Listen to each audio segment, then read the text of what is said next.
Number 001 system. So, what you're saying is that I was blown to bits, and in order to revive, I must undertake missions in another world, correct?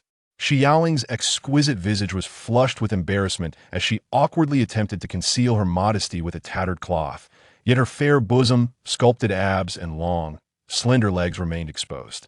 Indeed, hith hith, cough cough, the white orb of light floated up and down, striving to maintain its grandiose facade.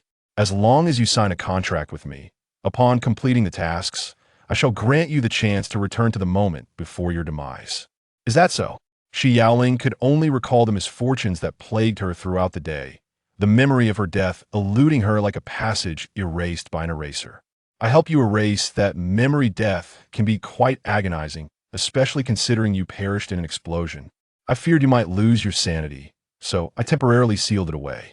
Oh, is that so? Thank you, Xi Yaoling replied, nodding thoughtfully and expressing her gratitude. Then let us forge a contract. Beautiful.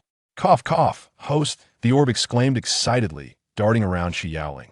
Together, we shall vanquish the Demon King, rescue the protagonist, and ascend to the pinnacle of life. So are we to become knights protecting the princess? Xi Yaoling knelt, resting her head on her knees, curling up into a ball. The system pondered for a moment before vigorously nodding. What you say is not incorrect. We are headed to a realm known as the God-slaying world. This world has been ravaged for various reasons, allowing certain individuals or malevolent deities to infiltrate it, seeking to usurp the protagonist's fortune. Thus we. Before the system could finish, Xi Yaoling's eyes lit up as she interjected, I know about this. I've seen God-slaying. We are to enter as saviors, protecting the princess from harm. Yes, that's correct. It's good that you've seen it. The system hesitated, but why a princess? The protagonist in the God-slaying world is male. Because in the fairy tales that man reads to me, it's always about a princess awaiting her prince's rescue. This marks my first time as a prince. Previously, I always. Xi Yaoling trailed off and raised her hand to pose another question. So when do we start? The system, oblivious to her peculiarities, bounced around joyfully, for this was its inaugural mission. The host appeared beautiful and obedient, a stark contrast to what its predecessors had described noisy, troublesome, and greedy, demanding care and attention after being saved.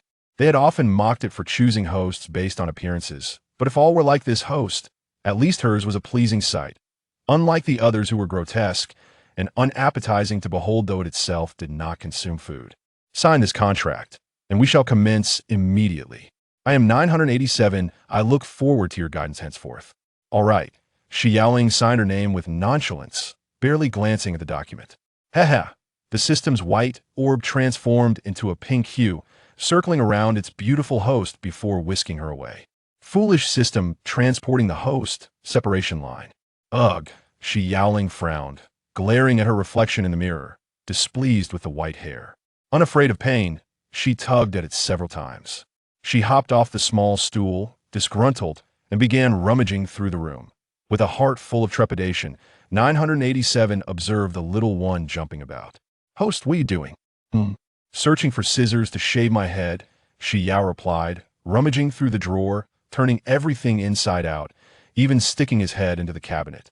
The system, witnessing the head adorned with beautiful silvery hair akin to woven moonlight, shrieked, No, absolutely not. Daddy forbids it. Wow. Xi Yao was startled, bumping his head against the wooden beam above, landing painfully on the floor. All right, but why Daddy? 987. Are you male? Systems lack gender, 987 replied, relieved that the host was not intent on becoming a little monk.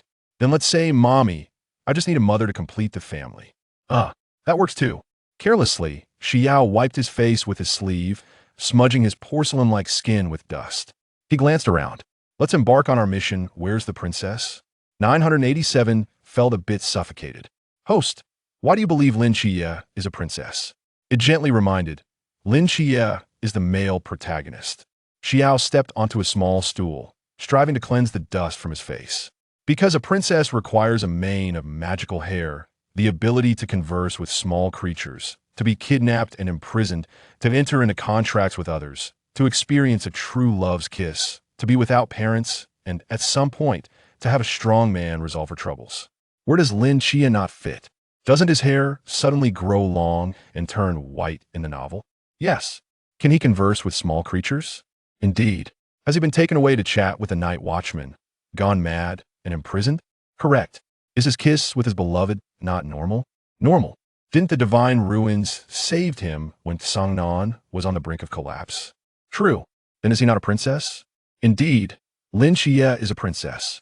987 was utterly confounded, feeling a mixture of correctness and absurdity. Upon realizing 987's agreement, Xi Yao struck a heroic pose with one hand on his hip and the other raised in triumph. Let's go protect the princess. Charge. Wait. The system urgently called out to the host who was about to open the door, nearly losing its voice. Host, I haven't given you your memories, yet please don't leave. Oh, Xi Yao obediently turned around and climbed onto the bed. The original body also bore the name Xi Yao, who once had a blissful family until a tragic car accident during a trip claimed his parents' lives. This overwhelming trauma led to PTSD, and he was subsequently adopted by his grandmother, coincidentally residing near the protagonist. Xi Yao sat in a daze before the bed, quickly blinking away a few fleeting moments of melancholy, and with a hint of excitement, he exclaimed, "So, am I a mental patient now?" The system. When I type a question mark, it's not my issue. I suppose that's somewhat accurate. Wow, I've never been a mental patient before. The system. Ahem, because this world is rather perilous, I've borrowed some code from other systems. Host, you should try it out quickly. Borrow? Why should I borrow? Xi Yao tilted his head in confusion, gazing at the lackluster lottery panel before him, featuring a red lottery box and two buttons, one for a single draw and another for 10 consecutive draws, all crafted with a remarkable lack of effort. It's because my previous department underperformed, the system mumbled, its voice tinged with hesitation as it cautiously observed the expression of its beautiful host. Noticing no sign of discontent on his face, it continued, "But it's all right. I have acquired this incredible golden finger from the Dragon AO Tion department. Let's go, host. We shall become the most formidable together." Xi Yao nodded, instinctively swinging his small feet while seated on the edge of the bed. Just as he was about to inquire about how to obtain more lottery draws, a sudden knock echoed from outside. "Xiao Yao, can Grandma come in?" A cautious voice inquired from beyond the door. Without thinking, Xi Yao nodded, realizing too late that the person outside could not see him. He responded with a faint mm. The elderly woman entered, her silver hair neatly arranged, dressed simply yet impeccably clean, emanating a faint scent of traditional Chinese medicine his grandmother. Upon entering, she was greeted by the sight of a messy room, and there was her grandson with white hair and blue eyes, quietly staring at her. His once cherubic face had transformed into a sharp chin, and his large eyes carried an unsettling gaze. Though her expression remained unchanged, the grandmother secretly sighed in relief. Previously, her grandson had been unresponsive to her calls, sitting there as if lost, barely touching his food. The fact that he could now respond was a significant improvement. "Xiao Yao, it's lunchtime. Shall we go out to eat?" "Today, Grandma made your favorite cola chicken wings," she suggested. Xi Yao's beautiful eyes brightened, and he was about to break into a smile when the system interjected loudly in his mind. "Host, don't change too much. Il raisa suspicions." Rubbing his ears in annoyance, Xi Yao reluctantly agreed. Lunch was bountiful, and Xi Yao savored every bite while the system incessantly chattered in his mind. "Oh dear, host, you must maintain your persona, or you might be discovered." "Xiao Yao, try this," his grandmother encouraged, picking up a piece of tenderly stewed pork ribs. "I woke up early to select the best ingredients from the market and stewed it for a full 2 hours. Delicious." Xi Yao's cheeks bulged, resembling a gluttonous little hamster as he responded indistinctly. While he managed his grandmother's generous feeding, he simultaneously placated the system's nagging in his mind, leaving both entities content. Considering her grandson's long absence from proper meals, the grandmother refrained from letting him indulge too much. After the meal, she gently took his chubby little hand to wash up, coaxing the porcelain doll-like child into an afternoon nap. "So, can I draw now?" Xi Yao lay on the bed, his deep blue eyes wide open, lashes fluttering like butterfly wings. "Yes, the beginner's package grants 10 consecutive draws. This period before the main storyline begins is relatively safe, although acquiring points will be challenging. The host can earn favorability and exchange it for points by interacting with characters. Does that mean I don't need to protect the princess before the plot begins? And how exactly am I supposed to proceed with the strategy? Xi Yao eagerly inquired as he sat up, raising his small hand. Generally speaking, yes. Also, host, could we reserve the term princess for our private discussions? Xi Yao nodded obediently, his fluffy white hair swaying gently with emotion. He had always been agreeable to others' requests. You are truly kind, host. The strategy involves garnering the favor of others. The favor exchange rate between the protagonist and key plot characters is 1:10, while for secondary characters it is 1:1, and for bystanders it is a staggering 100:1. 1 point allows for a single lottery chance, and there are additional tasks like defeating the mysterious that can also yield points. Oh, so the princess and her men are considered key plot characters? Xi Yao tilted his head, innocently delivering a blow. Her men? The system murmured in confusion, hesitant to inquire further, fearing the host might voice some absurd reasoning. I suppose that counts. By the way, host, you have 10 draws. Would you like to try? Xi Yao's attention was successfully diverted, and he obediently lay back down. All right then. Before him appeared the rudimentary lottery interface, and just as he reached out to click, the system interjected, Host, you can simply use your thoughts to select in the future. It added, after their previous exchange, from now on, our conversations can occur in our minds. No need for vocalization. Subsequent dialogues between the system will be denoted as, okay, I want to draw. Understood, host. As the button for a 10 draw was pressed, the red lottery box began to convulse erratically, shaking up and down, left and right for several seconds before finally revealing 6 white, 2 purple, and 2 golden orbs. The sharp system's sound erupted in Xi Yao's mind, causing him to cover his ears in distress, curling up like a shrimp. Once the auditory assault ceased, the little fellow appeared dazed, as though his soul had been siphoned away. Host, QQ, I apologize, I was too excited. Previously, the probability of this golden finger was a mere 0.00001, and you instantly got double gold. I took a screenshot. Haha, who would dare say I couldn't complete this task? The system rolled around in exuberance, seemingly envisioning itself ascending to the pinnacle of existence alongside Xi Yao. Oh, please don't shout next time. It's quite frightening. QQ, I'm sorry, host. You can now check the orbs to see what you've obtained. The system bounced around nervously. Xi Yao opened the first white orb. Congratulations. You have received 2 pairs of Yoshinoya Hiroshi's stinky socks, 1 packet of strange flavored beans, 3 black trash bags from an unknown individual, 1 lollipop from a certain Obita, 1 disposable please do not die item, 1 6-eyed item, and 1 limitless item bound to the 6-eyed item. No wonder it resulted in double gold. The system hesitated, eventually stammering, Host, perhaps you should wait for a reversal technique or some healing skill before proceeding. How are you going to equip that? Xi Yao blinked his beautiful eyes, struggling to adapt for a moment. What's wrong? Can't you use it? Not exactly. How are you, host? I'm all right, I suppose. Xi Yao stubbornly replied. His condition was far from good. This 6 eyes incessantly bombarded him with a torrent of useless information, leaving him dizzy and overwhelmed in mere seconds. Host, you're bleeding from your nose. The system exclaimed. At that moment, Xi Yao was unable to process the system's messages. These nonsensical notifications surged like an ocean into a stream, and an excess could be fatal. Moreover, the perspective was bizarre. How could anyone see in a full 360? He attempted to make use of the limitless feature, but it proved exceedingly difficult, akin to a malfunctioning light bulb, sometimes flickering, sometimes not. After a brief period, Xi Yao felt increasingly uncomfortable, his head swelling as if it were a bag filled to the brim with water, on the verge of bursting. Can this be turned off? Xi Yao pleaded, for even with his eyes closed, he still perceived the world around him, a torment beyond measure. This cannot be turned off, host. The system responded helplessly. It hadn't anticipated that the host's hands would move so quickly. Just as it sought to comfort the unfortunate white-haired boy, it suddenly spotted a pink lollipop and shouted, Host, would you like to try the suppressor from a certain character? Nan Xiong? Xi Yao, pale-faced, nodded and casually retrieved it, placing it upon his head.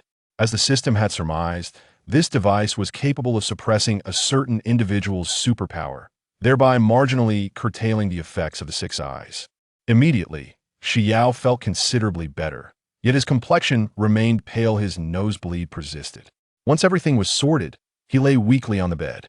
The system breathed a sigh of relief, observing that the host's eyelids were drooping. Rest now. Host, I will call you if anything arises. Awakening in the afternoon, Xi Yao sat up weakly.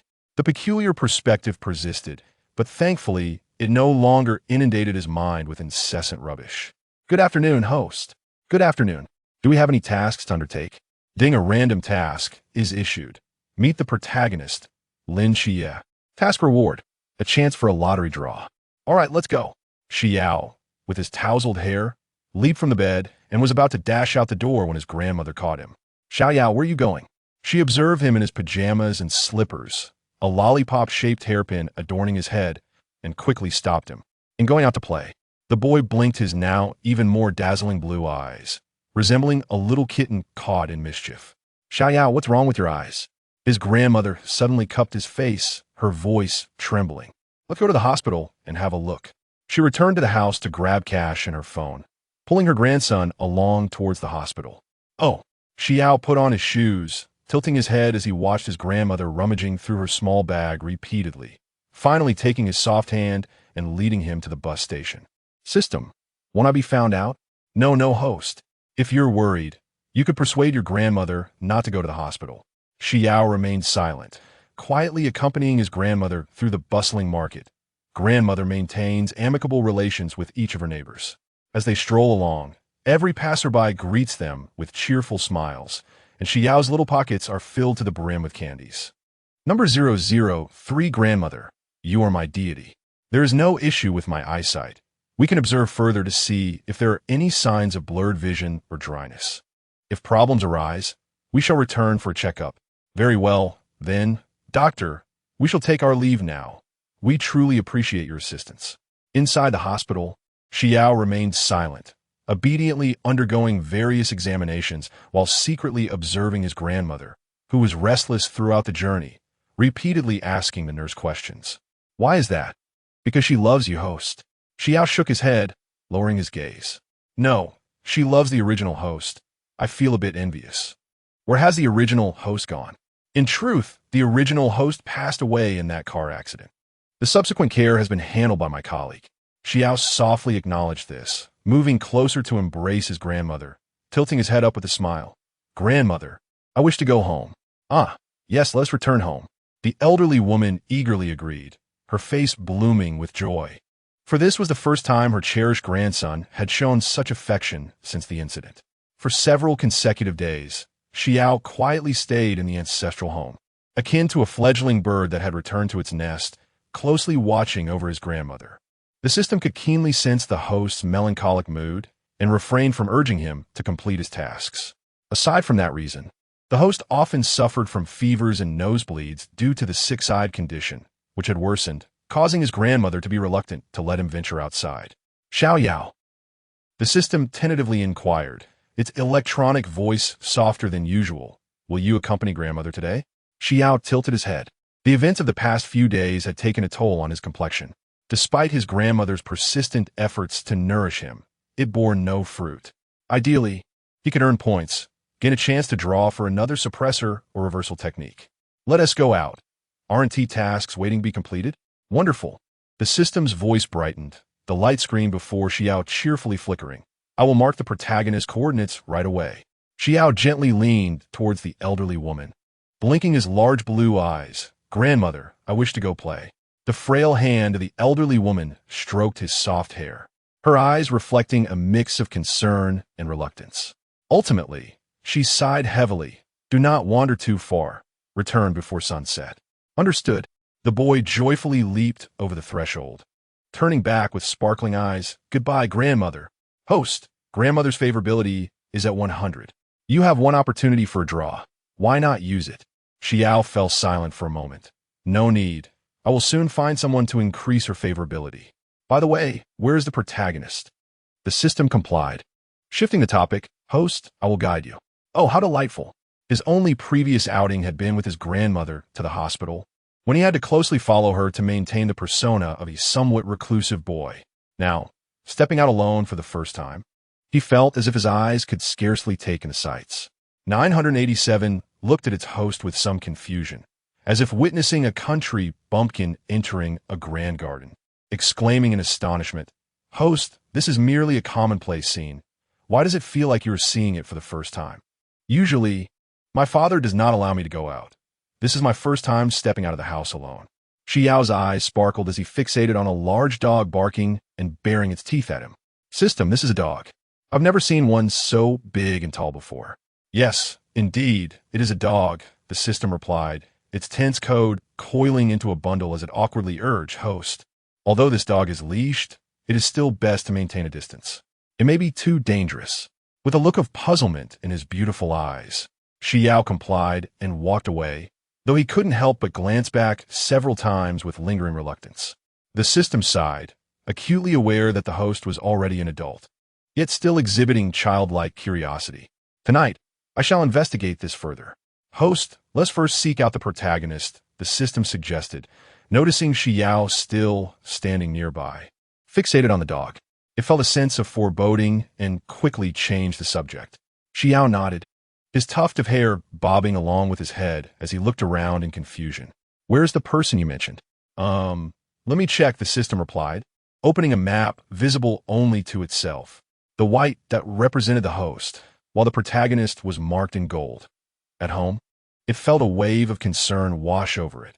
How could it coax the host into completing a task when the target was at home? How to explain this to the host? "What's that?" The task target is at home. Would you like to return first?" "Oh."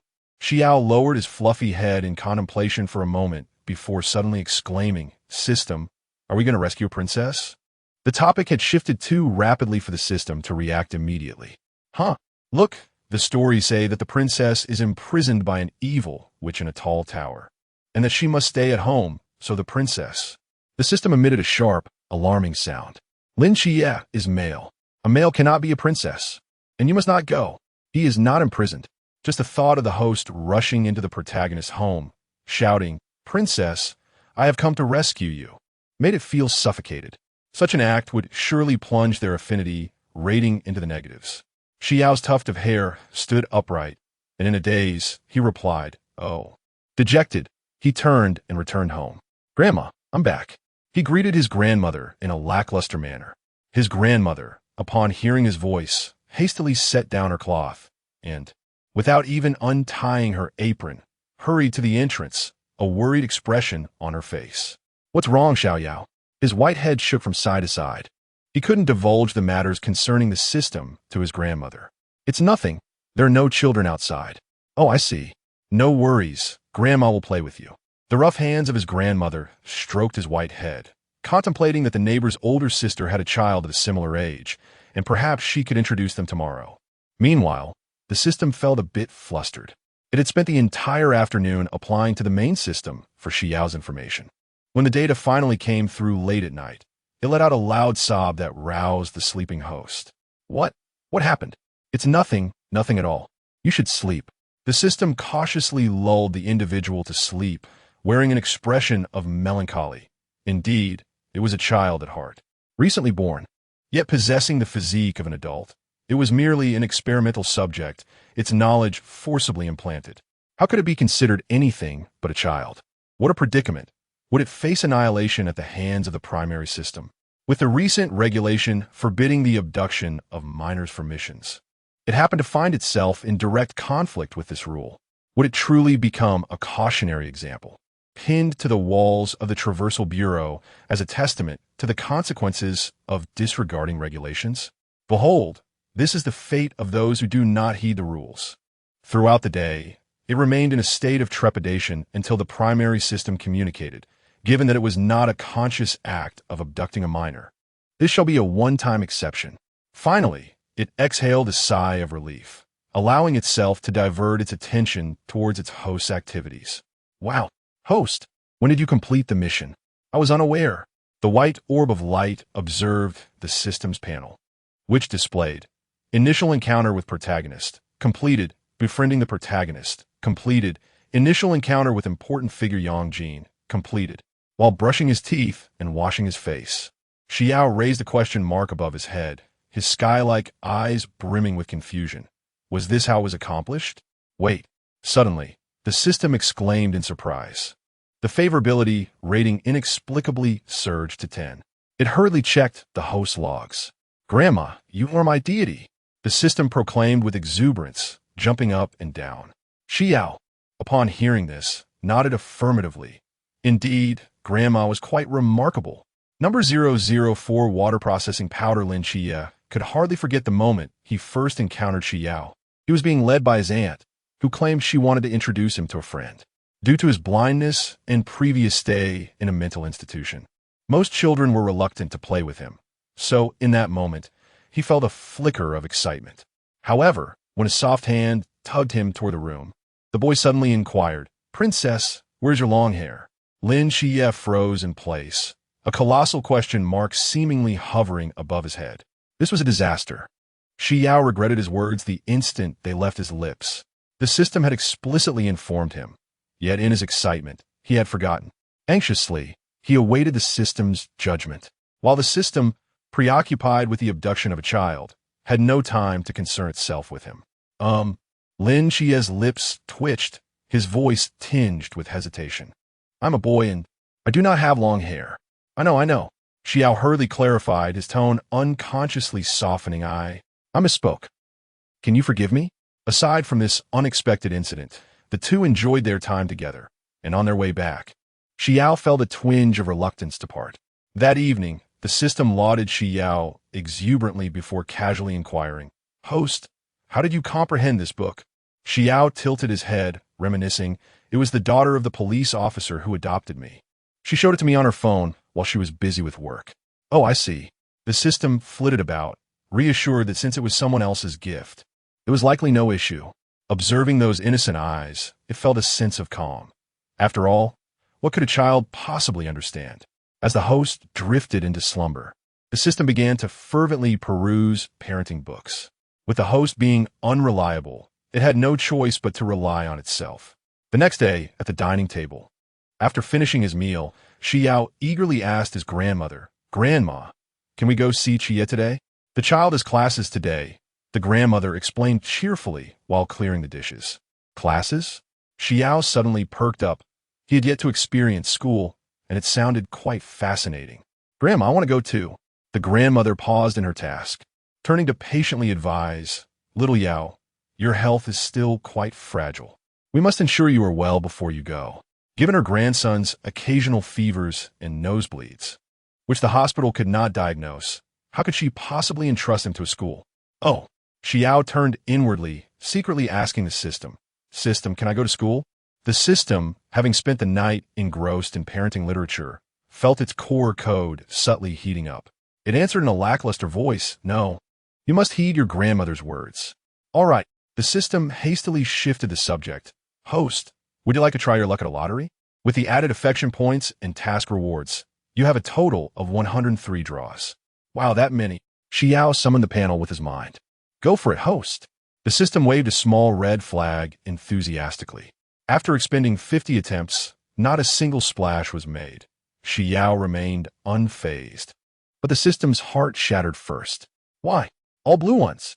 The system observed a chaotic array of Guoji's socks, the essence of Shinbashi, a strawberry buffet, and the armband of the disciplinary committee, succumbing to despair. Xi Yao, watching the system in its frenzied state, scratched his head and consoled, "It's all right. I find all of this rather amusing." "Haha, you wouldn't understand. Children cannot fathom the sorrow of a working system," came the retort. With another 10 attempts, a flash of purple light finally emerged. The system, still engulfed in melancholy, sobbed softly, wiping away non-existent tears.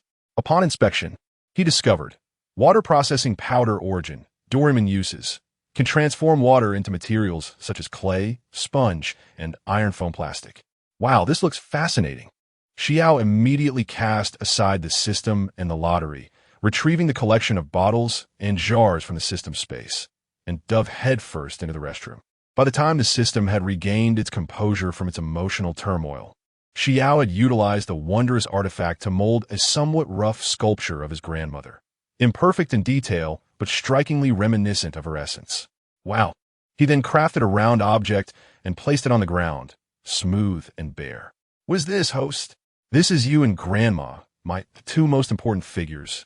He explained, spending an entire afternoon creating a middle-aged man in a police hat, a young woman with a ponytail and oversized glasses, looking weary, and finally, himself. He joyfully gathered these figures together, murmuring, "a family."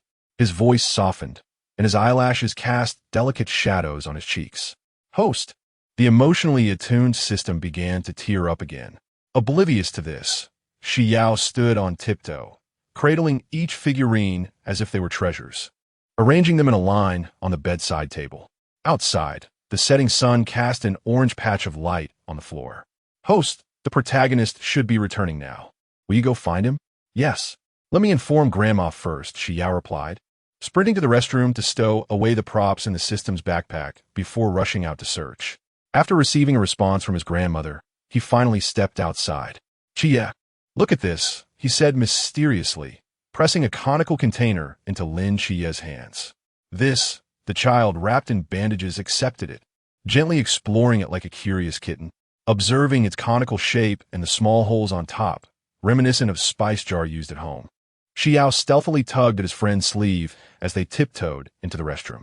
The last time they played with water, his grandmother had caught them, and the memory still loomed in his mind, causing him to tense up.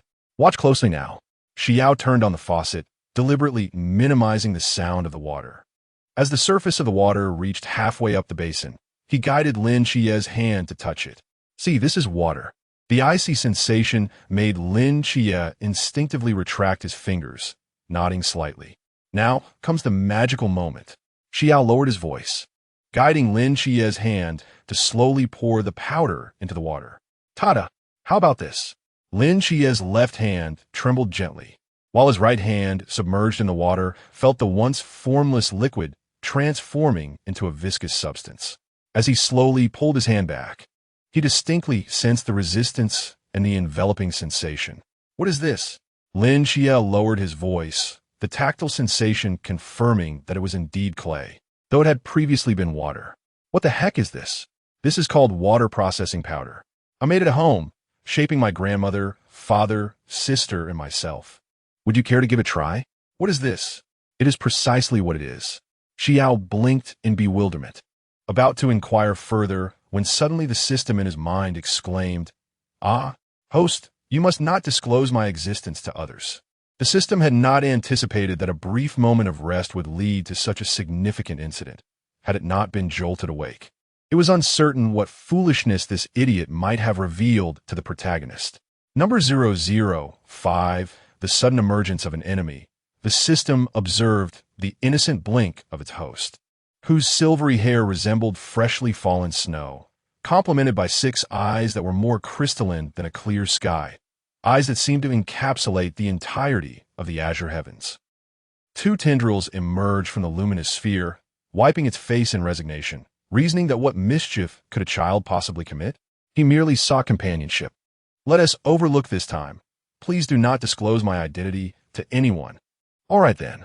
The system sighed deeply, reluctantly withdrawing from its personal savings points to pay the fine for its host. "Xiao Yao, is something the matter?" Lin Qiye inquired, tilting her head in confusion at the long-silent Xi Yao. "Nothing," Xi Yao replied stiffly, attempting to change the subject. "I haven't tried the other powders. Shall we experiment together?"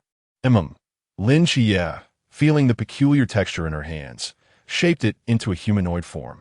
Xi Yao crouched beside her, striving to teach her how to mold the correct shape. Under the guidance of a certain individual, the misshapen mass gradually transformed into a humanoid creature. Xi Yao remained silent, grappling with the question of whether her companion's creation was satisfactory. After much internal conflict, she recalled her sister's advice. When someone accomplishes the seemingly impossible, one need only offer praise. Shifting her gaze to the eyes invisible to her companion, she exclaimed, "Incredible! Qiye is a genius." Faced with Xi Yao's exuberant commendation, Lin Qiye felt a rush of bashfulness, her cheeks subtly flushed. Ding! Lin Qiye's favorability 5.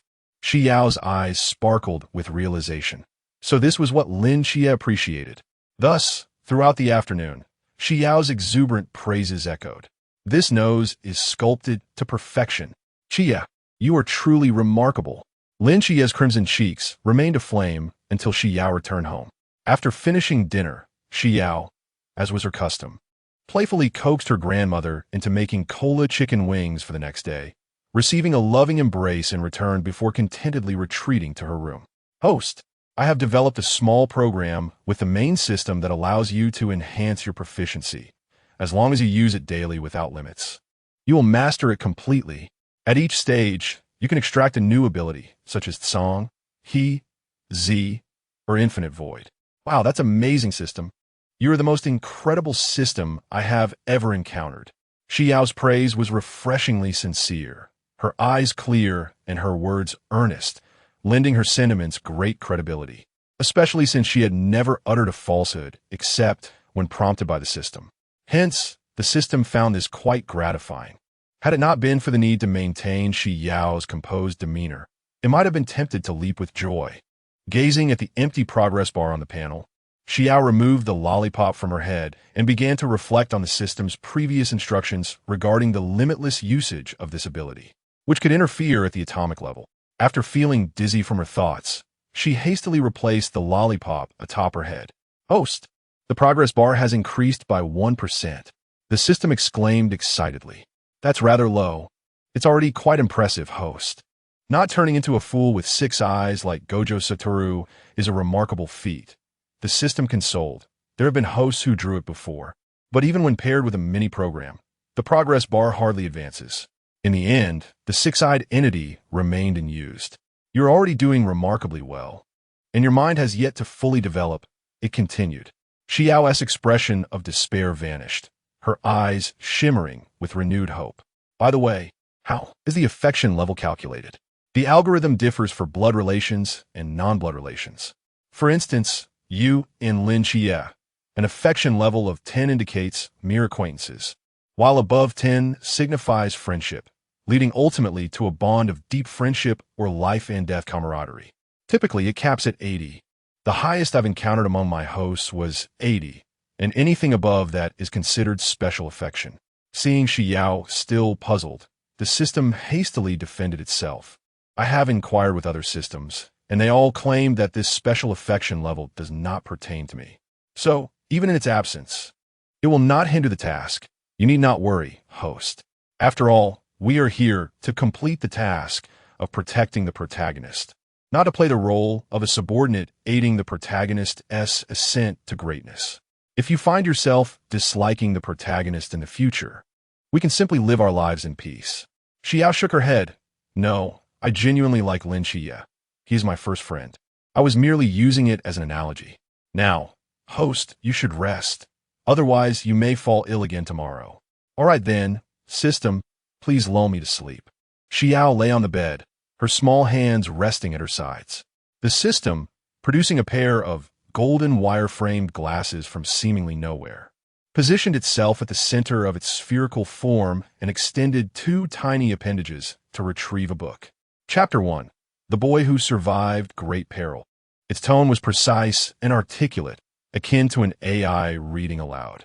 In the ensuing days, Xi Yao diligently practiced, seeking Lin Qiye for play, engaging in a 3-point life routine, successfully raising Lin Qiye's affection level to 30, Yang Jin's to 22, and her An's to 45. Meanwhile, her skill level in the limitless domain surged to 18. Initially, it was quite challenging, barely allowing her to endure for a few minutes, but as she grew more accustomed, her proficiency began to rise rapidly. In just a few days, she would acquire her first ability. Skill level, 18. 5. 19. 19. 4. 20. Ding. Limitless skill level has reached 20, unlocking Boundless Void. System. ISNT this supposed to be it? Who is lucky enough to draw the ultimate move at the start?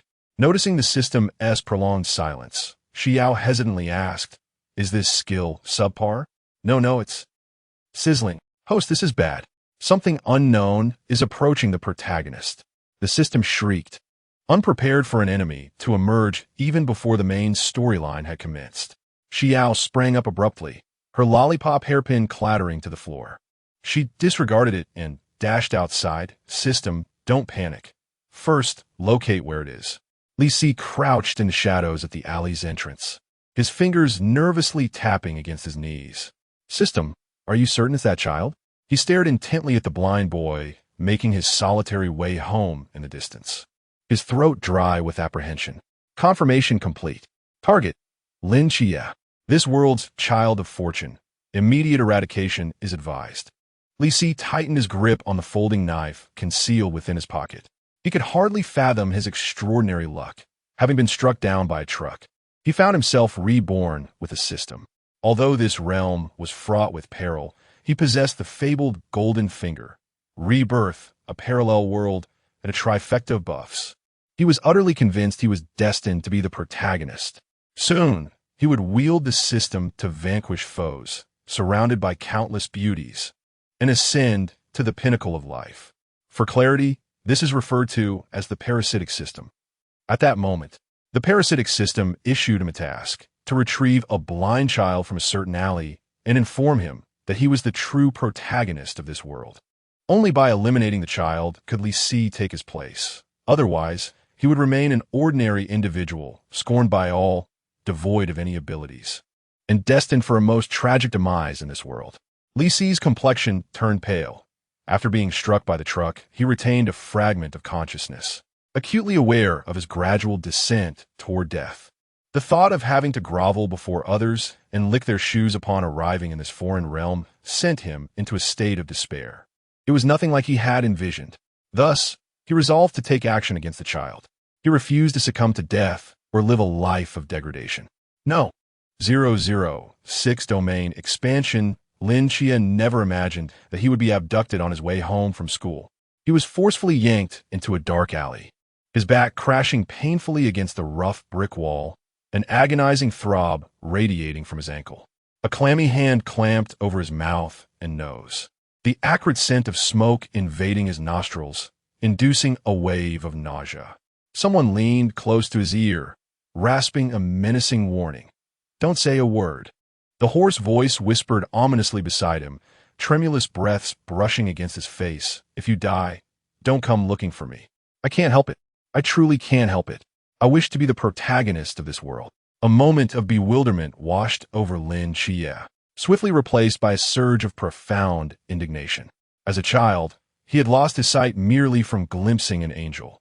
After enduring a lengthy confinement in a psychiatric hospital, he had finally formed friendships, and it seemed as if his life was beginning to improve, only for fate to play a cruel jest at this juncture. Li Qiye gasped for breath, the dagger in his hand glinting coldly in the setting sun. His frail body struggled to restrain the boy who was desperately fighting to break free. "Don't blame me," he muttered nervously, the blade aimed at Lin Qiye's vulnerable carotid artery. In that critical moment between life and death, domain expansion, infinite void. The system within Lin Qiye's mind erupted in a cacophony of despair upon seeing the dagger mere millimeters from his neck, seemingly foreseeing a grim future, his host being seized, nailed to the pillar of shame, and burdened with immense debt. Domain expansion, infinite void. Time appeared to come to a standstill. Li Qiye, in terror, realized that his dagger had halted mere millimeters from Lin Qiye's skin, unable to advance any further. He witnessed every capillary beneath his skin pulsating, the dust particles in the air descending at an agonizingly slow pace, and a torrent of information flooded into his mind, an overwhelming awareness that rendered him utterly powerless. He stood frozen in place, unable to react even as the person in his grasp was wrested away. Although Lin Qiye was struck at the moment of domain expansion, he was swiftly rescued by Xi Yao, who was in a significantly better state than Li Qiye. "What should we do about this person? I'm stripping him of his system. Without it, he will soon be expelled by the world's consciousness. Do not concern yourself with him. Perhaps you should focus on the protagonist. Surely he won't become a fool?" Xi Yao obediently turned to observe Lin Qiye closely, confirming that he was in good condition before asking, "Qiye, are you all right?" Hearing the familiar voice, Lin Qiye suddenly grasped his hand with astonishing strength. "I." His voice trailed off, still disoriented from the abduction. "You saved me just now." "I heard your voice, Xi Yao. Everything is fine, Qiye." "Then, are you a superpowered being?" Lin Qiye inquired, a hint of excitement in his tone. recalling how Xi Yao often carried extraordinary gadgets, now revealing his prowess in saving him. As Xi Yao recollected the introduction to the Six-Eyed, he began to report truthfully. No, it was a sorcerer. Every year, countless individuals perish due to cursed spirits. Cursed spirits are monstrous entities born from humanity's negative emotions, invisible to ordinary people. Sorcerers exist solely to vanquish these cursed beings. Lin Qiye nodded, seemingly understanding, and then, with a hint of anxiety, inquired, "Are there such monsters around us? Are Auntie and Xiao Jin in danger?" Xi Yao tilted his head in contemplation, shaking it reassuringly. "I have never seen one. Worry not. I shall protect you." "Thank you." Lin Qiye felt a blend of gratitude and joy, his throat constricted, rendering him speechless. Lin Qiye's favorability 20. Meanwhile, the system was diligently attempting to eradicate the wild system, entirely oblivious to its host's fanciful musings and inadvertently leading the protagonist astray. "All right, host, you may dispel the domain now." The black shroud vanished from top to bottom. Although Lin Qiye could not see it, he keenly sensed the return of the sounds of wind, vehicles, and conversation. He chose not to elaborate. If Xi Yao wished to share, he would naturally do so. If not, he would keep the secret buried deep within his heart. The man, having absorbed too much information and been stripped of the system, lay unconscious on the ground, his awareness already clouded. It would be a mild fate if he awoke as a fool. Noticing that the host was fixated on the man, the system, with a filter thicker than a mother's love, explained, "You need not worry about such a person." "Such a person?" Xi Yao grasped Lin Qiye's hand, intending to escort him home, but Lin Qiye shook his head, pointing at the man. "Xiao Yao, let us call the police. It being targeted by the wild system is inherently dubious. In the original world, they're either morally corrupt or have transgressed the law. This individual is guilty of both. No wonder the system is so eager for him to eliminate the protagonist. However, despite this, the matter will not simply conclude here. Wait, host, I shall seek an explanation from the main deity." The system vanished without trace. Xiao Yao, he seemed to have disappeared. Disappeared? Lin Qiye raised his voice, his expression darkening considerably. The mere thought of this person possibly lurking in the shadows, spying on him and Xiao Yao, or even plotting revenge, sent chills down his spine. "Xiao Yao, let us report this." "All right," Xi Yao replied, feeling guilty. Seeing Lin Qiye's distress, he silently apologized. For the man had already been expelled by the world's consciousness, yet the system would undoubtedly prevent him from sharing this with the protagonist. The outcome of the police report was that Lin Qiye was compelled to forfeit the hard-won privilege of returning home alone, while Xi Yao gained an additional 5 favorability points from Lin Qiye, 30 from Annie, 15 from Yang Jin, and a sumptuous dinner prepared by Annie. In the stillness of the night, Xi Yao sat on the bed, massaging his throbbing temples. The system returned, thoroughly satisfied after a cordial exchange with the main deity. "Host, guess what wonderful item I have procured for you." Without waiting for Xi Yao to respond, it eagerly exclaimed, "It's a reversal technique. Wow, you're amazing." System. Hee hee. In addition to this, there's also a task exemption privilege, allowing you to choose one task to forego and receive the reward directly. Xi Yao praised without hesitation, bringing great satisfaction to the system. By the way, the main deity mentioned that this was merely an accident, slipping in during the moment of disappearance in Sangnan. Such unexpected occurrences will not happen again in the future. Xi Yao appeared somewhat lethargic, her head nodding slowly, seemingly unaware of whether she had comprehended the system's words. The system, preoccupied with its thoughts, recalled how long it took Xi Yao to utilize the skill she had just drawn today, feeling a pang of sympathy. "Host, you should rest early. You have worked hard today." Xi Yao shook her head, about to say something, but a deep yawn overtook her, and she fell into a slumber. In a secluded alley, the warm hues of the setting sun cast a gentle glow upon the weathered walls. A young couple nestled in the corner, the girl rising on her toes, while the boy leaned slightly forward, their breaths intertwining as they drew closer. Suddenly, from around the corner, a fluffy white head appeared, its large, curious eyes wide with wonder. Just as their lips were about to meet, the girl caught sight of a pair of striking blue eyes in her periphery. In a state of shock, she abruptly pushed the boy away, leaving him bewildered, utterly unaware of why his girlfriend, who had been so affectionate moments before, had suddenly distanced herself. "What is wrong, darling?" At that moment, Lin Qiye stood behind Xi Yao, tugging at his sleeve in confusion. "Why aren't we moving?" Lin Qiye was entirely oblivious to the unfolding scenario. Earlier, Xi Yao had insisted on taking him to a special place, but now he had come to a halt. Xi Yao whispered, "I brought you here to learn about some things you will need in the future." Just as he was about to elaborate, he locked eyes with the girl, whose expression was one of astonishment. "What are we learning?" Lin Qiye, sensing Xi Yao's silence, instinctively took a step forward, fully revealing himself to the girl's gaze. Xi Yao tilted his head, completely unfazed, believing this to be merely a natural part of biological processes, as ordinary as eating or drinking. Yet, the girl's face flushed a deep crimson, resembling a ripe apple, as she pushed the boy away and prepared to flee. Even the boy, though not the sharpest, sensed something was amiss. Turning his head in confusion, he met the girl's blue eyes and... a blind boy? His expression contorted as he snapped. "What are you staring at, you little punk? If you see something like this again, just walk away." With that, he hurried after his girlfriend. "Oh, they're gone," Xi Yao lamented. Lin Qiye, still perplexed, found Xi Yao's sudden arrival in this unfamiliar place and his silence unsettling. Xi Yao shook his head, mysteriously stating, "Now that the teaching tool has left, I will bring you to find others next time." Lin Qiye nodded, though he couldn't quite grasp the meaning. He hoped it wouldn't lead to any harm. The system malfunctioned, having neglected its host while writing a work report for too long. It was baffled by the host's quiet demeanor, feeling a sense of disarray. Observing the host leading Lin Qiye home, it could not restrain itself from questioning, "Host, why would you show the protagonist such things? You, a child, should not be exposed to this." "But isn't Qiye supposed to be with many men in the future? Aren't these things meant to be learned from a young age? Oh, perhaps I should find 2 boys? What does being with many boys even mean?" The system core was overwhelmed, nearly overheating. "The book says so. Lin Qiye will grow up and first do this, then that."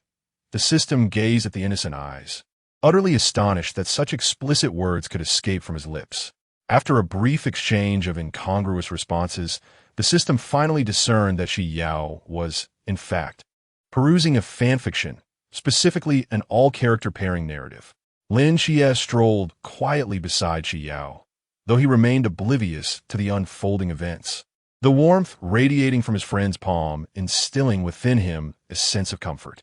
The setting sun elongated their shadows, while a malfunctioning system commenced a frenzied search through parenting insights.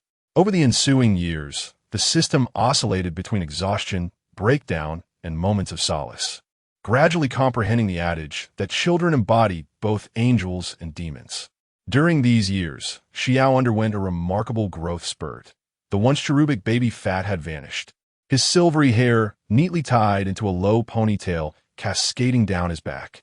His exquisitely beautiful face bore no hint of emotion, and those striking 6 eyes rendered him unforgettable at first glance.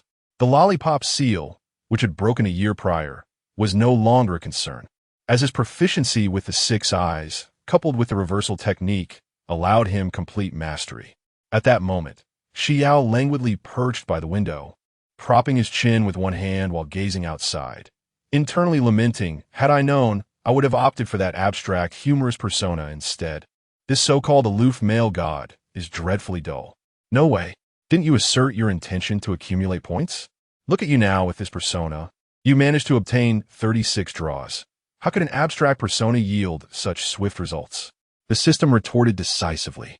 This predicament traced back to the time when Lin Qiye and Yang Jin's affinity levels were nearing completion. Perhaps Xi Yao was indeed exceptionally gifted, as the rapport between the two blossomed effortlessly. While their points reached a commendable figure, it also meant a lack of income. The system was on the verge of combustion with anxiety during those days, yet Xi Yao remained unconcerned. For him, the presence of those he cherished was sufficient. Unbeknownst to System 987, having learned something from another system, it suggested that Xi Yao leverage his beauty to charm, strike out, cultivate others' fondness. With Xi Yao about to commence his academic journey, this plan was set into motion. After 2 minutes of profound contemplation, he cheerfully resolved to adopt the aloof male god persona to garner goodwill, for the enduring popularity of such a character must surely be warranted. As the plan unfolded, Xi Yao indeed amassed considerable goodwill. However, for someone who thrived on lively interactions, this proved somewhat challenging and testing. Well, it's not so bad. Isn't there someone to cultivate goodwill with? Xi Yao glanced at his deskmate, the bespectacled, teardrop mole-adorned Xingyu. It's really of little consequence. The narrative is about to commence, but beware of dramatic personality shifts. One might find themselves ensnared. So what? Just throw a punch and escape. And thus it began anew, and Xingyu cast a sidelong glance at the white-haired youth beside him. Though he endeavored to maintain an impassive facade, his expressions betrayed him whenever he drifted into reverie, as if engaged in a dialogue with some unseen entity. From the very first moment they met, and Xingyu was certain that those captivating eyes possessed some extraordinary power, an all-seeing perspective, and with each shared gaze, he felt as if he were being thoroughly scrutinized. An irresistible urge to explore this phenomenon washed over him. Host, perhaps we should refrain from conversing in front of Xingyu. The system felt an unsettling sensation as it observed the fervent, inquisitive gaze directed at it, sensing that something might have been uncovered. What does it matter if he knows? Xi Yao nonchalantly replied. His classmates' subtle gestures and glances lay bare under the scrutiny of 6 watchful eyes. Each time he engaged in dialogue with the system, his classmate would steal several glances, and the interest directed towards him was almost palpable. What do you mean by he knows? What do you think? The system chose to remain silent, even contemplating a vow to refrain from communicating with the host whenever that particular fish was present. It found him utterly daunting. No. 008 and Xingyu first encountered Xi Yao at the entrance of an alley near their school. That day, as the sun dipped below the horizon, he observed a white-haired youth being tugged by a stranger, who animatedly exclaimed, "My little cat can do flips. Would you like to see?" The white-haired youth replied, "Really?" Standing at the corner of the alley, and Xingyu mused, rubbing his temples. After all, they were classmates. Eventually, he approached and said, "This classmate, the head teacher, is looking for you." Once he had successfully dismissed the dubious stranger, and Xingyu gazed at the naive individual before him, exasperated. "Do you really believe in such tricks?" Xi Yao turned back. "Oh, isn't there a cat that could do flips?" As in Xingyu locked eyes with those peculiar cerulean orbs, he felt a surge of warmth coursing through him. Fast forward to the present. The mathematics teacher at the podium was vigorously striking the blackboard, chalk dust cascading with each motion. Spittle flew like raindrops onto the notebooks of the front row students, a few unfortunate souls discreetly wiping their cheeks. Below, the sound of scribbling filled the air. Most students had their heads bowed, the tips of their pens dancing swiftly across the pages. This should have been an utterly ordinary classroom scene. Yet, through Xi Yao's 6 eyes, it revealed a subtle peculiarity. Xi Yao discreetly shifted his gaze. Through the unique perspective of his 6 eyes, he perceived a faint, ethereal energy wave drifting through the classroom, rippling like water, expanding at a glacial pace. System? Whether it was obscured by this energy or simply unwilling to acknowledge a certain individual, the system remained silent, catching sight of someone fervently taking notes. Xi Yao couldn't help but smirk.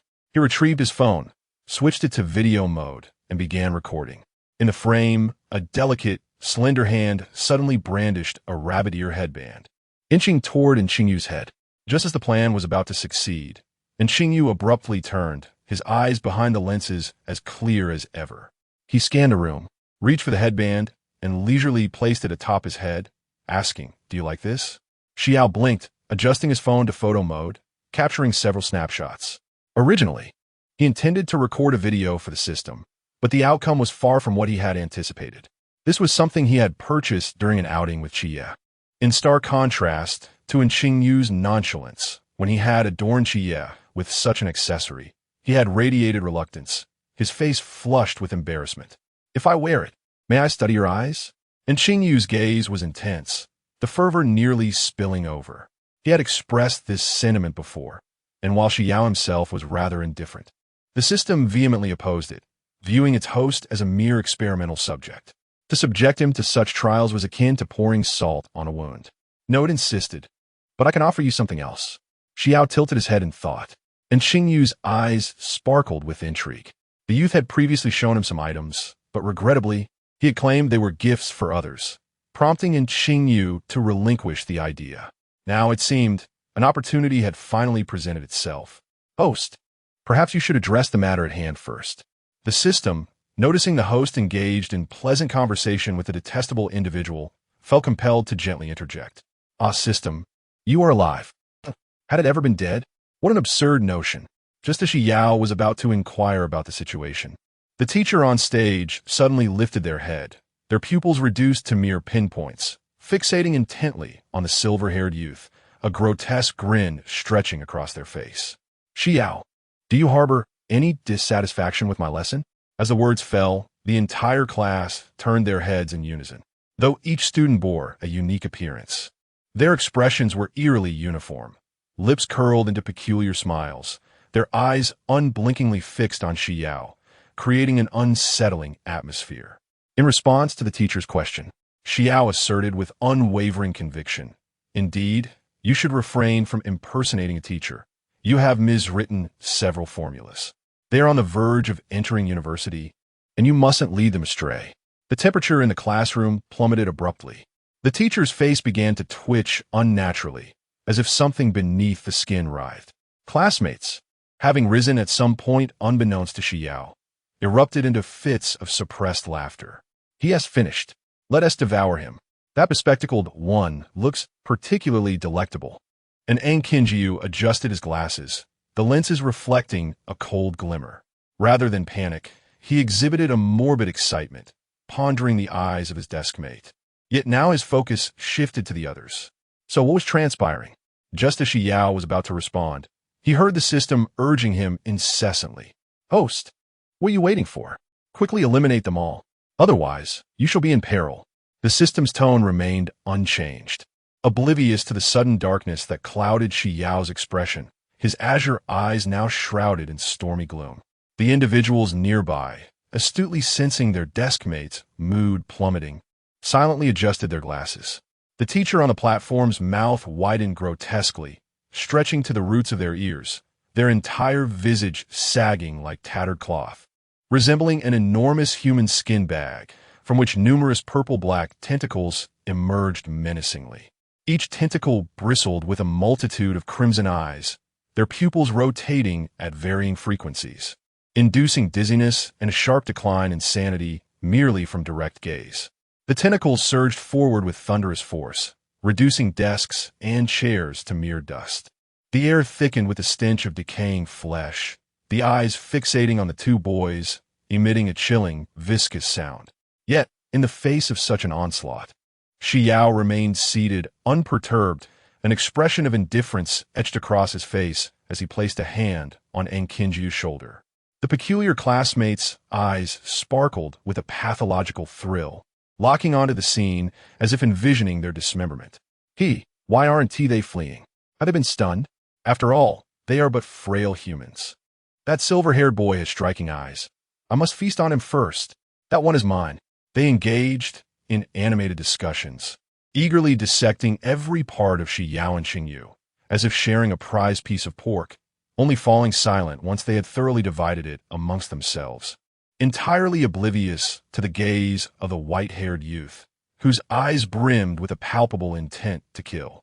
Just as they felt assured of their triumph, the sinister tentacles abruptly froze mid-air, as if a pause button had been pressed. Countless eyes spun wildly, yet they could advance not an inch. The classroom descended into an eerie silence. "So, this is your ability?" And Xingyu adjusted his glasses, the light behind the lenses glimmering with excitement. He meticulously examined the tentacles that loomed close, his mind racing through a myriad of analytical possibilities. It appears there are no limits. Number 009, another lottery without limits? And Xingyu pondered aloud.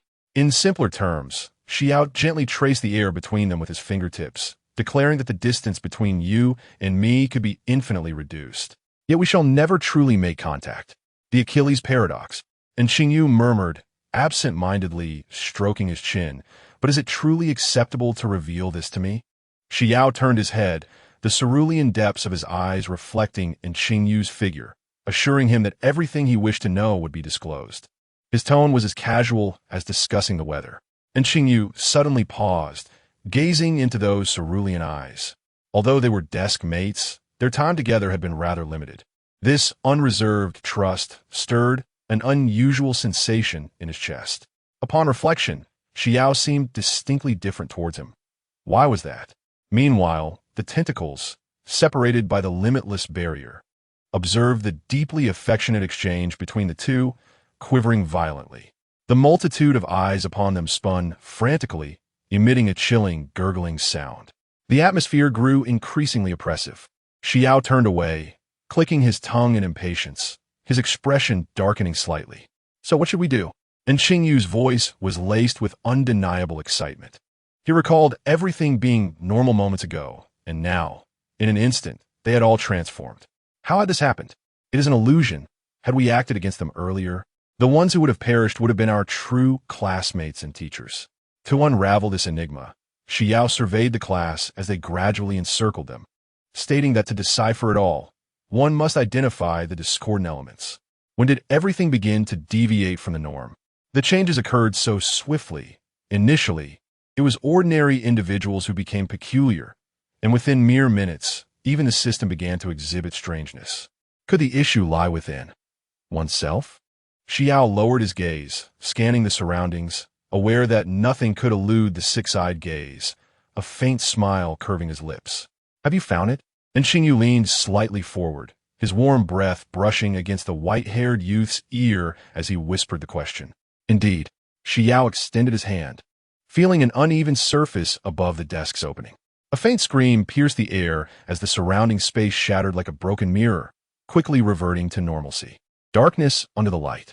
Xi Yao spoke softly, questioning how to execute these actions under the scrutiny of the six-eyed gaze. Did they not claim that the six eyes could perceive the energy trajectories? No. Technically, it refers to the trajectories of spells. And given this individual's exceptional ability to conceal themselves, being under the darkness is unsurprising. Oh, System, is that you? System, why does that phrase sound so familiar? Just as Xi Yao was about to inquire further, the system hastily interjected, suggesting they discuss other matters upon its return. Before vanishing, he nearly chuckled, only to find himself locking eyes with Xingyu's fervent gaze, momentarily taken aback. So, is this also your ability? I recall that your eyes possess a 360 field of vision. Xi Yao held nothing back, divulging everything to his desk mate. May I not study your eyes? Xingyu persistently inquired. No, I cannot allow someone to undertake what they do not desire, I replied. Very well, the silver-haired youth remarked, observing the seemingly disheartened classmate.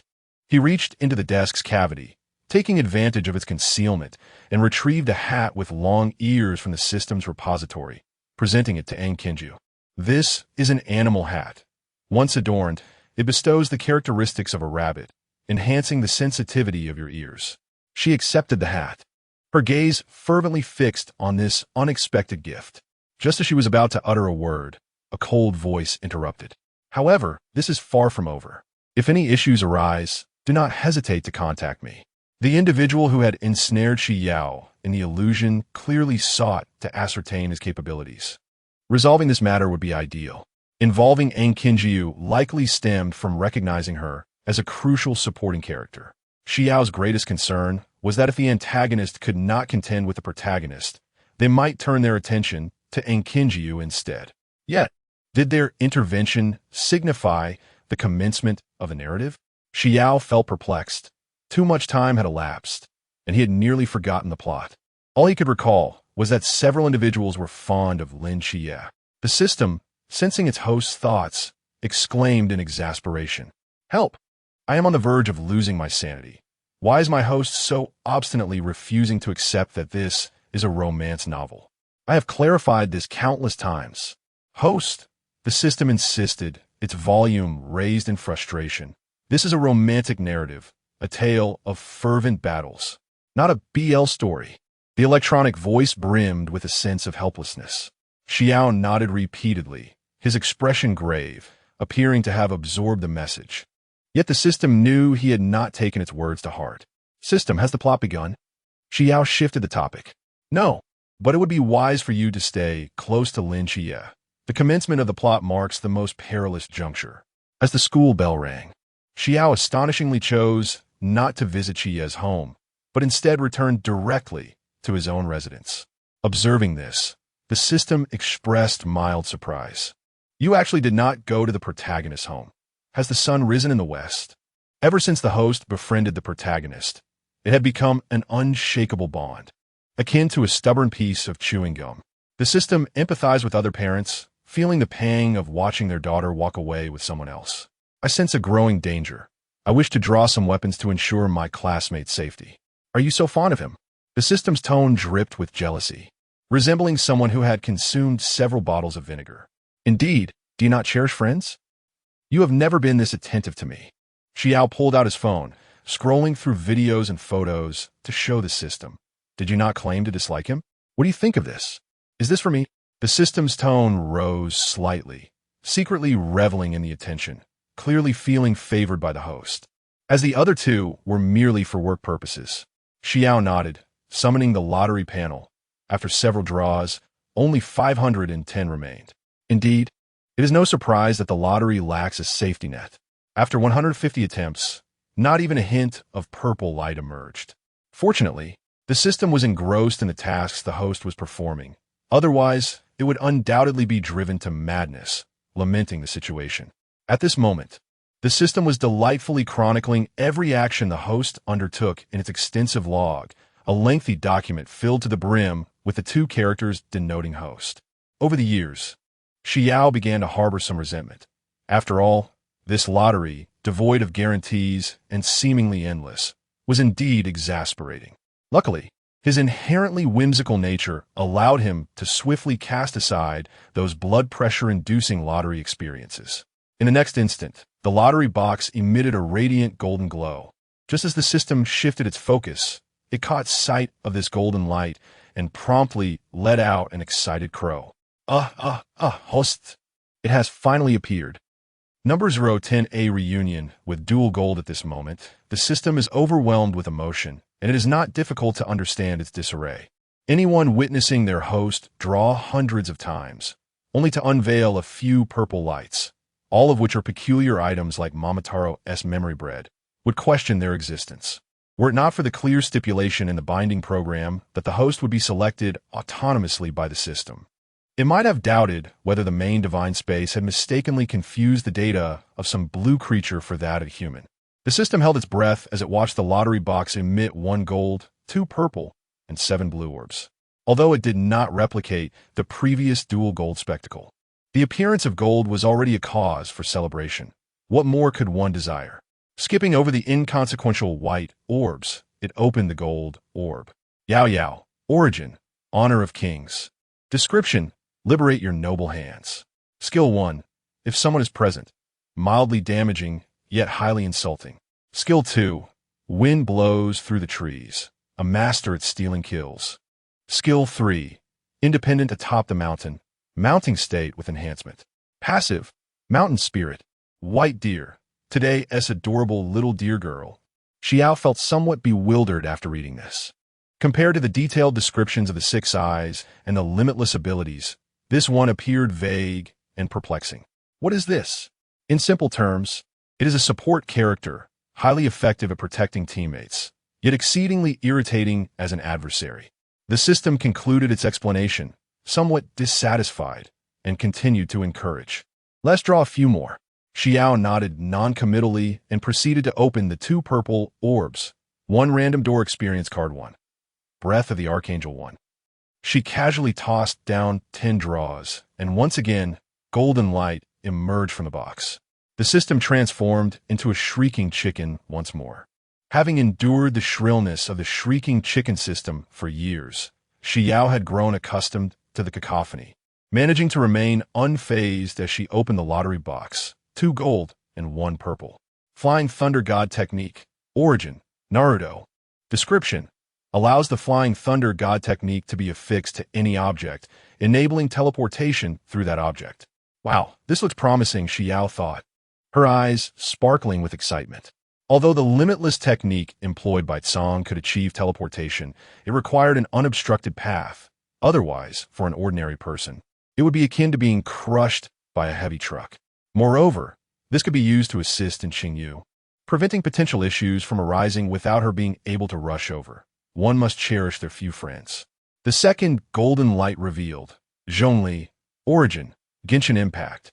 Description. The Geo Archon from Teyvat, a mortal's ally, capable of providing unparalleled security. Note, while divine power is splendid, do not indulge excessively. The system was at a loss for words upon seeing this. How could the host possibly draw this? Although undeniably strong, it still raised questions. Xi Yao keenly sensed the system's complicated emotions, recalling that the last time she drew the Six Eyes, the system had exhibited similar hesitance. Is there something wrong with this character? Even the most ordinary deities should not grace a lottery of this caliber. It is far too mundane. The presence of such a character here suggests either incompleteness or the necessity of roleplay to unlock further abilities. What of it? The incompleteness, requiring subsequent draws to unlock abilities, is tolerable, but the roleplay aspect is worrisome. The system pondered, even embodying someone like Gojo Satoru would be preferable to embodying Zhongli. Composed and unflappable, prioritizing contracts. But do these traits have any relevance to the host? Perhaps there's a slight resemblance in terms of common sense, but that is hardly significant. Do hurry and take a look. Those requiring a life seat necessitate card draws. The system silently prayed, hoping fervently that it would indeed be a life seat. Otherwise, how long would it take to unlock all the skills? Xi Yao nodded, reassuring the system to remain calm. It could simply be regarded as if this golden light had never been drawn. However, will I need to roleplay every character I draw in the future? No. Only the deities require that. Gazing at the progress bar indicating the roleplay level, the system felt a pang of sorrow. This golden light could indeed be dismissed as a non-event. Xi Yao remained unfazed by the system's turmoil, eagerly clicking on the purple light. APTX 4869 from Detective Conan. Effect. Is it a lethal poison or a rejuvenating elixir? That is the question. Xi Yao paid no heed to the system's reaction, enthusiastically opening the character card for Yao. However, just before equipping it, he suddenly tilted his head as if recalling something. Speaking of which, this character seems to be a girl. Will I transform into a female? His tone held a hint of anticipation, having never experienced such a thing before. Character card, Yao. In the tranquil room, the originally 175 centimeters tall, white-haired youth rapidly diminished in stature, transforming in an instant into a chibi doll with a head-to-body ratio of 3:1. Delicate, rounded deer antlers sprouted from his snowy locks, and his previously elegant peach blossom eyes became round and sparkling, his adorableness skyrocketing. Xi Yao curiously gazed up at the suddenly towering bed and table, then looked down at his tiny hands and feet. He curiously touched the new deer antlers atop his head, smooth to the touch, akin to jade, and radiating a gentle warmth. To test his skills, he waved his small hand, and a wand materialized instantly in his palm. Following the character's description, he sequentially tested 3 skills. The first skill, if someone is there, upon activation, sent a glowing orb flying forth, which collided with the wall and bounced back. With no enemies present, the effect was momentarily indiscernible. The second skill, Wind Whispers Through the Pines, unfolded as described, with countless star-like lights swirling and tracing brilliant arcs throughout the room. However, the third skill, Independently on the Mountain, proved impossible to activate. Indeed, as described, it seemed a mount was necessary. Nevertheless, he decided to show this new form to Qiye first. Xi Yao's eyes sparkled as he dispelled the effect of the character card and, after informing his grandmother, dashed out the door, completely forgetting to carve a flying thunder god technique marker for Enkinjiu. After turning a few corners, his pace suddenly slowed. The narrow alley was eerily silent. The cacophony of the street that had been present just a moment ago vanished without a trace. Xi Yao glanced back and found that the entrance to the alley, which had previously seemed near, now appeared distorted and elongated. Meanwhile, the path ahead was engulfed in complete darkness, as if all light had been devoured by a fearsome beast. Xi Yao clicked his tongue in impatience, his expression gradually returning to a calm demeanor, albeit with an air of somberness in the shadowy alley. He was aware that this person would come looking for him. However, he did not anticipate their impatience to seek him out so soon. Fortunately, his grandmother had left behind a considerable number of items. Yet even so, a surge of anger at the violation of his territory burned increasingly within him. It was utterly repugnant. Number 011, touching the antlers in the depths of inky darkness, a creature resembling a dog emerged, its bare body devoid of fur, exposing sinewy crimson muscles that writhed with each breath. Saliva dripped from its gaping maw, hissing as it hit the ground, while its murky eyes glimmered with a greedy ferocity, reminiscent of a child throwing a tantrum. Xi Yao gazed curiously at this peculiar canine, her previously agitated feelings beginning to settle. How unlike the little black dog. Could I possibly capture it and raise it? The thought crossed her mind, and she voiced it aloud. Absolutely not. The system's voice trembled with alarm. That creature is clearly not a legitimate organism. Host. Very well. Xi Yao resignedly relinquished the idea, recalling her father's teachings about respecting family wishes, thus reluctantly abandoning her aspirations of taming it. At that moment, a tall, burly man emerged from the depths of darkness. He bore an unremarkable appearance, and Xi Yao barely took notice, her attention swiftly returning to the hairless monstrosity. Are you the guardian of this realm? The man gruffly inquired, his tone laced with disdain. Xi Yao could hardly muster the energy to lift her eyelids, responding carelessly before eagerly redirecting her gaze to the unfamiliar dog. The man, feeling utterly disregarded, grimaced as his facial muscles twitched, his dark expression deepening. I am eager to see. He seethed, his knuckles cracking ominously, when I have you beneath my feet. If that proud visage of yours can endure. Despite his words, he remained rooted in place, performing an odd gesture. Instantly, a rustling noise resonated from the shadows, as countless grotesque creatures crawled forth, their eyes aglow with a crimson light, exuding a nauseating stench. Any one of them could induce nightmares for 3 days straight. Only then did Xi Yao truly regard the man, her eyes brightening as she opened her mouth to speak. No, these are no ordinary beasts. They cannot be tamed. The system was well aware of her host's thoughts. The man, noticing the white-haired youth's gaze, misinterpreted it as fear, letting out a self-satisfied grunt. So you are afraid now? Too late. Tear him apart. Since reaching full proficiency with the six-eyed limitless technique, coupled with the reversal spell, Xi Yao typically donned the limitless aura, having grown accustomed to the sensation, especially after suffering inexplicable purple bruises. As a horde of monsters closed in, the stench in the air grew increasingly unbearable. Should you perish, would I inherit your estate? Xi Yao suddenly regarded the man earnestly, her tone as solemn, as if proposing marriage. The man? The system. It was fully aware. The man's face flushed a deep shade of liver. Though he did not fully grasp the implications of estate inheritance, he understood the underlying arrogance in the boy's words, suggesting he was as good as dead. You seek death. As the man bellowed in fury, the monstrous beings grew increasingly agitated, their roars echoing as they lunged at the silver-haired youth, swiftly engulfing his slender figure. A twisted smile crept across the man's face, as if he could already envision the gruesome scene of the boy being torn asunder. What a fool, merely posturing, he mused, moistening his parched lips, his voice trembling with excitement. Eagerly, he advanced, yearning to witness the panic that might grace that fair visage. The mere thought of such a sight sent a flush of exhilaration to his cheeks, entirely oblivious to the fact that the writhing mass of monsters appeared to swell larger than usual. Suddenly, amidst the monstrous throng, a deep sigh resonated, and those grotesque creatures seemed to be molded by an unseen hand, contorting and compressing under the boy's guidance, ultimately coalescing into a colossal mass of flesh.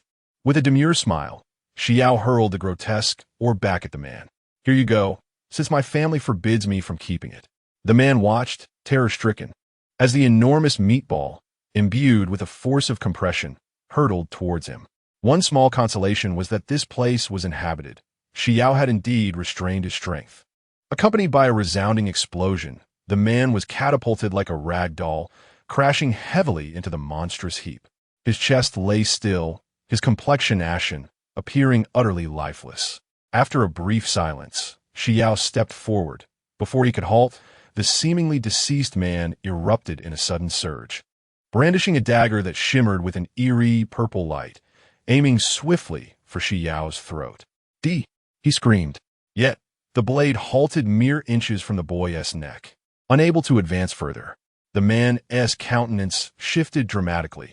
He could not fathom how the situation had escalated to this point. Even without a wound, the mere brush of the dagger's edge would surely spell death for the boy.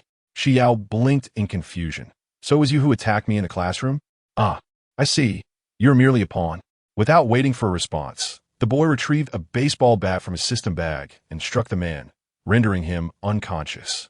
"Considering your affinity for small animals, I shall have the system expel you," he remarked coolly, watching as the man's form gradually faded to transparency. Once the system had disposed of him, Xi Yao exited the alley. Not long after Xi Yao's departure, a man clad in a dark red cloak rushed into the alley, contemplating the signs of the scuffle. After a thorough inspection, he frowned and dialed his teammates. "Check the surveillance in the old district. I suspect someone has awakened the forbidden ruins and engaged in combat here." Meanwhile, Xi Yao stood before the entrance to 7 Night, gently rapping on the door. Upon hearing a response from within, he eagerly pushed the door open. "7 Night," Xi Yao exclaimed, stepping inside with a light-hearted gait, plopping down on the bed, his eyes sparkling in anticipation of his friend's inquiry. Lin Qiye, ever accommodating, inquired, "You seem to be in high spirits today." "Indeed.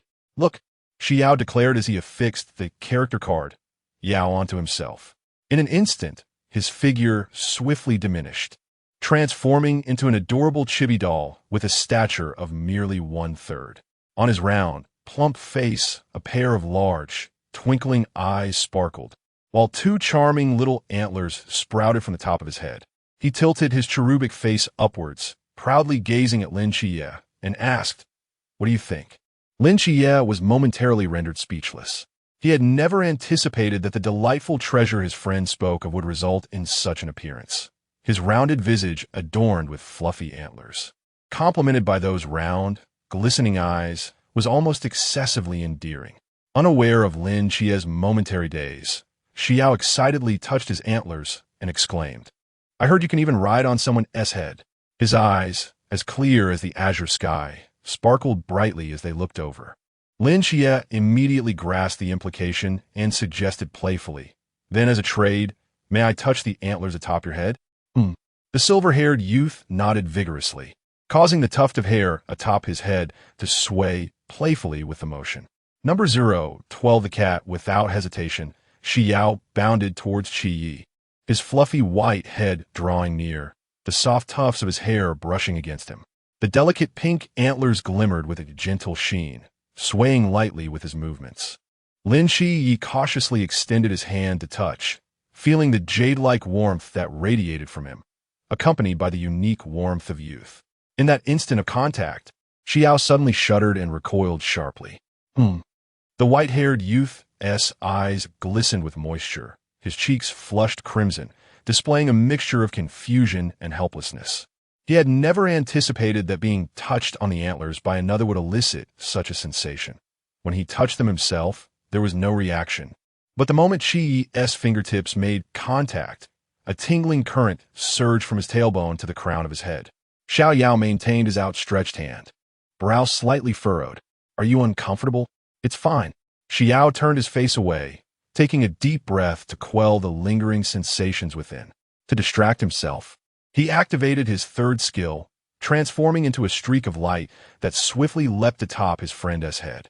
Lin Qiye hesitated. "Xiao Yao, are you really on my head?" "All right. Qi, how do you feel?" Xi Yao's tone was tinged with excitement. The experience was rather intriguing. He felt as though he were anchored in place, unable to move freely, his body gradually becoming translucent from the waist down, akin to a specter. "System, hurry up and take a picture. I want to see what I look like now." The system remained silent, merely snapping photos. "I've sent the picture to your phone." Lin Qiye shook his head slightly. I can hardly feel any weight. Is this some sort of magical item you used? Not exactly, Xi Yao replied vaguely, his voice barely audible. He could not disclose the existence of the system and preferred not to lie. He had promised his father to be an honest child. Descending from Qiye's head like a wisp of light, the white-haired youth tilted his face upwards, his clear eyes brimming with sincerity. I cannot tell you just yet, but I do not wish to deceive you. Once I am able to share it, I will reveal everything. Lin Qiye was momentarily taken aback. Everyone has their own secrets. It was perfectly acceptable for Xi Yao to keep his, especially since he too harbored his own little secrets. It's all right. Not saying anything is perfectly fine. Everyone has their own secrets, don't they? Lin Qiye chuckled gently. He reached out to tousle the boy's soft white hair. Shifting the topic. So, does this have any special abilities? Xi Yao dispelled the character card, Yao, effect, and recounted all his skills to Lin Qiye. Lin Qiye was once again stunned. This ability was entirely supportive, a top-tier capability for protection. So, was it meant for him? Xi Yao, oblivious to Lin Qiye's complex expression, continued, by the way, Qiye, I haven't shown you my other abilities. Due to his previously low proficiency with the 6 eyes and unlimited limit, he had been unable to maintain them for long periods and had not found the opportunity to showcase them. Later, when his proficiency reached its peak, he often forgot about it, and since he rarely used it in front of Qiye, this secret remained undisclosed until now. With a hint of pride, Xi Yao extended his hand towards Qiye, signaling him to take hold of it. Lin Qiye hesitated before reaching out, only to be thwarted by an invisible barrier just as their fingers were about to meet. No matter how hard he tried, his fingertips remained at a delicate distance from that pale hand. This is the Achilles paradox. The distance between us can be infinitely diminished, yet will never truly converge.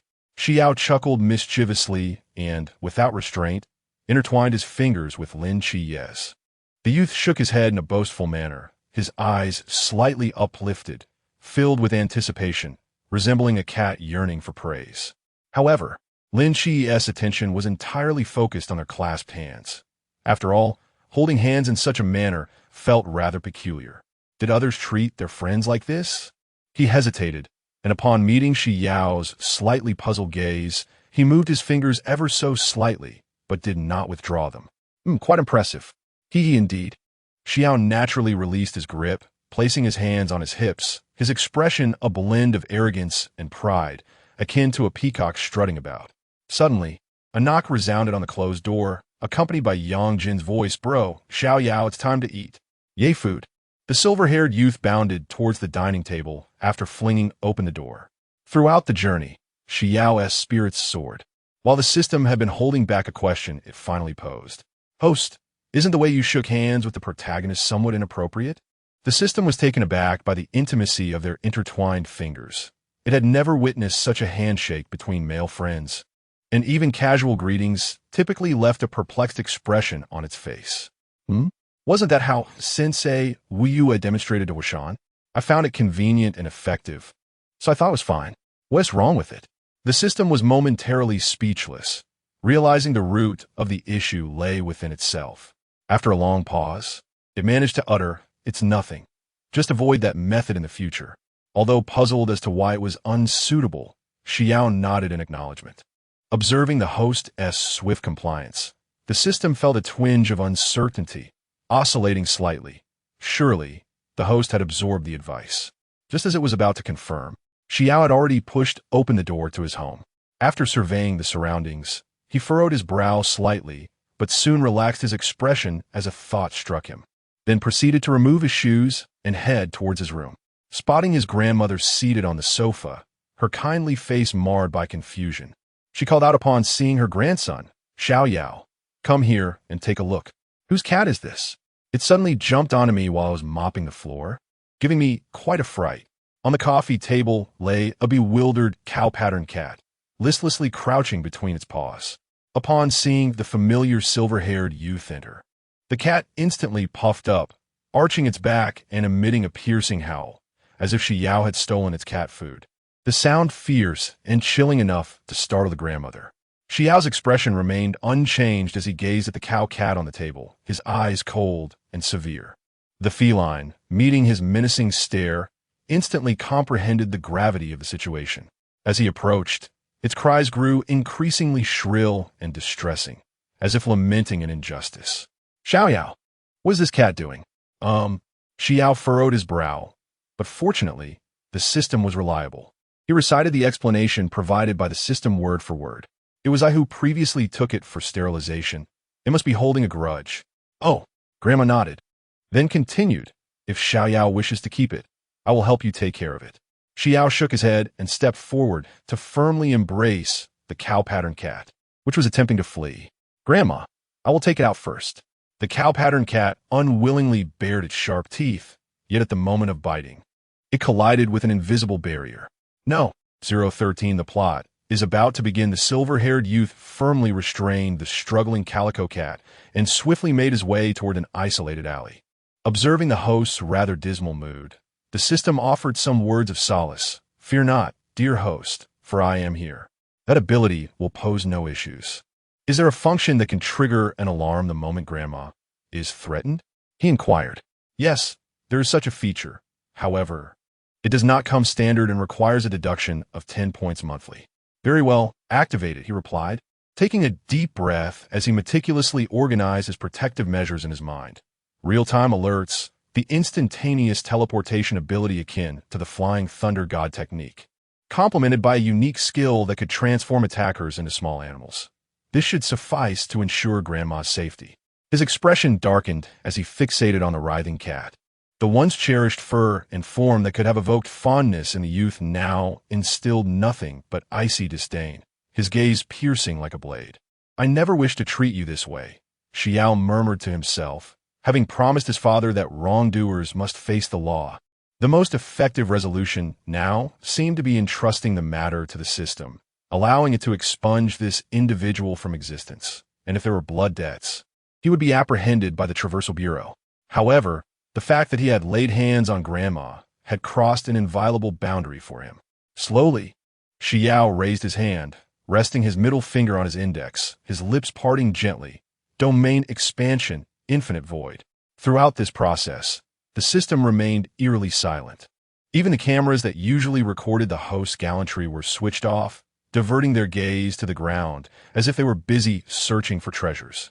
Half an hour later, Xi Yao dragged a dazed-looking man and forcefully threw him onto the ground, calmly instructing the system to expel him. Once the man's figure vanished, he turned and walked home. Host, I have discovered that man as criminal record. He is likely to be imprisoned for life, enduring daily torments of soul-burning. Noting Xi Yao's lack of reaction, the system cautiously queried, does this alleviate your mood? The youth imperceptibly nodded. Upon returning home, he greeted Grandma before directly sitting at his desk. After a moment's contemplation, he retrieved a talisman inscribed with Cure All Ailments from the system's space, and, after marking it with the teleportation symbol, crafted 3 identical ones. One was for Grandma, another for Xingyu, and the last for Qiye, perfectly executed. As the morning sun streamed through the curtains, Xi Yao stretched lazily, stowing away the 3 carefully prepared talismans. At the dining table, he solemnly presented the first one to Grandma. Grandma, this is for you, the youth said, his eyes sparkling. Wearing this will ensure your safety. Grandma tenderly accepted the talisman, her weathered hands gently ruffling her grandson's white hair. Our little Yao has grown up, now understanding the importance of caring for his grandma. At school, Xi Yao handed the second talisman to Xingyu. Considering his desk mate's fervent research interests, he added, with this, I can instantly teleport to your side whenever you need. If you wish to dissect it for research purposes, just let me know in advance, and I will prepare a few spare ones for you. As Xingyu received the talisman, his motion hesitated slightly, and a flicker of complex emotion passed through his eyes behind the lenses. He obediently nodded, carefully stowing the talisman in his clothes pocket. Will that person come again tomorrow? He will not reappear, but in the future, there may be more dangerous individuals seeking you, Xi Yao responded candidly. So, this world truly possesses a mysterious side, does it? And Xingyu's gaze gleamed beneath his lenses. He had wished to inquire yesterday, but due to Xi Yao's troubled mood, he refrained from voicing his curiosity. Yes, perhaps. To be honest, I can hardly recall the contents of that book, only the intertwining emotional threads of a few characters. The system, sensing the host's thoughts, remained silent. Confronted with Xingyu's eager gaze for knowledge, Xi Yao took a moment to pause, cautiously recounting all that he could share. Perhaps due to his constant companionship with Lin Qiye, Xi Yao had never encountered the unique traits of the god-slaying realm. The only time he faced danger was when someone infiltrated the god-slaying world to abduct the protagonist, seeking to usurp his role. Thus, his knowledge was not significantly greater than that of Xingyu. As days passed, when Xi Yao spotted a familiar figure distributing eggs at the school gate, the system's announcement echoed in his mind. The plot is about to commence. Please prepare, host. Host, a special reminder. The initial phase is often the most perilous. Many will choose to strike while the protagonist remains unformed, particularly during the critical nodes of the Ghost-Faced Man and Zhao Kongqing's assassination of the Ghost-Faced King. Maintaining a composed demeanor, Xi Yao continued forward, though the slight tightening of his fingers betrayed his emotions. Despite his perpetual curiosity for the novel, the prospect of upheaval in his tranquil existence was decidedly unappealing. He approached the figure, forcing down a smile at the system's clamorous alerts, striving to uphold his aloof persona. "Aunt," he softly called. "It's little Yao." Upon recognizing the familiar white-haired youth, his aunt eagerly thrust eggs into his hands. "Your grandmother has errands today. Come over to my house for dinner." "All right. By the way, that child, Xiao Qi, is transferring here in a few days." Xi Yao assured her, "I know. Chia has mentioned it. Aunt, you can rest assured that I will protect him." His aunt smiled with relief, affectionately ruffling the boy's soft white hair. "With you around, I can relax." Everything seemed like the calm before the storm. Xi Yao sat on his bed, gazing at his status panel. Host, Xi Yao. Points, 330. Abilities, 6 eyes. Unlimited, reversal technique. Character card, Yao. Character card, Zhongli. Flying Thunder God technique. One-time abilities, Please Do Not Die X1. Archangel S Breath X1. Items, Guijius Stinky Socks, APDX 4869. Any Door X1, Memory Bread X2, Momotaro S Dumplings X3. The 6 eyes and unlimited abilities were indeed formidable. Yet residing in the old district with Qiye, he was acutely aware of the presence of others. Xi Yao was reluctant to casually deploy large-scale destructive skills, such as Tsong or Z. It is not the enemy that concerns him. Rather, it is the likelihood that a few incantations may soon summon the police for a chat.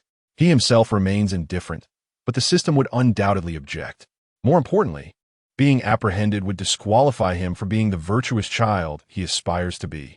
He had planned to showcase to his father, upon resurrection, his newfound ability to save others, liberating himself from the confines of home. Furthermore, his grandmother would surely be worried. Yao Yao is merely a supporting character, and for now, he cannot utilize the character card of Zhongli, so he must draw a new ability. With this thought in mind, he promptly accessed the lottery interface.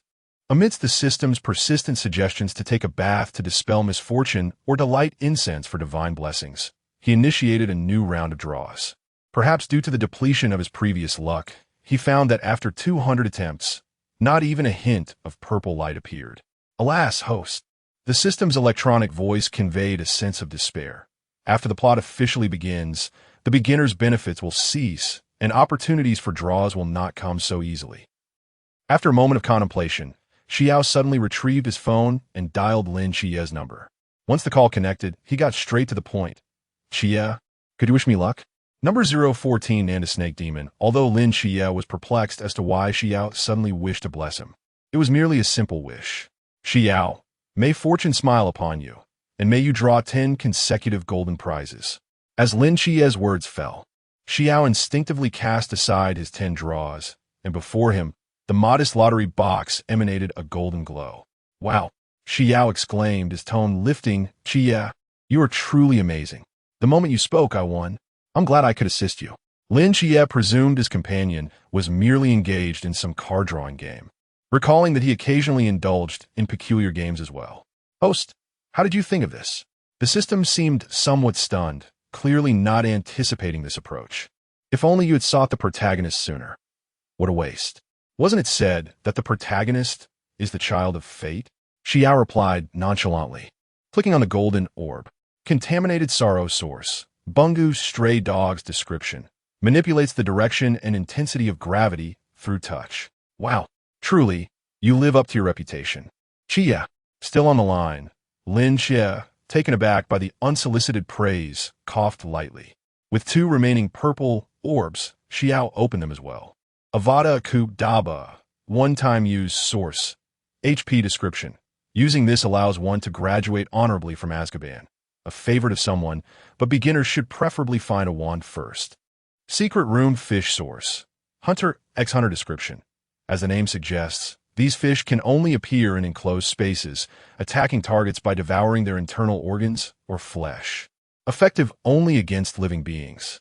Upon seeing this, Xi Yao's eyes brightened instantly. He lavished Lin Qiye with compliments over the phone, ultimately concluding with, "Qiye, you are simply my lucky star. I adore you." Before hanging up, unbeknownst to him, this declaration left both a person and a system momentarily stunned. The system, regaining its composure, observed the host hastily closing doors and windows, somewhat speechless. It was well aware of the host's excitement. He had a genuine fondness for peculiar and extraordinary creatures. The more bizarre and unique, the better. However, Lin Qiye remained oblivious. In his memories, Xi Yao was merely a lively and straightforward youth, occasionally whimsical, yet overall quite normal. The sudden confession, coupled with the ensuing busy tone, left the raven-haired boy frozen in place, his ears and cheeks flushed with crimson. His mind replayed that seemingly confessional phrase, nearly causing a mental crash. What does Xi Yao mean by this? Why did he say that all of a sudden? Could it be? No. It must be excitement. Perhaps he drew something he likes? But would friends speak to each other like that? Xi Yao was unaware that his words had left his friend in a bewildered state. He was currently unable to conceal his exhilaration. The system, observing his demeanor, hesitated to reveal the truth. Host, this is merely a product of energy. I am aware, Xi Yao directed the fish as they swam about. But what does it matter? Moreover, the absence of consciousness is preferable. They will forever heed only my commands. The system, hearing this, felt an inexplicable shiver as it watched the host delightfully tease the fish. Regardless, isn't it better for a pet to possess life and awareness? The boy tilted his head, gazing at the transparent fish gliding in the confined space, a naive smile gracing his lips. What does it matter? As long as they belong to me. Whether they are alive or dead, conscious or not, is of no consequence. What truly matters is, they shall always be mine. Upon uttering these words, an oppressive silence enveloped the room. His eyes, as clear as the heavens, now bore a chilling hue, and his strikingly beautiful face manifested a near-innocent cruelty. The system fell into a prolonged silence, frantically searching through the host's growth records and various psychological studies on child rearing. Its processor nearly overheated. How could the host's adoptive father have raised him so well, yet such deviations emerged under its care? Where did the process falter? A night spent analyzing data left the system lagging, while Xi Yao remained spirited. In the morning, he hummed a tune as he walked to school with Lin Qiye, his eyes and brows brimming with uncontainable joy. Perhaps due to his exuberance or the system still sifting through redundant data, neither noticed that Lin Qiye seemed somewhat peculiar today. At this moment, Lin Qiye felt a tangle of emotions, listening to the silver-haired youth's cheerful humming, his thoughts drifting back to the previous day's words. He had struggled to sleep, and upon awakening, sought to avoid Xi Yao, only to be caught right away. What baffled him further was how Xi Yao maintained such elevated spirits throughout the night. After escorting Lin Qiye to the classroom, Xi Yao waved and turned to leave. Inside, Lin Qiye was warmly surrounded by classmates, piecing together the story of how his aunt had distributed eggs at the school gate for him. Just as he was overwhelmed with emotion, a classmate named Ife suddenly sneezed and then inquired, "Qiye, are you close with the aloof school hunk?" Upon hearing this, Lin Qiye's expression gradually morphed into one of confusion. "Aloof? School hunk?" "Yes, that person who just brought you here," another unfamiliar classmate chimed in. "He's good-looking, excels academically, but hardly interacts with anyone, seemingly only speaking to teachers and his desk mate. Those who excel academically tend to associate only with fellow scholars. Lin Qiye. Are you sure you are referring to the same person I know? Unbeknownst to Xi Yao, his aloof persona was crumbling, and he too wore a peculiar expression. System, just now No, it's not allowed. You don't want to. The system decisively interrupted. I haven't said anything yet. Xi Yao, feeling wronged, protested. Was that just now a painted skin? The system paused, evidently perplexed about how the snake demon related to painted skins. No, that was a Nanda snake demon. They're quite similar, The system, well aware of his hidden intentions, interjected. That won't do. You mustn't. Besides, don't you prefer to have things go your way? I could be disobedient too. Xi Yao mumbled, dejectedly returning to his chair and sprawling over the desk, rifling through the books. Nearby, and Xingyu cast a curious glance his way, occasionally jotting down notes, a strange glimmer in his eyes. Ever since Xi Yao had handed over the spare talisman to Xingyu, he had remained in this peculiar state for quite some time. But don't you have 6 eyes? How could this be your first time encountering this? The system inquired, puzzled. No, indeed, this is truly my first encounter, he replied. The system swiftly analyzed the situation and soon reached a conclusion. In the original narrative, this snake demon possessed high intelligence, and the 6 eyes themselves were distinctly different from others. Sensing this, it deliberately reduced its reproductive activities to avoid exposure. Moreover, as a part of a shared vision clan, maintaining concealment within the host line of sight was not particularly challenging, provided there was a consensus. Furthermore, the 6 eyes were not sensitive to energy systems outside of curse dispelling and sorcery, so it was understandable that the host had only just witnessed it. Xi Yao spoke again. System, I'll give you points, just look. No. The white-haired youth sighed in despair, his gaze inadvertently falling upon the industriously writing in Xingyu, suddenly enlivened. And Xingyu, under the intense scrutiny, turned his head in confusion.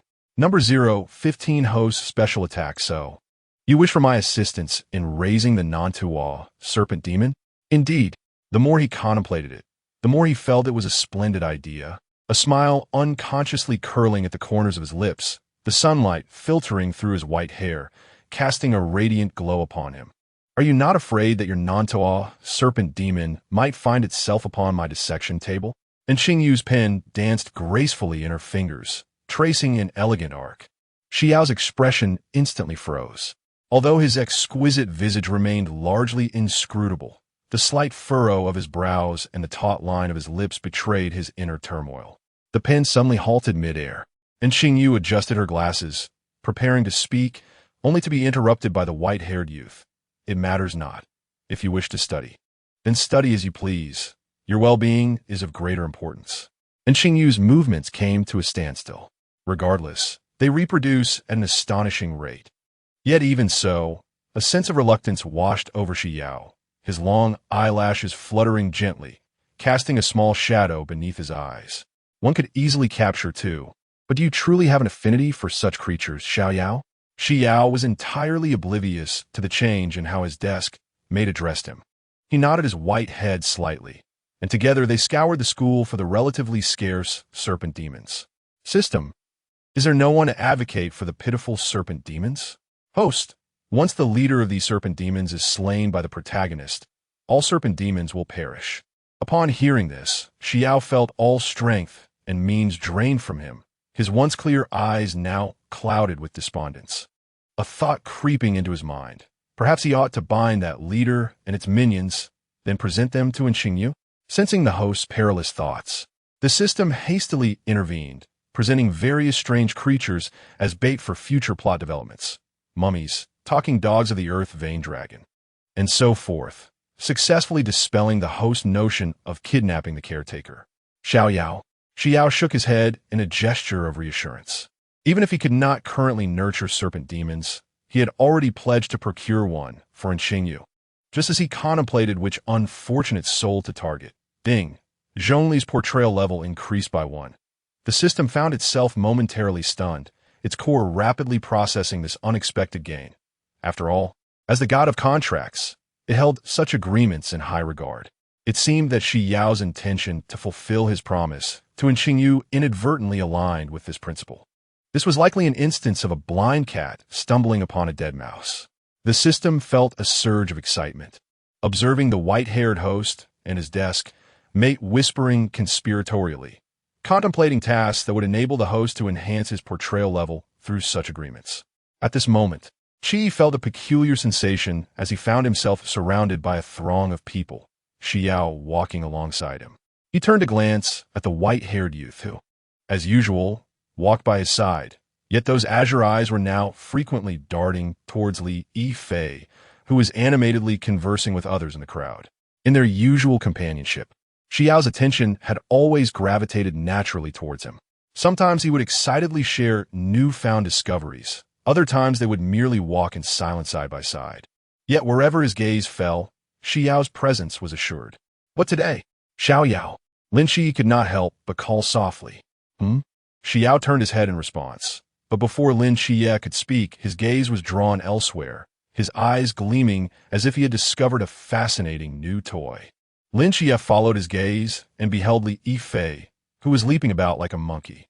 He pursed his lips, suddenly feeling a pang of discomfort in his chest, as if his closest friend were secretly harboring a pet behind his back. Lin Qiye, suddenly caught in the crosshairs of two intense stares, froze and slowly turned around. What met his eyes were Xi Yao's astonishingly bright blue irises, and Lin Qiye's gaze, though partially obscured, still radiated an unfriendly vibe. An involuntary shiver ran down Lin Qiye's spine. Just as he was about to inquire, he noticed Xi Yao's expression had shifted abruptly to one of coldness. The silver-haired youth hurriedly whispered a few words to Lin Qiye before darting away like an arrow released from a bow. The onlookers were left bewildered, with Jiang Xian staring at the retreating white figure, her face a mask of confusion. What had come over Xi Yao? Lin Qiye furrowed his brow, instinctively tightening his grip on his cane. He suppressed the rising unease within him and explained, he has urgent matters to attend to. Meanwhile, Xi Yao was sprinting down the dilapidated street at an astonishing pace. In that fleeting moment, he had distinctly sensed a malicious gaze wrapping around him like a venomous snake. Turn left. The system's electronic voice unexpectedly carried a sense of urgency. Following its guidance, Xi Yao veered into a dim alley.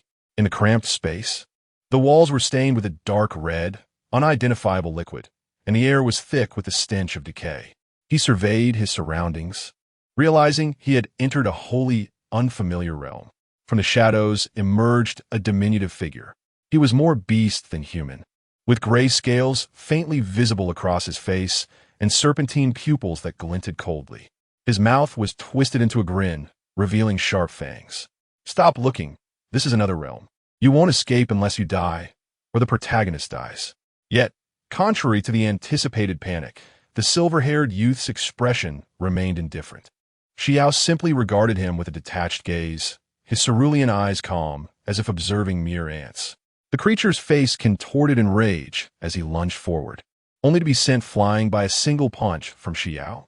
Even Xi Yao found himself at a loss for words, quietly asking the system, why do these individuals seem to lack intelligence? The system, equally perplexed, pondered the task classification. Wasn't this supposed to be a 3S level high-risk mission? Why did each antagonist appear as though they had suffered a blow to their wits? It hadn't bestowed any intelligence-diminishing aura upon them. I don't understand either.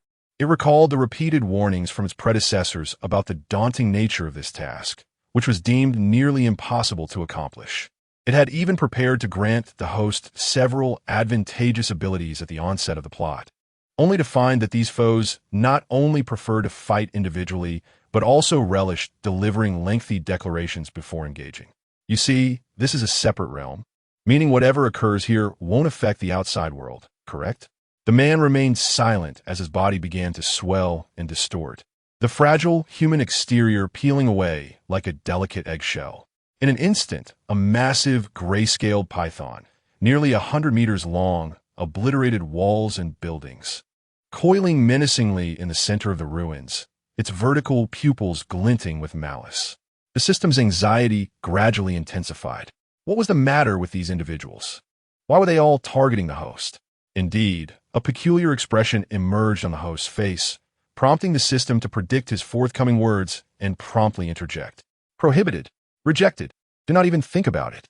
With a sense of grievance, Xi Yao closed his mouth and, in deep anguish, unleashed virtual technique, inflicting severe damage upon the yet-to-attack adversaries, creating a chasm several meters deep in the ground. In a fit of rage, he meticulously plowed the area, though while others used oxen, he merely employed. Strangely, despite the complete devastation of everything in this space, Xi Yao remained inside. He furrowed his brow, about to utter something, when suddenly, the system emitted a piercing alarm. Warning! Warning! The protagonist's health has dropped to 60/50. Please, host, protect the protagonist promptly to avoid mission failure. Number 016 Fox Demon. So, is this what you call a scheme? Xi Yao murmured to himself. The enemy had been utterly obliterated, leaving no room for a response. Had he not been fortunate enough to draw the Flying Thunder God technique, perhaps the outcome would have been different, but no, without such power, he would not have dared to venture recklessly. As the technique activated, the figure of the silver-haired youth vanished amidst the chaos. In the next moment, Xi Yao had teleported to Lin Qiye's side. Just then, the dark-haired youth suddenly swayed. Xi Yao instinctively opened his arms, securely catching the collapsing figure. Qiye? In his embrace, Lin Qiye appeared pale, warm blood continuously oozing from various wounds. The edges of those wounds were irregularly torn, radiating an ominous purplish-black hue, clearly not inflicted by daggers or swords. Little Yao? Lin Qiye's pupils were unfocused, his voice barely a whisper, as if it could be carried away by the wind at any moment. Warning! Host!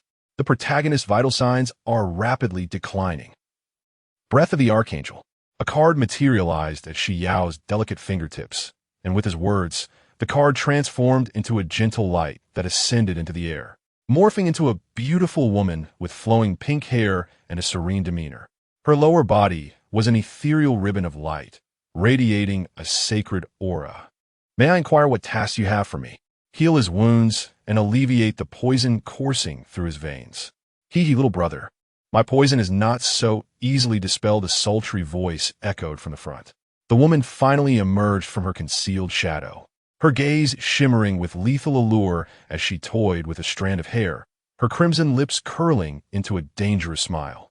Most striking were the pair of animated pink fox ears atop her head and the large tail that swayed restlessly behind her. Help! Why are all the enemies so enticing to the host? However, at this moment, Xi Yao's feelings starkly contrasted with the system's speculations. His friends were few, both before and after his transmigration, making them exceedingly precious.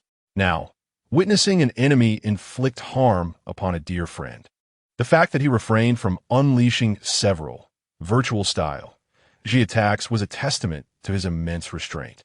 The woman gazed at the exquisite countenance before her, her breath involuntarily quickening. The boy's azure eyes were akin to cold, glacial ice, yet they accentuated the breathtaking beauty of his delicate features. Her eyes sparkled with intrigue as she unconsciously took a step forward. Truly beautiful, she murmured, her lacquered fingertips trembling slightly. It seemed she had never encountered such a type of youth before. She parted her red lips, her tone laced with seduction. Little brother, how about you come with me, and I shall release your friend? Xi Yao remained silent, merely observing as breath of the Archangel healed Lin Qiye's wounds, his body trembling slightly. Little brother, don't be so heartless. The fox demon giggled softly, her tail swaying joyfully behind her. During the woman's inquiries, the breath of the Archangel completed its healing, even dispelling the poison. Little brother, how do you feel? The fox spirit toyed with the tips of her hair, watching as the light, symbolizing healing, dissipated completely, confidently awaiting a response. I find this unsatisfactory. Lin Qiye, with a darkened expression, rose to his feet.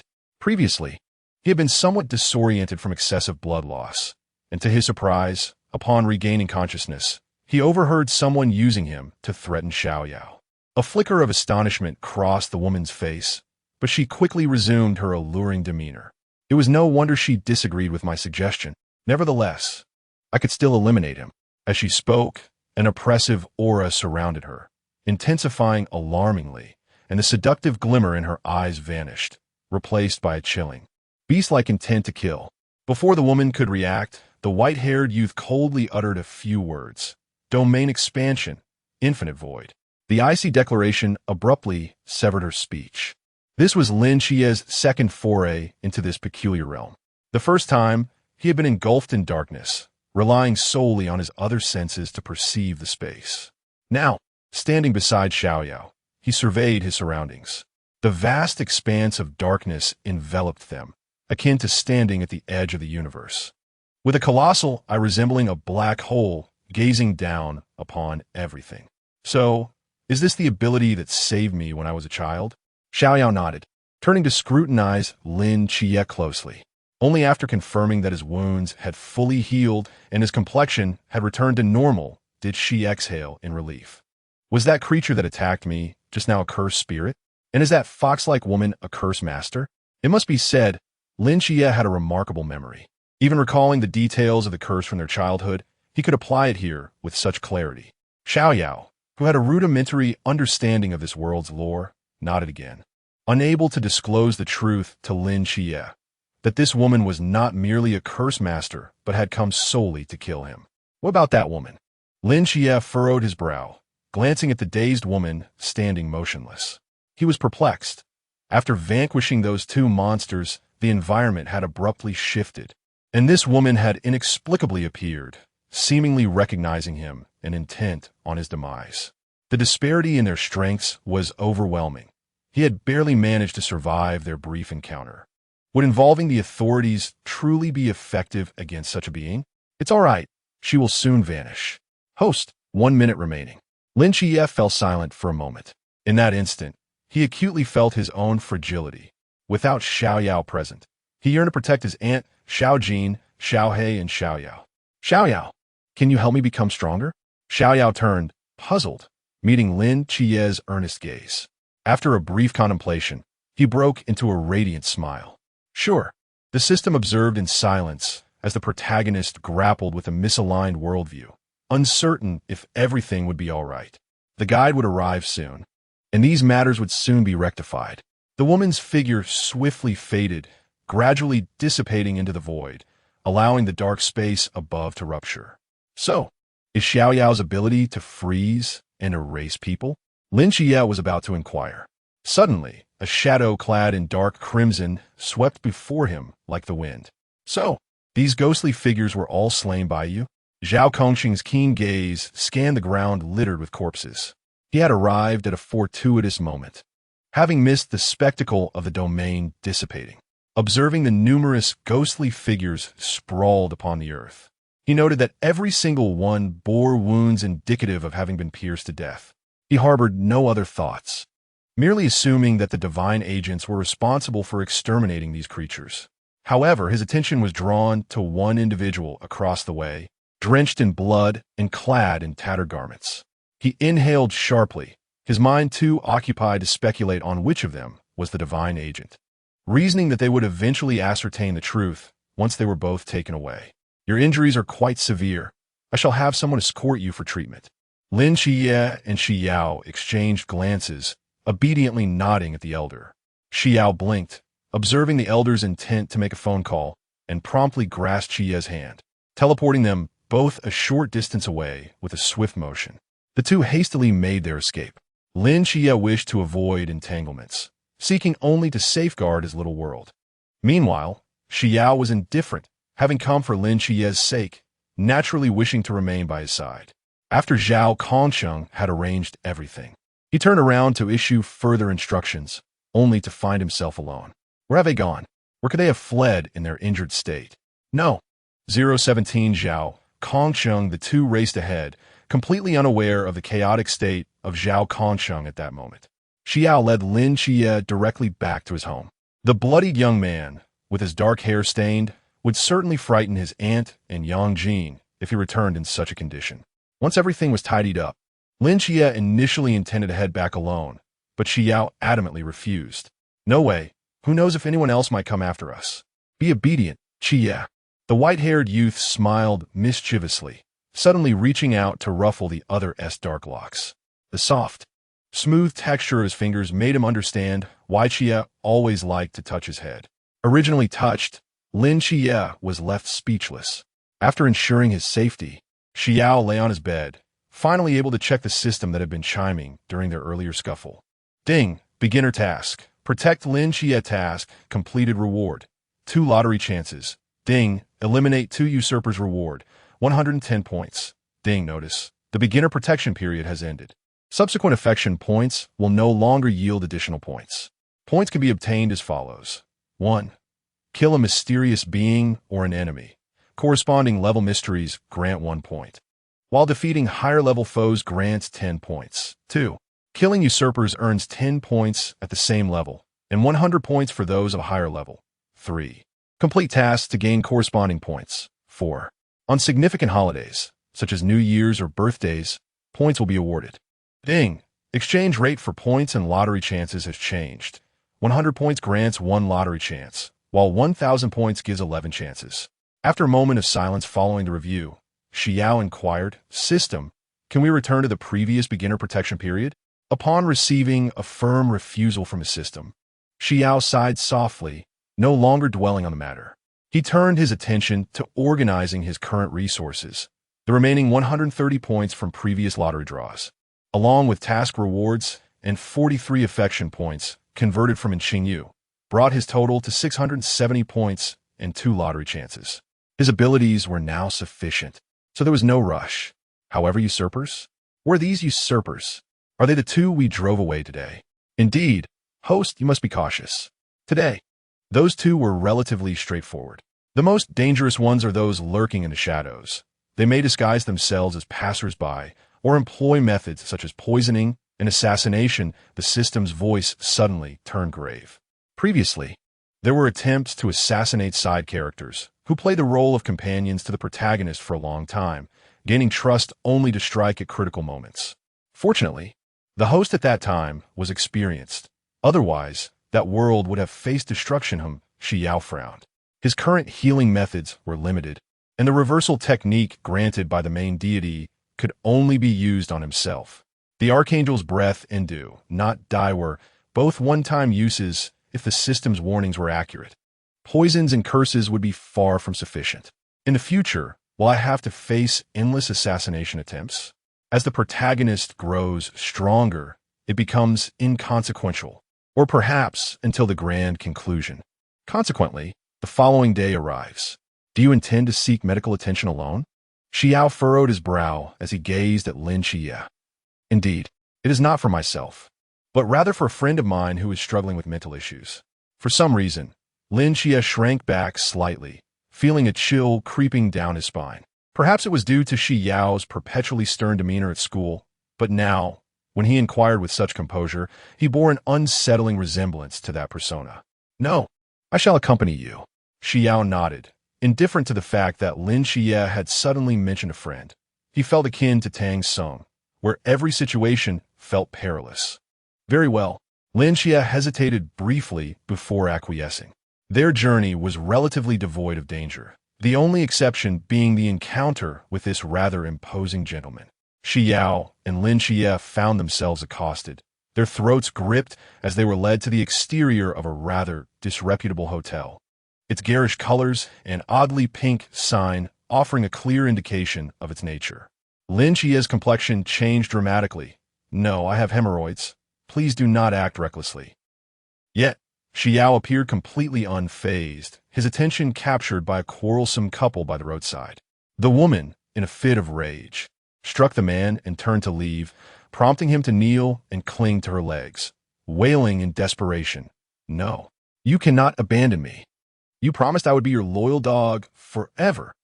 His cries echoed throughout the street, causing Zhao Kongsheng and Lin Qiye, who were previously engaged in a scuffle, to pause and stare in unison. At that moment, Xi Yao quipped, "Can one truly be a dog to another?" Zhao Kongsheng's expression grew peculiar.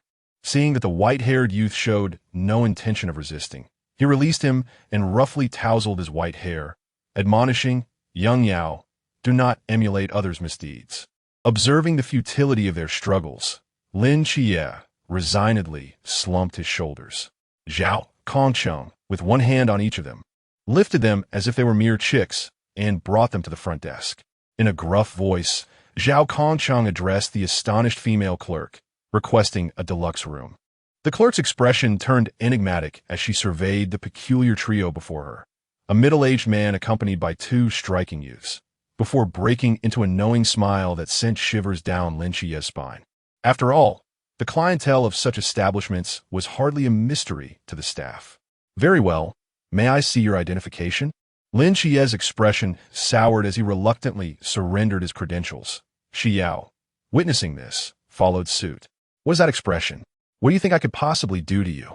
Zhao Kongcheng grumbled as he accepted the room key, dragging the two of them towards their accommodations. As they chattered away, Lin Qiye began to grasp the truths of this world. Mists, forbidden ruins, divine agents. Yet his mind was increasingly clouded with uncertainty. Unable to contain himself, Lin Qiye ventured. Are we not sorcerers? Zhao Kongcheng paused, bewildered. What on earth is a sorcerer? Lin Qiye frowned, his gaze towards Zhao Kongcheng tinged with growing suspicion, akin to that of a witness to a heinous crime. After all, he naturally placed his trust in his childhood companion over this suddenly dubious stranger. Are you truly official if you are unaware of this? Lin Qiye questioned, grasping Xi Yao's hand, ready to flee at the first sign of trouble. Alas, the protagonist has truly been led astray. Zhao Kongcheng did not anticipate that his official identity would be doubted. He hastily retrieved some documents to show him, asserting that they could be useful even to a stranger. Lin Qiye examined the papers, his skepticism somewhat alleviated. If this elder's claims held any truth, then what of the cursed master and the cursed spirits that Xi Yao spoke of? Were there indeed two factions at play? He could not help but glance at Xi Yao, who appeared lost in thought, his eyes brimming with curiosity. The silver-haired youth, sensing the gaze, tilted his head and blinked innocently. Ahem, Zhao Kongcheng coughed, interrupting their silent exchange. So, which of you is the divine agent? What happened to you yesterday when you suddenly vanished? After a moment's hesitation, Lin Qiye replied, I am the divine agent. And as for the teleportation, that would be me. Xi Yao raised his hand obediently. Zhao Kongcheng's eyes sparkled. Capturing a divine agent along with one who seemingly possessed teleportation abilities was quite the feat. His voice involuntarily rose. So will you join us? No, Xi Yao declared. If Qiye does not go, then neither will I. Zhao Kongcheng understood. If he could persuade Lin Qiye, the silver-haired lad would likely follow suit. Why not? Don't you find it impressive? Lin Qiye took a deep breath and replied solemnly, It is indeed impressive, and I acknowledge your greatness. However, my sole desire is to protect my home and Xi Yao. I have not considered anything beyond that. Xi Yao nodded in agreement. No, 018 saving a life after rejecting Zhao Kongcheng. Lin Qiye and Xi Yao walked side by side on their way home. The black-haired youth furrowed his brow, filled with an array of questions that he did not know how to voice. Oh dear, host, it seems you are about to encounter a mishap. The system remarked with a hint of mischief. Qiye, what is it that you wish to say? Xiao Yao, do you still remember the sorcerer and the cursed spirit you mentioned before? Lin Qiye pondered before speaking, realizing it was somewhat different from what Zhao Kongcheng had said earlier, because they are fundamentally two distinct systems of power. Cursed spirits are composed of human fears and resentments, and can only be eradicated by sorcerers. The mysterious seems to be quite different, does it not? Xi Yao, not concealing anything, recounted everything to him. My system of power is inherently different from yours. Lin Qiye hesitated, then finally lowered his voice. You can tell me these things, but do not share them with others. Seeing the white-haired youth nod indifferently, he could only sigh internally and resolve to be more cautious. As usual, Xi Yao entered the classroom, greeted his deskmate, and took his seat. However, today felt somewhat different. The white-haired youth rested his chin on one hand, his cerulean eyes fixated intently on several classmates in the front row, his gaze burning with an intensity that seemed capable of piercing through their backs. Those individuals appeared peculiar, reminiscent of something he had encountered previously in Lin Qiye's class. Called the Nanda Snake Demon? He hesitated for a moment, wondering if he had mentioned the Snake Demon to Lin Qiye. No, host, it's fine. "You will find out eventually," the system replied nonchalantly. Xi Yao nodded absently, yet his gaze remained locked ahead. The fervent scrutiny made the boys in the front row feel a prickling sensation, prompting one to awkwardly turn around. The boy managed a strained smile, beads of sweat forming on his forehead. "Xi Yao, is there something you need?" Recalling his observations from the previous day at the hotel, Xi Yao slowly revealed a smile brimming with anticipation. "Would you like to be my dog?" The moment those words left his mouth, an immediate silence enveloped the surroundings, leaving all who heard it utterly speechless, their eyes wide in disbelief at the white-haired youth. However, upon glancing at the ordinary face of the male classmate, whispers of confusion arose within their minds. Host, what on earth are you saying? Didn't I tell you not to learn bad habits yesterday?" Perhaps using a snake demon as a pet is indeed rather inappropriate. Is that the main concern here? The system was on the verge of breaking down. "Isn't it?" And Qingyu, noticing something amiss, leaned closer. "So that person is a Nanda snake demon?" "Indeed." Xi Yao's gaze remained unwavering as he observed the boy rise, his eyes darting as he approached. The boy's face flushed, and he awkwardly suggested, why don't we talk outside?" As Xi Yao was about to stand up, the system emitted a sharp alarm in his mind. "No. Host, you cannot go outside with him." The system was nearly in a state of collapse, desperately hoping to avert the scenario of the host feeding Momotaro's dumpling to this individual, especially since snake demons share vision. If the leader witnessed this, it could incite chaos. Xi Yao could only sit down regretfully, shaking his head in a cool manner to express his refusal. The boy cast a disheartened glance at the white-haired youth before turning back to his seat, glancing over his shoulder with each step. Although the white-haired youth had temporarily relinquished his efforts, and Qingyu, who adjusted his glasses beside him, appeared lost in thought. Lately, with his grandmother away from home, and due to the unfolding plot, he had been spending late nights at Lin Qiye's residence. Upon returning home, he found Zhao Kongcheng donning an apron, bustling about the kitchen, assisting his aunt. Lin Qiye's expression darkened considerably. He hurried forward, seized Zhao Kongcheng's arm, and dragged him toward his room. Meanwhile, the white-haired youth offered a charming smile to his aunt, gently patting the head of the little black dog, and said, "Aunt, I'm here to help." No need, Xiao Yao. Just sit. It will be ready soon," his aunt said affectionately, waving her hand. The system in his mind was increasingly anxious. It had been murmuring since morning, but its words eluded comprehension. By the time Zhao Kongsheng emerged, the table was laden with a bountiful meal, a celebration of Lin Qiye's newly regained eyesight. As Lin Qiye sat down to eat, his mind wandered. Next, it seems Zhao Kongsheng would risk everything to protect the protagonist's humble abode, clinging desperately to the ghost-faced king, sacrificing himself to alter the protagonist's fate. The chopsticks in his hand suddenly hovered in midair. The torrential rain outside, with droplets hammering against the glass, momentarily transported him back to that fateful rainy night. It seemed the weather mirrored that day, when his father, covered in wounds, burst into the laboratory. Barely clinging to life, yet still promising to take him to the main star to gaze at the stars. Were soldiers and police always such figures? What would his father do if he were here, hearing this? The youth found himself engulfed in confusion. He had initially felt indifferent towards Zhao Kongsheng, even apathetic about the prospect of his demise. Yet perhaps the system's grandiose depiction of the ending, or the image of that rain-soaked figure overlapping with his memories of his father, stirred something within him. Xi Yao felt a pang in his heart. He did not wish for this man to depart at such a crucial moment. Good people should live long lives. Ding. Acting degree 10. The system intended to question Xi Yao about his apparent unfamiliarity with the plot despite having read the novel, but it abruptly faltered, unsure of what to say next. What was happening? Why had the acting degree suddenly surged? Xiao Yao, are you all right? Xi Yao snapped back to reality, meeting his aunt's concerned gaze. Instinctively, he raised a gentle smile and shook his head. I'm fine. Turning to gaze out of the rain, he stood up. Aunt, I have something urgent to attend to. At this time? It's pouring outside. Why not take an umbrella? Yang Jin frowned as he retrieved an umbrella from the cupboard. But before he could say anything, the white-haired youth had already vanished into the curtain of rain.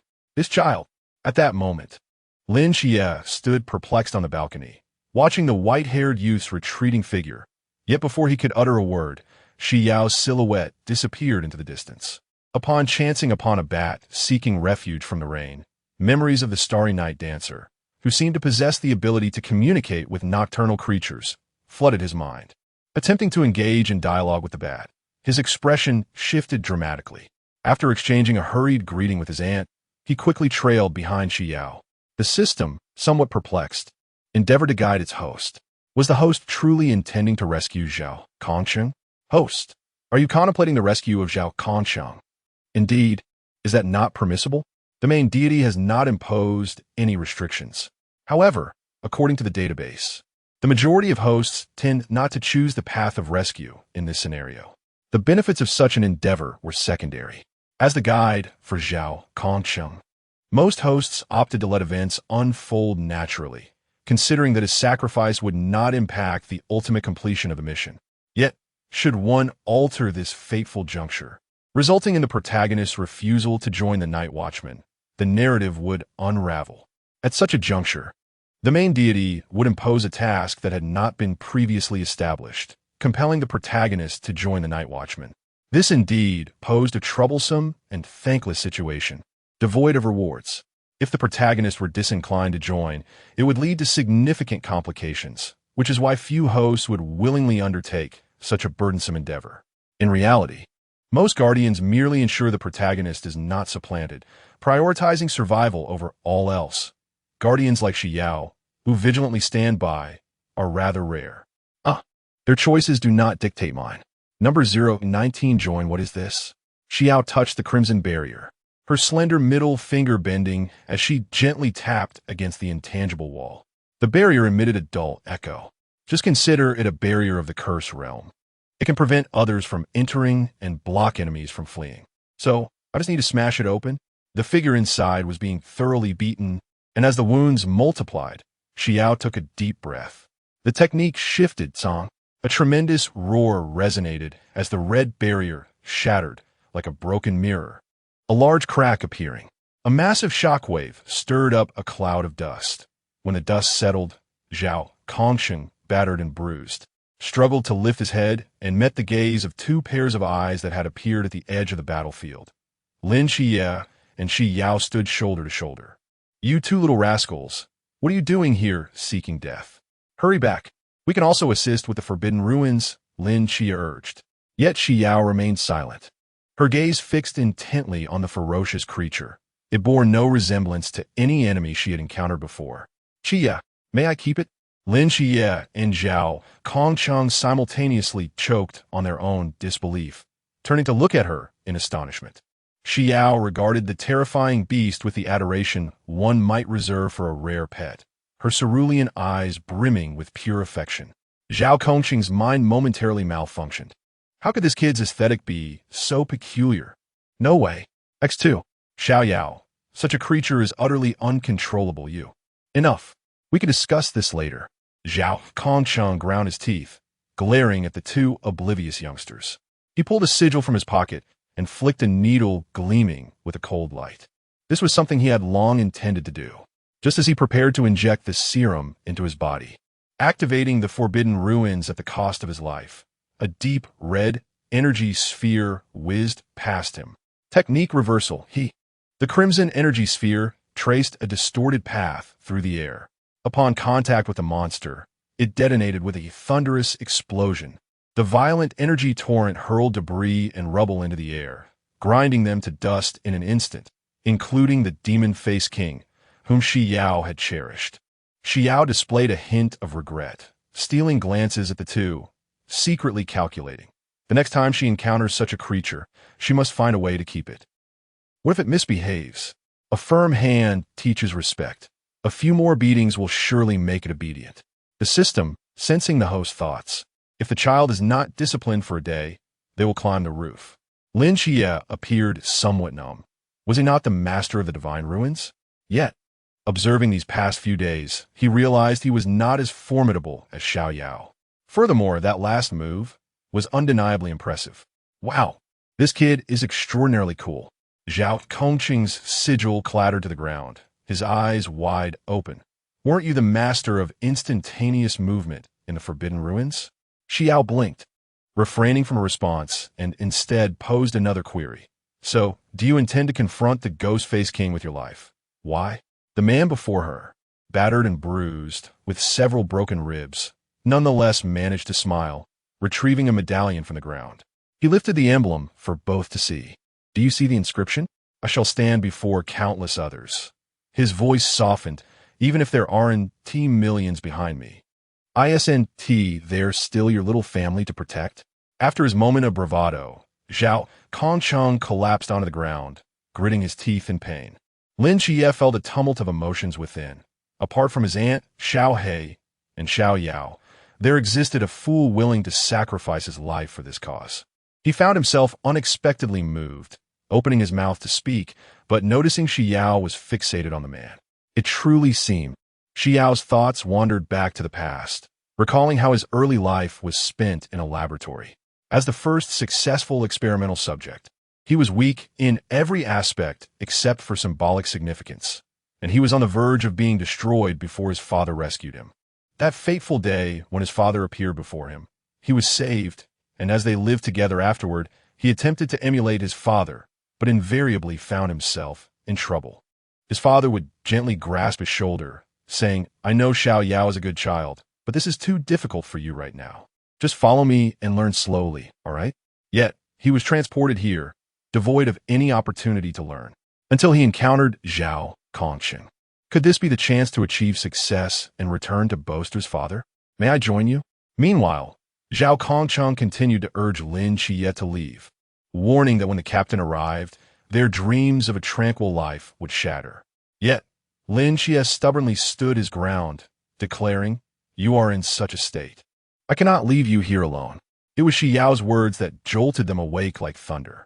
Didn't you wish to live a peaceful life with Lin Qiye? What? Have you been struck by my charm? Zhao Kongcheng smirked, a greasy smile spreading across his face. Charming? Xi Yao recalled his father, navigating through numerous obstacles. Standing before him with dual pistols, his handsome face marred by faint traces of blood, sternly commanding, Let us go. He nodded earnestly. Indeed, he was quite impressive. So, can I join? Of course, why not? You stay here, and you, he pointed at Zhao Kongcheng, must hurry and escape. If you don't leave now, it will truly be too late. The captain is not as lenient as I am. With a slap to his thigh, Zhao Kongcheng turned to the raven-haired youth. Lin Qiye stood there, bewildered, his expression turning vacant. How had a narrative shifted from rescuing Zhao Kongcheng to Xi Yao wishing to join the night watch? Qiye, you must understand, if a cockroach appears in a place, it signifies that the area is already infested. In the background, Zhao Kongcheng shouted, Nonsense! My comrades and I have worked tirelessly against the mysterious forces. Where do all these come from? Lin Qiye was certainly not foolish. He had initially planned to leverage the asylum's resources, combined with Xi Yao's assistance, to gradually enhance his strength and lead a stable life. At this moment, gazing upon the ghastly wounds adorning Zhao Kongcheng's body and meeting Xi Yao's crystalline azure gaze, memories of his own helplessness in the face of adversaries flooded his mind. He inhaled deeply, turning to Zhao Kongcheng with solemnity and declaring, I shall join the night watch, but I will remain only for a decade. After 10 years, I will withdraw from this duty. The system, observing the exchange, let out a silent sigh of relief, regardless of the circumstances. What mattered was that the protagonist had chosen to join. Xi Yao was diligently scanning the desolate ruins with her 6 eyes, searching in vain. Nothing at all. System. Was it not said that someone would be present at this juncture? Well, theoretically, there should be someone arriving. The protagonist is vulnerable at this period. Should they reach Team 136 and the training camp, an assassination would become exceedingly difficult. The more people involved, the more complicated the situation becomes. Old Zhao, how splendid. I knew you would be all right. A graceful figure dashed towards Zhao Kongcheng at an astonishing speed, enveloping him in an embrace. Number 020 leaving home, so. Are you planning to join for 10 years and then leave? Indeed. Impossible. The man furrowed his brows in rejection, then shifted the conversation, saying, of course. If you can leave on your own afterward, that's a different matter. If I cannot exit the night watch after 10 years, it will be my failing. Not far away, Lin Qiye was engaged in a low conversation with Chunmai. Xi Yao's gaze lingered briefly on them before he resumed his mental dialogue with the system. So, there has indeed been a force continuously possessing the Ghost Face King. Correct, the energy is not particularly strong. It seems to be in a struggle for control with the Ghost Face King.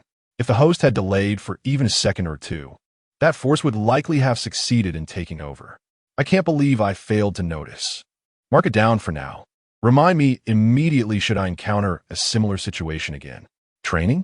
Everyone must undergo this before joining. Meanwhile, within an abandoned old residence in the old city, a semi-transparent figure gradually descended, solidifying upon making contact with the ground. The man wore a grim expression, fixated on the wall plastered with photographs and information. So, who exactly is that person? Have you figured it out? The man's voice was hoarse. Wasn't it just a newcomer? How does one possess such power?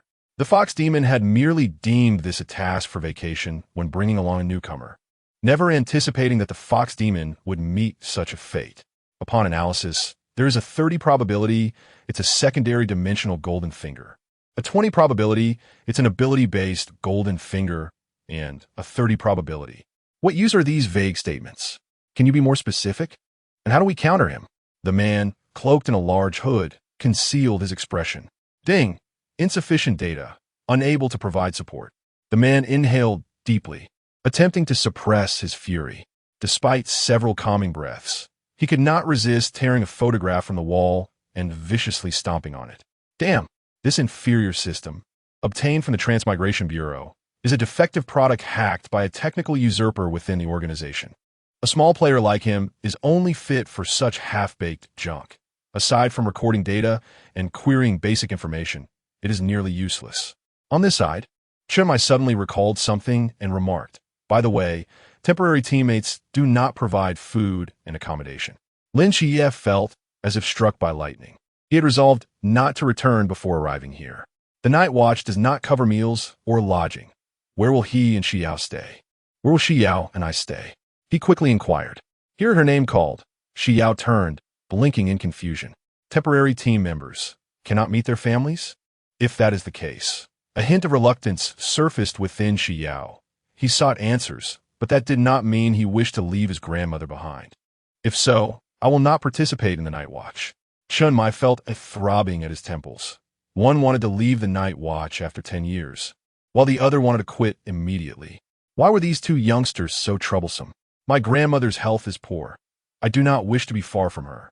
Lin Qiye, accustomed to explaining to Xi Yao, who seemed inattentive, said, the captain did not outright refuse.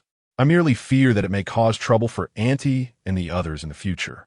I also worry that once I return, I may never come back. Xi Yao, still somewhat perplexed by the intricacies of this emotional turmoil, hesitated before responding. That seems similar to how Lin Qiye feels. Sitting nearby, Hong Ying Xiaonan observed the two with a curious expression, exchanging glances before retreating into the corner to whisper. So where will we stay? We can't possibly sleep on the streets, can we? Lin Qiye, with a frown, diverted the topic, not oblivious to the implications of their previous conversation. Clearing her throat, Hong Ying straightened with a serious demeanor. Then let us stay together. My home is quite spacious, and Xiaonan also resides with me. While Hong Ying had mentioned her home was large, Lin Qiye was taken aback to discover it was a luxurious villa, standing before the grand, intricately carved entrance. The dark-haired youth gaped at the opulent house, then turned to the beaming Hong Ying, involuntarily gasping in astonishment. Meanwhile, Xi Yao merely scanned the surroundings with a lackluster interest, soon falling into a state of daydreaming. System, what kind of persona should I establish? Question mark. The system, somewhat puzzled, recalled that the purpose of establishing a persona was to enhance favorability and earn points. Nevertheless, it replied truthfully, it's all right not to establish a persona. Well, I previously had a cold persona. Should I adopt a Yandere, a madcap, or a bright and cheerful one? System, so you were merely asking a simple question. My apologies for any presumption. The following day. So, you're saying that Xiao Yao has enlisted? The grandmother, trembling as she donned her reading glasses, repeatedly confirmed the familiar handwriting on the letter, regarding the two men in military uniforms before her with suspicion. Indeed, we are from the Tsangnan Military Political Office, here to inform you of your grandson's enlistment and to deliver some allowances, Wen Qimo said slowly. My grandson has white hair. Can he really enlist?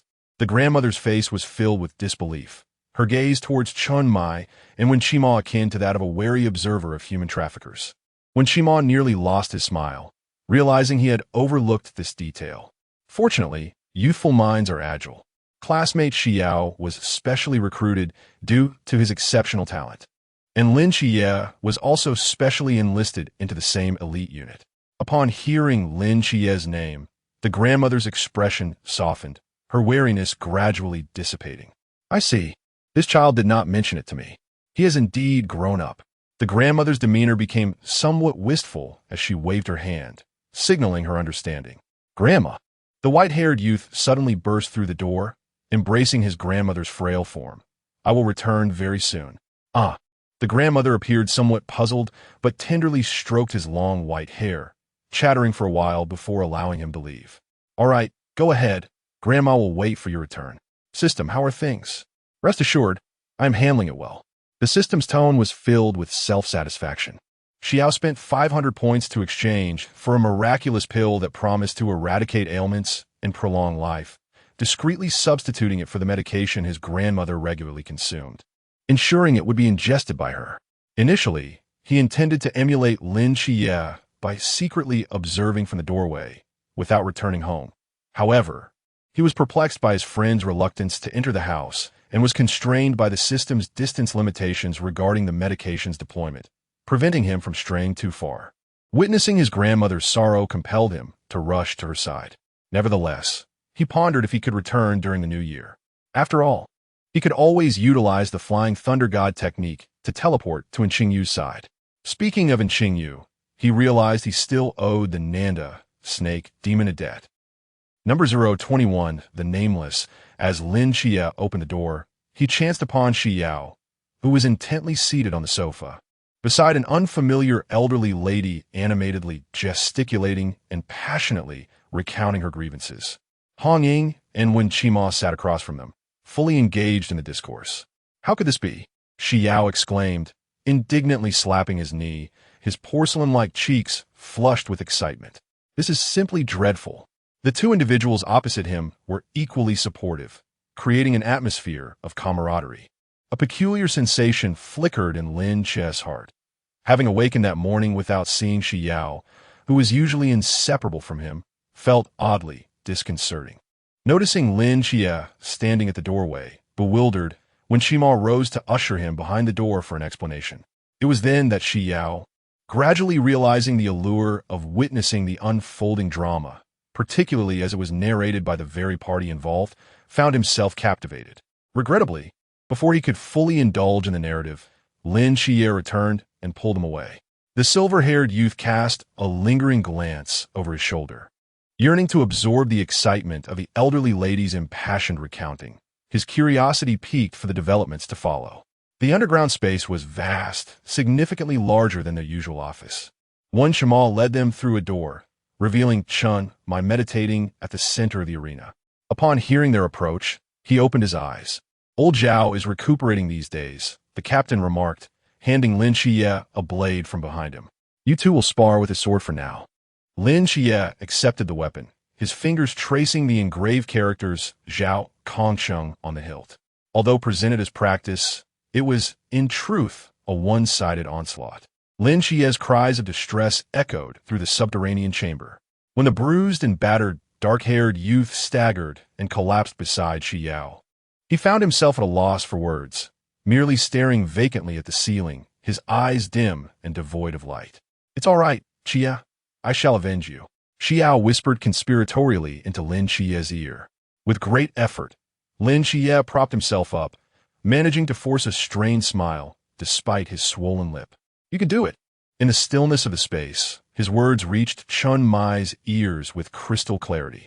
The captain raised an eyebrow, twirling the bamboo sword elegantly in his palm. I shall grant you the opportunity for revenge. Very well, Xi Yao replied, not taking the sword Lin Qiye offered, but instead picking up a bamboo sword of his own, steadily advancing towards the center of the arena. Despite the light-hearted banter, the disparity in their strengths remained stark. He could only barely hold his ground thanks to the support of the unlimited ability, which he could activate for 24 hours without restraint, allowing him to fight without inhibition. Chun Mai soon discerned the peculiarities of the match. Each time his bamboo sword was poised to strike, it would inexplicably halt mere inches from the youth's skin. Meanwhile, Xi Yao had abandoned defense altogether, engaging in a frenzied offensive, trading blows without regard for his own injuries. Yet the conundrum lay in the fact that he was unable to land a hit on his opponent. Moreover, the silver-haired youth seemed to anticipate his every move. Initially able to suppress his adversary, he now struggled merely to keep up with the tempo. "Is this your forbidden abyss?" Chun Mai inquired, parrying a strike aimed at him, his palm tingling from the impact. "Indeed," Xi Yao replied, grinning as he boldly charged forward. "Be careful, Captain." In the afternoon, Xi Yao assisted Lin Qiye as they made their way towards the Forbidden Abyss laboratory. "Why am I the only one getting beaten up?" Lin Qiye limped forward, his handsome face marred by bruises of varying shades. Xi Yao, observing his distressed visage, quipped, "Shall I offer you my eyes?" The system exclaimed in disbelief. "What on earth are you saying, you silly fool?" Lin Qiye winced. "What are you talking about, Xi Yao? It was only those possessing 6 eyes who could wield the limitless. Well, I would need to create a limitless for you." "No, that's unnecessary." Lin Qiye gritted his teeth and rubbed his head, wishing he could shake out the water that had seeped in, grimacing as pain coursed through his wounds. "What nonsense are you spouting?" Despite their long acquaintance, Lin Qiye often found himself perplexed by the peculiar thought processes of the youth. Xi Yao remained silent, and upon opening the door, they discovered Wen Qimo languidly seated at the center of the training ground. Upon seeing the limping, dark-haired boy, he nearly burst into laughter. "Did you just finish practicing with the captain?" "Yes, the captain was rather merciless," Lin Qiye replied. "That's normal. I too struggled to rise after training with the captain." "You seem to be holding up well," Wen Qimo remarked, glancing curiously at Xi Yao. Compared to the battered Lin Qiye, the white-haired youth appeared unscathed. "Did the captain go easy on you?"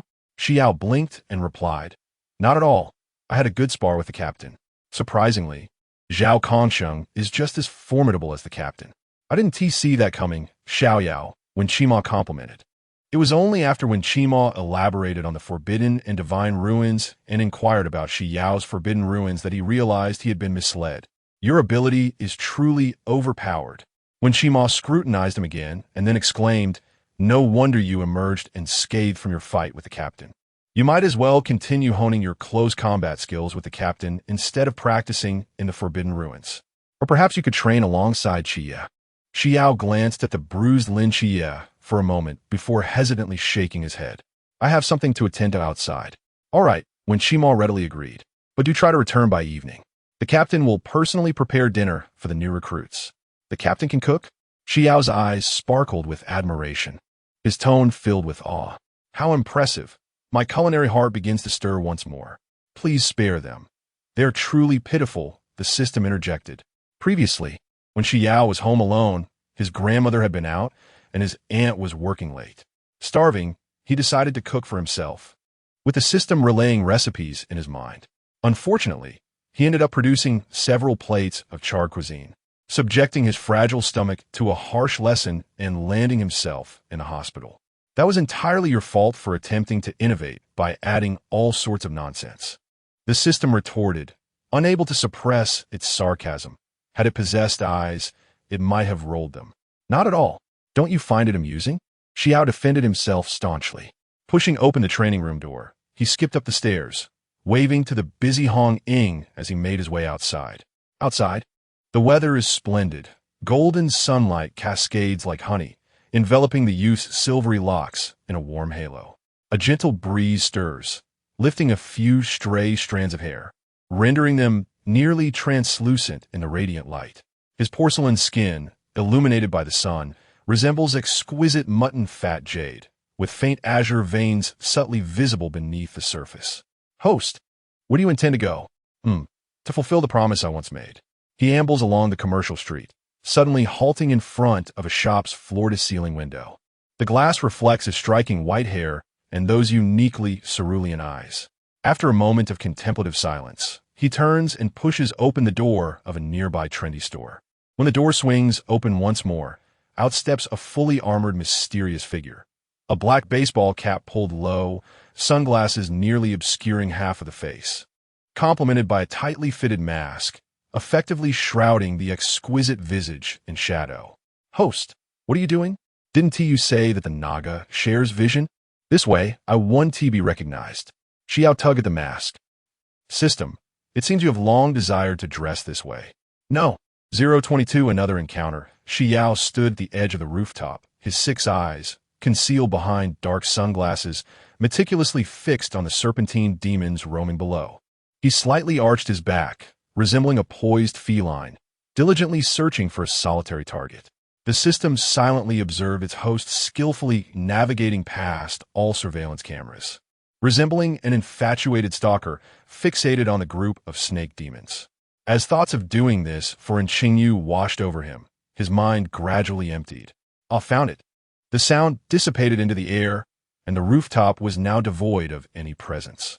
When the system finally emerged from its reverie, it beheld Xi Yao standing on one foot atop the head of a fainted snake demon, his fingers rapidly tapping away on his phone. "Non-Tuo, Snake Demon JPG. The demon you requested." After a moment's contemplation, Xi Yao decided to embellish his message with a flurry of heart and kiss emojis, even opting for a dynamic effect for one of them. He had clandestinely learned this little trick to increase affection online. It ought to be effective, right? In the classroom. And Xingyu had just pulled out his phone and opened the chat window when a red pair of lips appeared on the screen, pouting slightly before leaving a crimson imprint that vanished shortly after, followed by a row of hearts and kisses. He found himself momentarily bewildered. Having spent a considerable amount of time together, he did not perceive Xi Yao's actions as a sudden romantic inclination. It was likely another trick he had picked up, reminiscent of the time he brought roses for him. Because of this, he had contemplated employing certain tactics to achieve his desires, yet Xi Yao lacked the subtlety required. Their friendship and romantic dynamics would hardly improve, which led him to abandon the idea.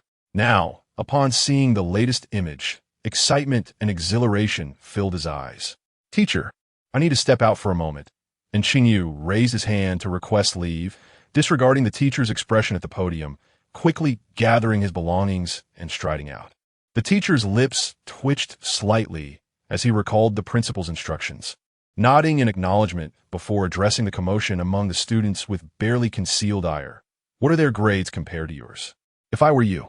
And Xingyu dismissed the teacher's reprimands, hastening to their agreed-upon meeting spot, where the sight before him caused his steps to falter.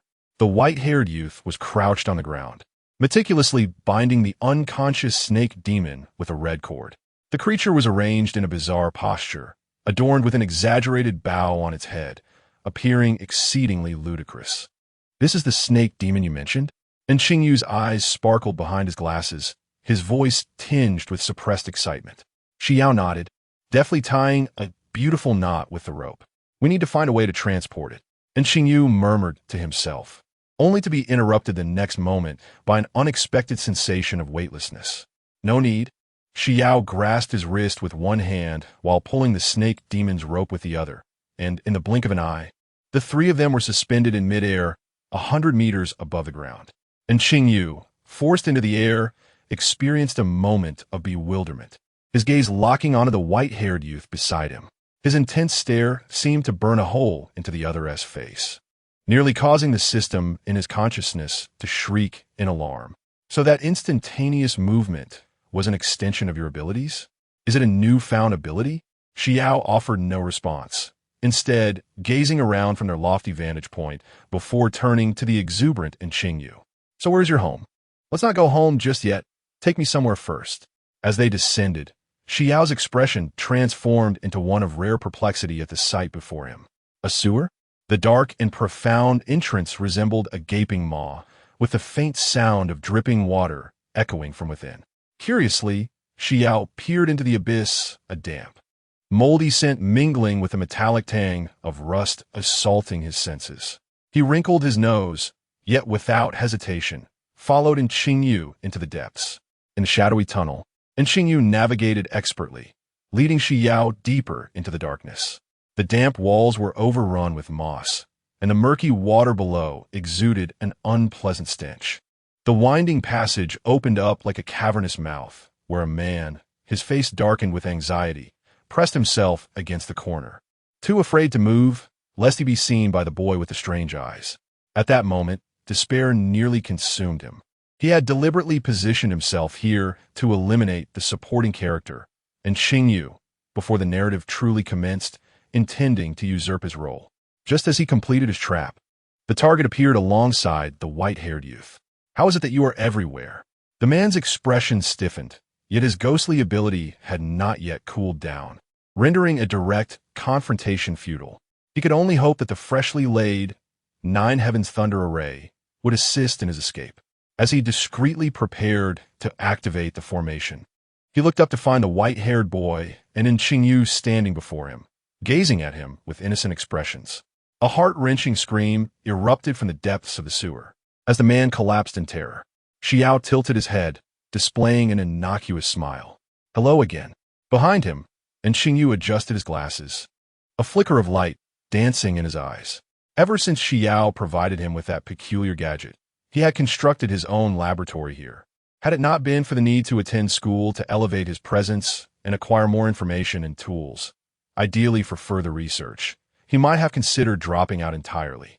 "Xiao Yao, do you recognize him?" Xingyu queried. He possessed the Ghost Face King during the encounter with Qiye. Xi Yao replied while using his boundless strength to subdue the man. Observing the battered figure before him, the white-haired youth expressed his confusion. "You're quite weak."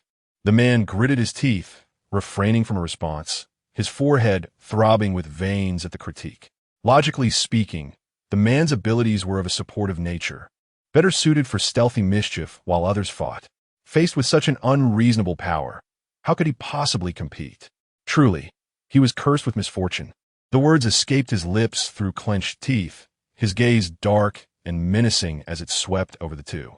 "So you came here." Xi Yao recalled the system's mention of possessing supporting characters, intending to inhabit Xingyu.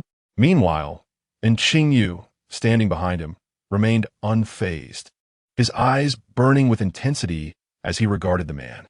If Xiao Yao cannot dissect him, then what about this one? The man was unnerved under that penetrating gaze, a sinister glint flickering in his slanted eyes.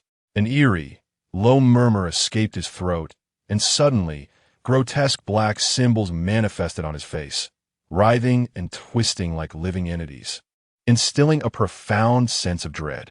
Xi Yao felt a wave of dizziness wash over him, accompanied by the faint rustle of whispered incoherences in his ears, causing him to unconsciously loosen his grip. Yet in the next moment, he snapped back to reality, tightening his hold with such intensity that he nearly crushed the man's bones. Fortunately, his extensive abilities allowed him to swiftly recalibrate his techniques, refreshing his mental acuity with a mere thought. Number 023, the man, sensing the situation was amiss, attempted to forcibly activate the magical array. As he whispered lowly, peculiar patterns emerged upon the wall. These patterns twisted and intertwined, writhing as if they possessed life of their own. A violet luminescence swiftly spread along the intricate lines of the array, soon illuminating a significant portion of the surface. Xi Yao's gaze turned icy, and a faint crimson glow enveloped his right hand as he seized the man's hair, forcefully slamming his head against the ground. Thud, thud, thud. The dull sounds of impact echoed through the drainage system. Under the weight of gravity, the man quickly succumbed to unconsciousness, bloodied and battered, prompting Xi Yao to cease his assault. He deliberately positioned his body to shield Xingyu's view, ensuring she remained oblivious to the strange black patterns that adorned the man's face. Though the man lay in a stupor, the eerie black runes upon his visage continued to writhe, exuding a disquieting aura. A mere glance would induce dizziness and disorientation. Although the magical array on the wall began to dim in tandem with the man's unconsciousness, the violet glow receding inch by inch. It would still re-emerge should anyone attempt to activate it again. Xiao Yao. And Xingyu sensed the tension in the atmosphere and called out softly. Xi Yao did not respond. Instead, he stepped forward abruptly, drawing close enough that their breaths intermingled, an intimacy palpable in the dimness. He gently removed Qingyu's glasses, his elongated fingers inadvertently brushing against her cheek. In the shadowy confines of the drainage, he could discern the delicate length of her eyelashes and the distinctive beauty mark at the corner of her eye. Do not look, it could lead to complications. Xi Yao retrieved Dazai Osamu's bandage from the system's space, tenderly yet insistently covering Qingyu's eyes. As the bandage wrapped around her, his fingertips occasionally grazed her face. Qingyu felt a hint of exasperation. A simple warning would suffice, for his curiosity was merely academic. There was no need for such convolutions. Was it possible that Xiao Yao had stumbled upon something inappropriate online, reminiscent of dubious methods for binding serpent demons? His thoughts drifted into peculiar territory. He complied with a nod, a faint smile playing at the corners of his mouth. At that moment, Xi Yao felt remarkably content, even euphoric. Most often, he played the role of the one being disciplined, both before the system and in the presence of Lin Qiye. This was the first instance where someone obediently adhered to his directives, resulting in the bandage on Qingyu's face being rather thick. Had it not been for the system's interjection, he likely would have used the entire roll on her visage. Ahem, host, I'm now going to expel this individual. Very well. To say expel was a euphemism. It merely meant sending him to the cross-dimensional bureau for confinement. Yet, how to deal with the enigmatic elements on the wall? System, what shall we do about the wall? Wait a moment. Host, I will consult the records. As long as the integrity is compromised, there will be no issues. Taking advantage of Qingyu's enforced blindness, Xi Yao manifested a crimson glow from the corrupted sorrow within, pressing his hand against the wall. The once solid concrete yielded effortlessly, as if it were soft clay, leaving behind a distinct imprint. After replicating the procedure several times, until the entire wall was riddled with cracks and the intricate patterns of the formation were thoroughly obliterated, Xi Yao finally ceased his actions. He meticulously examined and confirmed the complete ineffectiveness of the array before returning to Qingyu's side. However, when he glanced at the man on the ground, he discovered that the peculiar markings on the man's face had vanished. Even more strangely, the man's body did not dissipate as it usually would. Host, this is not the man's body. The system's voice was rarely flustered. During the process of expulsion, his soul was directly annihilated. What remains here is merely a fragment of his consciousness, while the figure lying on the ground is likely possessed. So that person has escaped? Yes, but it matters not. I have recorded the man's soul fluctuations. Should he appear before me? Xi Yao complimented the system. This man, he perished the moment he was possessed. Host, you are not to blame. The system reassured him. Xi Yao remained silent as he reached out to untie Qingyu's bandages. What he did not disclose to the system was that he truly did not care about the man sprawled on the ground. He was merely a stranger. Resolved? Just as Qingyu regained her vision, she heard rustling sounds nearby.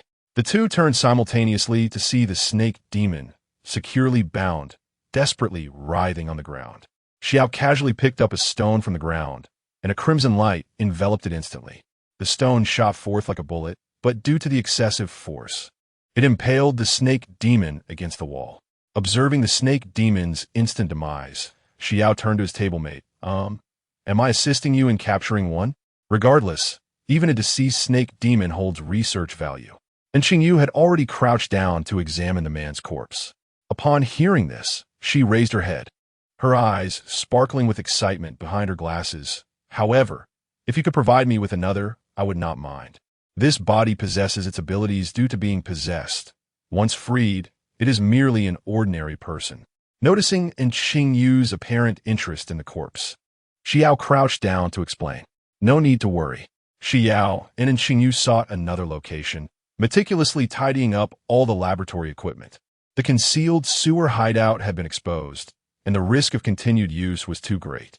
When they returned to the office, they coincidentally arrived just in time for dinner. As Xi Yao entered the underground activity room, he was met with several resentful gazes, their looks akin to silent pleas, leaving the silver-haired youth somewhat bewildered. He stood in place, pondering briefly before uncertainly speaking. Are you all feeling wronged? What do you mean feeling wronged? What nonsense are you spouting? Have you looked at the time? Hong Ying exclaimed as she slammed her chopsticks onto the table, gritting her teeth. Xi Xiaonan added gloomily, "The captain said we must wait until everyone is present before we can eat." Lin Qiye silently served Xi Yao a bowl of rice, remarking helplessly, "Come back earlier next time." Xi Yao obediently sat beside Lin Qiye, holding his bowl and nodding. "Let us eat," Chenmai declared as everyone gathered. The ravenous crowd immediately lifted their chopsticks, and the dining table was soon filled with the glint of blades and the clattering of utensils. "Xi Yao, where have you been today?" Lin Qiye casually inquired while placing a glistening piece of braised pork into Xi Yao's bowl. The silver-haired youth, accustomed to such interactions, replied indistinctly while chewing, "With friends." Munching, "Went out. To grab something." "Friends?" Lin Qiye's hand paused momentarily as he reflected on Xi Yao's usual social circle. Suddenly, a thought struck him. "Is that friend of yours named Qingyu?" "Yes, Qiye, you know him. He is the top student in the entire school, so everyone basically knows him." "Indeed, and Qingyu is quite remarkable." Xi Yao exaggerated absent-mindedly.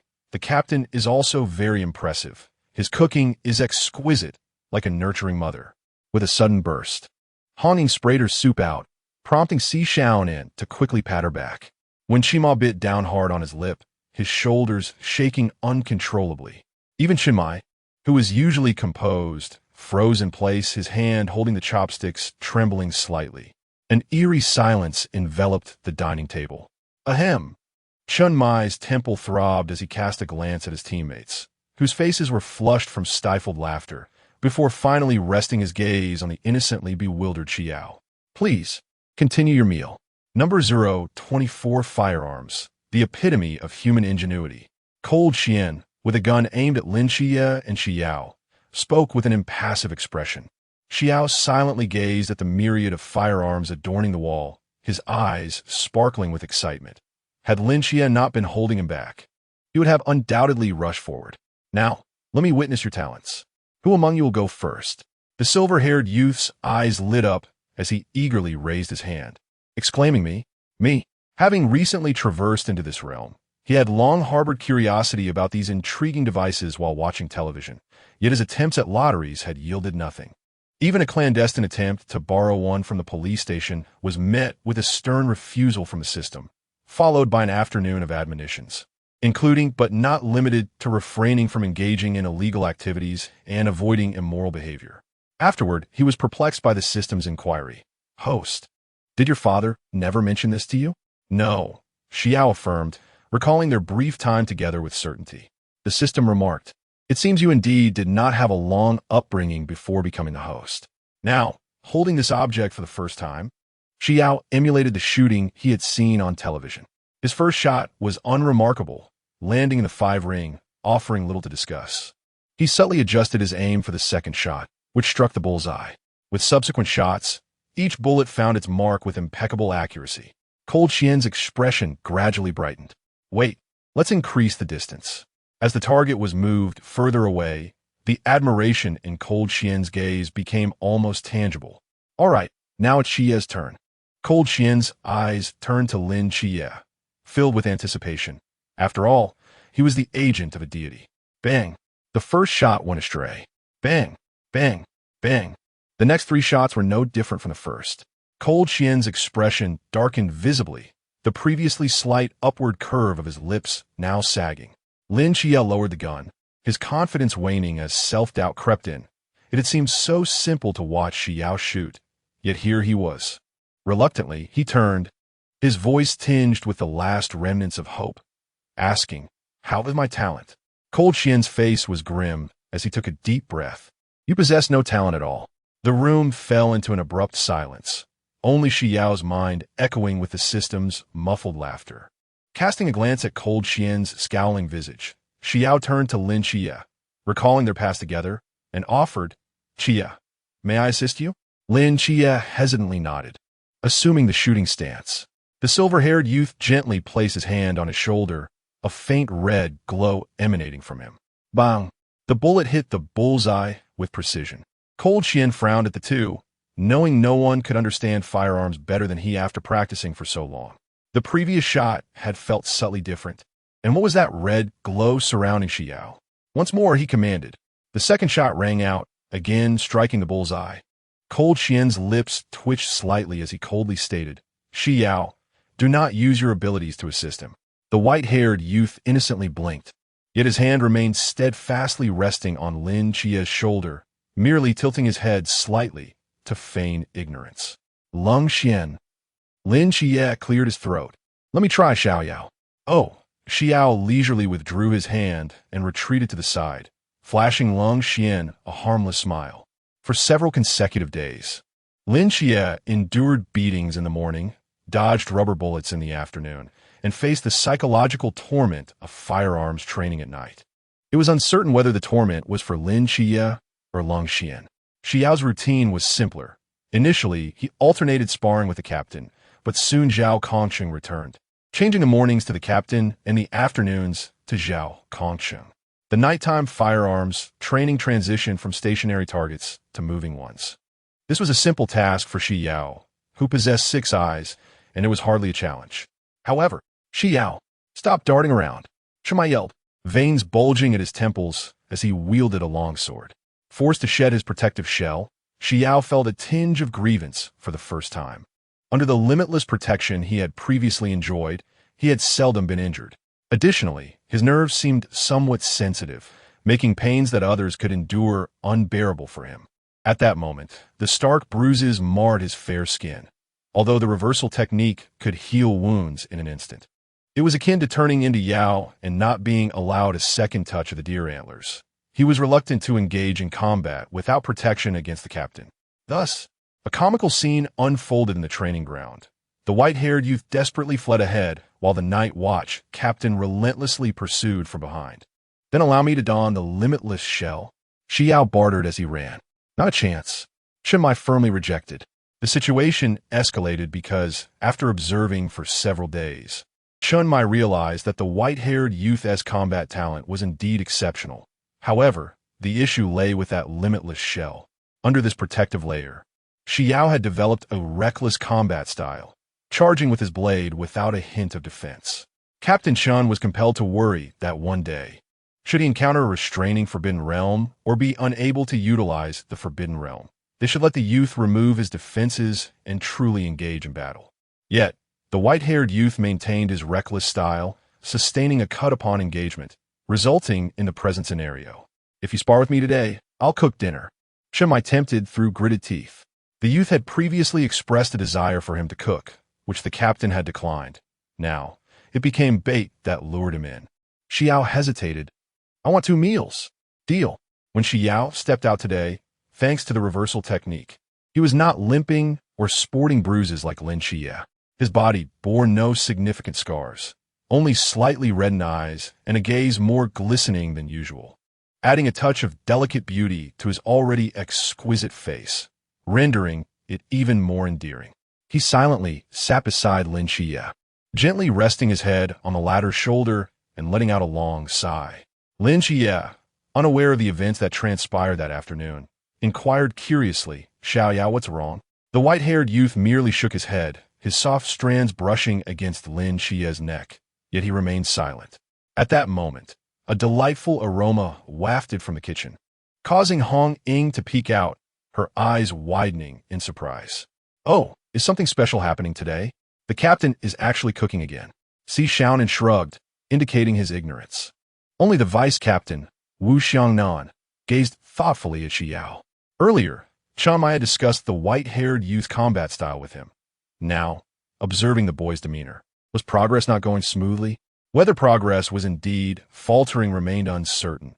But the dining table, the white-haired youth exhibited a markedly ferocious manner of eating, a stark contrast to his usual self.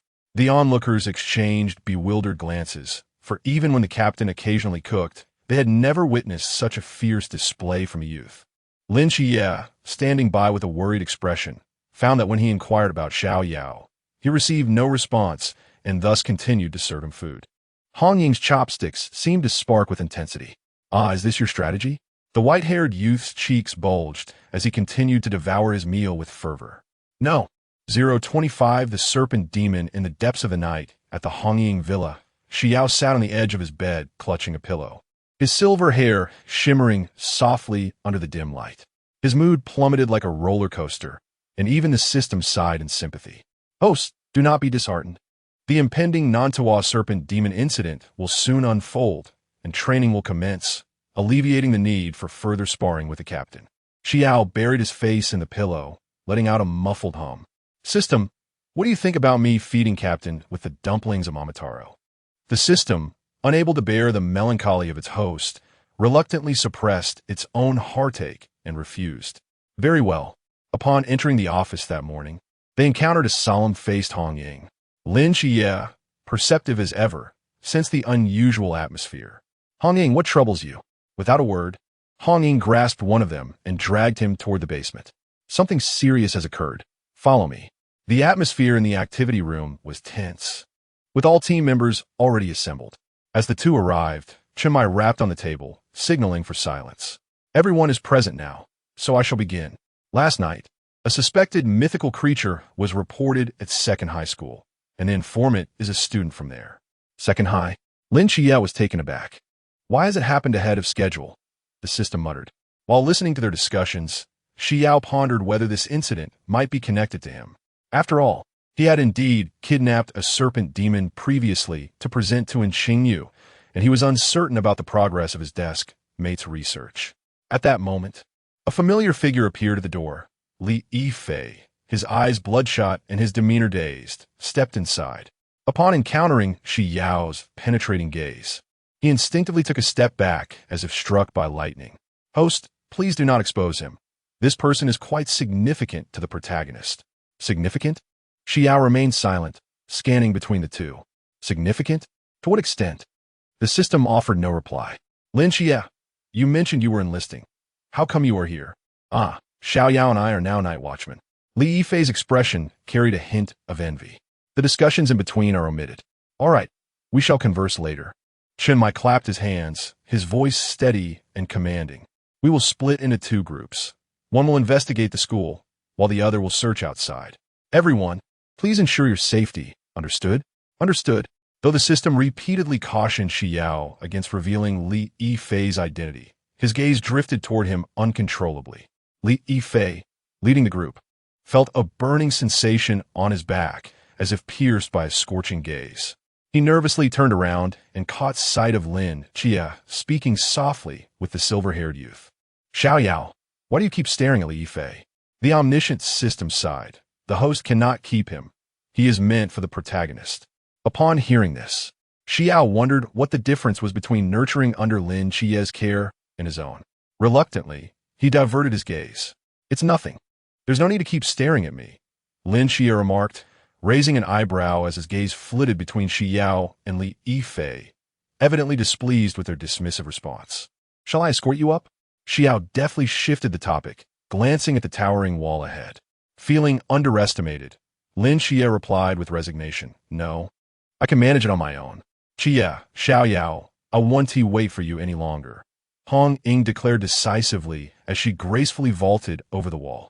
Xi Yao nodded, but his attention was irresistibly drawn back to the corner where Li Yifei had been lurking. He forced a friendly smile. Classmate, do you need me, too? Attempting to soothe the other's apparent anxiety. However, Li Yifei exploded in response. No, I have a leave slip. And without a backward glance, he dashed furiously toward the school gate, as if pursued by a malevolent spirit. The silver-haired youth blinked in confusion, his long eyelashes casting a small shadow in the sunlight. Then, with a gentle leap, an invisible force elegantly lifted him over the high wall. After a brief wait by the wall, Lin Qiye and the others saw only Xi Yao land lightly on the other side. Where's Li Yifei? He inquired with a furrowed brow. He said he had a leave slip and went through the front gate, Xi Yao replied. A flicker of realization crossed Lin Qiye's mind, but it was fleeting. He stroked his chin thoughtfully, ultimately shaking his head as if something had just eluded him. Xiaonan and I will head to the dormitory, Hong Ying announced, tapping her black box.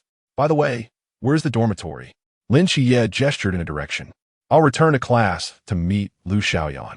If there are any issues, contact me via the earpiece. I'll seek out the academic director. The silver-haired youth waved his hand. Be cautious.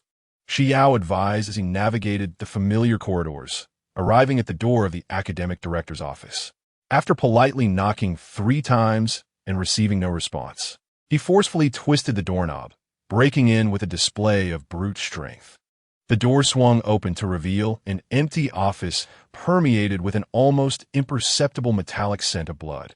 After a feigned inspection, he successfully discovered human skin beneath the tiles. Unfazed, he retrieved it for examination before returning it to the serpent demon. After sending the information to the vice captain, Xi Yao hesitated, contemplating whether to reunite with Lin Qiye. Just as he stepped over the threshold, he instinctively turned to look. At the end of the corridor, a stranger was smiling at him. The man held a thermos and had a folder tucked under his arm, appearing like an ordinary teacher. "Classmate, why are you here during class hours?" he asked, the smile widening to reveal menacingly sharp teeth, a brutal glint flashing in his eyes. "Disobedient students deserve to be devoured by me." The monster teacher's cruel words echoed in the corridor as Xi Yao's blade flashed, severing head from body. The silver-haired youth expressionlessly flicked the blood from his blade and continued on his path without a backward glance.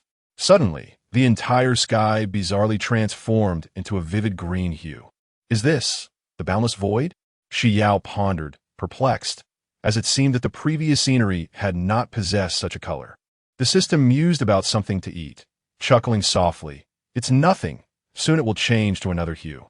As if affirming the system's words, the sky suddenly transformed into a deep crimson, reminiscent of a curtain soaked in blood. Cold Xian stood at a distance, frowning as he struck the boundless void, which only intensified the sanguine hue. What on earth? It was green just a moment ago. How did it change again? Could this be the apocalypse? Don't say such things. There's been a murder. A terrified male student shouted. Amidst the panicked screams, Xi Yao swiftly wielded his blade, sending a serpent demon's head flying into the air. Like a specter, he wove through the crowd, each flash of his blade accompanied by the thud of another demon's head hitting the ground. In an instant, severed heads and blood soared through the air, creating an eerie rhythm beneath the strange red light. "Stop screaming. Look at what he's severing." The previously frightened boy collapsed onto the ground, his gaze locking onto the lifeless serpent demon's head, which evoked an even more anguished scream as he scrambled backward in terror. A monster! His cries echoed beneath the blood-red sky, awakening the surrounding students from their stupor, who then scattered in panic. Some, with more sense, ran towards the silver-haired youth. Meanwhile, the silver-haired youth stood calmly amidst the pool of blood, casually flicking the blade, his body devoid of any bloodstains. With a resounding thud, the sound of the human tranquilizer pierced the chaos, plunging the scene into silence as all eyes turned towards the source of the noise. No. 026 accomplice under the looming threat of equal weapons for all beings. A brief calm enveloped everyone. The students surrounding the silver-haired youth suddenly widened their eyes. The previously indifferent boy, who had disregarded all inquiries, now wore a smile directed at the one wielding the gun. Within mere breaths, he approached the individual, murmuring something inaudible. The remaining classmates cried out, "QEQ, please don't leave us, we are frightened." Has Qiye resolved the situation? No, we must first ensure these individuals are evacuated. Lin Qiye took a deep breath, swiftly scanning Xi Yao's body and confirming there were no injuries before turning to the anxious students and commanding now. "Everyone exit in an orderly fashion. Should anyone act out of line." He raised the gun in his hand, gesturing meaningfully. Only when he was assured of their compliance did he relax. Xi Yao remained in place for a moment, and then his phone vibrated unexpectedly. Upon checking the message, he frowned slightly and turned to Lin Qiye, saying, "I need to go in. My desk mate is in trouble." "All right," Lin Qiye responded, managing only a single word. A sudden pang of bitterness swelled in his chest. Was Xi Yao so worried about that person? He couldn't shake the feeling that his childhood friend might be taken away from him. Xi Yao cast a curious glance in his direction. Is Qiye not acting quite right? "Oh, so you can actually perceive that?" the system exclaimed. "Can you discern that person's emotions?" Following the system's indication, Xi Yao noticed a short-haired boy, nervously assisting a girl out. "Why should I concern myself with him? Is he someone of great significance?" Xi Yao questioned. observing the boy closely, yet failing to glean anything noteworthy. The system remained silent for 3 seconds before sincerely stating, "If you can maintain such eloquence in the future, everyone will bow to you." Question mark. As he made his way toward the classroom, Xi Yao casually dispatched several snake demons. Gazing at the scattered remains of the snake demons, he felt a twinge of regret. So, is Lin Qiye the leader? Indeed. Should I leave one behind for breeding? At this remark, the system nearly malfunctioned. That won't be necessary. Host, were you not paying attention? But isn't there still you? You did promise to stay with me forever, didn't you? Yes. Effortlessly slicing through the snake demons, Xi Yao arrived at the familiar classroom door. As he reached to push it open, he found the lock unyielding. After hesitating, he refrained from forcing entry and instead knocked on the door. Knock, knock, knock. Silence reigned within. The silver-haired youth knocked thrice more, his knuckles thudding against the door with a dull sound. Who is it? A trembling male voice emanated from inside. It must be Xi Yao. That familiar voice drew nearer. Xi Yao, I thought you had gone to enlist. How could you be here? Other students murmured uncertainly. With the sound of heavy objects being dragged, the classroom door finally opened a crack. Quickly, Xi Yao, come inside. As the door clicked shut, the students hurriedly piled their desks at the entrance, the sound echoing with a resounding clatter. And Xing Yu. Xi Yao swallowed his unuttered words. And Xing Yu adjusted his glasses, remarking, previously, you brought me a clone. Today, I came to see if I could find something else, only to fortuitously encounter this unfortunate situation. The surrounding classmates watched the two converse nonchalantly, their anxiety manifesting in restless foot-tapping. Xi Yao, what is the situation outside? Will there be any rescue? Indeed. How did you manage to get up here? Are you the one here to save us? Can you take me out? I can't stand being here. It's too terrifying. The students clamored, gripping their fire axes tightly, their faces etched with confusion and panic. Follow me, and I will lead you down, Xi Yao urged, pulling in Xing Yu's hand, the connection extending seamlessly to his deskmate. Just as a burly boy was about to speak, he watched in astonishment as the silver-haired youth merely placed his hand lightly on a heavy object, causing it to levitate and crash through the door, obliterating several snake demons that had appeared in the corridor. The onlookers stared in disbelief, feeling as though they were trapped within a dream. What was merely an ordinary school day had abruptly transformed into a monster attack, and the usually reticent handsome boy possessed superhuman abilities. What an unreal turn of events. Such dreams were not meant to be revisited after high school. As Xi Yao led the group down the stairs, they fortuitously stumbled upon Lin Qiye showcasing his prowess. Even more surprising was Lin Qiye, who clutched Lin Qiye's arm, tears streaming down his face, exclaiming, Qiye, I thought you would abandon me. Xi Yao stood rooted in realization. So this is what it means to nurture. The system remarked, ISNT, the number of times you've been speechless today, a bit excessive. Less chatter, Lin Qiye retorted with an eye roll, only to turn and see Xi Yao approaching with a slender boy wearing glasses. His gaze inadvertently fixated on their intertwined hands, the atmosphere suddenly thickening with tension. Is he your deskmate? Xi Yao nodded, sensing an unexpected bite in Lin Qiye's tone. This is in Xing Yu. As Lin Qiye's heated gaze met in Xing Yu's glasses, a chill crept up his spine. What a bizarre look.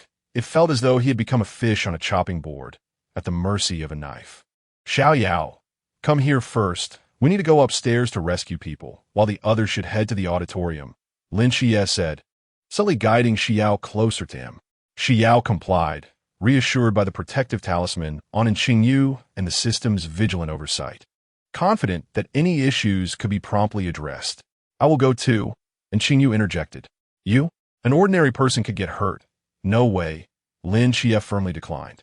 Just as the atmosphere grew tense, Xi Yao suddenly drew a handgun from his waist, deftly placing it into Xing Yu's hands, ensuring he could now defend himself. This was not an act of sabotage, but rather a revelation from the system that had just whispered the forthcoming developments in his ear. Since there were no casualties in the original plot, he had no desire to alter it, and thus decided to go with the flow.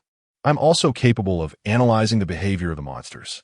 Xing Yu adjusted his glasses, the lenses reflecting a cold light. refraining from disclosing to Xi Yao his connection with the serpent demon. It was evident from their expressions that they were unaware of this matter, while Xi Yao possessed knowledge of the serpent demon. This indicated that they were co-conspirators, which caused the corners of his mouth to involuntarily lift. Lin Qiye remarked, "I don't know why, but this person before me suddenly seems quite insufferable."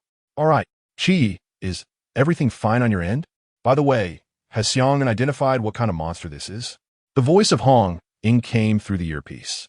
Seizing the opportunity while Lin Qiye's attention was diverted, and Xing Yu pulled Xi Yao aside and voiced some of his lingering doubts.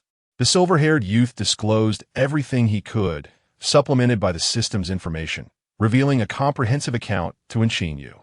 Number 027XS, what do you intend to do? Han Ruo has already broken up with you. She is with me now. Lu Yuan stood resolutely before Han Ruo. Break up? Xi Yao, trailing behind, narrowed his gaze. Scanning between the three. Qie has a fondness for this girl? Wait, ISNT she is snake demon? Is there reproductive isolation between humans and snake demons? Thoughts drifted into a peculiar direction. Host, this should merely be a part of the protagonist's scheme. The system stated weakly. Oh, I'm aware. Xi Yao observed as the boy led the snake demon past Lin Qiye, his expression neutral, pondering his thoughts. One of those two is a snake demon? And Xing Yu leaned closer to the white-haired boy's ear. Indeed. And Xing Yu, contemplative, glanced at the white-haired youth and the ever-watchful Lin Qiye, a subtle smile forming, entirely lost in thought. As Lin Qiye arranged subsequent actions and turned towards the art building with Xi Yao, a heart-wrenching scream emanated from the music room, persisting for considerable duration before silence fell. Upon opening the door, Han Ruo's wary gaze and Lu Yuan's resentful glare greeted them.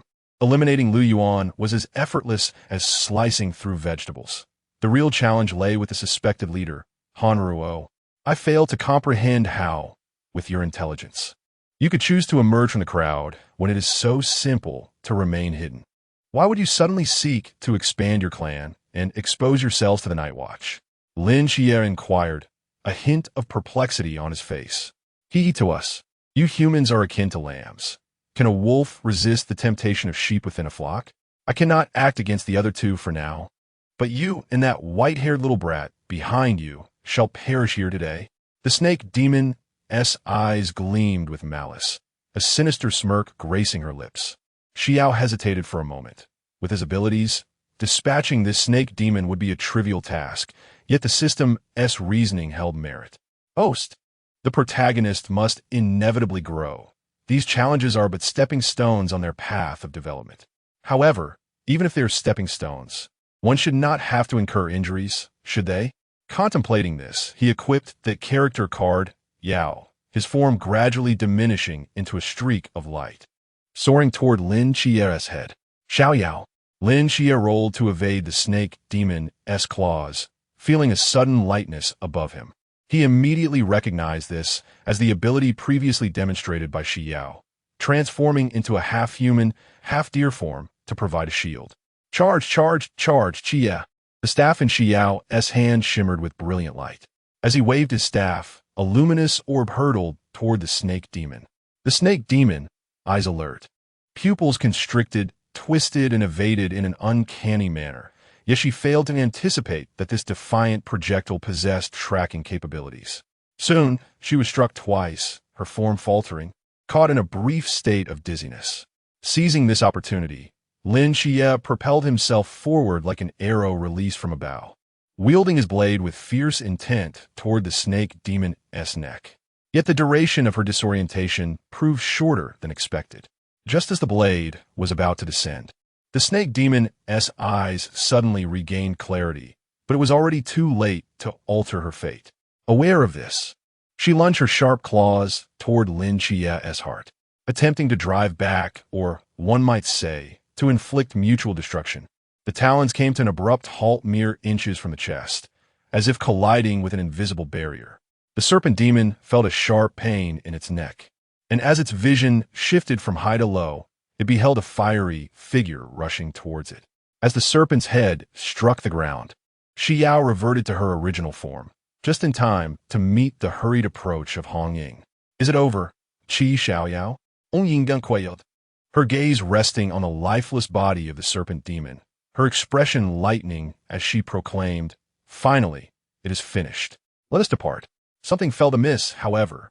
Lin Qiye scrutinized the serpent demon lying at his feet, his brow furrowed in concern. This was not the leader. After the true serpent demon leader was vanquished, Xi Yao surveyed the chaotic scene and sighed. Thankfully, today Espar was with Zhao Kongsheng. Otherwise, it would have truly been taxing. Watching Qingyu sever the serpent's head, Xi Yao glanced at Hong Ying and the others waiting outside and quietly asked her deskmate, "And Qingyu, do you truly not intend to join us?" And Qingyu shook his head. Previously, when Xi Yao had described the night watchman, he had expressed some grievances regarding the captain and vice captain. The stringent rules of the night watchman made him apprehensive about joining. He preferred not to be constrained. His gaze shifted to the silver-haired youth. "The night watchmen are not suited for me." "Very well," Xi Yao replied, a hint of regret in her tone. And Qingyu appeared rather frail. Perhaps joining would draw the captain's attention away from him. Lin Qiye stood at the doorway, addressing the two standing close inside with a calm demeanor. "Xiao Yao, it is time to leave." Upon finishing his statement, his gaze sharpened as he observed the headless serpent corpse along with Qingyu holding the serpent's head. "All right," Xi Yao responded, stepping outside, noticing Lin Qiye's eyes lingering on her deskmate. "By the way, will the logistics department of the night watchman come to collect the mysterious corpse? Does this count as a crime?" Subsequently, Qingyu indeed found himself in a place akin to a police station due to this incident. A voice within her mind quietly reminded her.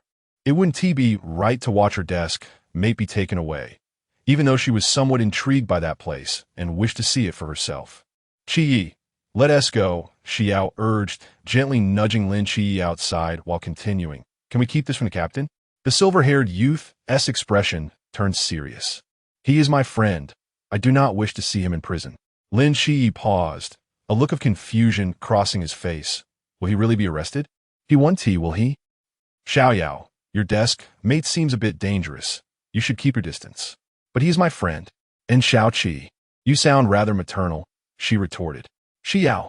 Lin Qiye's expression stiffened. Previously, when Xi Yao engaged in perilous activities, he would intervene. At first, she would obediently listen, but later she began to subtly criticize him, albeit never openly. Now, however, she was being forthright. He scoffed. "Today, I will inform the captain that I am sparring with old Zhao, while you will fight with the captain." This time, it was Xi Yao who fell silent. Zhao Kongsheng was unlike the captain. He wouldn't relentlessly pursue her.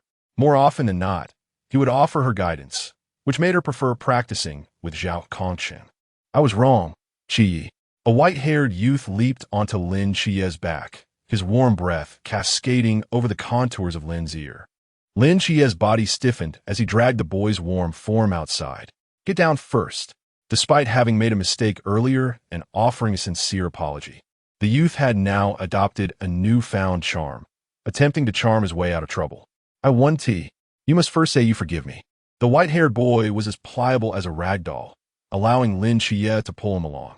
At the entrance of the school, Hong Ying burst into laughter at the sight. In the evening glow of the setting sun, the intertwined figures of the two youths cast elongated shadows upon the ground. Not far away, on the upper floors of tall building, Lung Xian retrieved a photograph from the bottom of his camera, gazing at the image of the playful scuffle amongst his friends. A faint smile graced his lips as he carefully placed the photograph into a box. "No." 028 monster, Xi Yao seemed to sense something and lifted his gaze, his eyes precisely locking onto the distant rooftop's reflection. Lung Xian was observing this way through binoculars. The silver-haired youth instinctively smiled, clearly noticing the other party's posture stiffen. "Lung Xian, how could he possibly know I am here from so far away?" On the return journey, Chim I suddenly received a phone call. "Missing?" Xi Yao immediately straightened in his seat, even his breathing becoming noticeably lighter. He fixated on the rapidly retreating scenery outside the window, daring not to meet Lin Qiye's gaze, turning only the back of his head towards the others. Fortunately, the vice captain was driving, and the captain was preoccupied with the call, momentarily oblivious to Xi Yao's clumsy act. Within the villa, in the stillness of the night, The silver-haired youth was drowsily nodding off when the system abruptly sounded an alarm in his mind. Host, save someone. Xi Yao jolted upright, confirming with his sixth senses that there was no anomaly around him before hastily asking, "Is it Grandma or Xing Yu who is in trouble?" As he spoke, he began forming the hand signs for the flying thunder god technique, ready to teleport at the system's command. No, it's the masked team. Someone is planning to strike before the training session. Upon hearing that it wasn't someone of great importance who was in peril, Xi Yao's taut nerves immediately relaxed. He rubbed his temples. Masked! Xi Yao strained to recall the plot he had seen earlier on his phone. He was only somewhat familiar with their captain. They're facing off against the host. The system momentarily transformed into a screeching chicken. How do I get there? Xi Yao donned his clothes and sat at the edge of the bed. I will teleport you there. Host, shall we depart now? Wait. Xi Yao rummaged through the system space and pulled out a red hood, swiftly placing it over his head.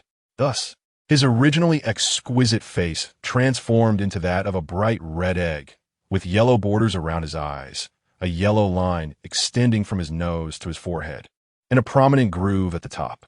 After all, it was an end card. Naturally, it wouldn't come equipped with talismans. What is this? The system's voice sounded weak. This is the Bull Warrior's mask. When I save the person and they ask who I am, I shall say that the Bull Warrior never removes his mask. Xi Yao's voice was muffled within the hood. Let me get you a different mask. The system, startled by this visage, found itself unable to envision the scene described by the host. This one is also fine. It's a little fox. Xi Yao removed the hood and returned it to the system's space, then put on the mask provided by the system. He wanted to say more, but the system hurriedly teleported him near the masked team. On this dark and windy night, perfect for sinister deeds, Xi Yao leisurely perched on the edge of a towering building, his silver hair dancing wildly in the night breeze. Resting his chin on one hand, he gazed down with keen interest at the fierce battle unfolding on the streets below, his attire fluttering elegantly, exuding an air of an otherworldly sage. This was precisely the effect Xi Yao desired. Waiting for the young man wielding the vortex technique to be defeated, then leaping from the high building to make a dazzling entrance. A scene he envisioned to be extraordinarily heroic. Tomorrow, he could even boast to Lin Qiye about it. Truly, you and the protagonist are indeed the best of friends. The system couldn't help but comment, one fixated on delivering a slap to the face of the plot, while the other revels in a dashing entrance. Of course we are good friends, Xi Yao retorted with conviction. Below, the vortex lamented in despair. Originally tasked with eliminating a sea-bound entity that appeared solely at night and excelled in concealment, little did he know he would become separated from his team and encounter a madman intent on taking his life. Could this possibly be a member of the ancient god sect? Xing Yu felt remarkably unfortunate. On his very first mission, he had awakened an S-level skill and acquired a 2S pet egg. He had meticulously orchestrated this trap, luring the sea entity as bait, employing illusions to scatter the night watchmen, and sealing the space with the dimensional shackles. The dispersed enemies were precisely those he had previously targeted. Yet, the battle gradually spiraled beyond his control. His soul attacks had struck the man before him multiple times. The excruciating pain was sufficient to incapacitate an ordinary person. Yet, the man not only remained mobile, but also mocked him. While his attacks failed to connect, he was more slippery than an eel. Xi Yao perched atop a high building, swaying slightly as he observed the unfolding situation with a hint of confusion. I sensed that the masked one does not require my assistance. Indeed, the disparity in strength was vast, and victory was merely a matter of time. Because the usurper utilized the dimensional shackles, this device not only seals the space, but also absorbs the enemy's abilities and souls over time to replenish the user's energy. Unless one can deliver a fatal blow otherwise. Then how did you bring me in? I was able to bring you in because this item requires a period to seal the space. I timed it precisely to bring you here. Will you rescue the others? Right now, the silver-haired youth replied, bracing himself against the edge before leaping into the night. His robes billowed dramatically in the wind, and his silvery long hair sliced through the darkness like a shooting star. Xi Yao found the perfect angle to ensure he would land precisely between the two parties. Boom! Accompanied by a deafening roar, The ground was dented, and debris flew in all directions. The youth in the fox mask knelt on one knee, slowly rising. "Good evening, everyone," he greeted, raising his head, one hand in his pocket, and with a cheerful wave towards the vortex, he asked, "Do you need my assistance?" The vortex stared in dazed astonishment at the figure that had descended from the sky, with only one thought in mind. This person is quite the show-off. Meanwhile, Xi Yao's mood had soured considerably. A sudden, unexpected arrival, and wearing a mask at that. Was this individual a teammate of that man? He hadn't seen this person before. Could it be a trap laid for him? Otherwise, how could another masked figure appear so abruptly? Ah, such cunning, hiding in the shadows to lower his guard. But luckily, he had allies behind him. Thankfully, the system lacked telepathy. Otherwise, being unexpectedly burdened would surely incite a torrent of curses. "Who on earth are you? You dare to deceive me?" Xi Yao's expression darkened. The vortex responded. "Huh." The absurd accusations rendered even the vortex momentarily speechless. "You are indeed the assailant, aren't you?" A sardonic smile suddenly spread across Xi Yao's face as he formed an eerie hand seal. In an instant, a terrifying figure, colossal enough to obscure the sun, materialized behind him, casting a shadow that enveloped the three individuals entirely. The air seemed to freeze as the gargantuan entity slowly opened its crimson eyes. Those lurking in the shadows exhaled a sigh of relief. Despite the apparent instability of this newcomer, his formidable strength justified the arduous effort it took to bring him here. "Wow, it's enormous." In the midst of this dreadful silence, the lively voice of the silver-haired youth stood out distinctly. No, 029 Mask, Xi Yao never anticipated that during a mission, he would encounter the beast of his dreams. The azure of its eyes sparkled with a celestial brilliance. Behold its imposing stature, the fierce crimson of its gaze, and the jagged, glimmering fangs that bore a chilling sheen. He, so, admires. But wait, what were you marveling at? The whirlpool felt a surge of frustration, nearly on the brink of madness. Though the origins of this silver-haired youth were unknown, the enemy's earlier reactions and the boy's demeanor could be interpreted as a temporary alliance. Perhaps, seeing the boy rooted in place, the whirlpool gritted his teeth and seized the boy's hand, conjuring a deep purple vortex before them. Just as he attempted to whisk this oblivious brat away, a tremendous force struck him, and suddenly he was airborne. Ah! A piercing shriek shattered the tranquility of the night. Xi Yao was startled by the sudden scream, glancing in bewilderment at the masked man who clung to him like an octopus. Though his limitless technique prevented physical contact, the proximity of this stranger rendered him utterly uncomfortable. He yearned to pry the man off, but instead, he was embraced even tighter. "Please don't hold on so tightly," Xi Yao protested, his brow furrowed. "Let me down." The whirlpool clung fiercely to the boy's neck, his head resting on the shoulder, too fearful to look down, while his legs entwined around the boy's waist. "Release me." Not a chance. Beneath them, the jade-green leaves darkened with rage. He had summoned the Sky-Eater beast to revel in the sight of his foes fleeing in terror. Yet here were these two, unafraid, embracing mid-air, exchanging flirtatious banter, a pair of affectionate men. The man's face contorted with fury. "Devour them." Roar. The colossal beast unleashed a thunderous growl, its voice resonating through the air like a palpable wave. The whirlpool was nearly propelled away by the sonic shockwave, while the silver-haired youth remained utterly unmoved. The monster slowly unveiled its cavernous maw, gathering a chilling dark red energy sphere within. The surrounding air began to warp, and small fragments of earth defied gravity, drawn inexorably towards the beast's gaping mouth by an unseen force. The whirlpool felt as though he might split apart. A deep purple vortex blossomed behind the silver-haired youth. Were it not for the fear of falling, he would have clutched the boy's neck and shaken him wildly. Run. Meanwhile, the boy wore an expression of admiration, contemplating how to package this giant beast to take home, intending for Lin Qiye to nurture it. For the system would surely not permit the care of such a creature. System, is there a possibility that I can sense some of your less private thoughts? The dark red energy sphere swelled to its utmost, radiating a devastating aura akin to a miniature sun, warping the surrounding space. The beast's gaze fixed upon the two in the air, its mouth curving into a menacing grin. In that critical moment, Xi Yao enveloped the whirlpool with his limitless technique. As the dark red energy sphere hurtled toward them, their figures vanished without a trace. Boom!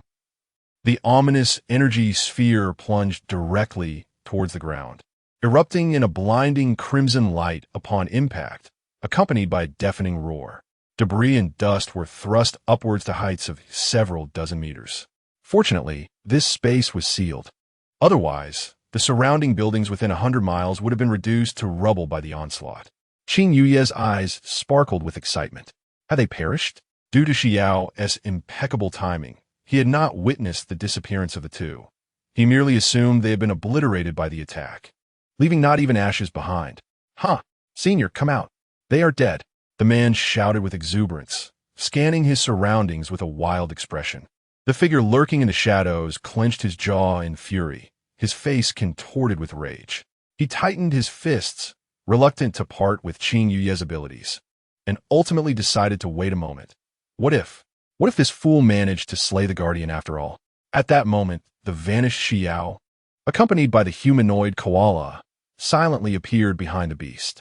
The pallor of his face beneath the swirling mask was ashen, and he clung desperately to the youth before him, almost whispering, "Stop being so cocky, let's leave." "Not handsome?" The youth retorted, "Incredibly handsome." "So can we leave now?" The swirling figure was on the verge of tears. Then, he witnessed the youth gesture, conjuring a deep purple energy sphere that mirrored the beast's breath. The boy parted his lips, void technique, Z. At that instant, the heart of the swirling figure thumped violently within his chest, leaving only one thought in his mind. "Coach, I wish to learn this." Beyond the dimensional shackles, Wang Mian and his companions maintained solemn expressions as they meticulously searched the area inside and out. Under the moonlight, their faces were frightfully grim. Still nothing.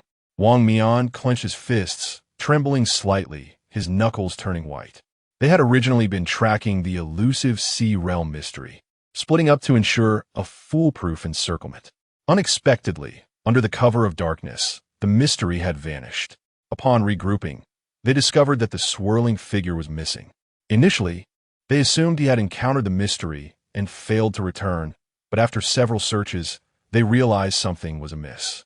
"Captain, should we expand our search area? Perhaps the swirling figure chased the target too far," Tiang Ping suggested. Wang Mian shook his head, his brow furrowed beneath his mask. He gripped the hilt of his knife tightly. If that were the case, the swirling figure would have left markers along the way. "Once we are all gathered, I will use the divine ruins to return to the past." "Captain!" A distant sound of hurried footsteps approached. Rose and Moon Ghost rushed towards them, holding the swirling figure's phone. "Look at this. It was seen on the street over there." Wang Mian took the phone, the metallic casing stained with fresh blood, the device severely damaged. His heart sank to the depths. This was likely a remnant of a fierce battle. "I will rewind time." Before he could finish, the surrounding scenery suddenly fragmented like a shattered mirror. With a deafening roar, a colossal monster's remains slowly emerged from the billowing dust. Its broken chest still weakly heaved, the displaced rubble a testament that life had not yet fully extinguished. Not far from a monstrous entity lay an indistinct figure, caught between life and death, with half of its body missing. In an instant, as the air thickened with tension, a white silhouette descended gracefully to the ground like a delicate sprite. The tips of its toes barely grazed the surface, raising not a speck of dust, as if the entirety of its being were weightless. Silvery hair shimmered under the moonlight, casting a gentle glow. Cradled in its arms was none other than the Vortex. Oblivious to the astonishment of their companions, the individual simply felt the solid ground beneath their feet, gently dismounting from the young boy and plopping down onto the earth. At last, they had arrived. Standing to the side, Xi Yao tilted their head and addressed the massed team, greeting them with a cheerful, "Hello there." "No. 030 system, I want him." The Vortex sat on the ground, gasping for breath, until the strength that had ebbed away began to gradually return. And something else also flowed back into his body, warming his icy form slightly. TSK, Your stamina is lacking, Moon Ghost remarked, crouching nearby. The silver-haired youth paid no attention to the gazes directed at him. His bright eyes sparkled as he approached the half-dead beast. As he passed by the fallen foe, Xi Yao cast a casual glance and was about to proceed. Suddenly, a bloodied hand lunged for his ankle, but was thwarted by an unyielding barrier of curse techniques. Qingyu's eyes ignited with intense hatred, and a frenzied expression surfaced on his pale visage. You think you have won? Ha ha, cough, cough. Blood trickled from the corner of his mouth, yet his grin grew more menacing. One day, you will all kneel before, not far away. Wang Mian gripped the hilt of his knife tightly. The buzzing sound in his ears was jarring. In that moment, countless questions flooded his mind. Who were they? Why had they laid this trap? What was that buzzing? The only one capable of answering these mysteries seemed to be the silver-haired youth. At that moment, Xi Yao was crouched before Qingyu, his silver locks cascading over his shoulders. He looked down upon the twisted face with an unrelenting gaze and coldly remarked, "How ugly you are?" Noticing the approach of the silver-haired youth, he tilted his head to regard the man wearing the mask with the character for king. "Greetings, I am Wang Mian, the captain of the masked squad. I sincerely thank you for rescuing my teammate. I owe you a debt of gratitude." Wang Mian was momentarily taken aback by the celestial quality of those eyes. "May I ask you a few questions? If it's inconvenient." The silver-haired youth slightly tilted his head. "You may, but only 3. At that moment, other team members had gathered around, expressing their gratitude in a cacophony. "Vortex, they saved you. Shouldn't the captain show a bit of appreciation?" Rose nudged Vortex playfully. TSK, Vortex, they say a life-saving grace cannot be repaid." "Wow, you really shouldn't have done that," another chimed in. Coughing, Tian Ping glared at his unreliable teammates. "I am Tian Ping. Thank you for saving Vortex. By the way, I still don't know your name." "Name? I originally intended to be called Bull Warrior, but now, wearing this mask, it's not quite fitting." Xi Yao hesitated before speaking. "You can call me 987. "Isn't that my serial number?" The system queried, bewildered. Rose nearly burst into laughter at the unthoughtful name. Before she could speak, the captain asked the silver-haired youth, "What organization do you belong to? Why did you attack my teammates? Also, which side are you on?" Xi Yao pondered for a moment, realizing he could not reveal the truth about where he came from. Moreover, this person bore a slight resemblance to Qiye's character, igniting a desire to tease him. The initial inquiry cannot be disclosed, yet I can reveal that their intention is to bring about the annihilation of the world. The young man raised a finger and wiggled it, asserting his allegiance to the Night Watchers. He was a temporary member of Team 136, fitting seamlessly into the Night Watchers' ranks. "Night Watchers?" Wang Mian asked, a hint of confusion evident in his voice. Generally, most Night Watchers remain stationed within the confines of the city, with only specialized teams traversing the entire map. As for the second matter, it arises from his desire to covet the body of the Vortex, aiming to seize it by force. A moment of silence enveloped the scene. The man on the ground let out a fierce roar. "What are you saying? You pair of dogmen." Suddenly, the dying Qingyu Yi erupted in fury, spewing blood before collapsing, having been driven to the brink of death by rage. Wang Mian, wearing his mask, concealed his expression from view. Xi Yao, witnessing the scene, could only express his regret. "He wishes to occupy your comrade's body and take his place." Upon hearing this, the Vortex let out a long sigh, his tone tinged with melancholy. "Please do not speak with such heavy breathing. You nearly frightened me." However, when he met those eyes, as clear as the vast sky, the remaining complaints lodged themselves in his throat. "What does the term dogmen refer to?" Yu Gue inquired, his gaze shifting between the two. The thought of their earlier embrace as they descended from the skies flickered through Chong Wei's mind. "You two are not." Aside from the relatively composed Wang Mian and Tian Ping, the other masked team members could feel the mischievous glances directed their way. Ignoring the ruckus behind him, Xi Yao approached the ailing giant beast, his eyes gleaming with excitement. Its majestic form and sharp fangs quickened his heartbeat. "System, no. I can offer it to Qi, system. This belongs to the enemy's pet and will be expelled alongside it." Previously, someone sought an alien species, resulting in rampant reproduction within that realm, which became impossible to eradicate. Ultimately, The issue was resolved decades later through the abilities of the main god, and the host and system are still repaying their debts. The white-haired youth immediately wilted, his once lustrous hair seeming to lose its sheen. Wang Mian was about to inquire about the night watchers when he noticed the other suddenly lift his head, listlessly bid farewell, and vanish from sight, leaving the massed team bewildered, along with the gradually dissipating giant beast and half a body. Back in his room, Xi Yao remained engulfed in sorrow over the loss of the giant beast, his entire being resembling a wilted eggplant as he lay on the bed. Observing this, the system had a sudden inspiration and summoned videos and information about Zhongli, both to assist the host in understanding the character and to divert attention, a veritable two-for-one deal. Moreover, the information included fan art depicting the dragon horns atop Zhongli's head. However, the system did not anticipate the overwhelming effect. System, can I possess him?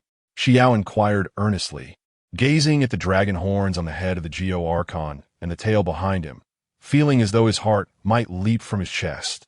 A rosy hue blooming on his pale cheeks, his eyes filled with an unprecedented obsession. You cannot. You two are not in the same world. The system coldly shattered his fantasy. Upon hearing these words, Xi Yao faced a painful decision for a moment.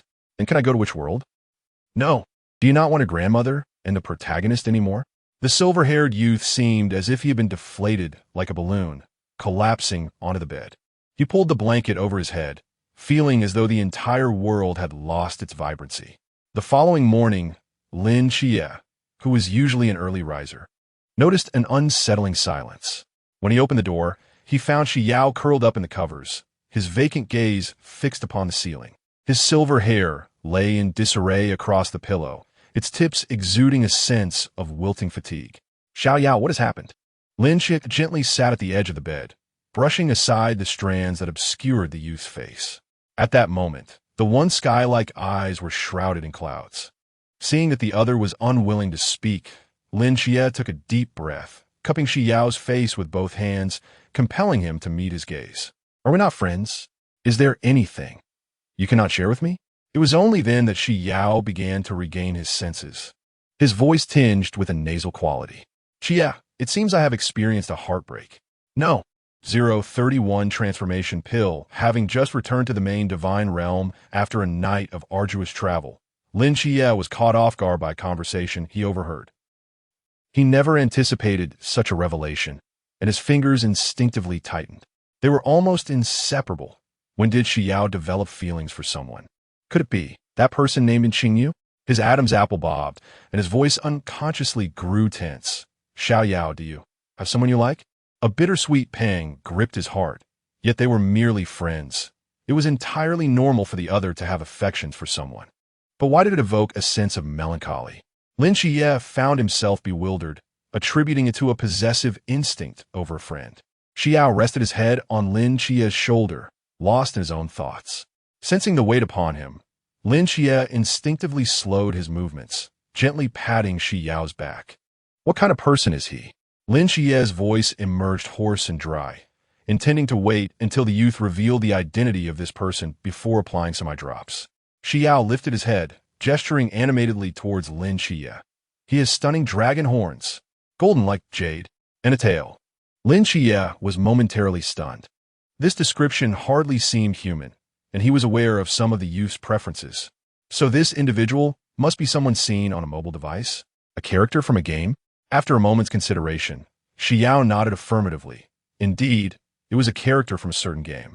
Lin Qiye felt an inexplicable sense of relief wash over him, his anxious heart finally settling. Amused, he ruffled the boy's white hair. The sensation of his fingers weaving through the strands brought him an unexpected sense of comfort. Thankfully, it was not. Before Lin Qiye could gather his thoughts, Xi Yao abruptly tugged him up and led him outside. Host. The system suddenly spoke softly. I applied for a reward change with the main deity. Would you like to take a look? Curious, Xi Yao opened the system's backpack, revealing a small white jade vial resting quietly in the first compartment, its surface shimmering with a lustrous glow. This is the transformation pill, with a total of 100 pieces. It serves as a minor plaything in the realm of cultivation. It possesses form but lacks spirit, allowing only for simple spells, with a duration of 2 hours. 987 I love you. ILM. The system quietly retreated into the depths of its consciousness. This was the first time the host had called its serial number, inexplicably causing its core processor to warm. Meanwhile, Lin Qiye, being led outside, was puzzled. How did the mood shift so rapidly from earlier discontent? Before he could voice his question, he caught sight of the youth, turning his head, those captivating eyes locking onto him. Lin Qiye's breath hitched, for within those clear pupils, his own reflection was all that remained. They were so close that he could count the delicate lashes framing those enchanting eyes, as if their breaths were destined to intertwine. Shao Qi, I would like to ask for your help. Will you grant me this favor? Flustered, Lin Qiye averted his gaze, instinctively stepping back, completely oblivious to the change in the youth's address. Well, yes. Yay. Xi Yao's face lit up with surprise. Not only had he acquired a fleeting dragon, but he had also grasped a weakness of Lin Qiye, which he could leverage in the future. Lin Qiye shivered slightly. Today he was sparring with Zhao Kongsheng. The clash of two long swords echoed fiercely as Zhao Kongsheng inexplicably noticed Xi Yao's unusual excitement, which seemed to amplify the intensity of his strikes. Kid, have you taken something strange today? You're unusually strong. No, I just want to finish quickly. Zhao Kongsheng laughed heartily and retorted, let's see how much you've improved. In stark contrast to his usual tendency to prolong training sessions, the silver-haired youth exhibited a fierce offensive today, catching Zhao Kongsheng off guard several times. However, this aggressive style also left the young man with numerous injuries. Xi Yao dodged a fierce blow from Zhao Kongsheng and glanced at the clock, which had not yet struck 2, feeling a tinge of frustration. For an entire day, Lin Qiye could distinctly sense the youth's fervent enthusiasm. Even those familiar with him, including the members of Team 136, could feel it. Has something good happened to Xiao Yao? Hong Ying inquired. Lin Qiye hesitated and shook his head, his anxiety intensifying. The last time Xi Yao was this excited was when he insisted on adorning him with rabbit-ear headbands. Surely he wasn't preparing something even more embarrassing? It was strange. Today, this kid was definitely acting out of the ordinary, as if he had been injected with adrenaline, landing several strikes that made Zhao Kongsheng wince in pain. Old Zhao, could it be that your swordsmanship has declined? Get lost. How about a match right now? Dream on. The captain is cooking today, and I'm not leaving this spot. Hong Ying shook her head vigorously. There was no way she would abandon her position at this moment. Amidst the playful banter, Lin Qiye appeared distracted. He secretly glanced at Xi Yao, only to meet the youth's smiling gaze, prompting him to hurriedly avert his eyes. At that moment, when Shima's curiosity piqued as he leaned in closer to the young man, whispering, Xiao Yao, did something good happen to you today? Before Lin Qiye could respond, he was abruptly silenced by a flustered Lin Qiye covering his mouth. However, this attempt to conceal only heightened the curiosity of those around them, even prompting the usually composed Wu Xiangnan to quietly eavesdrop. I heard you, Qiye. What did you promise Xiao Yao? Hong Ying teased, her smile laden with significance. I heard it too. Xi Xiaonan raised her hand silently, her gaze scrutinizing the two. Don't be shy, Qiye. Let Xiao Yao share.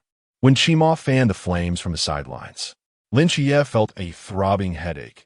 He couldn't fathom the reactions of everyone if his fears were confirmed. The mere thought of that scenario made his ears burn with embarrassment, and he wished he could sink into the ground. Desperately, Lin Qiye searched for an excuse, and faced with the disbelieving looks of the crowd, he could only frantically signal to the silver-haired boy, hoping he would provide cover. Xi Yao, with his mouth covered, looked back innocently. It was only then that Lin Qiye realized he was still covering the boy's mouth, and he recoiled as if scalded. It's nothing. I merely drew the character I like, Xi Yao remarked. Is that so? Hong Ying squinted, her gaze flitting back and forth between the two, her intuition suggesting that the matter was not as simple as it appeared. However, the young man remained silent, leaving her with no recourse. In the kitchen, Chimai emerged with the final platter of dishes. All right, let's eat, he announced. At the dining table, Lin Qiye quietly exhaled in relief. Yet, the thought of having to return and face the situation, especially staying at Sister Hong Ying's villa, suddenly felt rather troublesome. Tonight would undoubtedly be anything but tranquil. No. 032, the transforming dragon, Yi Fan had just set down his steel pen, his slender fingers pressing against his throbbing temples. At that moment, the shrill ring of his phone abruptly shattered the tranquility of the office. The name Wang Mian displayed on the screen caused his brow to furrow. At this hour, the masked squad should be engaged in a cleansing mission. Could this call be regarding? Are you suggesting that something with the ability to transcend space has suddenly appeared during their operation? Yi Fan's voice darkened. Who is it? Could it be the ancient god church? On the other end of the line, Wang Mian's steady voice continued. According to the report from the vortex, in that space, physical strength depletes rapidly, and one feels increasingly feeble. The adversary he faced seems to possess a forbidden realm capable of directly assaulting the soul. A boy suddenly appeared and rescued him. He claims to be from the Night Watchman. The Night Watchman? As night fell, two figures walked along the path back to the villa, one following closely behind the other. Lin Qiye observed the overly excited white-haired youth ahead and could no longer contain himself. Xi Yao, could you please tell me what you need me to do? Xi Yao turned around, the moonlight casting a silvery halo around his exquisite features. He revealed a benign smile. This matter is quite simple for you. You merely need to consume the elixir. Lin Qiye's vigilance heightened. Every time Xi Yao displayed that smile, it rarely boded well. Upon returning to the villa, Lin Qiye still struggled to resist, yet was urgently pulled upstairs by the youth. When the door clicked shut behind them, his heart skipped a beat. Don't worry, no one will disturb us now, he said. Lin Qiye replied. That sounds rather unsettling. The white-haired boy produced a jade vial from the void, its surface shimmering with a lustrous glow, unmistakably extraordinary. Although Xi Yao frequently revealed peculiar items, this time the intended recipient was himself, which soured his mood considerably. Xi Yao. He swallowed hard. You don't mean I have consumed this, do you? Indeed. Xi Yao approached and uncapped the vial. A faint aroma wafting from within, neither pleasant nor repugnant, yet invigorating. He poured out a small white pill adorned with delicate golden patterns, its appearance akin to that of a jelly bean. Lin Qiye gazed at the pill presented before him, swallowing again. Are you asking me to feed it to you? Seeing Lin Qiye still hesitate, Xi Yao pinched the pill and directly placed it into his mouth. Lin Qiye's expression shifted, just as he intended to spit it out. He discovered that the pill dissolved instantly upon contact, a warm current coursing down his throat to his stomach. Now, even if he wished to retch, he found impossible. So, Xi Yao, can you finally tell me what is going on? Lin Qiye forced a wry smile, casting a glance at the boy who had been evasive with the truth. I mentioned it, but you would likely refuse. When have I ever declined? Lin Qiye began, only to be interrupted by a sudden surge of heat, feeling as though something was burgeoning from his head and rear, accompanied by an odd mix of pain and itchiness. Wow! Xi Yao gasped in awe, her gaze towards Lin Qiye filled with infatuation. Lin Qiye momentarily froze, never having been regarded in such a manner by her. His heart quivered, and just as he was about to speak, she leapt into his embrace. Xi Yao perched herself directly on his lap, their noses nearly touching. This intimate posture caused Lin Qiye to catch his breath. Though he was accustomed to casual embraces and playful shoulder nudges, he had never experienced such profound closeness. From his vantage point, he could see Xi Yao's exquisite visage mere inches away, her striking eyes now fervently fixed above his head, or perhaps even a tad higher. Higher?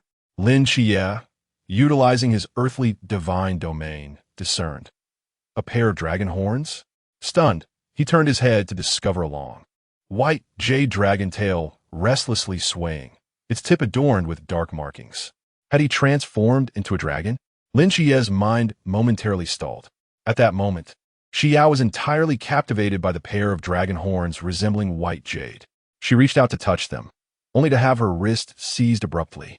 It was then he noticed the delicate white scales appearing at the corners of Lin Qiye's eyes, and his once profound black pupils had morphed into shallow, golden vertical slits. Xi Yao, his voice, now deep and resonant post-transformation, carried an undercurrent of danger. Care to explain? This is the dragon transformation elixir, Xi Yao murmured. her fingers grazing the scales, their texture akin to the finest warm jade, capable of momentarily transforming one into a dragon. Suddenly, she paused, asking with a hint of confusion, "Wait, shouldn't you have fully transformed into a dragon? Why do you only possess partial traits? After all, it's merely a little trinket." Cough, cough, yet it mattered little. Possessing dragon horns was sufficient. Her gaze burned with intensity, as if she could bore holes into Lin Qiye's very being. With a resigned sigh, Lin Qiye ultimately relented. After all, he had previously touched Xi Yao's antlers. This time, it could be considered. A reciprocal gesture, lowering his head slightly, he presented the pair of jade-like dragon horns before Xi Yao. Compared to Zhong Li's horns, Lin Qiye's were more delicate and endearing, reminiscent of a juvenile dragon. To the touch, they were not as rigid as he had imagined. They possessed a warm, supple elasticity, even warmer than the scales at his eyes, and would tremble slightly with each caress.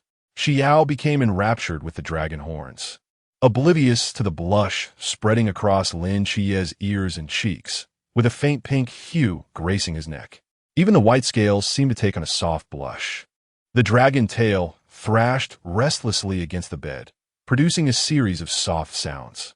Lin Qiye had not anticipated that touching the dragon horns would evoke such sensations, sending tingles across his scalp and stirring an inexplicable restlessness within him. As Xi Yao, still yearning, turned her attention to his swaying dragon tail, he could no longer contain himself and seized her mischievous hand. "Had your fill?" His golden vertical pupils narrowed, reflecting the bewildered expression of the youth. The silver-haired boy, belatedly sensing danger, wondered if the scales at the corners of Qiye's eyes had increased in number. But it was a dragon tail. Who could possibly resist the grandeur of a dragon? He attempted to negotiate. "How about this? I'll let you touch my antlers if you let me touch your dragon tail. Just once." Lin Qiye wanted to refuse. The sensation of touching the dragon's horn was already peculiar enough. Who could fathom what it would be like to encounter the dragon's tail? Yet the individual before him had transformed into a childlike visage with round, sparkling eyes and delicate pink antlers swaying enticingly. Qiye, the melodious, childlike voice lingered in the air, tugging at the heartstrings of anyone who heard it. With a sigh of resignation, Lin Qiye pressed his forehead, a hint of self-abandonment creeping in. He reluctantly extended the dragon's tail, its tip resembling pure jade, adorned with subtle inky patterns that shimmered under the light. "Go ahead, touch it." "Yay!" Xi Yao exclaimed eagerly, reaching out for the tail's tip. Fortunately, the tail was not as sensitive as the horn, allowing Lin Qiye's taut body to gradually relax, the blush on his face slowly dissipating. He looked down at the little one, engrossed in examining the dragon's tail, and couldn't help but smile. "Time's up." Suddenly, Lin Qiye retracted the dragon's tail, firmly grasping the child's shoulder before any protest could arise. "Now it's my turn." Number 033 Angkinjiu now, as the tides of offense and defense shifted. Xi Yao found himself less inclined to comply. However, recalling the full bottle of elixirs, he pondered how he could deceive Lin Qiye again if he reneged on his word this time. He tilted his head, donning an expression of noble sacrifice. "But I wish to touch your dragon horns." Lin Qiye leisurely articulated his condition. A sense of foreboding flickered within Xi Yao. Yet he reasoned that perhaps the dragon horns produced by the dragon transformation elixir would not be as sensitive as deer antlers. Clinging to this slim hope, he deactivated the roll card for Yao and tilted his head back to swallow the elixir. The potion dissolved instantly upon contact, exuding a faint aroma of herbs and wood. A warm current cascaded down his throat, and soon a peculiar itch arose at the crown of his head and at the base of his spine, as though something was breaking free from its cocoon. Lin Qiye observed the transformation before him, a glimmer of astonishment crossing his gaze. A pair of crystalline dragon horns gradually emerged from Xi Yao's snowy locks, their tips shimmering with a delicate blue hue, reflecting a pearl-like luster under the light. More captivating was the elongated dragon tail behind him, its scales sparkling like gems with flecks of silver, the tip adorned with wisps of light blue fur resembling auspicious clouds. Xi Yao's eyes bore intricate patterns, his non-human aspect becoming more pronounced. The gaze he cast upon Lin Qiye was imbued with a chilling predatory intensity, akin to that of a hunter assessing its prey, causing Lin Qiye's heart to race. Go ahead. Xi Yao's slender fingers gently grasped the dragon horns. Their texture was even more exquisite than he had imagined, soft to the touch. As his fingertips glided along the curve, he distinctly sensed Xi Yao instinctively retracting, yet he resolutely withstood the urge. Xi Yao's ears flushed a deep crimson, and after a moment's struggle, he abruptly withdrew his head, his eyes glistening. Is that enough? Lin Qiye, slightly unsettled by the sight before him, averted his gaze, his throat tightening. How long must we maintain this? 2 hours. Xi Yao caressed his dragon tail. Recalling the peculiar sensation he had felt when his horns were touched, the tingling was even more intense than that of deer antlers. He pondered, this matter truly seems more suited to Anqinjiu. The system, observing this, remarked, you two certainly know how to engage. 2 hours? Lin Qiye expressed mild astonishment. He had anticipated a maximum duration of half an hour. Indeed, it seems we can also attempt some minor spells. Shall we give it a try? Xi Yao slightly tilted his head, casting a glance at Lin Qiye. It was then that Lin Qiye noticed the profound depth in Xi Yao's eyes post-transformation, which now bore a subtle hint of aggression as he gazed at him. Ahem, minor spells? Yes, let's venture outside to experiment. Upon receiving Lin Qiye's nod, Xi Yao grasped his wrist.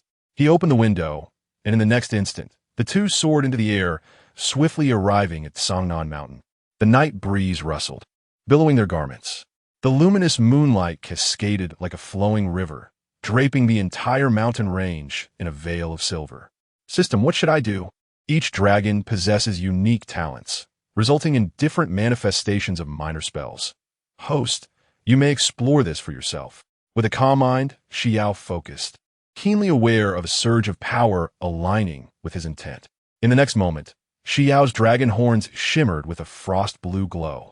He gently exhaled, and the white mist condensed into delicate ice crystals in the air, dispersing with a night breeze. Lin Qiye reached out to catch a crystal, but as it touched his fingertips, it transformed into a resplendent frost flower, blooming in his palm. Xi Yao's dragon tail swayed lightly, and in an instant, a layer of thin frost spread like ripples from his center. The surrounding trees and flowers were all cloaked in a thick layer of frost, emanating an eerie chill. The two simpletons, unable to withstand the cold, instinctively rubbed their arms and sneezed several times. Lin Qiye, shivering, spoke with a hint of disbelief. Is this a minor spell? It should be. Xi Yao's tail swayed gently, his mood evidently buoyant. What should we do? Lin Qiye pondered, slightly perplexed, based on his experiences from novels. Shouldn't there be some sort of incantation or formation? Xi Yao hesitated before speaking. It should come naturally. Just feel it, and you will understand. Lin Qiye's lips twitched slightly, clearly not expecting such an enigmatic response. Taking a deep breath, he followed Xiao Yao's advice and sank into contemplation. In an instant, the atmosphere shifted dramatically. Dark clouds rolled in, obscuring the moonlight, while a fierce wind howled across the mountaintop. A flash of lightning cleaved through the night, followed by a torrential downpour.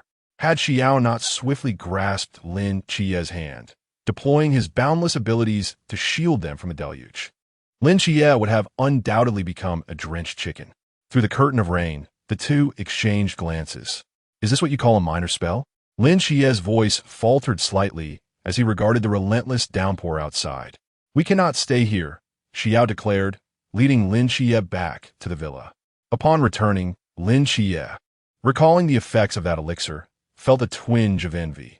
In comparison to the versatile Xi Yao, his own abilities seemed rather lackluster. Xi Yao observed Lin Qiye, pondering his thoughts, and blinked curiously, stealthily approaching to touch his tail, only to receive a light swat in return. Meeting those profound black eyes, he sighed without uttering a word. The following day at the office, Hong Ying glanced back and forth between the two. Last night, she had stealthily squatted outside Xi Yao's door with Xiao Nan, attempting to uncover their little secret, but after squatting until her legs went numb, she had heard not a whisper. Did something happen between you two yesterday? No. Why do you ask, Sister Hong Ying? Really? Honging eyed him skeptically before glancing at the white-haired youth who was lost in thought nearby. Really? Lin Qiye replied with a look of innocence. Training continued, as usual. However, after bidding farewell to Lin Qiye, Xi Yao did not succumb to sleep. Instead, he utilized the Flying Thunder God technique to teleport to Xingyu's side. The once spacious basement now felt somewhat cramped, with several unfamiliar complex devices buzzing and a data screen flickering with obscure symbols. And Xingyu was engrossed in adjusting the equipment when he noticed a familiar figure suddenly appear beside him, causing him to pause slightly. What brings you here? He adjusted his glasses, a flicker of surprise crossing his gaze. In recent days, the communication between the two has been sparse, primarily consisting of a few complaints from Xi Yao or brief updates on experimental progress from him. How is your experiment going? Upon mentioning the experiment, and Xingyu's tone immediately turned serious.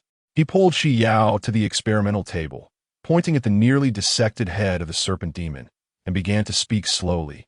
The preliminary dissection has been completed, but its abilities are more complex than anticipated. It will require additional time. The white-haired youth nonchalantly nodded, offering a few compliments at the appropriate moment before shifting the topic. And Xingyu, I currently possess a special elixir. Would you care to try it? An elixir? And Xingyu took it, gently rubbing its surface with his fingertips, a faint gray light flickering in his eyes. However, his brows gradually furrowed. Strange. What is it? Xi Yao tilted his head in curiosity. The ingredients of this elixir do not belong to any known species in this world, and the energy fluctuations are entirely different from those of serpent demons or the forbidden abyss. Huh? So you cannot replicate it? Xi Yao felt somewhat disheartened. His true intention for coming here was to touch Xingyu's dragon horns and tail. Moreover, the transformation elixirs were limited in number. If he could replicate them, wouldn't he then have an endless supply of dragon tails and horns to explore? Number 034, dress, and Xingyu lowered his gaze, contemplating the elixir in his hand. His fingertips gently caressing its surface, a faint gray light shimmering in his eyes. He had already begun to surmise the effects of this potion. After all, Xi Yao's preferences were glaringly apparent. So what was its effect?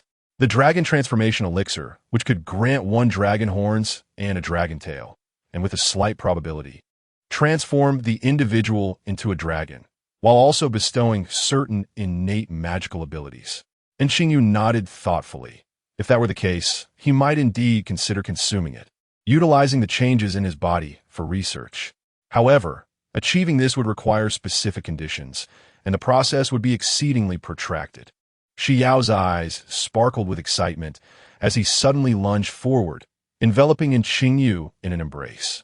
So, does that mean you can grow dragon horns and a tail without needing to consume the elixir in the future? Theoretically, that was accurate.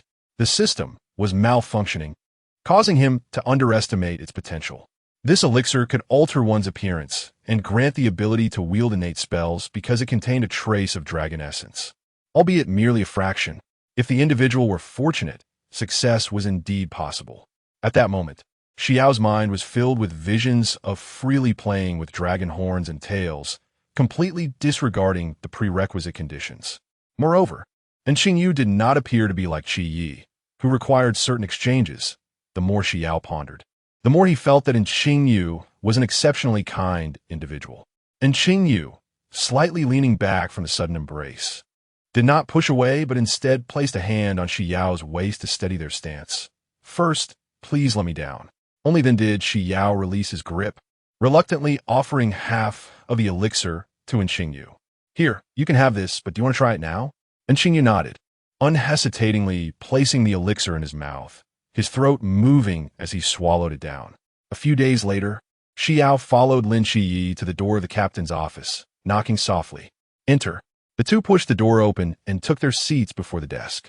Chen Mai set aside the documents he had been reviewing, his gaze sweeping over them as he began. In a few days, the new recruits training camp will commence. Lin Qiye inquired, what do we need to prepare? According to past experiences, the training camp would be located in the capital city. Chen Mai went on to detail the necessary precautions, but his gaze inadvertently drifted toward the white-haired youth beside him. There was Xi Yao, tilting his head against Lin Qiye's shoulder, half-closed eyes, appearing as though he might drift off to sleep at any moment. Chen Mai's lips twitched, fighting the urge to lift him up. After the two departed, he let out a long sigh, silently opening his wallet for a glance, only to close it again. Feeling disheartened, in the afternoon, Hong Ying and Xiao Nin led Lin Qiye and Xi Yao through nearly every nook and cranny of Sangnan City. The two boys trailed behind, laden with bags, while Lin Qiye wore a pained expression, furrowing his brows as he observed his two overly exuberant companions. Releasing a long sigh. Noticing this, the white-haired youth leaned closer and whispered, "Qiye, are you struggling? Do you want me to help you?" Lin Qiye paused, turning to face the boy, caught off guard by his innocent expression and clear, bright eyes. For a moment, he could not discern whether it was intentional or accidental. "No, and I'm perfectly fine." Having spoken, he seemed intent on proving something, hastily trailing behind the two individuals ahead while carrying an assortment of bags. At that moment, he caught sight of Hong Ying retrieving a delicate white dress from a shelf, engaging in an excited whispering discussion with Xi Yao Nin about its appeal, proclaiming that they should purchase it. Lin Qiye instinctively reached out to intervene, but suddenly recalled something, retracting his hand and murmuring, "I remember Xi Yao mentioned wanting to wear this dress before." "Really?" Hong Ying's eyes sparkled, and she rushed back to Xi Yao, unceremoniously thrusting the dress into his hands. "Hurry, Xi Yao, try it on." Xi Yao looked perplexed, glancing down at the white dress in his hands, then back at the eager Hong Ying and the suppressed laughter of Xi Xiaonan. Finally, he turned his gaze toward Lin Qiye, who was pretending to admire the scenery, and blinked right. Lin Qiye was momentarily taken aback, surprised that Xi Yao's reaction differed from his expectations. He had assumed that, regardless of how much the youth enjoyed unique and novel experiences, he would at least express some reluctance. In the fitting room, Xi Yao swiftly removed his clothes and scrutinized the white dress for a moment before donning it without hesitation. The fabric felt slightly cool against his skin, distinctly different from wearing pants. It seemed suitable for summer. He gently tugged at the hem, lost in thought. The system. Oh no! It appears that I have inadvertently activated a significant switch for the host. Outside the fitting room, Hong Ying and Xi Xiao Nin exchanged excited glances toward the small door, occasionally leaning in to whisper conspiratorially. Meanwhile, Lin Qiye sat on the sofa, his expression a complex blend of emotions as he watched the fitting room door. With a soft click, the door swung open. The pure white chiffon dress elegantly enveloped the boy's slender frame, the cinched waist accentuating his physique beautifully. The hem swayed gently with his tentative steps, catching the light and shimmering with a pearlescent glow. His silver hair cascaded over his bare shoulders, enhancing the translucence of his skin, akin to freshly fallen snow. Tilting his head, Xi Yao blinked his enchanting peach blossom eyes. "How do I look?" Hong Ying and Xi Xiaonan gasped in unison, instinctively covering their mouths and exchanging wide-eyed glances, their excitement palpable. Lin Qiye had to concede that the attire suited Xi Yao surprisingly well. Standing before the full-length mirror, Xi Yao delicately pinched the corner of the dress. Swaying it side to side, the chiffon fabric danced lightly with his movements, radiating a gentle glow in the light. He began to contemplate seriously, only to abandon the thought. While the dress was undeniably refreshing, it would pose a hindrance during a fight. "It's stunning. I'm going to pay for it," Hong Ying exclaimed, her eyes brimming with exhilaration as she swiftly retrieved her wallet and dashed toward the cash register. Lin Qiye, quick on his feet, grasped the edge of her garment, calling out, "Wait, we're going for new recruit training and this dress." Unfazed, Hong Ying replied, "Then I'll wear it casually. After all, the captain is paying." Lin Qiye watched helplessly as Hong Ying joyfully bounded to the register, turning back to see Xi Yao and Xi Xiao Nin trying on other garments, feeling an impending headache. The following morning, Lin Qiye and Xi Yao bid farewell to the group at the train station. Suddenly, Chen Mai's phone rang urgently. The moment he answered the call, his expression shifted dramatically, and he turned to sprint towards the platform. "Wait, don't board the train yet." Once the commotion subsided, Chen Mai sat in the passenger seat, appearing as though his very soul had been siphoned away. Wen Qima, suppressing a chuckle, patted his shoulder. "Captain, try to lighten up." At least the two children are under our watchful eyes and won't be bullied. Xi Yao glanced around, then lowered his gaze to the suitcase, seemingly grasping the situation. Hesitantly, he spoke up. Captain, I still have some money. No need. Chen Mai's lips twitched. Did he look like someone who would take money from children? Lin Qiye, noticing the captain's displeasure, swiftly covered Xi Yao's mouth to prevent him from saying anything further. Don't mind him, Captain. Little Yao is just talking nonsense because he hasn't woken up yet. The muffled Xi Yao blinked in confusion. No. 035, a dire situation, Chief. This is the list of new recruits for this year. A soldier respectfully presented a document to Yuan Gang. As Yuan Gang accepted the list, his gaze swiftly scanned the pages. However, as he delved deeper into the content, the expression of this iron-willed instructor gradually froze, ultimately rendering him motionless. What a bewildering lineup this year. The scion of the Bailey family, a divine agent, and 3 ultra-high-risk forbidden wastelands. What on earth is this? Yuan Gang felt a splitting headache as he reached the last page, his lips twitching uncontrollably. Curiosity piqued, an instructor leaned in to have a look, reading aloud. Xi Yao. Forbidden Wasteland Sequence Unknown. Abilities 6 eyes. Unlimited. This ability seems rather unfair, doesn't it? He can strike others, but they cannot retaliate? And he can launch energy spheres with the power akin to missiles? An eerie silence enveloped the training room. We should contact the mass squad. It seems we need a prodigy to handle this prodigy. Is the training camp really located here? Lin Qiye gazed around, noting the desolate surroundings. The road was muddy and arduous, and the sun blazed mercilessly above. Xi Yao, with a lollipop in his mouth, dragged 2 suitcases, suggesting, "Why don't we just fly over?"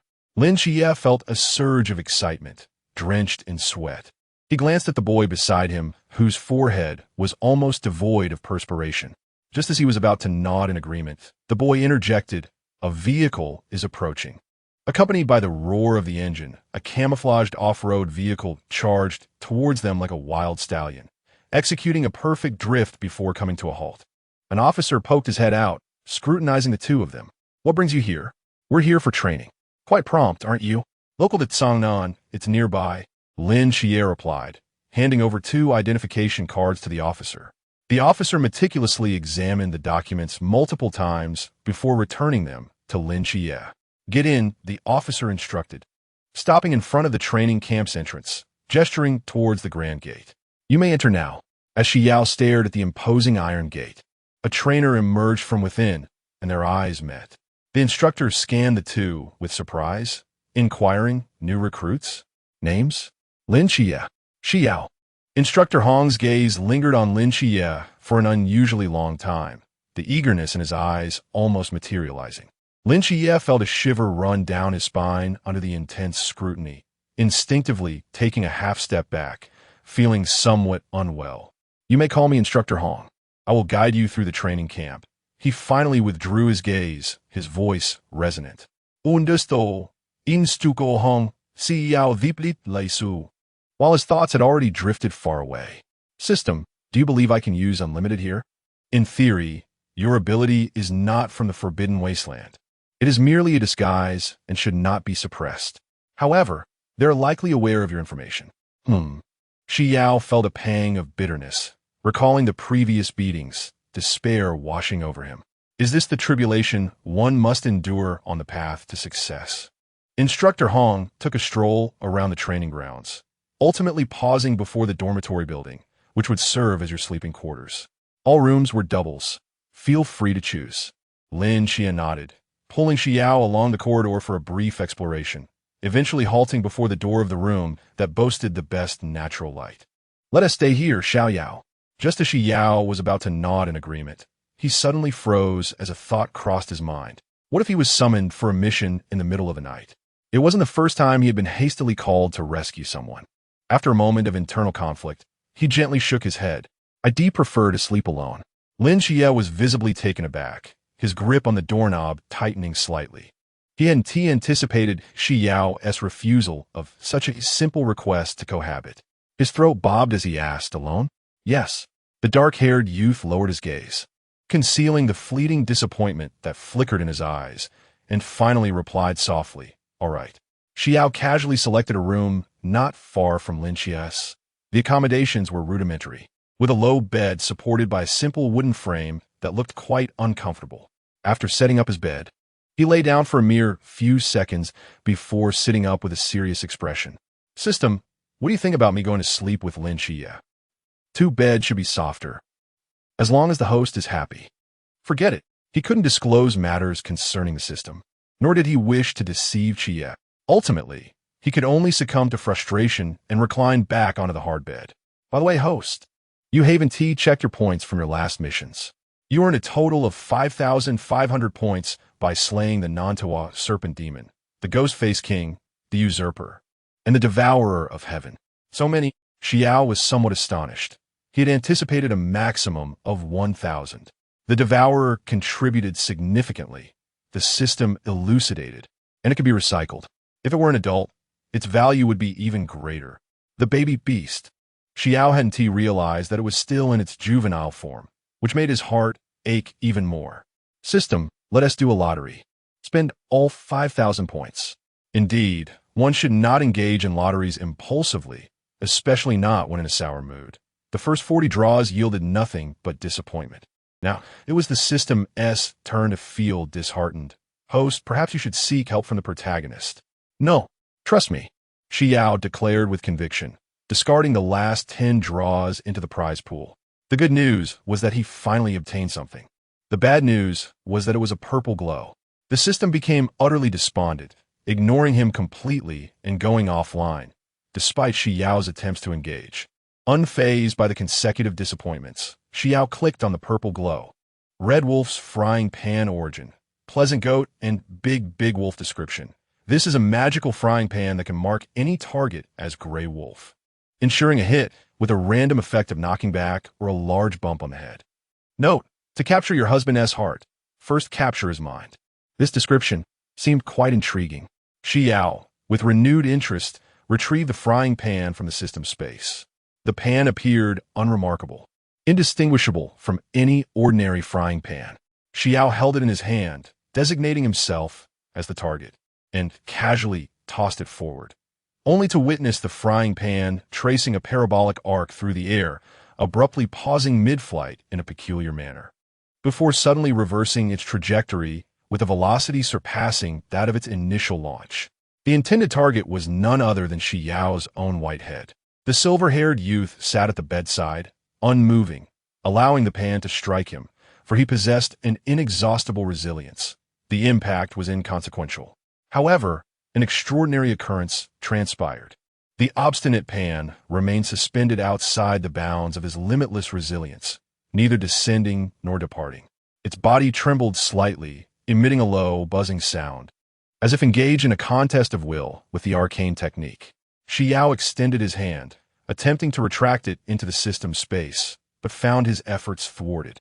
Gazing at the stubborn pan, Xi Yao fell silent for a moment, donning the guise of tainted by sorrow. With a forceful application of gravitational strength, he hurled the frying pan vehemently towards the window. The metallic body transformed into a fleeting shadow in the air, vanishing in the blink of an eye over 100 meters away. Yet, as long as the gravitational force was not upheld, that pan would inevitably return, even more swiftly than before. This was a predicament. System 7 Knight, I implore your assistance. Number 036 Fatty Xi Yao, with an air of desolation, was resolutely enduring the relentless assault of a frying pan that he had tossed away countless times, yet it stubbornly soared back toward his head, obstinately halting just outside his limits. Regret coursed through him. He lamented the decision to treat himself as a mere experiment. Eventually, he resigned himself to fate, withdrawing his defenses and closing his eyes to await the impending punishment. However, due to the peculiar nature of his 6 eyes, even with his eyes shut, he could still vividly perceive the frying pan hurtling towards him. Bang! The sharp sound resonated throughout the dormitory, although he immediately employed a reversal spell to heal his injury. The searing pain compelled Xi Yao to clutch his head and curl up on the bed, tears glistening at the corners of his eyes, his lips quivering involuntarily. After a prolonged moment of recuperation, he finally regained his composure. Fixating on the frying pan, He designated his target as Lin Qiye, and with a casual throw, sent the pan soaring through the air. As the saying goes, friends should share both adversity and fortune. Thus, with a nonchalant flick of his wrist, the frying pan traced a graceful arc before veering out of the window, followed by a resounding crash as the glass shattered.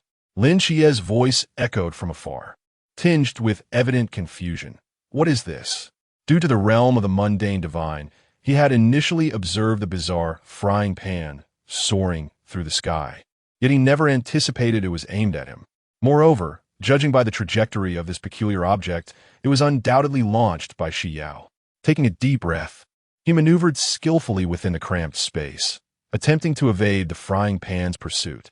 However, the pan accelerated, leaving behind shimmering silver afterimages in the air, accompanied by the sound of rushing wind. As Xi Yao stepped outside, he coincidentally witnessed the moment Lin Qiye was struck on the forehead by the frying pan. The black-haired youth staggered back 2 steps, a conspicuously swollen red bump rapidly forming on his forehead.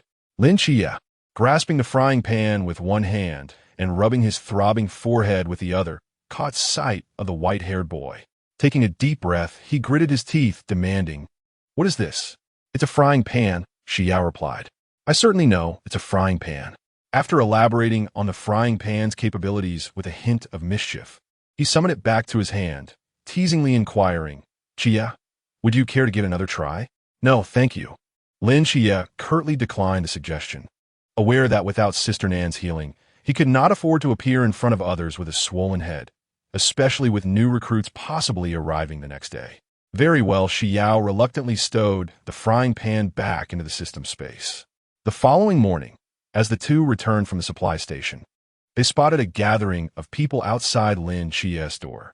As they approached, a sycophantic voice reached their ears. "Young master, I've been observing here, and this room has the best lighting."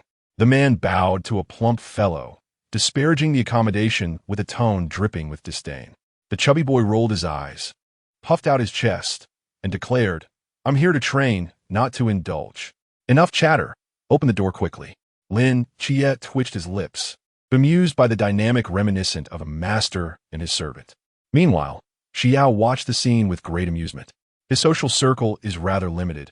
At school, classmates engage in discussions primarily centered around academics, with the occasional gossip revolving around who is dating whom or who has recently broken up.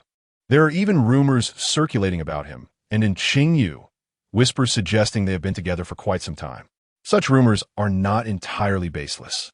For in order to maintain his public persona, Xi Yao typically only communicates within Qingyu. The scene unfolding before him, wherein a treacherous servant grovels before the young master, is one he has only witnessed in dramas. According to the script, someone ought to intervene at this juncture, only to be met with retaliation from the young master's hidden supporters, culminating in a passionate display of "do not underestimate the youth in poverty." Just as the individual was about to discard Lin Qiye as personal belongings, Xi Yao furrowed his brow, his fingers instinctively reaching for a new toy hidden within the system space. To his astonishment, in the next moment, the plump boy suddenly launched a kick, forcefully striking the man's backside. "Get lost!" the boy shouted. "This is my roommate. Dare to touch him and see what happens. I despise scum like you. Just leave. You're a nuisance." Lin Qiye stood momentarily stunned. "Wow, how bold of you!" Xi Yao leaned closer to Lin Qiye's ear, deliberately elongating his tone. So domineering. "Qi, you Lin Qiye," accustomed to such antics, swiftly covered the boy's mouth, his expression darkening. "Don't say such things." As they moved past, they noticed the dormitory now occupied solely by the plump boy, with a heap of gift boxes strewn across Lin Qiye's bed. Lin Qiye's expression turned peculiar.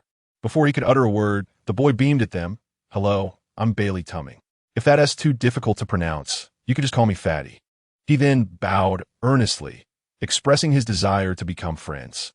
Straightening up, he scratched his head, somewhat embarrassed, and asked, "So, who is my roommate?" Without hesitation, Xi Yao pushed Lin Qiye forward. Lin Qiye's lips twitched slightly. "I'm Lin Qiye, your roommate. Nice to meet you, Fatty." The plump boy then turned his gaze towards the silver-haired youth. "And what is your name?" "Xi Yao," he replied. "Were those people just now your servants?" Bailey Tumming frantically waved his hands. No, no, I'm just a regular kid. Those people are bodyguards my father arranged for me because he fears for my safety. Lin Qiye's lips twitched again. A regular kid with bodyguards? Have you considered what you're saying? Is that so? Xi Yao nodded thoughtfully. Ji Vion. These are local specialties I brought from home. Bailey Tumming enthusiastically shoved gift boxes into their hands. I hope you find them unworthy. Xi Yao casually opened one box to reveal an exquisitely crafted watch. He fiddled with it briefly before setting it aside with a lack of interest. Don't you like it? I have plenty more. Take a look and see which one you prefer. Seeing Xi Yao's disinterest, Bailey Tumming quickly grabbed another box. Look here, a Patek Philippe? A Cartier? Which do you fancy? Lin Qiye, with a resigned sigh, returned both boxes to Bailey Tumming.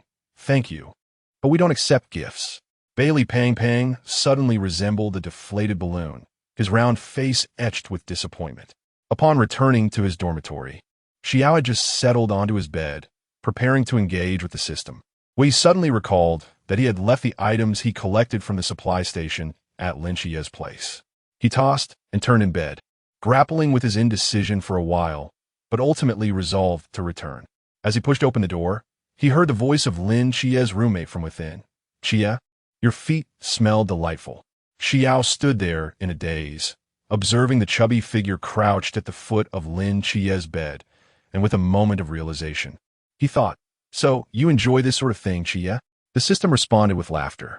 Number 037, would you like to take a whiff of mine? Lin Qiye initially intended merely to ascertain what the rotund little fellow was stealthily shoving beneath his bed. His vocal intervention was solely meant to startle the boy. He never anticipated it would elicit such an outrageous proclamation. To compound his misfortune, he was caught red-handed by the sudden entrance of Xi Yao. Observing Xi Yao's expression of dawning realization, Lin Qiye was disinclined to discover the nature of his epiphany and wearily clarified, it is not as you presume. It's all right, Qiye. I understand. If you feel awkward discussing it with your aunt, I can speak on your behalf, Xi Yao advised kindly. You must confront your preferences head-on. Lin Qiye felt as though he might explode. He ominously turned towards the instigator, Bali Pongguan. Aren't you going to offer an explanation? Bali Pongguan glanced between the two and hesitated before extending his foot toward Lin Qiye. How about you give mine a sniff? The air instantly thickened with tension. Lin Qiye dared not turn to gauge Xi Yao's expression, his face contorting in horror. He slowly clenched his fists, the knuckles cracking ominously. Bali Pongguan, I will grant you 3 seconds to escape. With a terrified scream, Bali Pongguan cradled his head and bolted for the door. Lin Qiye pursued him like an arrow released from its bow. The instructor, observing from a distance, lowered his binoculars, his expression a mixture of complexity as he witnessed the chaos unfold. Having resided in the training camp for only a short while, newcomers began to trickle in. Xi Yao was lounging on his bed, idly distracting the busy system in his mind. Suddenly, a ruckus erupted outside the dormitory. Shunge, why don't we share a room? Was it yet another individual resembling that little rotund fellow? Xi Yao sat up, his snow-white hair swaying gently with the movement. His eyes sparkled with anticipation as he focused on the doorway, his mind already conjuring scenes of gangsters and their loyal subordinates. Outside, Shen Qingzhu coldly declined the request from his underlings to share living quarters. As he opened the dormitory door, he was unexpectedly met with a pair of shimmering eyes. Shen Qingzhu momentarily stiffened, gripping his suitcase more tightly, and maintained a composed demeanor as he entered to organize his belongings. However, the intense gaze seemed to cling to his back, searing hot enough to burn a hole through him. Unable to endure any longer, Shen Qingzhu hurled the duvet onto the bed and spun around sharply. What are you staring at? Do you want to fight? His already sharp features were further accentuated, exuding an aura that warned others to keep their distance. So, are you the gang leader? Are those your underlings outside? So you dispose of bodies by tossing them into the sea. Is that it? Shen Qingzhu was taken aback by such an unexpected response. He scrutinized the white-haired youth before him, acknowledging that the boy was rather handsome, albeit not particularly bright. He, Shen Qingzhu, did not engage with fools. In the midst of this peculiar atmosphere, the dormitory door was suddenly thrust open. One of the underlings peered in, cradling a large bag of snacks. Boss, These are a tribute from the brothers. Xi Yao sat at the head of the bed, contemplating for a moment, slightly puzzled. Am I to be included in the offerings as well? Shun Qingzhu. Xi Yao was roused from his slumber by the clamor echoing in the corridor, rubbing his bleary eyes as he pushed open the dormitory door. The past 3 days had been dreadfully dull, aside from the occasional practice session with Lin Qiye. His aloof roommate had been almost completely absent. In the corridor, a rotund figure was weaving through the crowd. The silver-haired youth yawned lazily. And upon closer inspection, wasn't that Lin Qiye's roommate? It seemed he was called Bailey. Something chubby? Just as he contemplated approaching, he noticed someone leaning against the wall in the shadows. Shun Qingzhu stood with his arms crossed, his handsome visage betraying an air of indifference. Xi Yao blinked, yet could not suppress another yawn. Recently, he had been inexplicably fatigued. What are you all doing? Do you need a stage to perform on? The instructor's furious roar reverberated throughout the corridor, causing the new recruits clustered around the chubby Bailey to scatter like frightened birds before a predator, leaving only Bailey's portly form trembling in the vacant hall. After delivering a scathing reprimand to the group, the instructor departed, announcing a 2 p.m. assembly. Seeing that there was no spectacle left to behold, Xi Yao drifted back to the dormitory like a lost soul, collapsing onto his bed for another brief slumber. It was not until Lin Qiye knocked on the door that he groggily got up to retrieve his military uniform from the supply station and followed Lin to the training ground. The training area was bustling with activity, new recruits standing in loose clusters, their disarray starkly contrasting with the upright posture of the instructors on stage. Stand in formation, the instructor bellowed from the platform, and an immediate silence fell over the assembly. The ensuing speech was tedious, yet distinctly different from a typical opening ceremony. This instructor evidently favored a method of education steeped in discipline. Xi Yao found himself fighting drowsiness, his thoughts wandering far beyond reach. And had it not been for Lin Qiye's grip on him, he might have truly collapsed to the ground. Suddenly, a shout of "I refuse to accept this" jolted him back to reality.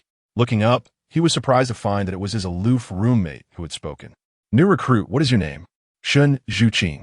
So that was his name. Xi Yao realized he did not actually know his roommate's name, only that his younger brother referred to him as Xinge. Having hardly seen him in the dormitory, was he perhaps avoiding him? Xi Yao fell into contemplation. "Qiye, Xiao Yao, do you accept this?" Bailey asked.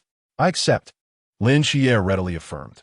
After all, the formidable Zhao Kongsheng had been thoroughly defeated by the ghost-faced king, and the overly clever Nantao serpent demon had similarly proven that mystery was not easily overcome. Xi Yao nodded in agreement.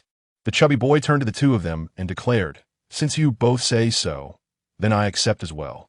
Yuan Gang, standing on the platform, slightly curled his lips in a smirk, his gaze sweeping over the oblivious recruits. "In that case, I shall grant you an opportunity." He produced a walkie-talkie, announcing "Descend." After speaking, he tilted his head towards the sky, seemingly awaiting something. Xi Yao followed suit, squinting his eyes. 7 figures were plummeting rapidly from the heights. These individuals seemed somewhat familiar. Indeed, they're the masked squad host. The masked team. He could only recall a captain and the swirling figure that had screamed while clutching him during their last encounter.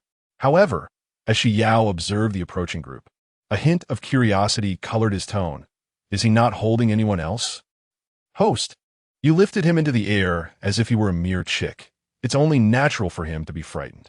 Unbeknownst to Xi Yao, although the vortex above indeed was not embracing any teammates, the heart-wrenching screams echoed through the sky, torturing the eardrums of each companion. "Oh, help me." Beside the vortex rose, unable to endure the torment any longer, snapped, "You wretched vortex, can you refrain from screaming? My eardrums are about to burst." "I can't help it either." As the 7 figures drew nearer, a recruit exclaimed in surprise, "It's the masked team." Just as the 7 were about to hit the ground, one of them lifted a finger, abruptly slowing their descent. They landed gracefully, like feathers, exuding an undeniable charm. Quite impressive. I must try that next time. Yet, that charm faded within moments. As Wang Mian began his introduction, the vortex beside him suddenly collapsed to the ground. The atmosphere turned awkward instantly. Xi Yao blinked from below and slowly remarked, "Even like this, I have no red envelope for you. Though Xi Yao's voice was soft, every word resonated clearly in the training ground, where silence reigned. The vortex, kneeling on the platform, intended to lighten the mood with a joke. But upon hearing Xi Yao's words, he froze, disgruntled, and rose to his feet. He instinctively glanced toward the source of the voice, his gaze locking onto a pair of unforgettable eyes, complemented by a mane of striking white hair, causing the vortex to widen his eyes in astonishment. Bai Li, the round figure, leaned in to whisper to Lin Qiye, "Is it possible that the instructor's budget was insufficient, resulting in hiring a high-quality imitation?" Lin Qiye gently shook his head. The man on stage, donning the Wong mask, emanated an aura of undeniable authority. And given that the instructor had explicitly stated that the captain of the masked team was an agent of the divine, these individuals could not possibly be fakes. Wang Mian's gaze fortuitously met Lin Qiye's, his eyes narrowing slightly behind the golden mask. Is this the agent of Michael? He was about to shift his gaze away when he unexpectedly encountered a pair of peculiar eyes. 987. Wang Mian was momentarily taken aback. He had not anticipated encountering that individual here. After reporting the matter to Yi Fan, there had been a secret internal investigation within the Watchers, but they had consistently failed to identify anyone fitting the description. Yi Fan even suspected that the other party was toying with them. It turned out that the truth had indeed been spoken. Unbeknownst to Xi Yao, his distinctiveness due to the 6 eyes had led him to inadvertently expose himself among the masked team. Wang Mian withdrew his gaze and continued delivering his earlier lines. "We are the masked special team." This declaration reverberated like thunder, causing the new recruits to collectively gasp in astonishment. Yuan Gang narrowed his eyes slightly, since they were unwilling to submit. He would grant them an opportunity, a chance to prove themselves. The time was now 2:30 in the afternoon, before 9 o'clock. If they could unmask any member of the masked team, it would be considered their victory. If you triumph, I shall grant you the privilege of graduating early. However, should you falter in the future training sessions, you shall head east. Under no circumstances may you venture west. Do you comprehend? As Yuan Gang's voice resonated, the entire training ground erupted into fervor. The recruits reacted as if cold water had been splashed into a seething cauldron of oil, unleashing a cacophony of gasps and fervent discussions. Upon hearing these words, Xi Yao felt a surge of excitement. While he was generally unperturbed by the rigors of new recruit training, he dreaded encounters with someone like Chen Mai, whose strikes were painfully relentless and left him no recourse to employ his limitless tactics. No 038, would you care to give a try? We are mere novices. While their prowess far surpasses ours, how can we possibly contend? Dissent erupted from the ranks below. Yuan Gang let out a cold chuckle, proclaiming that their level would be suppressed to match yours. 239 against 7. Do you dare? The new recruits below instantly erupted in chaos. Wang Mian, standing on the platform, casually added, "There's no need for 7. Even 5 could obliterate you." At that moment, Xi Yao was oblivious to anything else. His sole focus was on acquiring the mask, thereby circumventing training and graduating directly. His eyes sparkled as he gazed at the vortex. Recognizing someone familiar, was it that the individual who had previously clutched him and screamed in his ear? He was determined to seize him. Suddenly, the figure atop the platform shivered, inexplicably feeling a chill run down their spine. Just as Xi Yao prepared to charge forward, a hand unexpectedly grasped the back of his collar, pulling him back. "Huh?" Xi Yao uttered in confusion. "Wait, Qiye, aren't we going?" Fatty queried, trailing behind with a puzzled expression. Lin Qiye swiftly tugged Xi Yao away from the battlefield, lowering his voice to explain, "We don't have any weapons at the moment. Rushing him would be tantamount to seeking death." Xi Yao opened his mouth, yet refrained from voicing any objections. The act of removing the mask, now, was no different from doing so later. He turned his gaze back to the masked squad wreaking havoc on the platform. His attention shifted to Screaming Chicken number 2. Upon the emergence of the ominous purple vortex, absorbed all incoming attacks. "Who is Screaming Chicken number 1? The system queried, tinged with a sense of foreboding. Xi Yao selectively ignored the inquiry. Fatty observed the one-sided scene on the field, gasping in disbelief. Was this truly the mass squad?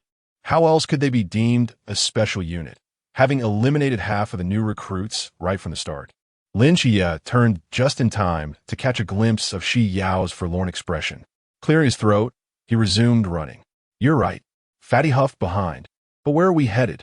To the armory. We must first procure weapons. Xi Yao hesitated momentarily, but ultimately chose to follow Lin Qiye.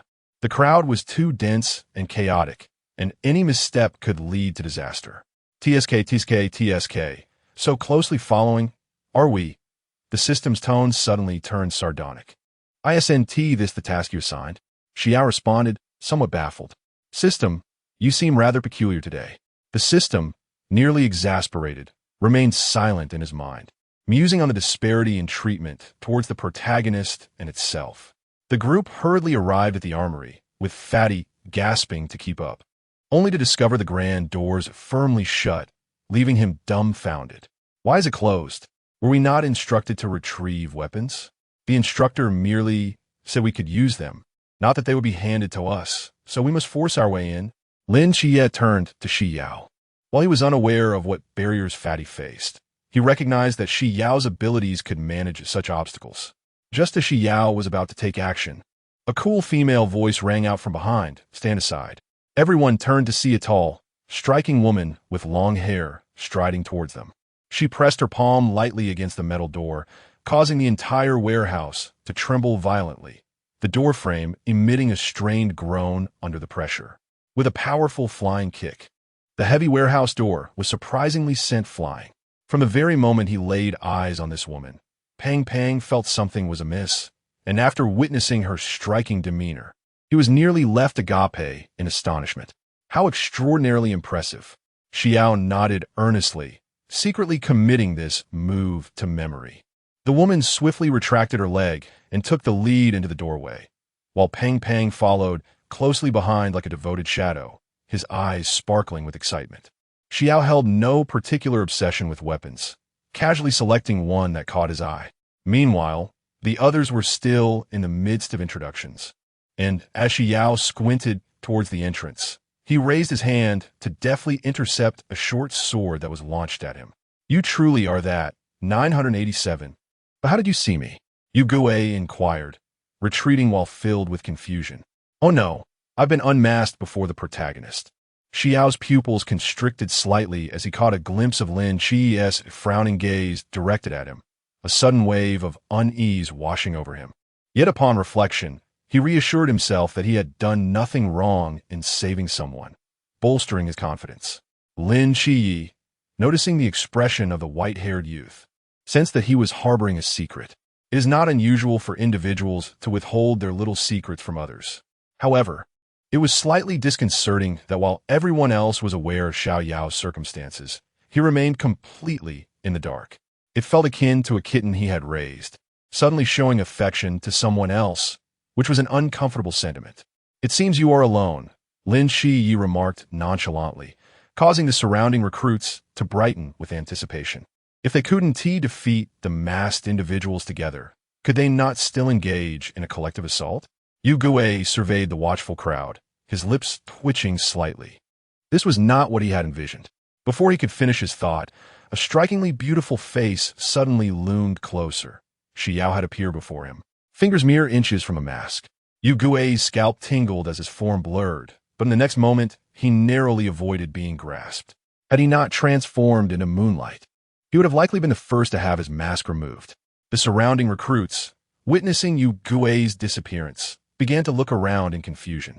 At that moment, an elongated figure was spotted standing atop the warehouse, calmly uttering a few words. Field conversion. Gravity doubled. In an instant, everyone found themselves ensnared in a bog, their movements becoming excruciatingly sluggish. Ha! Yu Gue, when did you become so pathetic? Xianwu approached, laughing without restraint. The members of the masked team discreetly spread out, encircling the recruits. Wang Mian calmly stated, Novices, you are surrounded. Xi Yao made no reply, already advancing to seize the mask from his target, indifferent to the tumult unfolding behind him. Upon noticing that Xianwu had delivered himself right into his path, Xi Yao's eyes brightened. Qian felt a chill run down his neck, every hair on his body standing on end, instinctively taking a half step back. Host, it's the first time I've realized you could hold a grudge for so long, the system remarked softly. Xi Yao paid no heed.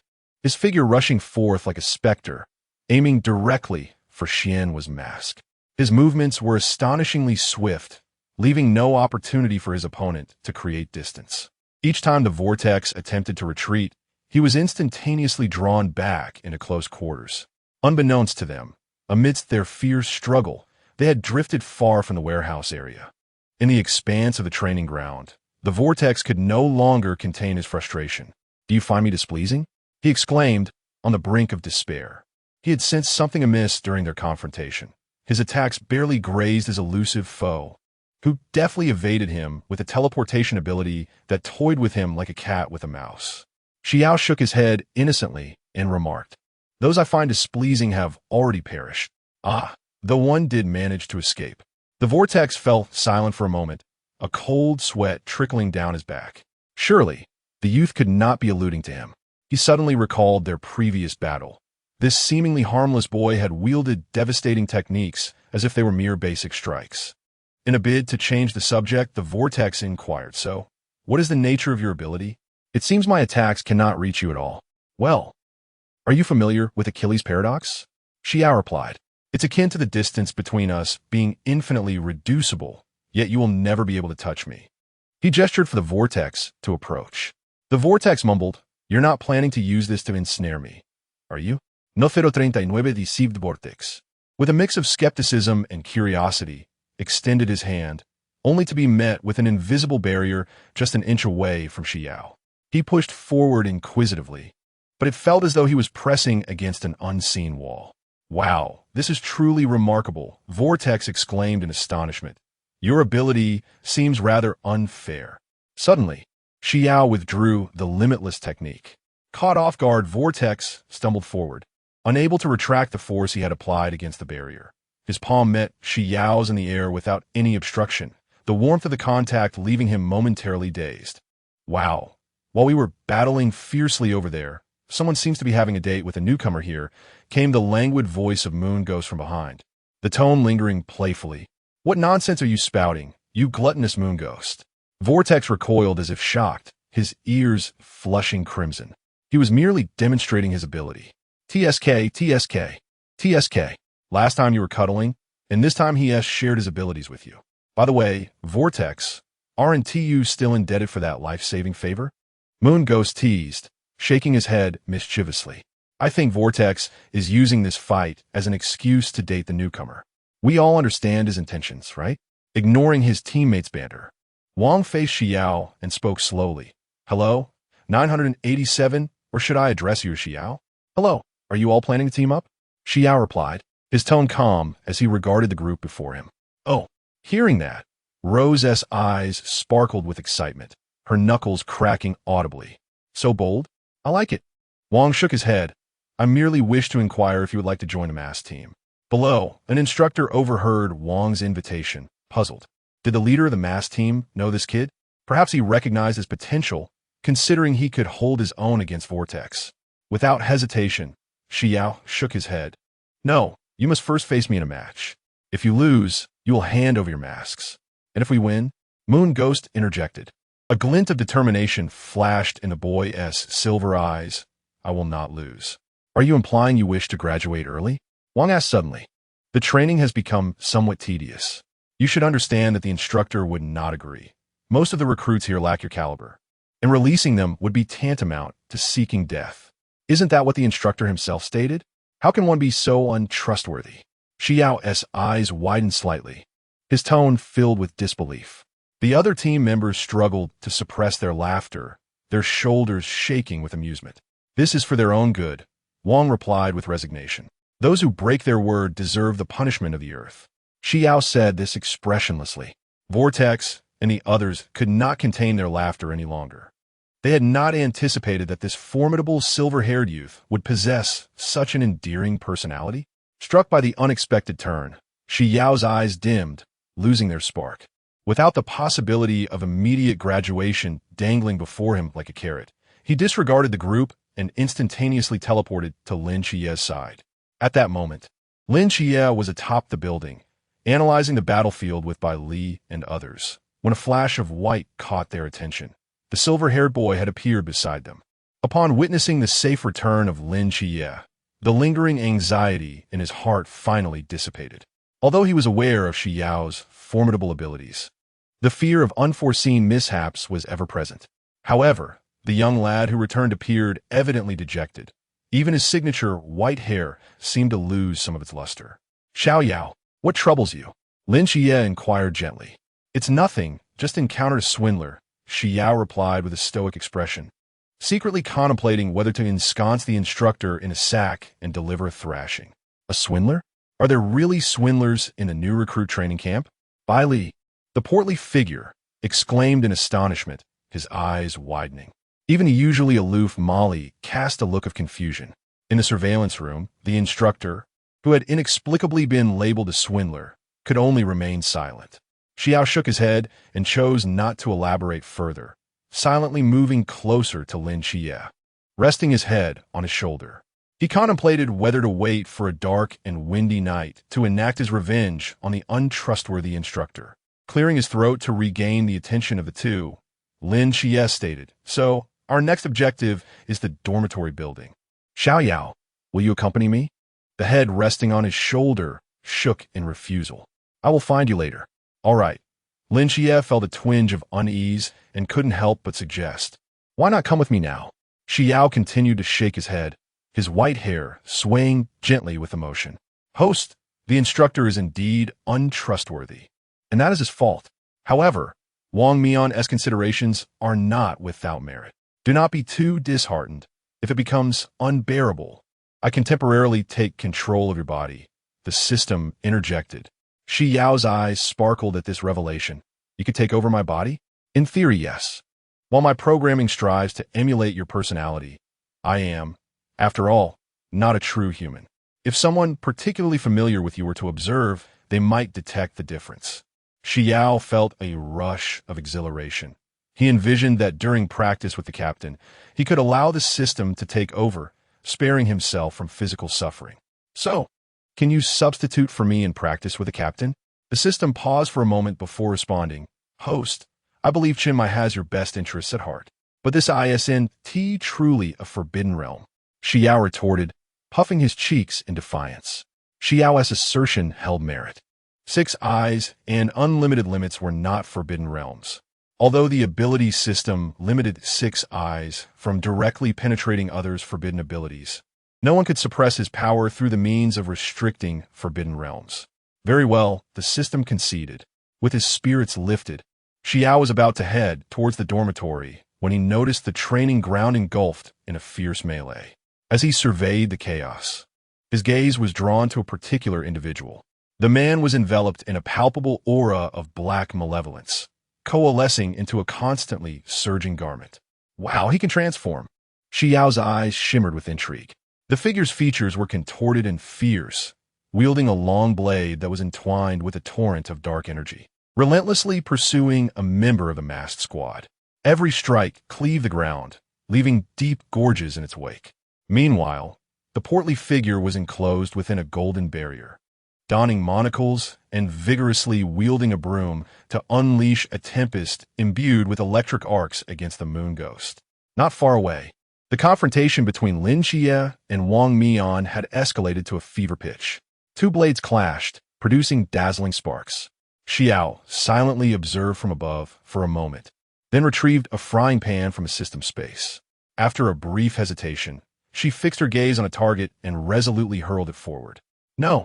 039, the black pot in the heart of the battlefield. The clash between Lin Qiye and Wang Mian intensified. Suddenly, a dark frying pan sliced through the air, hurtling towards Wang Mian's nape with a whistling sound. Lin Qiye, engaged in combat with Wang Mian, caught sight of the frying pan flying directly towards them. A slight smirk graced his lips. He was all too familiar with the chaos this pan could wreak. His gaze flickered as he continued to entangle himself with Wang Mian, striving to draw the latter's full attention. However, Wang Mian was no novice. Despite his diminished realm, His physical prowess and combat experience remained unscathed. He keenly sensed the ominous sound behind him and deftly sidestepped, narrowly avoiding the dark frying pan that whizzed past his mask. What is this? A frying pan? A flicker of confusion crossed Wang Mian's eyes. He had anticipated a dagger or something similar, but never a frying pan. Is this also a forbidden item? Before he could ponder further, the edge of Lin Qiye's blade approached. With the incessant distraction from the frying pan, Wang Mian found himself increasingly beleaguered. From a vantage point above, Xi Yao observed the rapidly accelerating frying pan, blinking thoughtfully. Each time it was evaded, its speed escalated, and its trajectory became ever more elusive. Fortunately, it merely caused dizziness or knocked one back. Otherwise, at this velocity, one's head would surely be at risk. However, could one truly survive a fall from such heights? That would be worth testing later. Speaking of which, this method of tracking individuals is rather effective. So Wang Mian is indeed his true name? It appears to be the power of collective cognition, the system analyzed. When all acknowledge this code name, the frying pan affirms its authenticity. A hint of regret flickered in Xi Yao's eyes. If only it had followed his memories, as he still had an enemy lurking in the shadows. Meanwhile, down below, Wang Mian found himself increasingly cornered by the dual assault of Lin Qiye and the peculiar frying pan. Moreover, he noticed that the pan had morphed into a black shadow after several of his evasions, and he felt little confidence in avoiding the next strike. The onslaught from the seraphic agent opposite him grew more ferocious, making his defeat seem inevitable. Not far away, a few individuals who had long ceased fighting sat together, munching on chips and cola generously sponsored by the Plump by Li, all the while cheering for Wang Mian and Lin Qiye. Wait a moment, by Li's young master. You're being unscrupulous. You Haven-T even recalled your forbidden item. Xian was patted by Li's shoulder, pointing to the frying pan that had been fixated on their captain. Bai Li, bewildered, pointed to himself, and frantically he shook his head. Not me. That frying pan isn't mine. Come now. You have the most forbidden items here. I swear it's not mine. At that moment, an astonishing aura surged from the center of the battlefield, engulfing the area. Wang Mian's mask split in two, clattering to the ground. Beneath the mask, a handsome yet composed face revealed a hint of helplessness. Just as he was about to speak, the relentless frying pan struck the back of his head, sending him soaring into the sky on an unusual trajectory, leaving the onlookers in stunned silence. Wait, where's my captain? Where's my enormous captain? I remain unaware as well. For a brief moment, Xi Yao on the platform fell silent, realizing that it had simply flown away.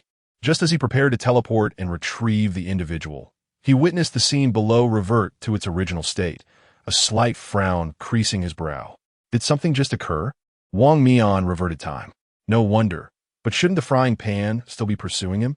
Wang Mian let out a long breath, only to suddenly feel a chill at the back of his head. He stiffly turned his head, discovering that the relentless frying pan was still hot on his trail. Lin Qiye, across from him, glanced at Wang Mian, whose mask remained intact, and then at the obstinate black pan that was hotly in pursuit. You're being unreasonable. Wait, let us discuss this later. What on earth is this? Wang Mian clumsily dodged an attack, wondering if there was any way to halt this pan's pursuit. Lin Qiye kindly suggested, just let it hit you once. Otherwise, it will chase you to the ends of the earth. Was he really willing to let the pan strike him and then simply fly away, disregarding his dignity? Wang Mian awkwardly evaded another blow. Host, perhaps you should descend and resolve this. We can't genuinely let Wang Mian exhaust his lifespan reverting time, the system remarked, observing the chaotic scene below with a hint of exasperation. Me? But that frying pan even strikes its owner. Despite his protests, the white-haired youth instantly appeared beside Wang Mian, firmly grasping his wrist. Do not move. The pan was thwarted outside of its limitless reach, and Wang Mian suddenly exhaled in relief, thinking the ordeal was over. Just as he turned to thank the youth, he found the tenacious pan still hovering in the air, seemingly glued to its position. Why was it still there? Wang Mian pondered, feeling perplexed. Qiye had mentioned that it could only cease once it struck its target. Xi Yao innocently replied, "Whose pan is this, anyway?" "Mine." Wang Mian fell into silence, about to voice something when Lin Qiye interrupted. So, I suppose I won just now? Wang Mian rubbed his temples, reiterating his earlier words to Xi Yao. But rest assured, the instructor can see everything from the monitoring room and will offer you some compensation. I'm a person of principles. I estimate they will grant you a 500,000 yuan red envelope, along with a forbidden item. Noticing the other remained unmoved, Wang Mian gritted his teeth and added, as the captain of the masked squad, I owe you a favor. Only then did Lin Qiye acquiesce. The white-haired youth raised his hand, declaring, I want one too. Very well. And what about that? Wang Mian reluctantly complied, gesturing to the persistent frying pan. Throughout their conversation, the frying pan remained adamant, quivering incessantly, clearly unwilling to relent until its goal was achieved. It must strike the target's head to be resolved completely. Please bear with it a little longer, Captain Wang Mian, Lin Qiye remarked nonchalantly, a glimmer of amusement in his eyes. As time expired, the battle concluded. Yuan Gang's voice resonated through the loudspeaker, echoing across every corner of the training ground. Vortex exhaled in relief. Moments ago, upon witnessing the sudden entrance of the silver-haired youth, he feared the captain was truly destined for failure. Thankfully, victory was secured. Moon Ghost felt a tinge of confusion, sensing something amiss. I, too. A flicker of peculiarity danced in Rose's eyes. The sudden, violent cough from Tianping interrupted the conversation among them. Wasn't the captain of the masked squad defeated? He had even been struck away by a frying pan. The latter part of the thought remained unspoken as the portly Bailey was abruptly silenced by the approaching Lin Qiye, who whisked him away to a corner, leaving him at a loss for words. Wang Mian sighed deeply, casting a helpless glance at the silver-haired youth, feeling an inexplicable sense of intent behind his actions. Half an hour later, in the training arena, Yuan Gang surveyed the new recruits below with a sense of satisfaction. His objective had been achieved. Yet, as he observed the fervent blue eyes gazing up at him, recalling the insistence that early graduation was unattainable, and the image of that frying pan resurfaced in his mind, an inexplicable ache began to throb within his head. Number 040, quite comfortable, yet I find myself deeply disappointed in you all. The familiar oppressive education echoed in the air. The members of the masked team, standing by, wished fervently to bury their heads in their chests. Had there been a hole in the ground, they would have leaped in without hesitation. Xi Yao fixed his gaze intently on the person before him, so intensely that Instructor Yuan nearly faltered in his speech. Host, the system reminded helplessly, didn't you already receive compensation? I know. Xi Yao sighed inwardly. Were it not for the system's promise to assist him in combat and the conditions of compensation he had secured, he would have long since plotted to ensnare this untrustworthy instructor in a sack on a dark, stormy night. This is your final moment of leisure. Savor it well. For tomorrow you shall step into the abyss. After Yuan Gang concluded, he led the other instructors away, and the masked team vanished into thin air. Xiao Yao, did you truly heed the instructor's words just now? Lin Qiye asked, observing the youth still lost in thought. The white-haired boy appeared unfazed, replying, but you are still here, aren't you? Lin Qiye chuckled, affectionately ruffling the soft white locks, and succinctly summarized the instructor's message. It merely entailed physical training for the first half of the year and practical applications of forbidden knowledge and combat theory for the latter half. Beside them, Bali Pang Pang gazed on with a flicker of envy, his tone tinged with nostalgia. You two share such a close bond. He sighed dramatically, with physical training commencing tomorrow. I wonder if I will manage to endure. I believe there is something more pressing at hand.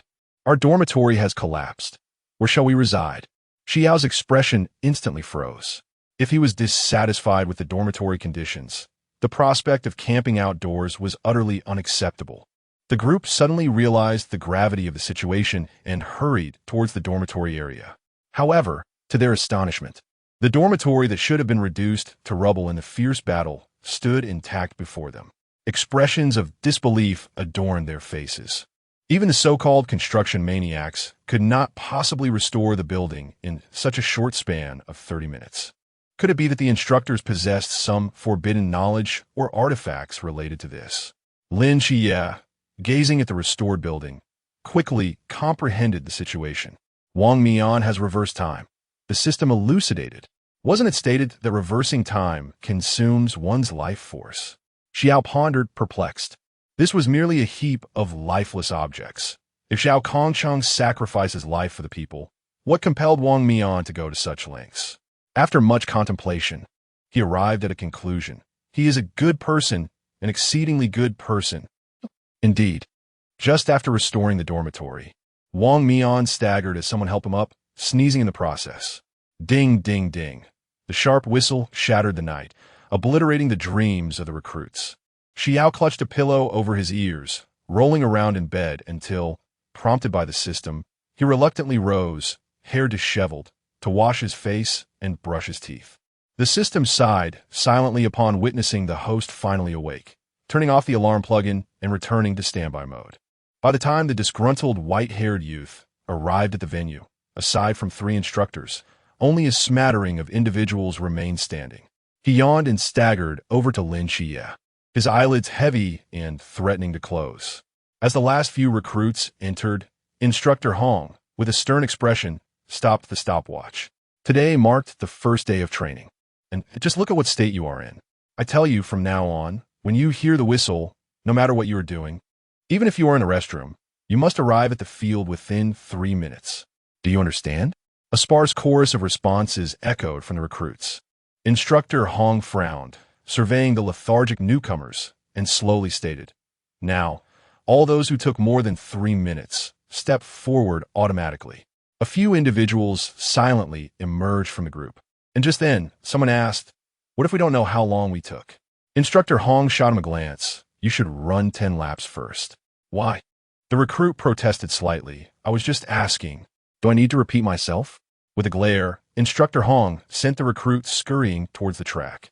Xi Yao stood beside Lin Qiye, on the verge of collapsing, his eyelids drooping heavily, while the instructor's voice faintly reached his ears. "Those who exceed the time must step forward or face double the punishment."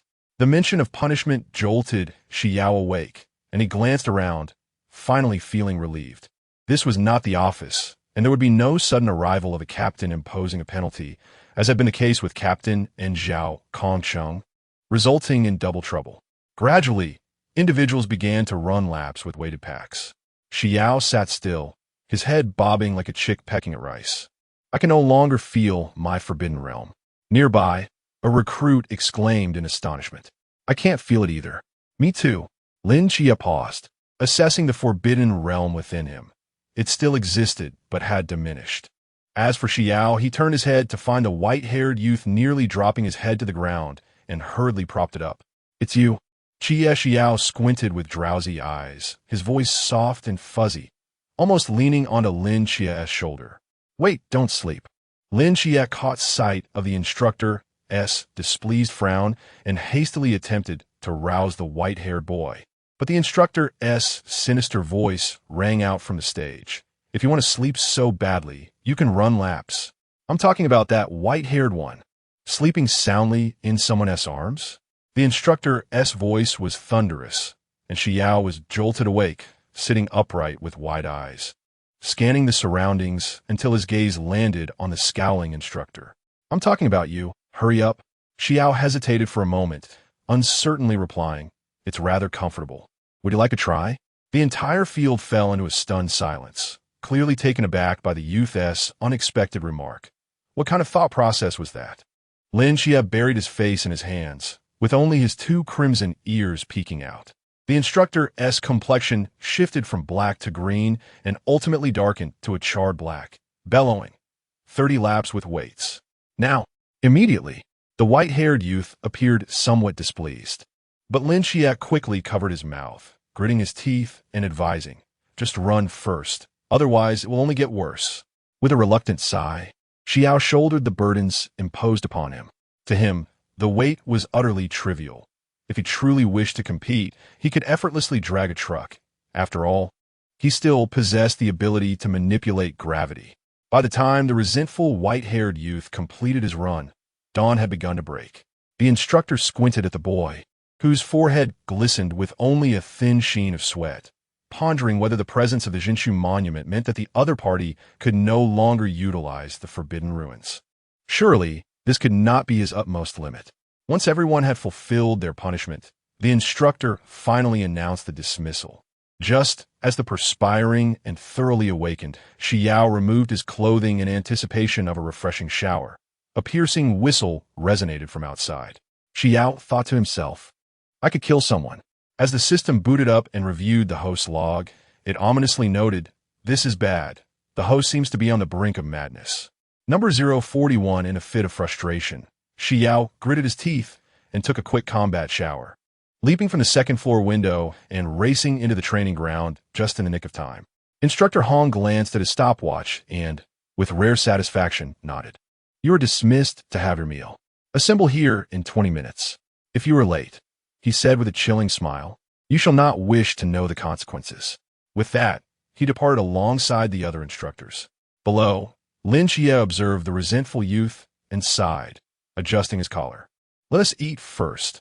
Otherwise, we shall run out of time. He pulled Xi Yao along toward the cafeteria. As they stepped into the dining hall, Xi Yao froze in place. Before him lay two enormous iron basins, one filled with dry, bland steamed buns, and the other with raw meat still tinged with blood.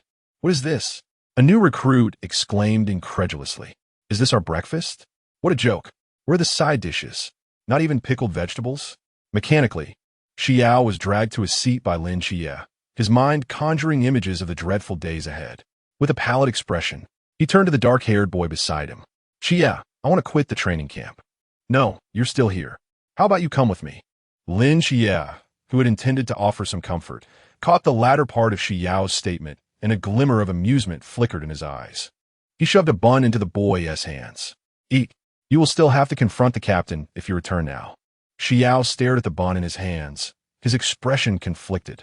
After a moment of hesitation, he bravely stuffed it into his mouth. Where are you? Show yourself. Shen Qingzhu grumbled, hurling the bun back into the basin. Hearing the familiar voice, Xi Yao turned to see his disgruntled roommate, momentarily stunned. So, he wasn't as aloof as he seemed. Aloof? Who?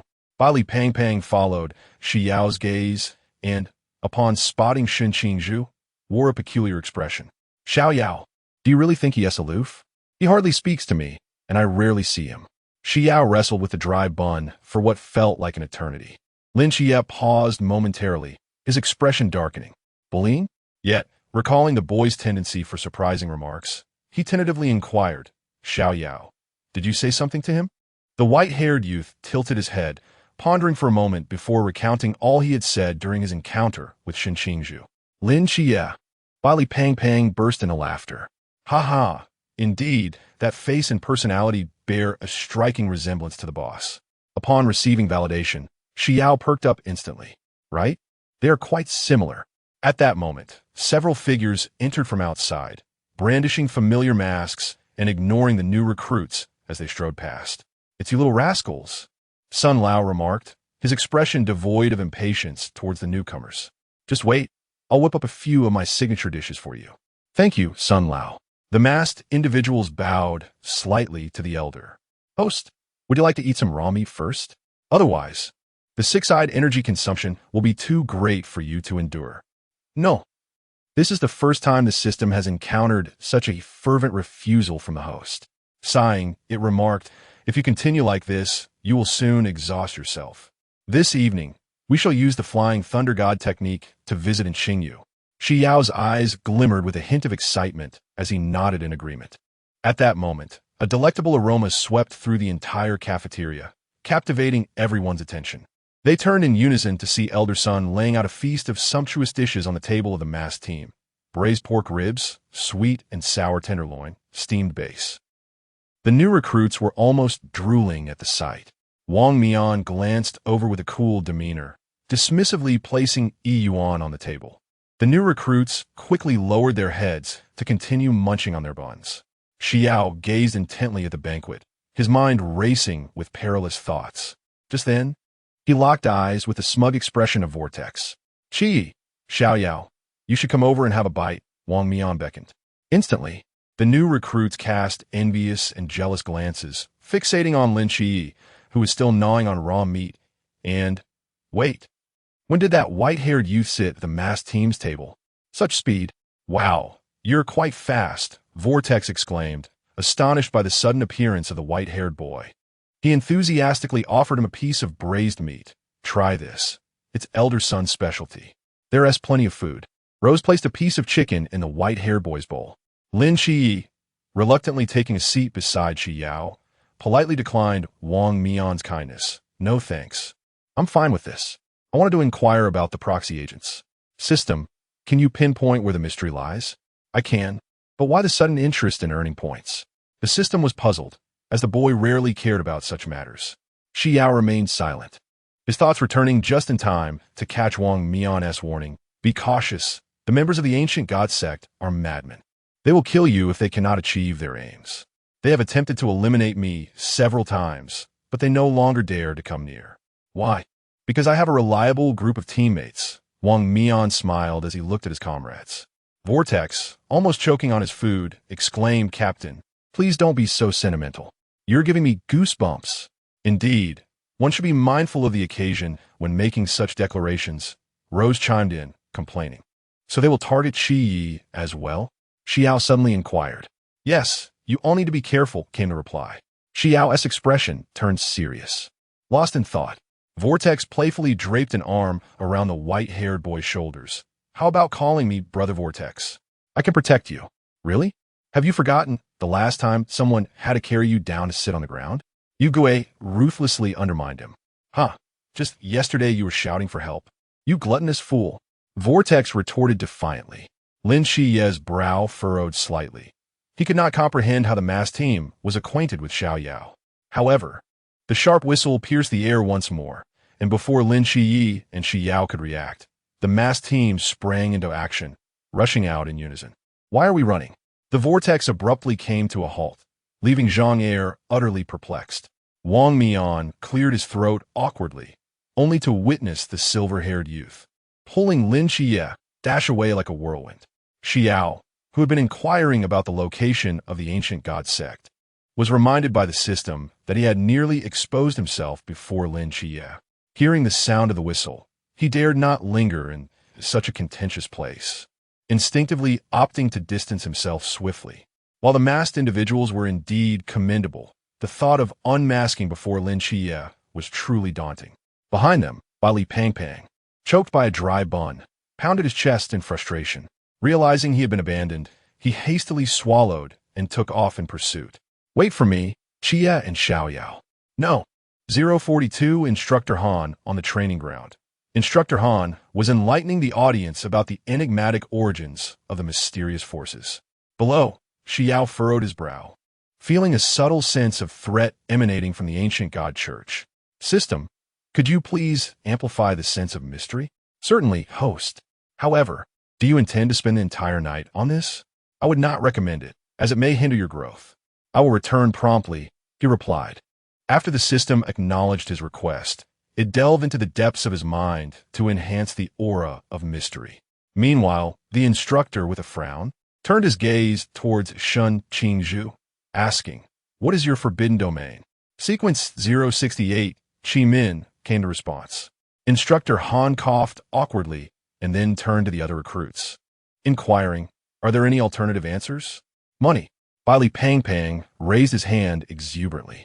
Instructor Han felt his patience wearing thin with these mischievous youngsters. It was a testament to his upbringing that he refrained from rolling his eyes. He addressed the other recruits solemnly in the battle against the mysterious. One requires not only a formidable forbidden domain, but also a strong physique and combat skills. Today, I shall teach you the techniques of cold weapons. After demonstrating the techniques on stage, he called for volunteers to come forth for a demonstration. The chubby one who mentioned money. Come up. Li Pangpang clambered onto the combat platform and received a straight blade from the instructor, awkwardly assuming a stance riddled with flaws. Instructor han sneered coldly. Let me see how you intend to defeat the mysterious with your wealth. Clang.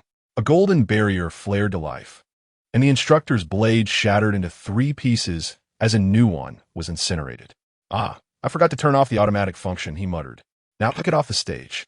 The subsequent demonstrations turned into a nightmare for Instructor Han.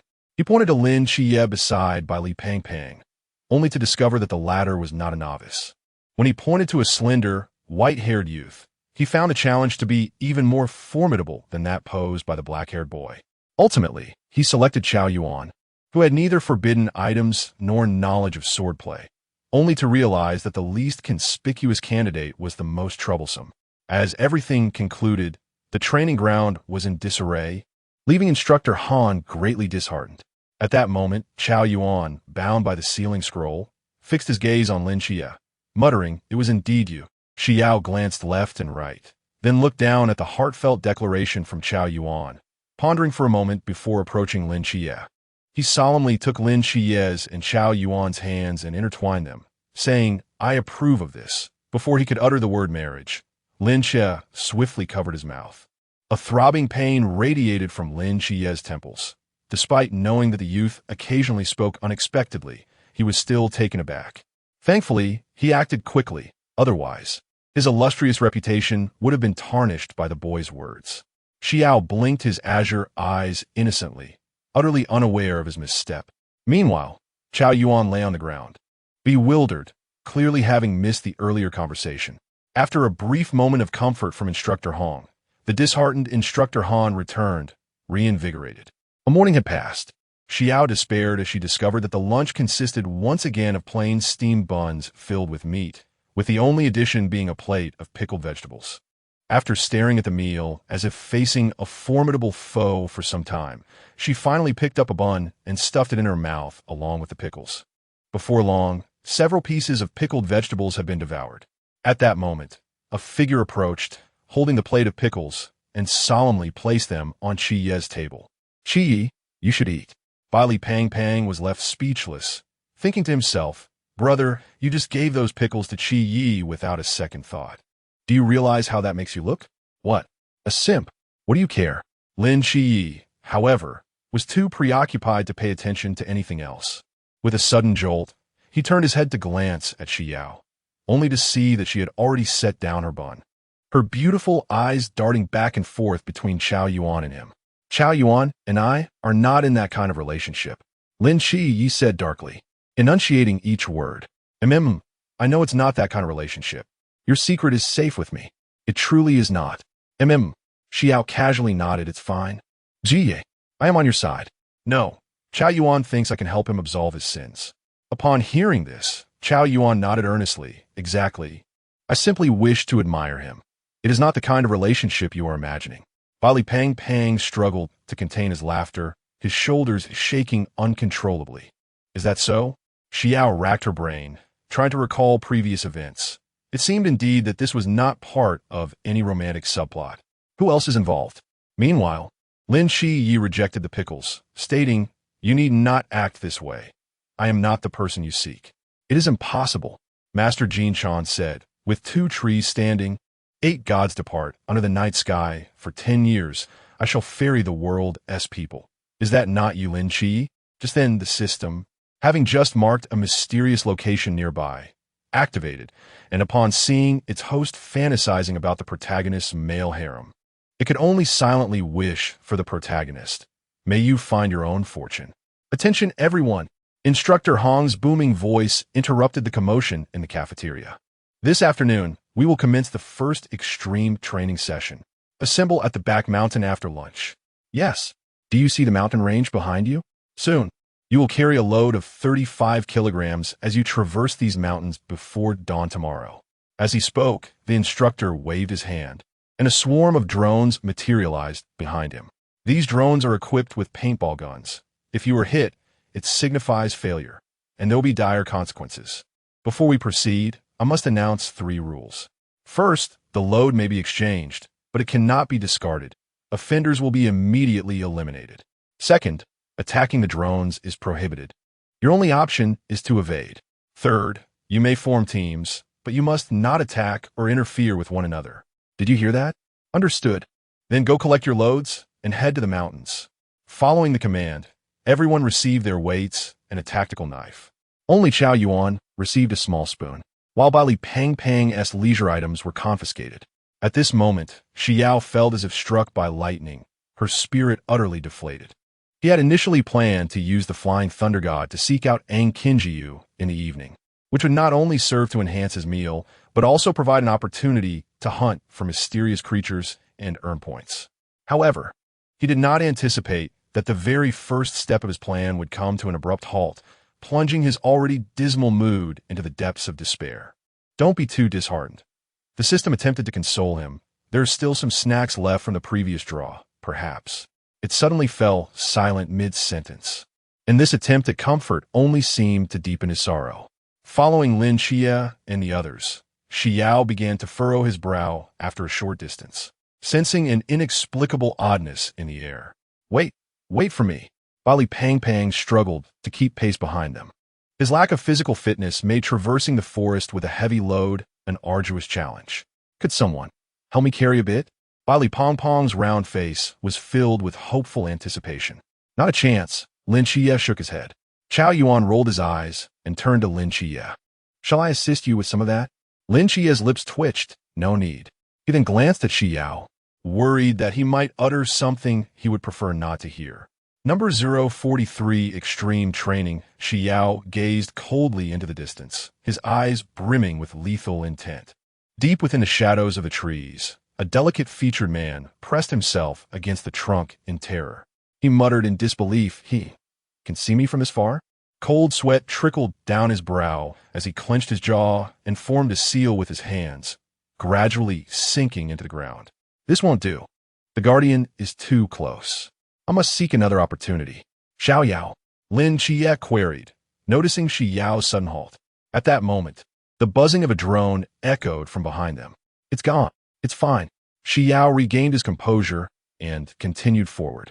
Yet his mind lingered on the peculiar energy he had sensed not far away, though he understood that the power seekers would emerge once the storyline commenced. He couldn't help but wonder, Lin Qiye, are you a reincarnation of Tang Sung? The instructors must be doing this on purpose.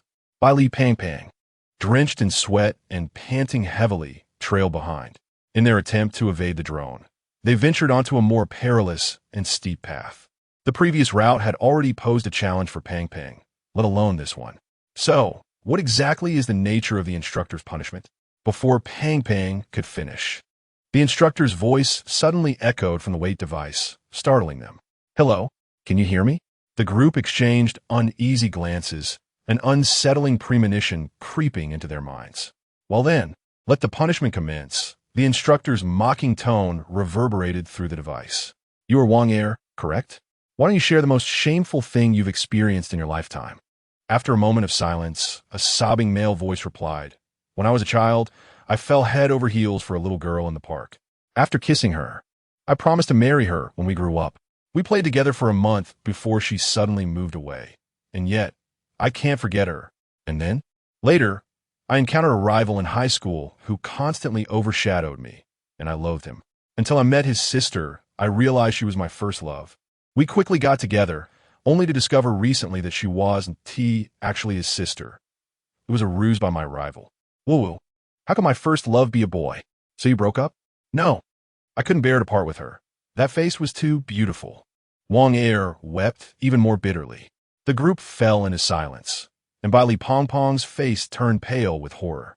Was this truly the instructor's punishment? Lin Qiye's lips twitched. Setting aside the secret he bore regarding the mental institution, he pondered the many dark chapters of his past. The thought of being exposed was too dreadful to imagine. Xi Yao, who typically embraced novelty, also fell silent. He had been indifferent before.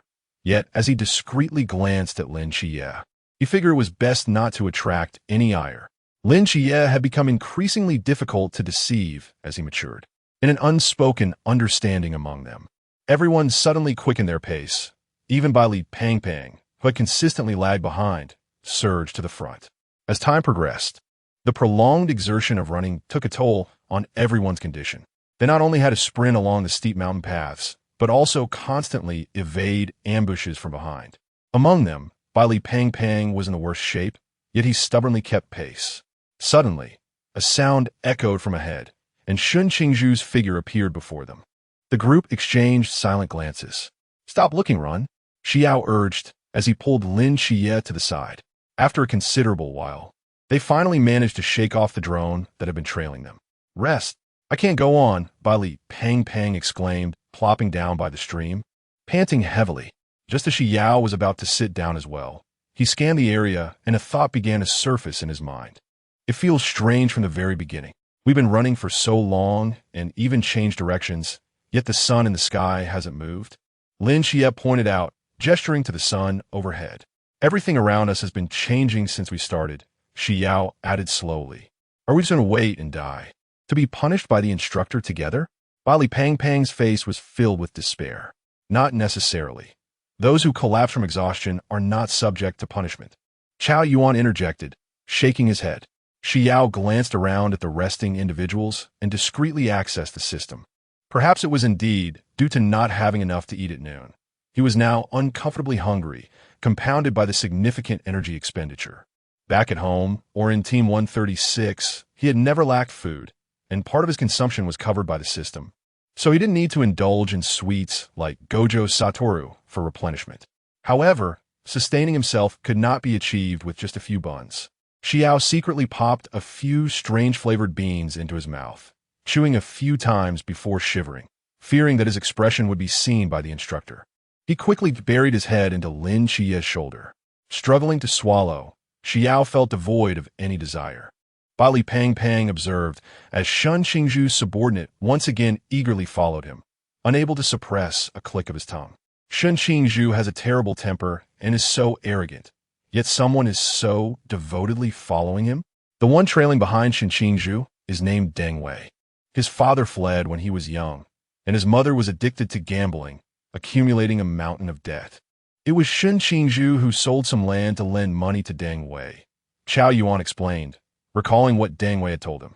Perhaps sensing that they had rested long enough, the swarm of drones returned, buzzing like bothersome flies. Bali Pang Pang let out a wail and continued to flee with his heavy body. After a short while, Xi Yao felt dizzy from hunger, but fortunately, the system, seeing his pale face, grew concerned and retrieved some strange-flavored beans from its space to feed him. Still want more. Here, take it. After depleting a good portion of his stock, Xi Yao finally felt a bit better. Just as he regained his strength, a familiar voice suddenly emerged from behind him. Ah, is it the audacious Shun Qingzhu? How could he have been eliminated? The initial inquiries were rather conventional, until the instructor unexpectedly asked about one's affections. 101 heartfelt letters. I fell for the older sister next door when I was merely 4. Xi Yao remarked with a hint of astonishment. Not a mafia boss, but a pure-hearted warrior of love? Bai Li, plump and jovial, chuckled in agreement, noting that this indeed seemed accurate, contrasting sharply with the demeanor displayed by the aloof brother. Lin Qiye, slightly exasperated, pulled Xi Yao aside to evade the colorful projectiles from the drone. Hours of relentless evasion had left everyone utterly fatigued. Bai Li was the first to succumb, his eyes rolling back as he collapsed onto the ground. Xi Yao's condition was similarly dire. The energy he had previously replenished had long been depleted, and the high-demand operation of his 6 eyes rendered his complexion as pale as a sheet, his lips nearly translucent. Fine beads of cold sweat trickled down his brow, dampening his long, white eyelashes. Let us take a moment to rest, Lin Qiye said, frowning as he observed Xi Yao's ashen face. Supporting him as they attempted to sit down nearby. Xi Yao weakly nodded, but at the moment he stepped forward, his legs buckled, causing him to lurch forward. No. 044, forbidden item. Lin Qiye hurriedly caught the person, cradling a youth so light it was astonishing, despite knowing that he had merely fainted from exhaustion. The sight of that pale face and colorless lips tightened his heart uncontrollably. He had never seen Xi Yao so fragile. Xi Yao should just be fatigued. Chao Yuan hesitated, observing the tension etched on his profile. I understand. Lin Qiye gently placed the young man beneath a tree. The system in his mind was in a frantic whirl. Fortunately, that surge of energy had indeed dissipated, or else the protagonist might truly face calamity, and the host would undoubtedly lose his sanity. When Xi Yao regained consciousness, the first sensation that assaulted him was the acrid scent of medicinal herbs. He opened his 6 eyes in confusion, realizing he was stark naked in a wooden tub, the medicinal liquid exuding a suffocating odor. Wow, host, you finally awakened. You scared me when you suddenly collapsed. MMM. Xi Yao weakly responded. The night watcher's medicinal bath was rather pleasant. But the issue was that Xi Yao was not merely exhausted. He was faint from hunger. Struggling to support his weakened body, the liquid trickled down his pallid skin. He painstakingly crawled out of the tub, his legs trembling uncontrollably. After hastily donning some clothes, he slumped on the edge of the bed, his damp hair cascading behind him, droplets still falling from the strands, framing his forehead. "Hey, are you all right?" Shen Qingzhu had just finished dressing when he noticed the boy's near-death appearance. Xi Yao slightly lifted his gaze, his voice barely a whisper. "Brother Zhua, do you have anything to eat?" Shen Qingzhu raised an eyebrow, observing the boy's dismal state, and tossed a few snack packets into his arms. "Here." Xi Yao clutched the bags of chips, blinking as he regarded Shen Qingzhu's rebellious visage. "Brother Zhua, you truly are a kind-hearted person." Shen Qingzhu clenched his fist. "If you don't want to eat, you can return them to me. Do you want some?" "No." Shen Qingzhu strode towards the door, then abruptly halted. The instructor said today's morning practice was canceled. "What do you want for breakfast?" "Xi Yao will come find me." "Thank you, Brother Zhua." Xi Yao's eyes sparkled. The door clicked shut behind him. After finishing all the snacks, Xi Yao still felt uncomfortably hungry, but it was certainly not as unbearable as before. He gazed out at the morning light filtering through the window, his fingertips absently tracing the packaging. Familiar footsteps approached, and his 6 eyes unconsciously curved into crescents. Upon reaching the door, he pushed it open to find Lin Qiye and Bai Li Fatty waiting. Lin Qiye scrutinized him, his gaze lingering on Xi Yao's bloodless face, frowning as he asked, "Little Yao, are you all right? Why does your complexion still look so poor?" "Yes, yes." Bai Li Fatty chimed in. Qiye rushed over as soon as he woke up. "The consumption of 6 eyes is considerable. You know how it is lately." Xi Yao felt a wave of weakness wash over him and quickly shifted the topic. "Let us go eat first." The thought of consuming raw meat immediately contorted his face. Bai Li Fatty sighed in unison.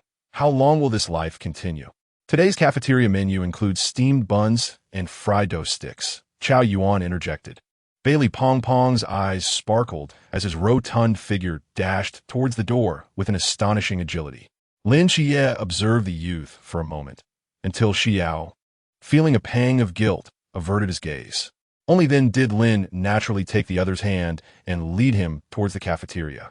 Behind them, Chow Yuan watched their intertwined hands, his expression shifting subtly, it seemed. The breakfast in the cafeteria was exceptionally lavish. After indulging in a hearty meal, Xi Yao accompanied Lin Qiye to the instructor's office.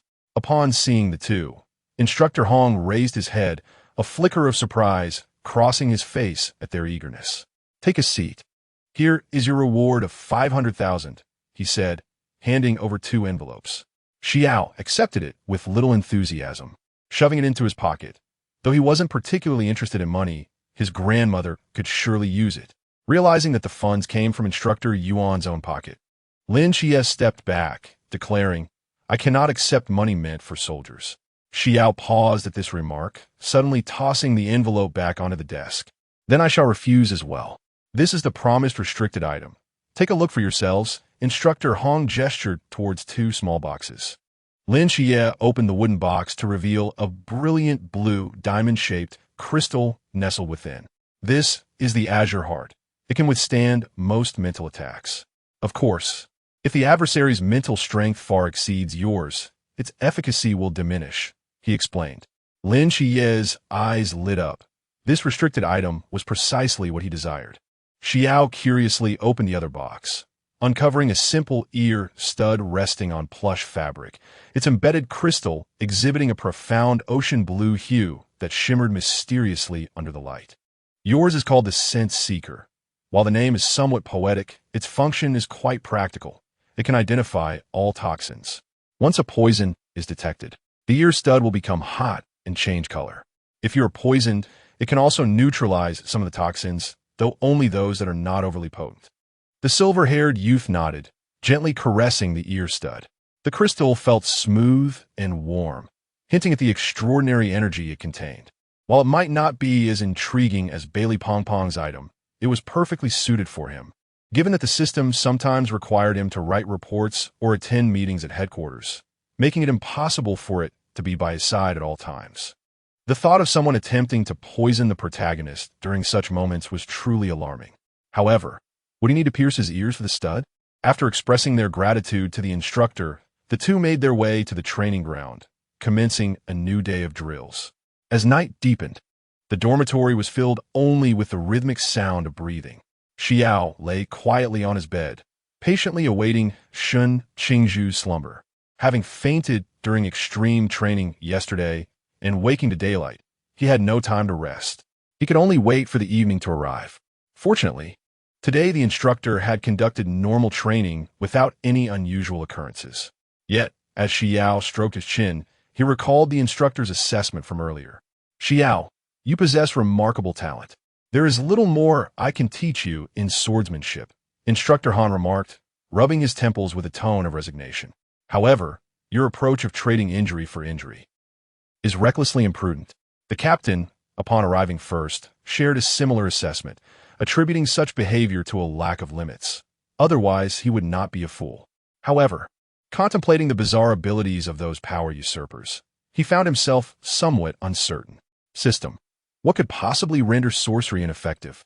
According to the worldview of Jiu-Jitsu, one might consider the black rope, which should belong to a curse user, and naturally, the hell gate that seals Satoru Gojo. Yet in other realms, like the mystic eyes of death perception, it could also suffice. I see. Xi Yao nodded, relieved that Instructor Han was succinct and to the point. Unlike Chun Mai, who would relentlessly pursue him for a beating. Otherwise, he would have no choice but to seek out the corpulent Bai Li to practice his swordplay. After all, Lin Qiye had been thoroughly instructed by the captain since the extreme training yesterday, and today his strikes were indeed quite painful. Number 045 pets as twilight descended. After confirming that Sun Qingzhu was in a deep slumber, Xi Yao stealthily concealed a small object marked with the emblem of Flying Thunder God in the corner of the restroom. This way, returning directly to the restroom felt considerably safer.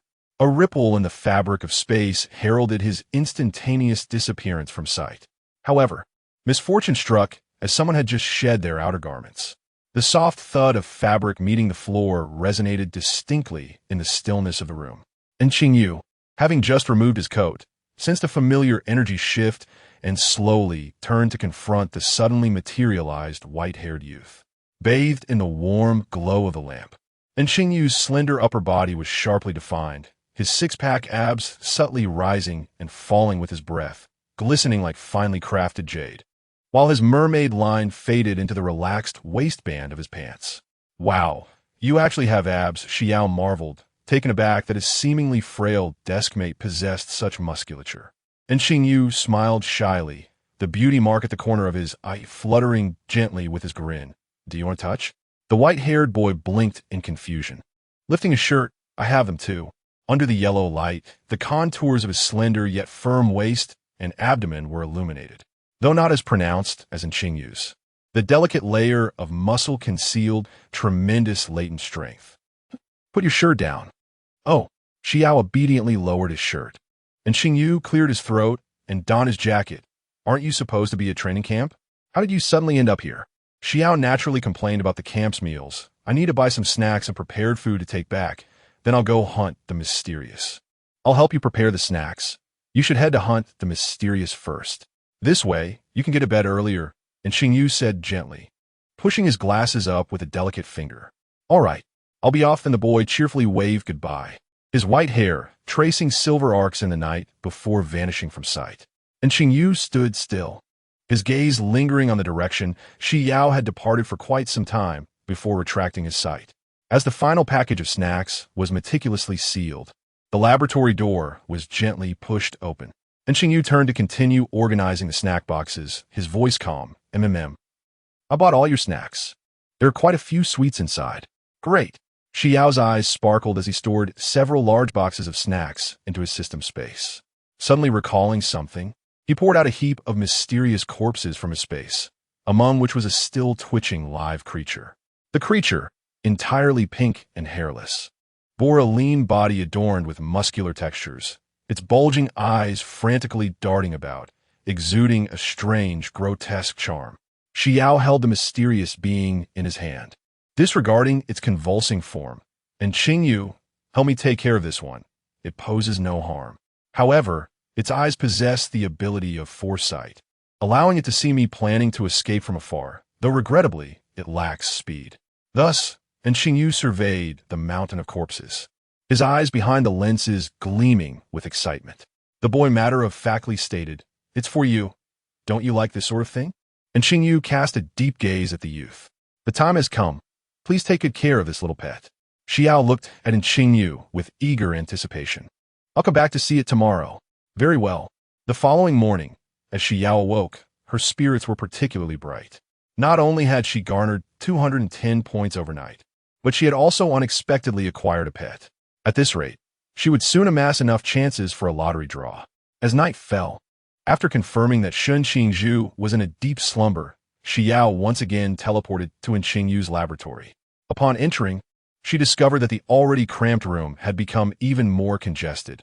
A steel cage had unexpectedly appeared in the corner. Upon closer inspection, it was indeed the mysterious pink creature, curled up in the corner, its bulging eyes warily rotating. Wow! Xi Yao squatted beside the cage, her eyes sparkling with delight. And Qingyu approached, offering a piece of meat. "Would you like to feed it?" Xi Yao carefully took the meat and brought it close to the creature's enigmatic mouth. The creature's heart was filled with rejection. No one would relish being reduced from freedom to captivity. However, upon witnessing the sinister smile of the white-haired demon, along with the sight of the bespectacled demon dissecting the remains of its elder brother on the operating table, it trembled and reluctantly opened its mouth, swallowing the meat in humiliation. This was not cowardice. Rather, it was merely the survival instinct of a weaker being. Then it heard the bespectacled demon inquire of the white-haired demon, "Shall we give it a name?" "A name?" The white-haired demon pondered for a moment, suggesting Thousand Mile Eye or Little Pink. "Very well, then, it shall be Thousand Mile Eye." "You scoundrel! I am clearly," named the mysterious creature was about to protest when it saw the white-haired demon flash a spine-chilling smile, an expression that seemed to convey that disobedience would lead it to accompany its elder brother. The creature instantly fell silent.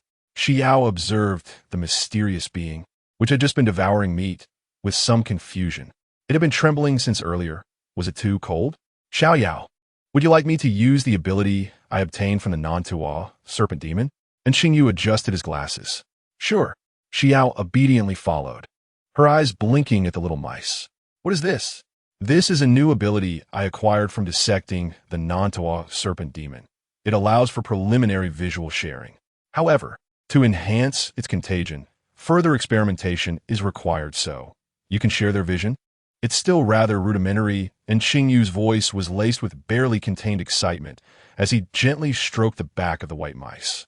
"But it will soon be perfected. Also, during the dissection of the specimen you previously sent, I discovered that the mysterious creature contained other." Xi Yao interjected, "I don't understand, but at this moment, all I need to do is applaud and offer praise." In the blink of an eye, it was time for another hunting expedition. However, this outing proved less than fortuitous. Halfway through, they encountered a local night watchman squad. After claiming a few heads, the system urgently transported them back. Ultimately, they only accrued 150 points. As Xi Yao stepped into the dormitory, an unusual wave of energy surged, instantly alerting her. This is, just as she was about to rush out, this is a patient in Lin Qiye's mental hospital named Nikes. Upon hearing about the mental institution associated with Lin Qiye, a matter that remains a closely guarded secret, he had no desire to pry. Without hesitation, Xi Yao decided to retreat. "Since you have arrived, why not come forth and meet?" Xi Yao was momentarily taken aback. "Is this referring to me?" "It should be, I suppose." The system observed Nikes, who had evidently just emerged not long ago. At this point, Yuan Gang should still be unaware. Meanwhile, Lin Qiye felt a tightening in his chest. Had he been discovered by someone else? In the next moment, a familiar figure with white hair descended from above. "Xiao Yao, number 046, what is happening?" Xi Yao gracefully landed on the balcony, his white hair gently swaying in the night breeze. He looked perplexedly at Lin Qiye and an extraordinary woman standing by the railing. So, are you in the... Lin Qiye felt a chill run down his spine and hurriedly interrupted the boy's ensuing words. Mother, this is my friend named Xi Yao. Xiao Yao, this is my mother. Nike's. Upon hearing that he was her son's friend, Nike's previously aloof expression softened immediately. So, he was a friend of Darnaytis. Mother? Xi Yao was even more bewildered. Where did Lin Qiye find a mother? He turned his head and saw Lin Qiye making faces behind Nike's, further deepening his confusion. Is Qiye experiencing an eye twitch? Ah! The system roared with laughter in his mind for quite some time before explaining to the host. He probably wants you to cover for him. Oh, I see.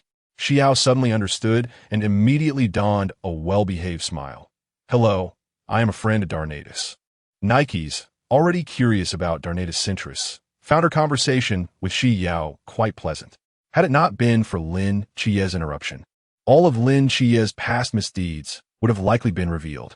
If it weren't for today's training camp, Xiao Yao and I could take you out for a tour. Lin Qiye quickly changed the subject. Why can't we go out? Isn't this your divine realm? Divine realm? What divine realm? Xi Yao inquired, puzzled.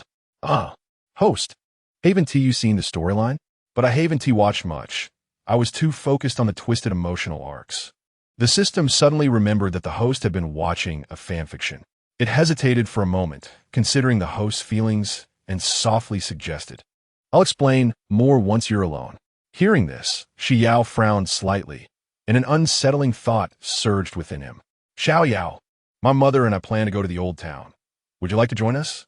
Xi Yao shook his head. I'll pass for now. Enjoy yourselves. Goodbye, Qiye. Goodbye. Qiye's mother. Isn't he coming with us? Nike's asked, somewhat puzzled and disappointed, as she wished to hear more about Darnaytis. Today's training was quite exhausting. Xiao Yao needs to rest early. I see. Xi Yao sat on the edge of the bed, took a deep breath, and said, System, go ahead.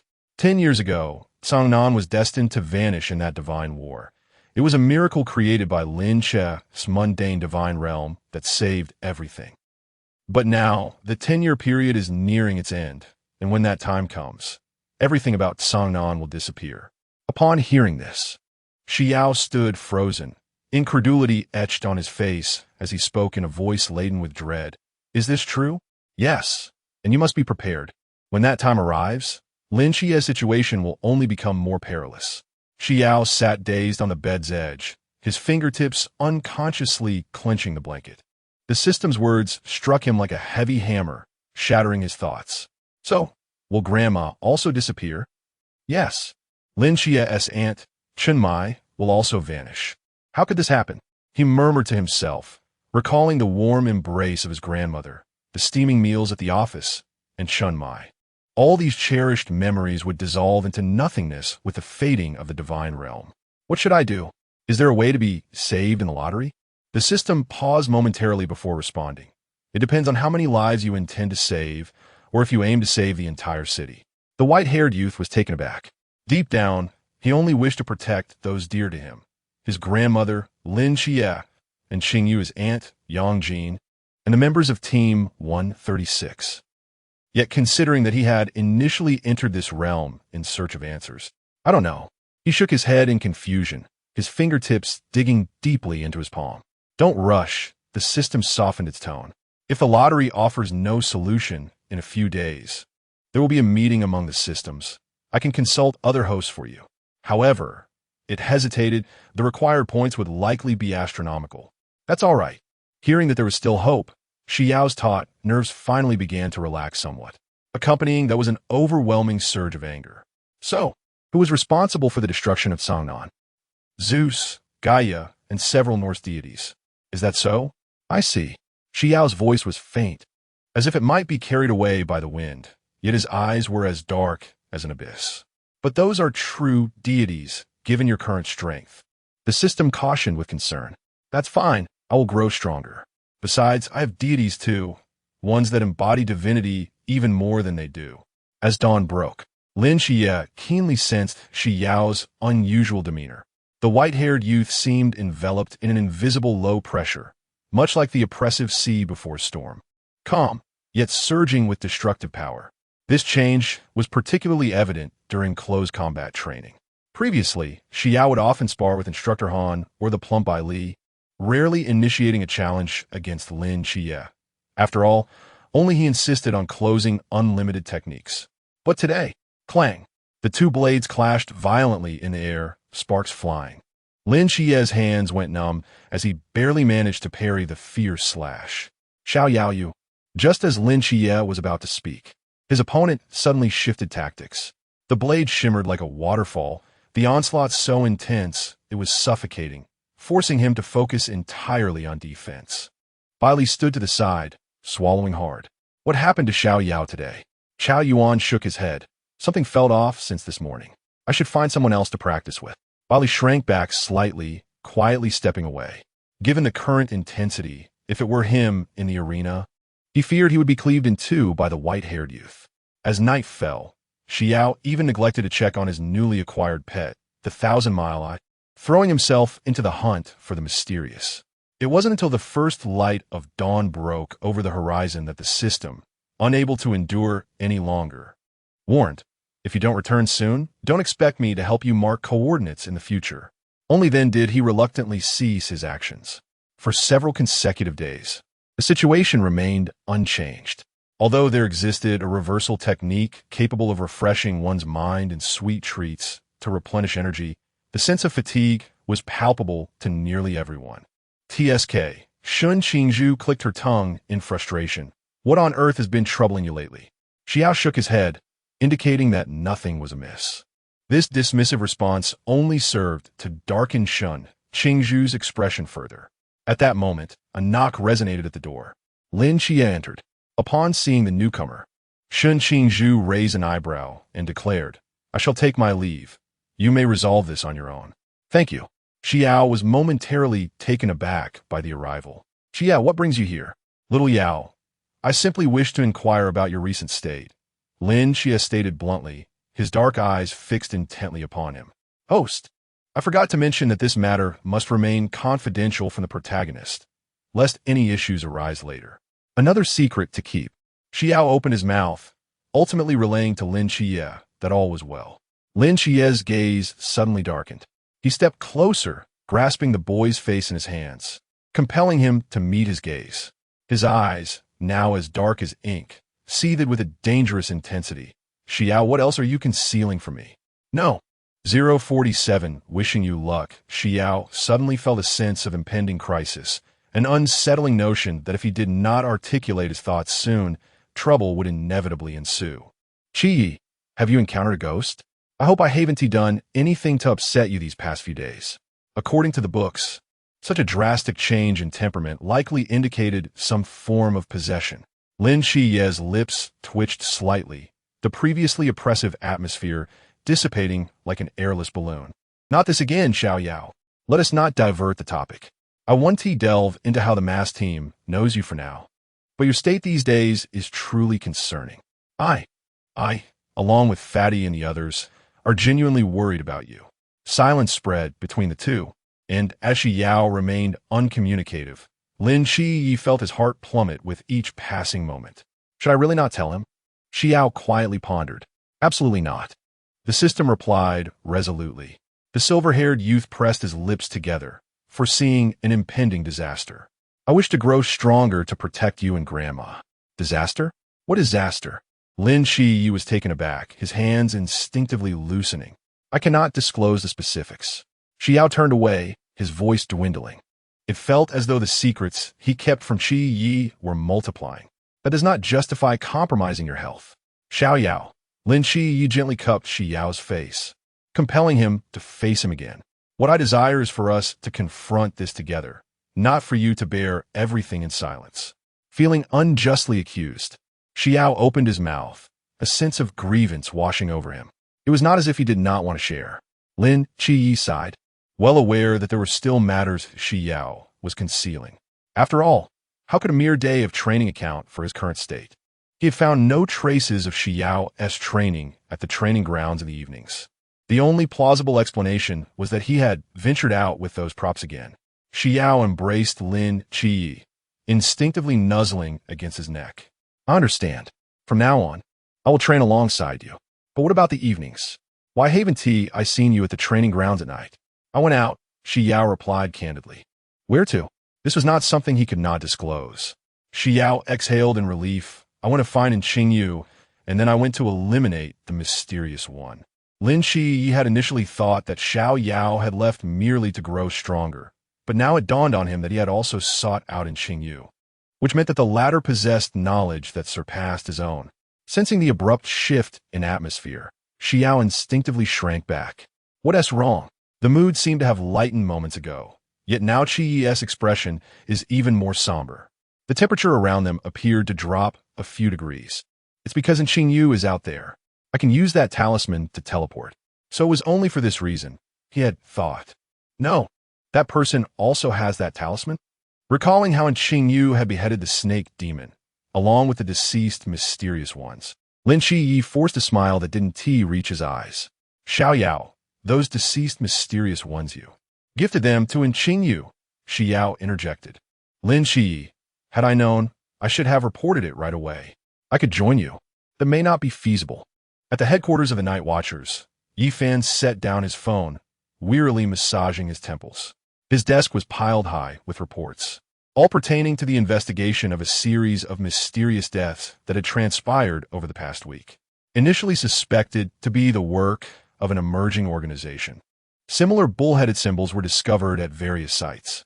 Strangely, aside from a few Night Watcher teams that had stumbled upon corpses, the majority of the squads had encountered neither the enigmatic bodies nor the shadow of the perpetrator, only confirming the incidents through traces of battle and the bull-headed symbols on ground.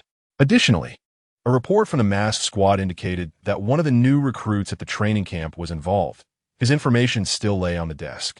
Although the dossier appeared unremarkable, numerous questions lingered regarding him, and Yi Fan resolved to meet him when the opportunity arose. At the training camp, Xi Yao unusually refrained from venturing out at night.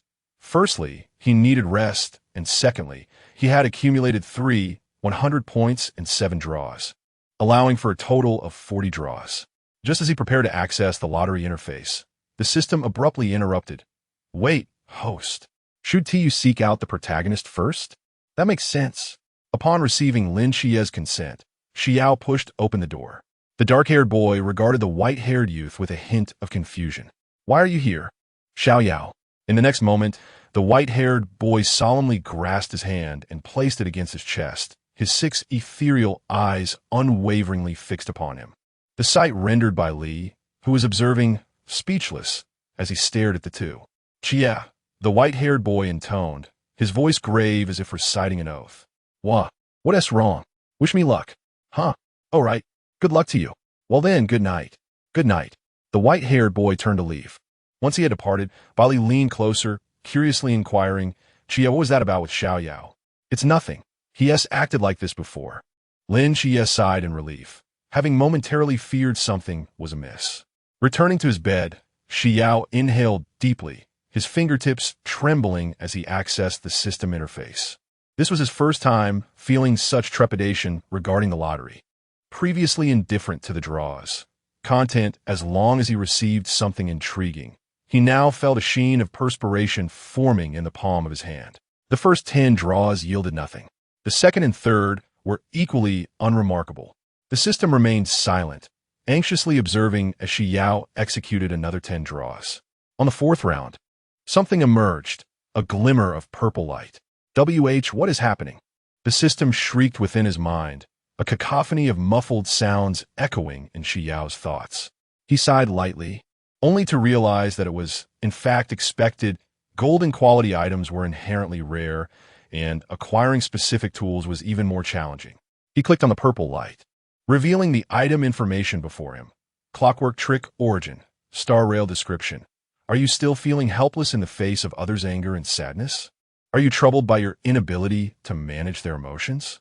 With this, the emotions of others will be under your control.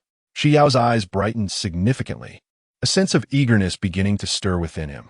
Perhaps I should seek out Qiye for a little play. Ahem, to conduct an experiment? On second thought, I fear that utilizing this might lead to even more discomfort during training. Since Shen Qingzhu remains in the dormitory, he hesitates to take it out casually. Instead, He discreetly retrieves the clock from the system's space, concealed by the drawer. It resembles a pocket watch, adorned with 4 symbols: calm, joy, anger, and sadness. He initially intended to test its effects on himself, but recollecting the previous experience of being chased by a frying pan, he shudders involuntarily. Perhaps it would be wiser to experiment on the mysterious entity tomorrow. By the way, host, we are scheduled for a meeting tomorrow, lasting 3 days. I will leave an intelligent AI to monitor the vital signs of your grandmother, the protagonist, and other significant characters. A meeting? What will you discuss? Though it's termed a meeting, it is essentially a session for criticism and awards, rather tedious, to be frank. Oh, I see. So, are you the one being criticized or the one being praised? How could someone as exceptional as I be criticized? They merely offer suggestions, most of which are commendations for my brilliance. Wow, that's quite impressive. Of course. Now it's time for rest, dear host. Good night. Good night. No. 048 The merfolk as the first light of dawn filtered through the window. Xi Yao rubbed his eyes awake, instinctively murmuring a greeting to the morning in his mind. After a moment's silence, he suddenly remembered that the system had gone to a meeting. With a sigh, the youth jolted upright, a sudden realization striking him. He hurriedly retrieved the long-forgotten box from the system's space, where the earring lay quietly within. Life had been rather hectic lately, while he had initially remembered it. The events concerning Cangnan had swept his thoughts away, and he had nearly forgotten until the system's disappearance reminded him. Time was of the essence, and seeking someone out for help would surely be too late. Yet, what if he did not take action? With that thought, he gritted his teeth and resolutely pierced the earring through his flesh. A sharp pain shot through his earlobe, and the light of the reversal spell instantly illuminated, though the momentary agony brought tears to the corners of his eyes. Upon stepping outside, Lin Qiye immediately noticed the black earring adorning Xi Yao's ear, its prominence enhanced by his white hair. The earring looks rather lovely, Lin commented. Indeed, I think it is quite beautiful as well. That evening, after exchanging pleasantries with Xi, Xi Yao followed the navigation of the intelligent AI to a secluded beach. The moonlight danced upon the shimmering surface of the sea. Xi Yao soared into the air, quickly scanning the area until he found the trace he sought. In pursuit of efficiency, he had instructed the system to identify mysteries that possessed a modicum of intelligence, thereby saving time in their search. Previously, he had encountered a particularly troublesome scenario, where a mirage ensnared him within an illusion. Although it yielded a substantial score in the end, the time consumed was far too great. Time that could have been spent accumulating more points.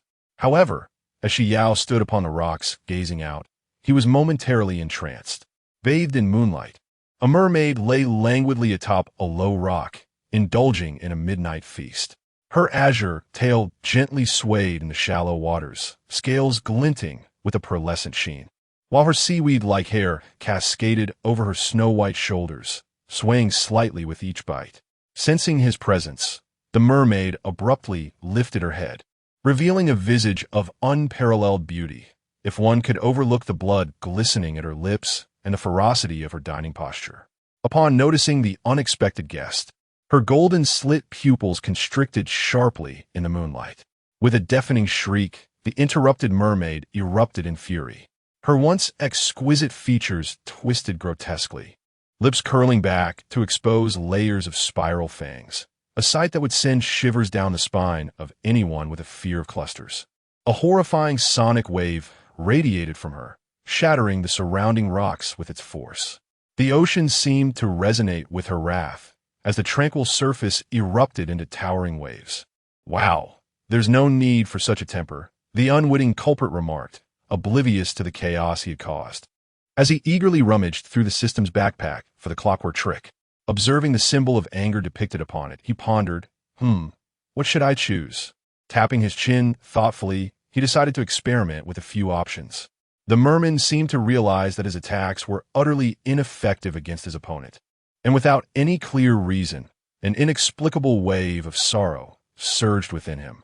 He felt so powerless even a diminutive figure, shorter than himself, dared to provoke him. And yet he couldn't land a blow. Tears cascaded down like pearls strung loose, plummeting into the ocean. Would they never transform into pearls? The words of Xi Yao were filled with regret. The merman scarcely had time to ponder why he was suddenly engulfed in such profound sadness. Just as he contemplated abandoning his prey to retreat into the depths of the sea for solace, his mouth involuntarily twisted into a grin, emitting a hoarse and unpleasant laugh. Perhaps a change is in order. That laughter was rather unappealing. Did this voice truly entice others to leap into the sea? The raucous laughter abruptly ceased, leaving his exquisite visage in an unprecedented state of tranquility. At that moment, the merman finally understood that his bewildering emotions were entirely the doing of the human before him. He should be filled with rage, should rend this unwelcome guest with his claws. Yet at this moment his heart was as serene as a placid lake. Xi Yao, still savoring the clockwork trick, reluctantly stowed it away in his system space. Under ordinary circumstances, he would have captured this rare merman to keep as a pet. But presently the young man could only sigh in disappointment. Goodbye, he chirped, waving cheerfully, yet a wave of unsettling energy coalesced at his fingertips. The merman's calm facade shattered. With a powerful flick of his tail, he conjured a towering wall of azure waves. Under the cover of the watery curtain, he prepared to dive into the depths, where he truly belonged. However, boom, the water wall was effortlessly breached.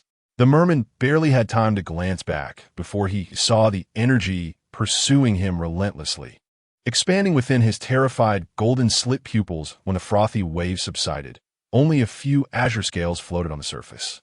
Xi Yao withdrew his hand, a flicker of regret passing through his 6 eyes. The body had been obliterated too thoroughly. Otherwise, he could have brought it back for Xingyu. Yet soon, he regained his composure and turned to soar toward the next coordinate. Time was of the essence, allowing no room for delay. After finishing his tasks, he teleported to Xingyu's laboratory. Ever since Lin Qiye had scolded him, he no longer dared to return so late. As usual, he presented the mysterious body to Xingyu and was about to teleport away when Xingyu suddenly called out to him. Adjusting his glasses, Xingyu pointed to several large boxes nearby. You must have consumed most of your snacks. I bought you some more. Xi Yao was momentarily taken aback. His supplies were indeed dwindling, and he had planned to restock tomorrow. But unexpectedly, how wonderful it is to have you around. And Xingyu, the silver-haired youth exclaimed, leaping forward to envelop Xingyu in a bear hug. After expressing his gratitude with a beaming smile, he vanished from sight, clutching his snacks with delight. The day after the system went missing, he found himself missing it. The duels in the training ground felt exceptionally tedious and monotonous. A moment's distraction, and Lin Qiye's wooden sword struck his calf. Wow, Qiye, can't you be a little gentler? Xi Yao exclaimed, retreating abruptly while complaining. Lin Qiye tightened his grip on the twin daggers, a flicker of helplessness flashing in his eyes as he charged forward once more, feeling as if he had been excessively lenient. I can't shake the feeling that you are deceiving me, Xi Yao remarked with a dismissive pout, nimbly retreating. On the 3rd day of the system's absence, thoughts of it lingered in his mind. Under the cloak of night, Xi Yao silently perched upon the rooftop of the old district, skillfully evading all surveillance. He tread softly through his home, ensuring that all was well, before quietly leaning against his grandmother's door for a moment, then instantly vanishing. On the 4th day, a jubilant voice echoed in his mind. Host, I have returned. Did you miss me? The system's exuberance jolted Xi Yao awake, leaving him momentarily dazed before fully regaining his senses. You have finally returned, he exclaimed. Hee. During my brief absence, I attended meetings and upgraded the system. I shall inform you of the updates shortly. However, I have come bearing extraordinary news. At these words, Xi Yao slowly widened his eyes, an incredible conjecture surfacing in his mind. Number 049, hooray. Is it truly something capable of resurrecting a person? Indeed, there are some clues.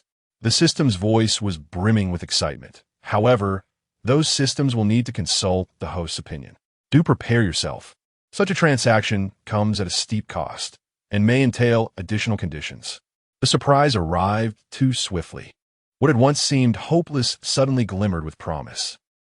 Aside from that, there exists another layer of assurance. Wasn't there a safety net for the car draws? I inquired with the boss, and there will be a fixed trajectory. You can input your requirements, and upon reaching the designated number of draws, you are guaranteed to obtain the corresponding item. 987 U. In a surge of exhilaration, he conjured heart emojis in his mind.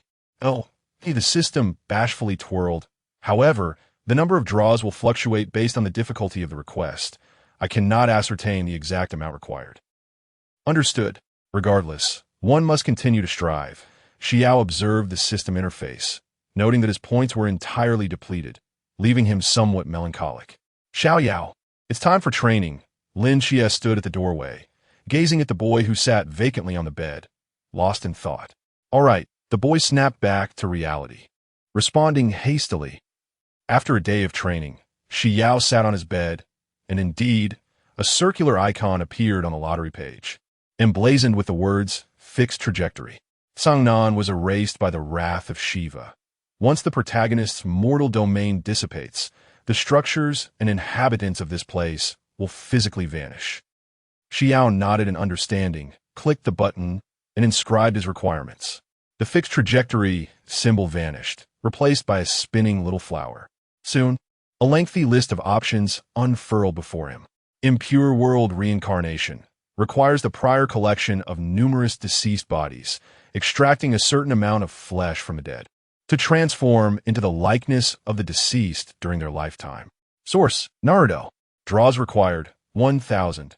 Riteo, a ghostly woman adept at crafting puppets, capable of mixing ashes with clay to create a vessel, resurrecting it for her use through ghostly arts. Source: Inuyasha. Draws required: 670. Xi Yao furrowed his brow.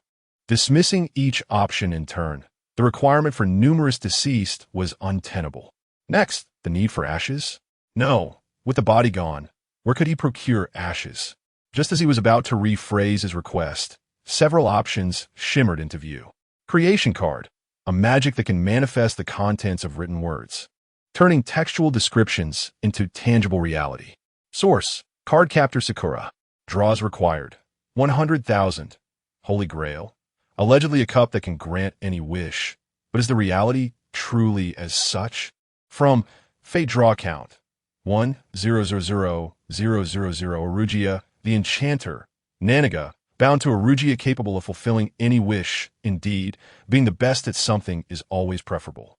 From Hunter Draw Count 1,000,000 Resurrection Armor. Once donned, it allows a person to revive, but can only be used twice in a lifetime. Only 10 pieces exist in any given world. From King Draw Count 1,000, Xi Yao's eyes widened in astonishment. The system presumed the host found the cost exorbitant and hesitated to say, "This is unavoidable. The parameters are set in stone." "I do not find it expensive," the young man replied softly. Though the journey ahead was long, at least, hope lingered there. Among the options, Xi Yao ultimately chose the resurrection armor. The other three required an excessive number of draws, far beyond his current reach. Among those you know, only Chun Mai, your grandmother, and the protagonist's aunt require this. I understand. If fortune smiles upon you, it is possible that the other three might also be drawn during your attempts. Indeed, in that moment, he found himself reminiscing about the so-called usurpers. At least their points were genuinely abundant. He wondered how long it would take for him to eliminate the mysterious threats. Recalling the previous invitation from the masked squad, Xi Yao hesitated. So, why haven't those usurpers made their appearance yet? The system fell silent, contemplating whether to inform the host that it was due to his excessive attachment. Higher-ranked usurpers could not enter now, while lower-ranked ones were no match for him. In previous years, system meetings were held at the end of the year, a time when usurpers would seize the opportunity to eliminate all but the male lead to take their place. Even with AI assistance, this could be easily disrupted, causing many novice and mid-level hosts to fail their missions. Eventually, the timing of these meetings became random, known only to the supreme deity. Xi Yao rolled on the bed, his white hair spilling across the pillow. He turned to the side, gazing intently at the drowsy Shun Qingzhu, contemplating whether to knock him out and slip away. But how would he explain it in the morning? What if Shun Qingzhu got angry? Would he be harder to appease than Qiye? Feeling the weight of Xi Yao's gaze, Shun Qingzhu was struck by a chill. He bolted upright, glaring at the still-awake youth. his expression dark as he demanded, "What are you doing awake at this hour?" Suddenly realizing something, he added with irritation, "If you want to go out, then just go, but stop staring at me." "When did you figure it out?" Xi Yao blinked, then swiftly changed the subject. "Bro, no wonder Lin Qiye and the others like you so much. I find myself liking you a bit too. Shut up. If you don't leave now, I'll tell the instructor tomorrow." Shen Qingzhu's ears flushed crimson, clearly taken aback by the sudden shift in conversation. "I'll bring you something when I return." Deep within the depths of Songnan Mountain, a shadow slowly coalesced beneath the towering ancient trees. "Thus, you imply that the Guardian ventures out each night, only to return at the break of dawn. Yet, that remains exceedingly perilous. Am I timid? Unlike you, who currently lacks a corporeal form, I am acutely aware of the urgency. Once that entity arrives, I shall act promptly." "But what of the system? We are utterly incapable of obscuring its perception. Are you suggesting that the system is convening? From where does this intelligence originate? And is it reliable? However, has he not already been apprehended by the Crossing Bureau? How could he possibly re-emerge at this juncture? A mere rumor? Understood. Leaving behind only a foolish AI. I shall act with haste." No sooner had the words left his lips than the figure dissipated like smoke, leaving only the rustling leaves stirred by the night breeze. Meanwhile, Xi Yao stepped onto a mysterious head, stowing the corpse within his spatial realm, and proceeded to inscribe his symbols upon the ground. Just as he intended to return home, he suddenly felt a piercing gaze upon his back. Turning around, he beheld an individual perched atop a building, their silhouette elegantly defined by the moonlight, a silver mask glimmering with a cold sheen. Upon noticing Xi Yao's awareness, the figure gracefully raised a hand in a beckoning gesture, inviting him to approach. The upturned corners of the masked visage appeared particularly eerie under the moon's glow. Xi Yao arched an eyebrow. Who is this person? Simply gesturing for him to come over, the individual continued to wave from a distance, and noticing the youth's unwavering gaze, their smile seemed to broaden further. The system trembled within Xi Yao's mind. "Host, perhaps we should depart." Xi Yao felt perplexed. Is the system truly afraid? Number 050 puppet beneath the moonlight, a stranger clad in a pristine white robe stood, his raven black hair swirling wildly in the wind, resembling a living creature poised to strike. Beneath a half mask of silver, his scarlet lips glistened with an almost otherworldly allure. Is he truly that terrifying? Xi Yao pondered as he scrutinized the figure before him. Noticing the boy's indifference, the stranger's lips slowly curled downward. The gaze behind the mask turned suddenly frigid, akin to a venomous serpent fixating on its prey. The system emitted a pronounced whimper. "Host, we should leave now." Xi Yao found himself caught between laughter and exasperation, yet deemed the situation not overly dire. He was about to employ the flying thunder god technique to teleport back when, "System, it's unresponsive." In the next instant, the pale visage drew alarmingly close. The eyes beneath the mask were bloodshot, radiating a morbid excitement and murderous intent. His pallid skin glowed with a bluish hue under the moonlight, as his crimson lips slowly parted, revealing a mouth full of jagged, serrated teeth. How could it be unresponsive? Ah! The system unleashed a heart-wrenching scream before swiftly falling silent. It had fainted from fear. I shall consume you." Despite its adult form, the voice emitted was shrill and childlike. Xi Yao maintained an expressionless demeanor as he reached out, pressing his palm against the stranger's forehead, disdainfully pushing the grotesque face away. "Keep your distance, you reek." The creature stumbled back, its eyes suddenly bloodshot, uttering a hoarse, chilling cackle.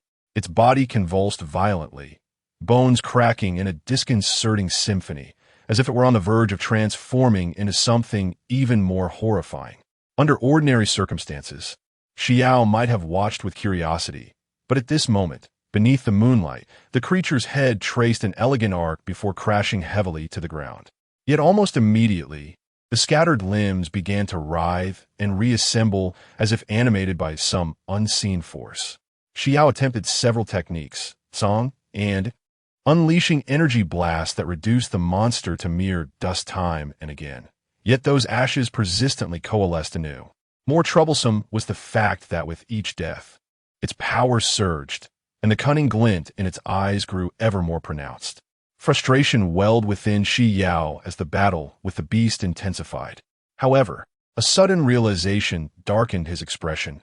The creature's abilities were not of a spatial nature. This meant that there was someone or something lurking nearby, capable of joining the fray.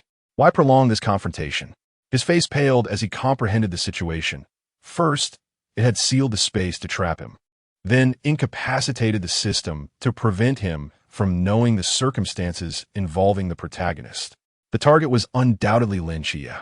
The monster's mouth twisted into a macabre grin, emitting a shrill, mocking laughter as if ridiculing his futile attempts. You seek death? I shall grant your wish. Drawing forth Avada Kedavra from the depths of the system's space, Xi Yao unleashed a beam of green light from his hand. The creature sensed the impending danger and attempted to evade, yet remained frozen in place, trembling as it was struck and hurled away, rendered immobile upon landing.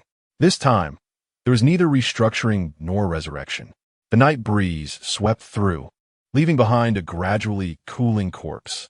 The shadows cast by the distant skyscrapers flickered slightly, instantly captured by Xi Yao's 6 eyes.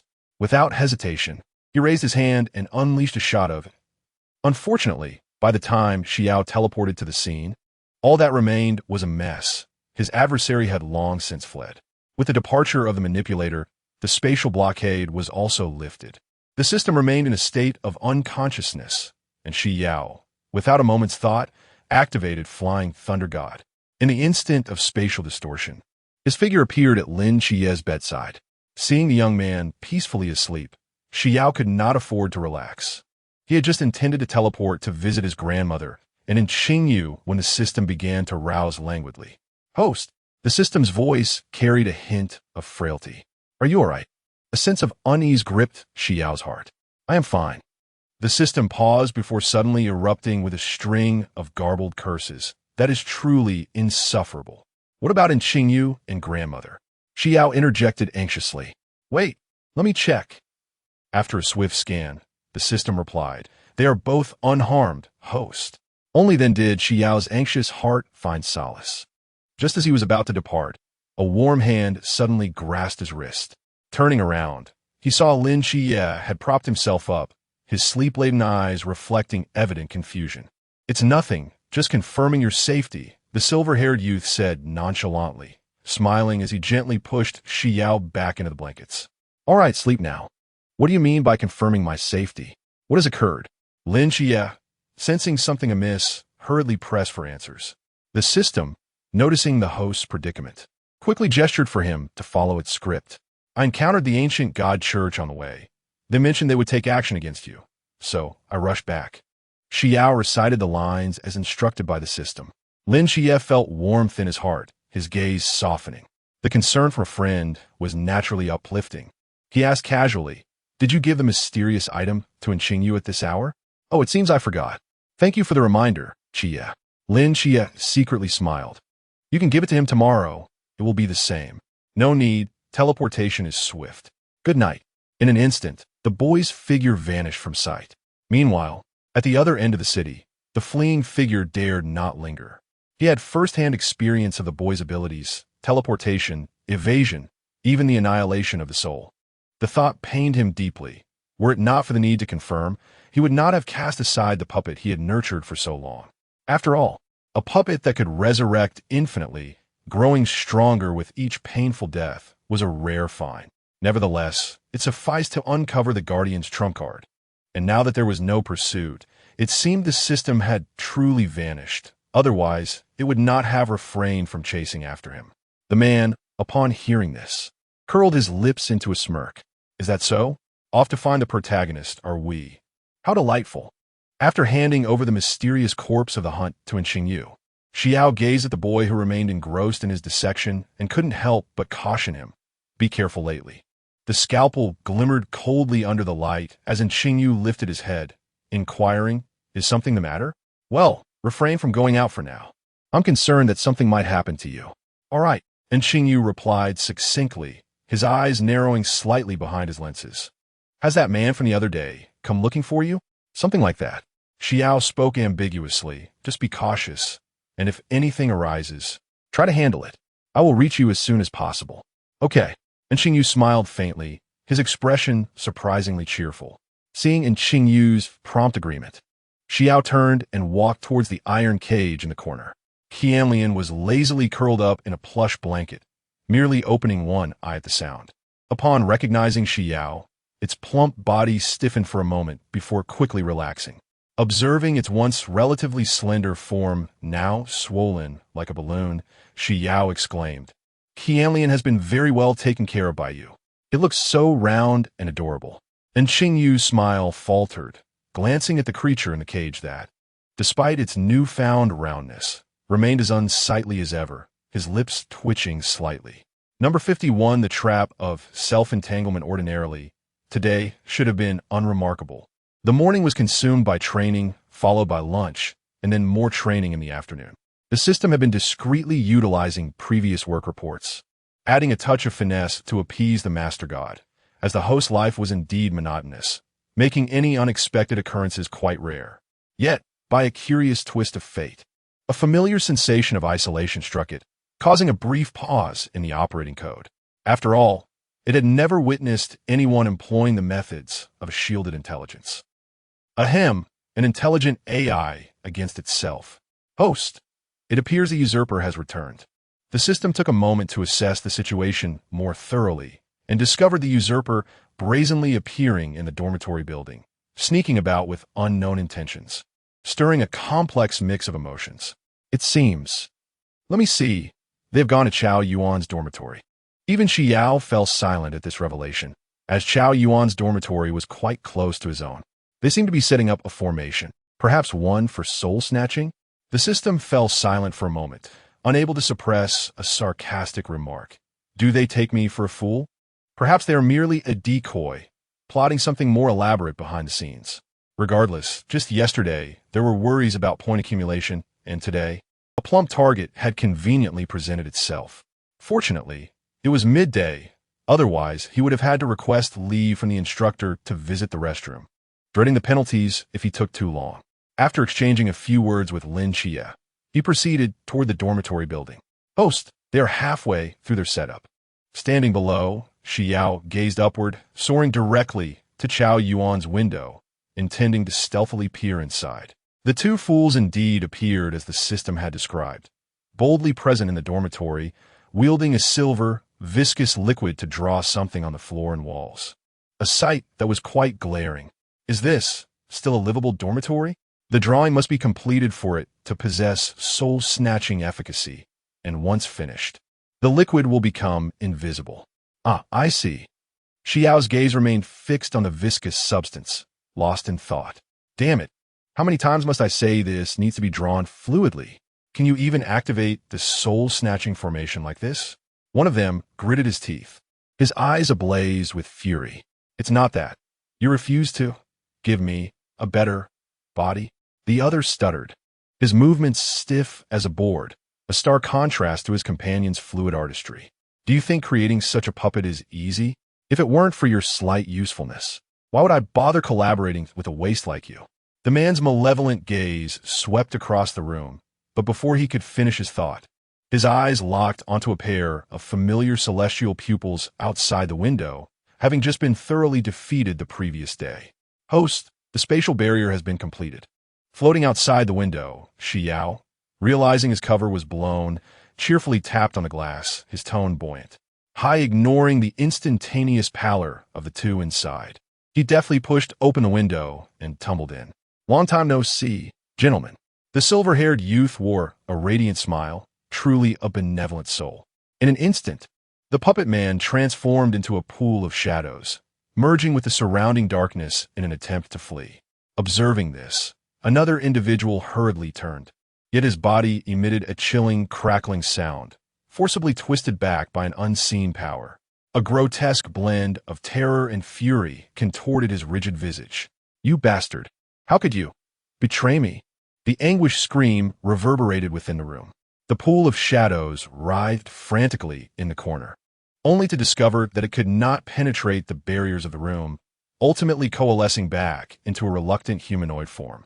The man's countenance was so dark it seemed it could drip water, he could not fathom.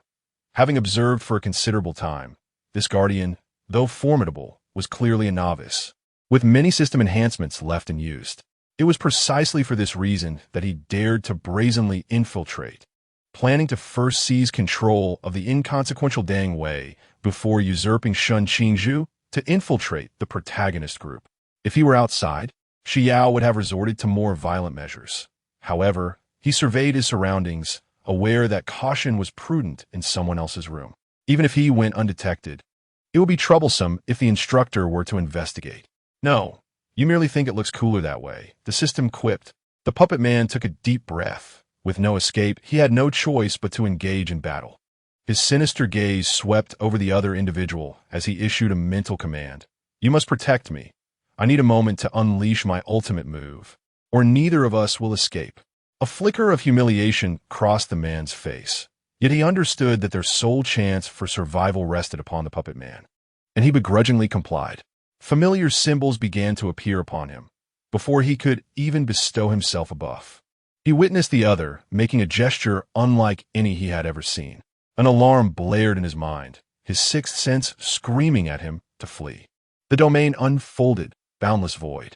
Lin Qiye gazed at the silver-haired youth's bright smile, and perplexed, inquired, "Are you in such good spirits? What has brought about this change after returning to the dorm?" "Well, sort of," Xi Yao mused, recalling the recent 6 draws and the peculiar items he had scavenged from those individuals.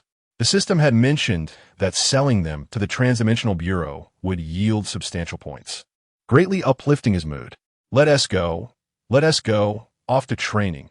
In the instructor's office, the atmosphere was tense and fraught with conflict. No, there has never been such a rule before. Yuan Gong resolutely rejected. My 2 teammates are just outside the training camp. If you do not acquiesce, we can simply come and take them by force. Shenmai stated bluntly. Yuan Gang's face twitched slightly. Moreover, are you certain there are no traitors in your training camp? Yuan Gang's expression shifted, his gaze fixated on the man before him as he articulated each word with precision. Clarify your statement. Meanwhile, in the training field, Lin Qiye and Xi Yao remained oblivious to the unfolding drama, their blades sparking as they clashed. By the next day, all were notified of a 4-day holiday, albeit with the stipulation of remaining within Songnan, after which the next phase of training would commence. The plump one, upon hearing this, was overwhelmed with joy. Not only had the nightmare ended, but he was also granted a delightful 4-day reprieve. Regrettably, it seems I cannot take Qiye and Xiaoyao to Guangzhou and Shenzhen. Xi Yao was momentarily taken aback. Is it the New Year? Traditionally, he would celebrate the reunion dinner with his grandmother during this festive season.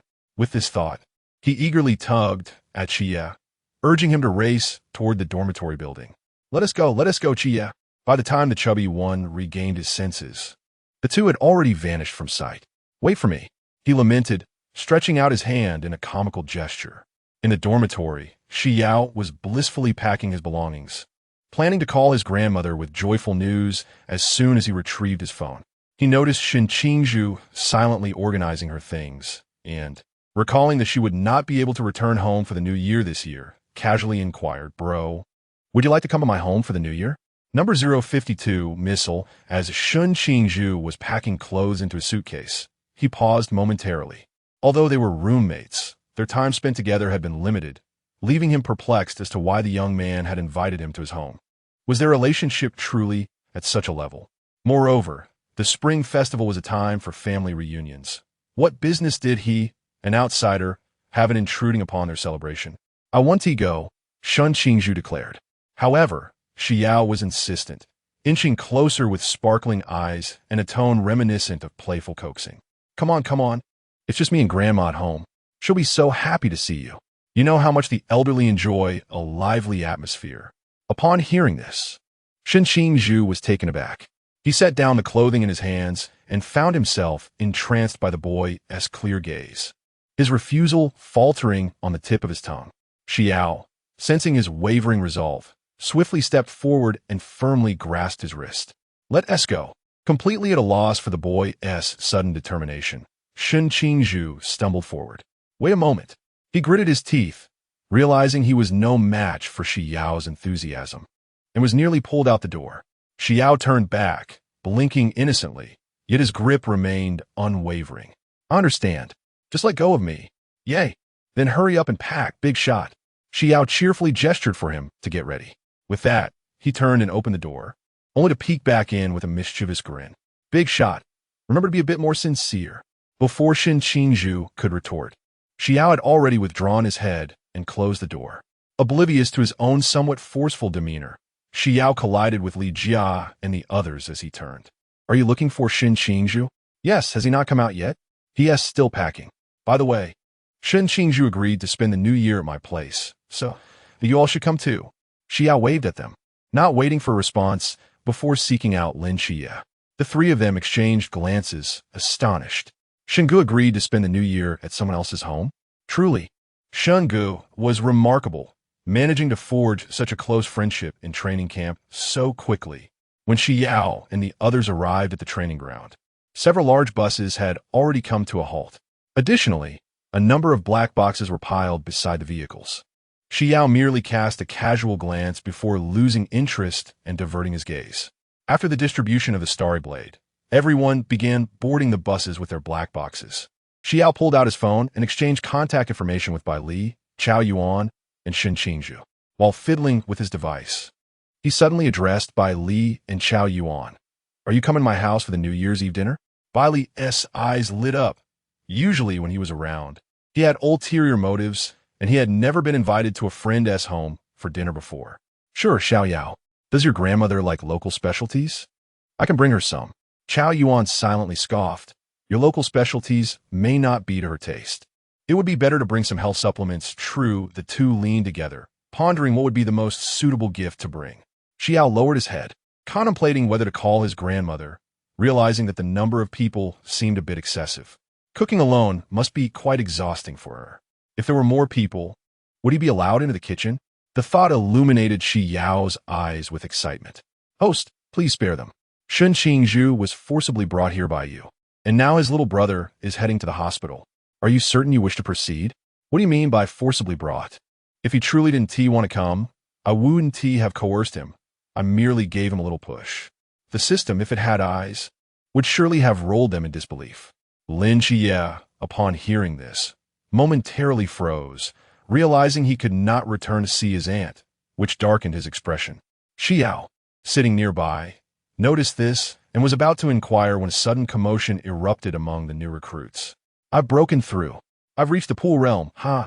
The carriage erupted in a frenzy, the new recruits eagerly sharing their elation, their faces alight with uncontainable excitement. Xi Yao found it impossible to empathize with the enthusiasm and exhilaration of the new recruits. They belonged to an entirely different energy system. Just as he prepared to speak again, a new recruit suddenly shouted in terror. What is that?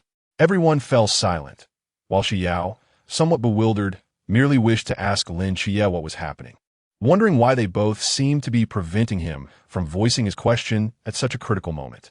Looking up, he saw 5 unidentified objects trailing long white tails, slicing through the azure sky. They were missiles. Xi Yao squinted, his expression darkening. Could it be those people again? Everyone get down. Instructor Hong's roar echoed throughout the carriage.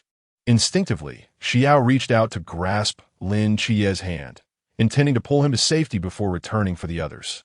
Wait, this wasn't a matter of making choices. Just as Xi Yao was about to leap through the window, Lin Qiye seized his wrist. Xiao Yao, take me with you. The silver-haired youth wanted to refuse, but there was no time for back and forth. He had no choice but to grasp Lin Qiye's hand and jump out of the window, landing gracefully atop the bus. Harnessing the power of the tainted sorrow, he utilized gravity to propel the bus skyward, racing forward amidst the terrified screams of the crowd, ultimately landing safely in a distant secure area. Meanwhile, the missiles above erupted in fiery explosions, one obliterating the checkpoint entirely. The last missile plummeted directly toward another bus. In a critical moment, a crimson spear tore through the air with a fierce whistling sound. Boom! The missile was precisely intercepted midair, shattering into countless burning fragments. The rain of metallic debris cascaded down with a perilous gleam, resembling a lethal iron storm, as Xi Yao and Lin Qiye instantaneously transported to the top of the vehicle. He intended to consolidate all the metal fragments with his power. However, Lin Qiye was unable to ponder further, as a surge of the deepest black erupted beneath him, swiftly forming a black hemispherical shield that repelled all the debris. Witnessing this, Xi Yao silently relaxed his wrist and turned to Lin Qiye, only to find him pale as a sheet, his body swaying precariously as if he were about to collapse. He securely caught Lin Qiye in his embrace, who had succumbed to exhaustion, leaning heavily against him, his forehead damp with cold sweat, before losing consciousness entirely. Meanwhile, the instructor Hong and his companions, including the plump Bai Li, gaped in astonishment. System, please check on Qiye. He is merely experiencing mental fatigue. Host, do not worry. Xi Yao breathed a sigh of relief and lifted Lin Qiye in a horizontal position, gracefully descending from the roof of the vehicle. Bai Li, visibly anxious, hurried over. Xiao Yao, is Qiye all right? He is suffering from mental fatigue, Xi Yao replied, frowning as he turned to Instructor Hong. Will this mental fatigue cause harm to Lin Qiye? Is there anything that can facilitate a swift recovery? Instructor Hong, initially startled by Xi Yao's concern, twitched his lips. Putting aside whether such remedies exist, even if they did, they are unlikely to be found in the possession of a mere officer like myself. It would be more reliable to inquire among the Bai Li family present. No. 053 Fishing Law Enforcement. The atmosphere inside the carriage was momentarily stifling. Hong Ying turned her gaze from the front passenger seat, observing the silver-haired youth tightly cradling Lin Qiye in his arms. His long, silvery hair, typically tied back, cascaded like a waterfall behind him, and his exquisite visage betrayed no discernible emotion. Xiao Yao, Qiye is merely mentally exhausted. A brief slumber will suffice, Hong Ying reassured, sensing the tautness in the boy's demeanor. The silver-haired youth seemed to awaken from a profound reverie, responding softly. So, it is the ancient god church. No, indeed.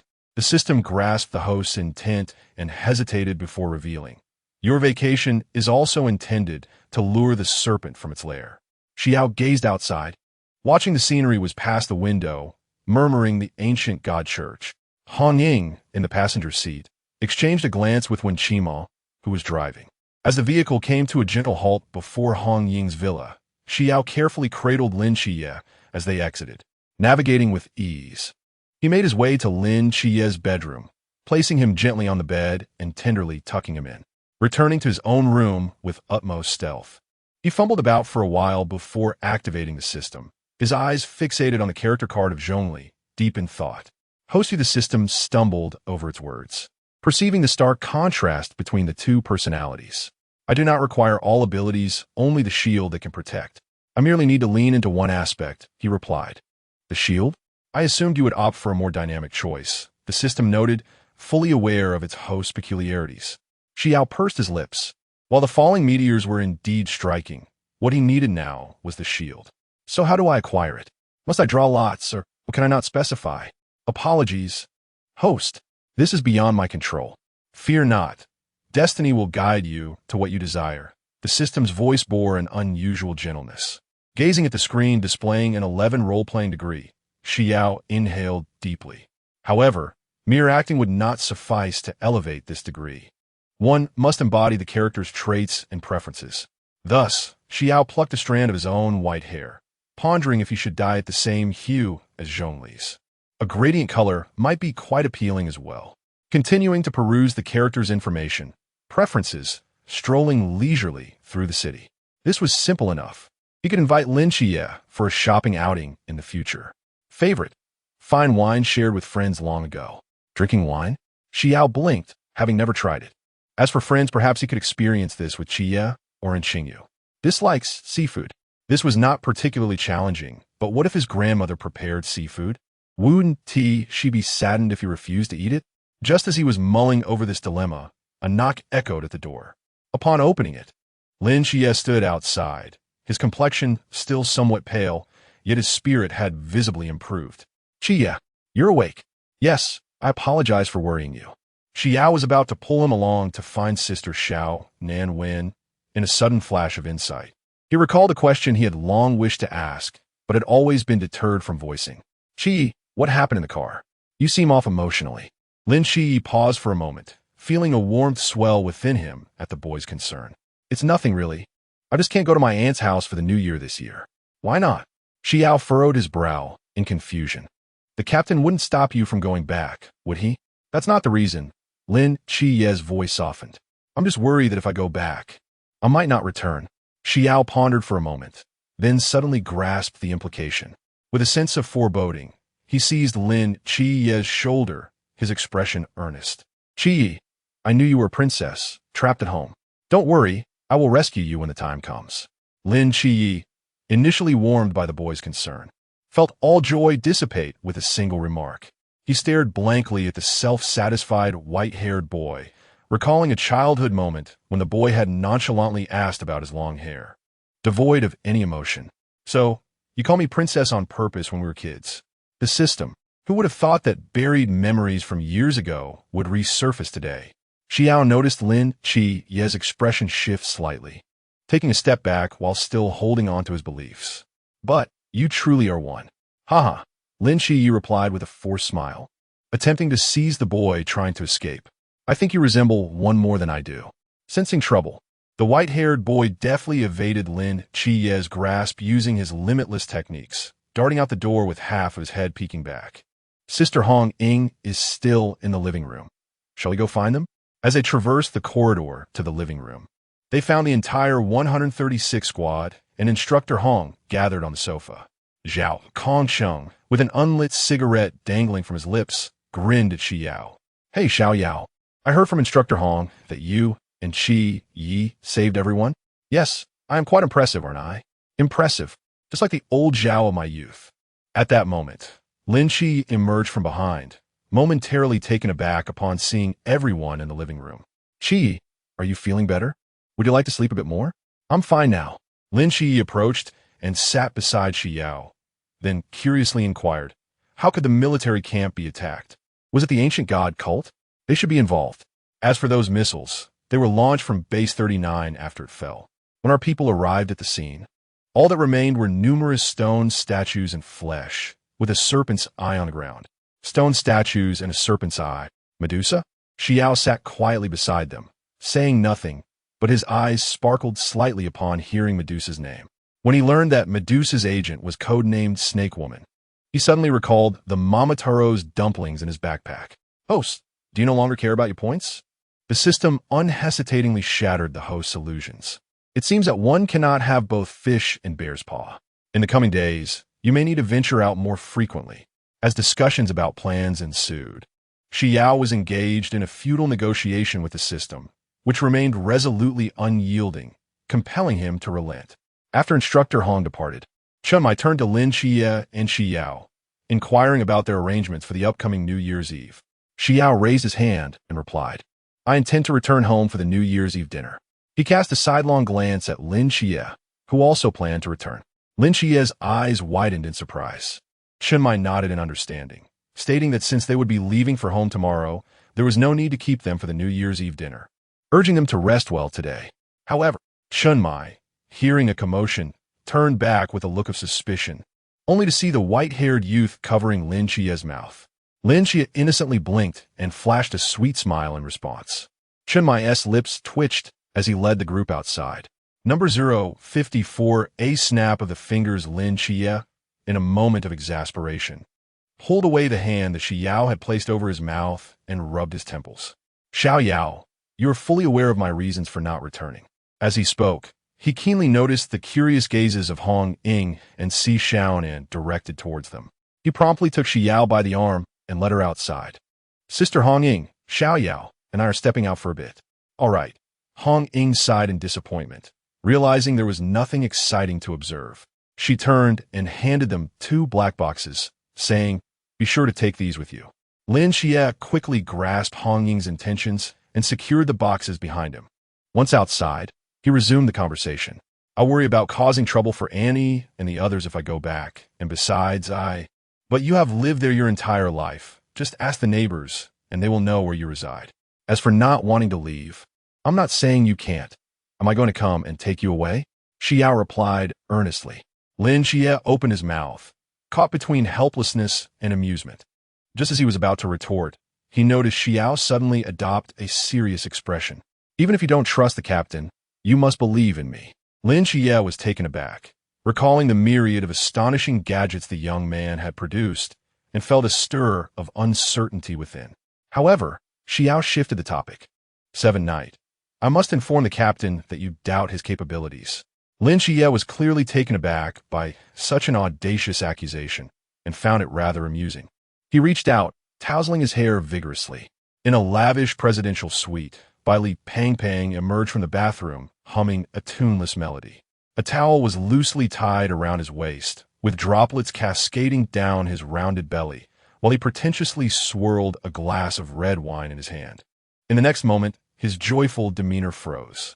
Seated on the sofa was a familiar face, replete with disdain, Chao Yuan. The wine glass in Bai Li's hand clattered to the floor. Chao Yuan, what are you doing here? Why shouldn't I be here? Chao Yuan replied. Are you really watching a man dance? He surveyed the room and gestured toward the corner. I'm here to help you catch mice. Nonsense. What mice in a 5-star hotel? You're clearly here to watch me bathe. I'm only interested in Lin Qiye. Upon hearing this, Bai Li Pang Pang rolled his eyes dismissively. What are you thinking? 7 Knight is clearly more concerned about Xiao Yao. Chao Yuan hesitated. 3 people. Well, not quite. His words were abruptly cut off as a deafening explosion shattered the window, sending a scorching wave that propelled both men away. At that moment, Lin Qiye and Xi Yao stood at the hotel reception when a thunderous explosion erupted overhead. The crystal chandelier swayed violently amid the cacophony of screams.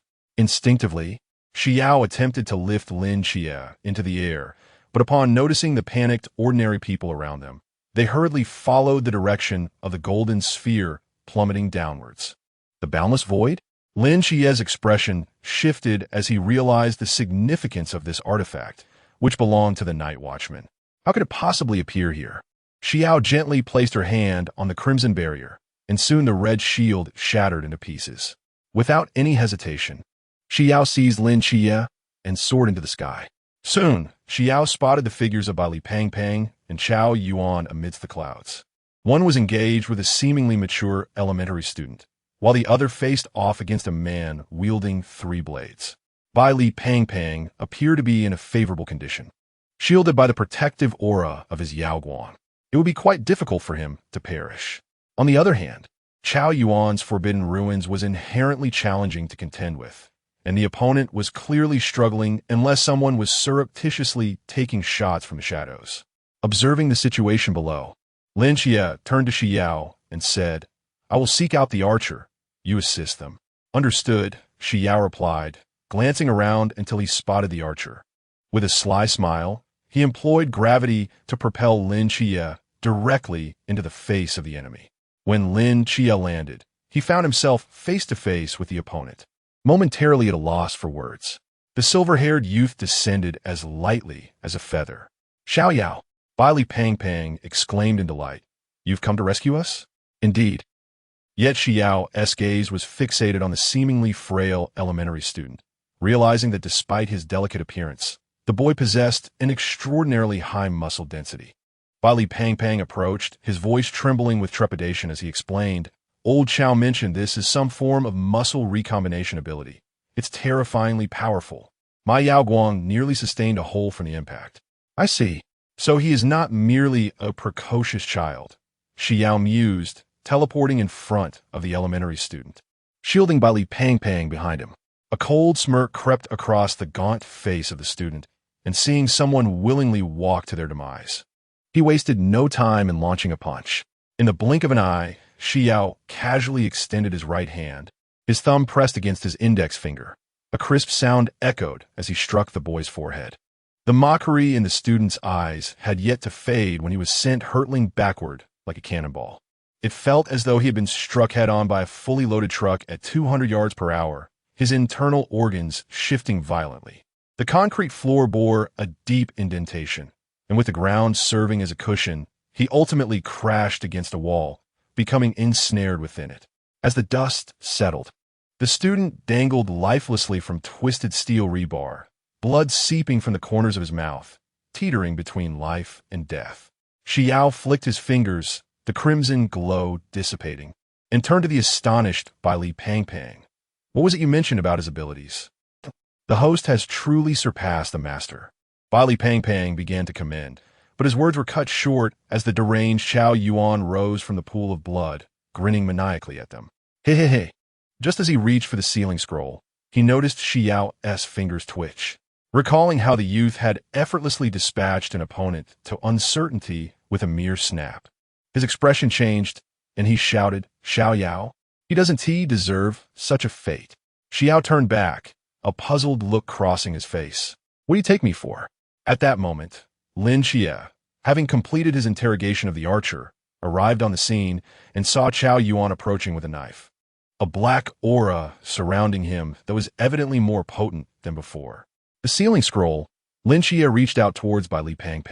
Bai Li Pang, upon seeing Lin Qiye's arrival, hurriedly presented him with the film, grumbling, this should be renamed Qiao Yuanzhen, the lock operator for greater appropriateness. Once the tumult subsided, the four of them made their way to a corner where an old-fashioned noodle shop resided. One bowl of shredded pork noodles and another of pork chop noodles were ordered. Without a moment's hesitation, Bai Li Pang proceeded to add every dish available on the menu. I'm just like Pang. The four casually selected a table within the noodle shop, and Xi Yao nonchalantly retrieved a milk candy from his pocket, tossing it into his mouth. After the previous exertion, Xi Yao's stomach had long since become ravenous. He would likely need a supplementary meal upon returning. As the steaming noodles were served, the silver-haired youth eagerly lifted a chopstickful and stuffed it into his mouth. Meanwhile, the proprietor stood nearby, holding the bill. The shredded pork noodles amounted to 10 yuan, the pork chop noodles to 12, and with the two additional dishes overflowing with ingredients totaling 84, the grand sum was 106 yuan. No.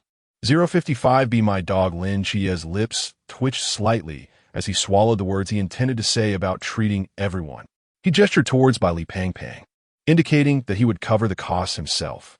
Bai Li Pang's round face immediately fell, his eyes blinking with a pitiful expression. Jia, why are you treating us differently? After speaking, he turned to the boss, hesitatingly asking, Boss, can I pay by card here? The boss smiled warmly. I'm afraid we don't accept cards here. Young man. Upon hearing this, Bai Li Pang cast a sorrowful glance at the group. Ultimately, it was Qiao Yuan who helped Bai Li Pang pay the bill. Wow, Lao Gao. Bai Li Pang was so touched that he was about to leap over, exclaiming, I didn't expect you to be the one who truly cares for me. Get away. Qiao Yuan pressed down on his chubby face with an expressionless demeanor, adding, my heart and soul belong to Qiye. Lin Qiye gritted his teeth and managed to squeeze out a few words. Qiao Yuan, some things should not be said carelessly. Otherwise, Xiao Yao will use this against us again. After a playful scuffle, the three began to discuss the earlier battle, while Xi Yao remained silent nearby. Wow, Qiye, you missed it. With just a snap of Xiao Yao's fingers, the enemy was sent flying. Bai Li Pang animatedly gestured.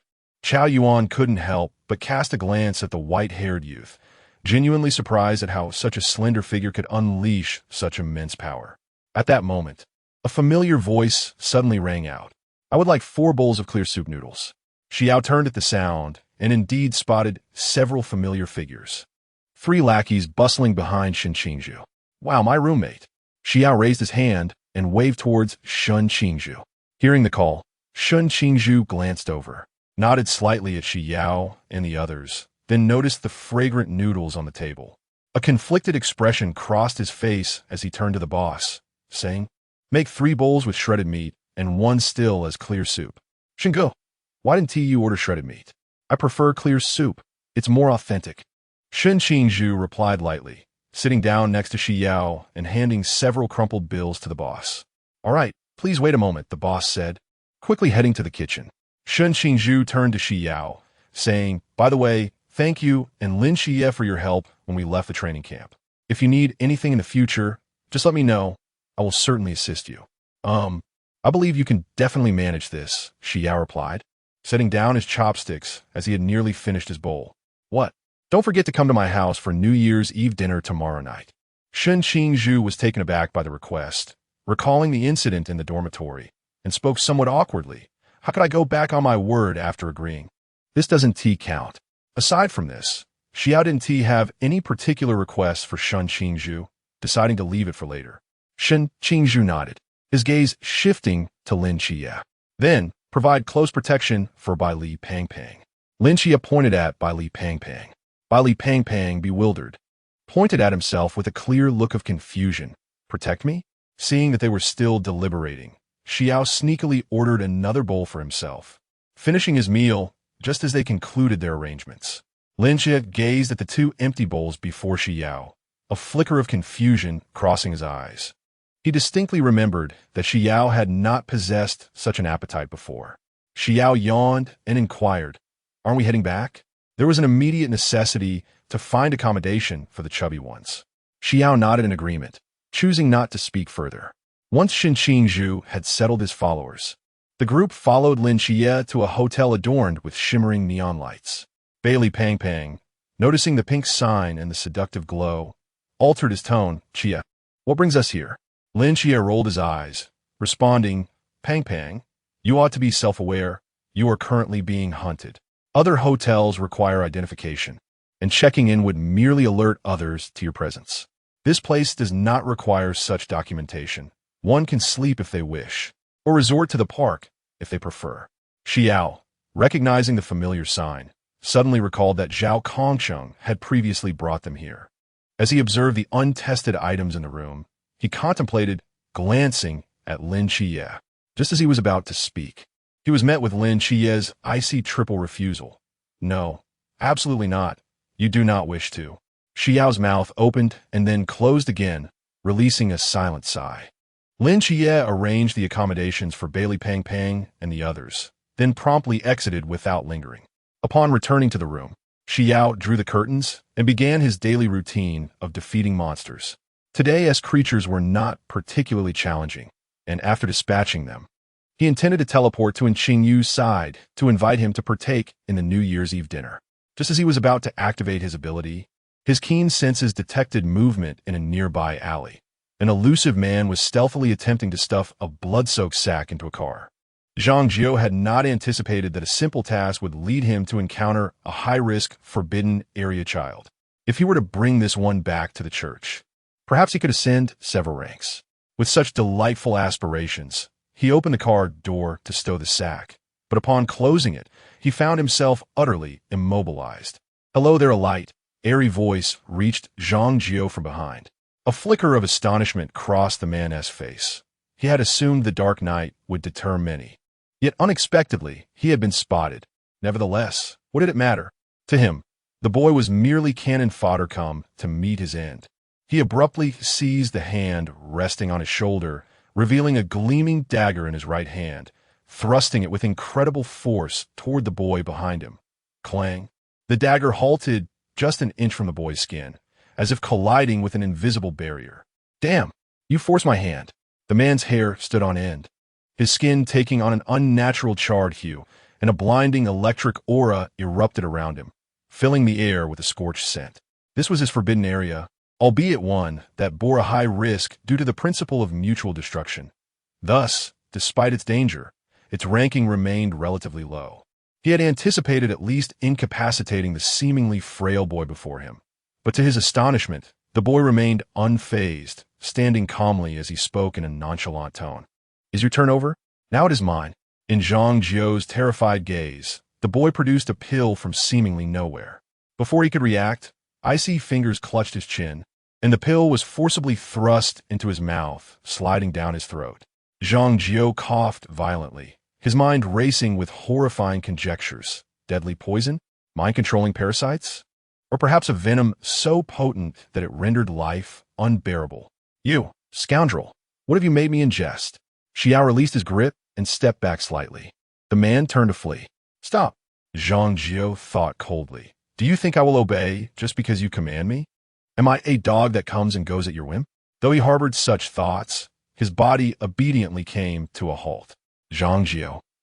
"Xiao Yao, I've discovered that this is from the cult of the ancient gods." Xi Yao's expression cooled slightly as he gazed at Zhang Jiao, a faint smile curling his lips. What followed was a day of nightmarish torment for Zhang Jiao. He was compelled to wear a joyful smile, performing a striptease, only to be scorned by the youth, who ordered him to put his clothes back on. "Be my dog. His body betrayed his thoughts, obediently squatting beside the boy, tongue lolling. As he listened to the boy's devilish schemes, wishing he could simply faint away. Yet, he could only submissively bark in response.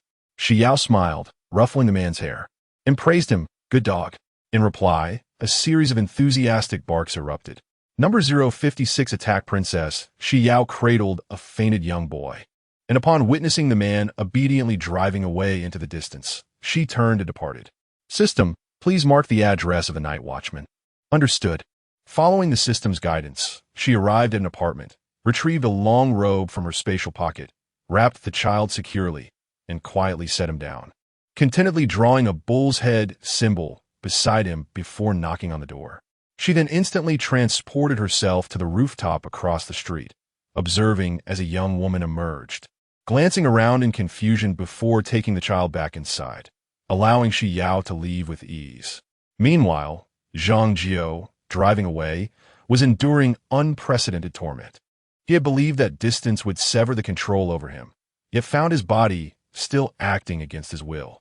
Even upon reaching his destination, he remained ensnared by this influence. He pushed open the door and spoke the secret phrase to an elderly man seated in a rocking chair. The old man, with clouded eyes, scanned him briefly before sluggishly rising to approach a cabinet, assisting him in opening a concealed door. Navigating through the dim corridor, his legs moved of their own accord towards the storage room. He unlocked the door and discovered a familiar box. As his hands, no longer under his command, dragged out crates of explosives, despair surged within him like a tidal wave. Yet soon, a flicker of hope arose as he spotted the silhouette of a colleague at the end of the hallway. After years of effort, he had attained a modicum of status in this place. Thus the middle-aged man harbored no suspicion upon seeing Lin Qiye with the box, casually inquiring before departing. The installation process proceeded with alarming smoothness. Once the final bomb was positioned, his body autonomously moved towards his superior's office. Desperation compelled him to knock on the door, and upon seeing his superior's furrowed brow and perplexed expression, he displayed a wicked smile. "Brother, come play with me." Ignoring his superior's shocked and disgusted face, he began to gyrate his robust waist, performing a striptease. "You've gone mad." His superior had not anticipated that a simple act of opening the door would unveil such an eye-watering scene, feeling as though his very eyes might rot away. Before the words had fully left his lips, Lin Qiye had already pressed the detonator. In the last fleeting second before consciousness faded, he felt a strange sense of liberation. Finally, he would no longer have to endure that damn striptease. Xi Yao, listening to the system's report, felt a tinge of regret. Had she not feared returning too late and risking that Xingyu would fall asleep, she would have accompanied him. Upon her instantaneous arrival at the laboratory, and Xingyu was just finishing his final experiment, the youth, focused on polishing his lenses, did not lift his head at the sound. Xi Yao approached the cage in the corner, extracted the Qianlian, and, disregarding its struggles, forced it to perform a comical dance by pulling its two paws. And Xingyu finally looked up, a glimmer of amusement flashing in his eyes behind the lenses. "And Xingyu, come to my house for New Year's Eve dinner tomorrow." And Xingyu paused slightly, then smiled and softly replied, "Okay. Good night." The silver-haired youth waved his hand and vanished from sight. The following morning, just as dawn began to break, Xi Yao was roused from her slumber by the sound of knocking from Hong Ying. He was rudely awakened from his slumber, dragged along as a mere errand boy, lugging bags of all sizes while yawning incessantly. Observing this, Lin Qiye pulled him closer and inquired with a furrowed brow, "Did you stay up late again last night?" "Not at all." Just then, as Xi Yao was about to protest, his phone vibrated unexpectedly. The message from Xingyu made his pupils dilate. "Xiao Yao. The ancient god society is planning to target Lin Qiye's family." The pallor of the silver-haired youth shifted dramatically, but Lin Qiye was quicker on the draw. He thrust the vegetables he was holding into Hong Ying's arms. "Sister Hong Ying, I must take my leave." Xi Yao followed suit, placing his own vegetables into Hong Ying's embrace. "Sister Hong Ying, I need to accompany Qiye." "Stop right there." Hong Ying seized Xi Yao's wrist, her eyes narrowing. "Explain yourself." "The ancient god society intends to attack Qiye's aunt." Before the words had fully escaped his lips, Hong Ying had discarded the vegetables onto the ground. launching herself forward like a released arrow, leaving behind the command, "Xi Yao, keep an eye on the things." Xi Yao stared blankly at the vegetables on the ground, then glanced at the receding figures, pouting in confusion. Upon their arrival, Lin Qiye was already locked in combat with the enemy. The sharp whistle of Hong Ying's spear sliced through the air. "You little rascal, how could you not inform me of such a grave situation?" Lin Qiye turned in astonishment.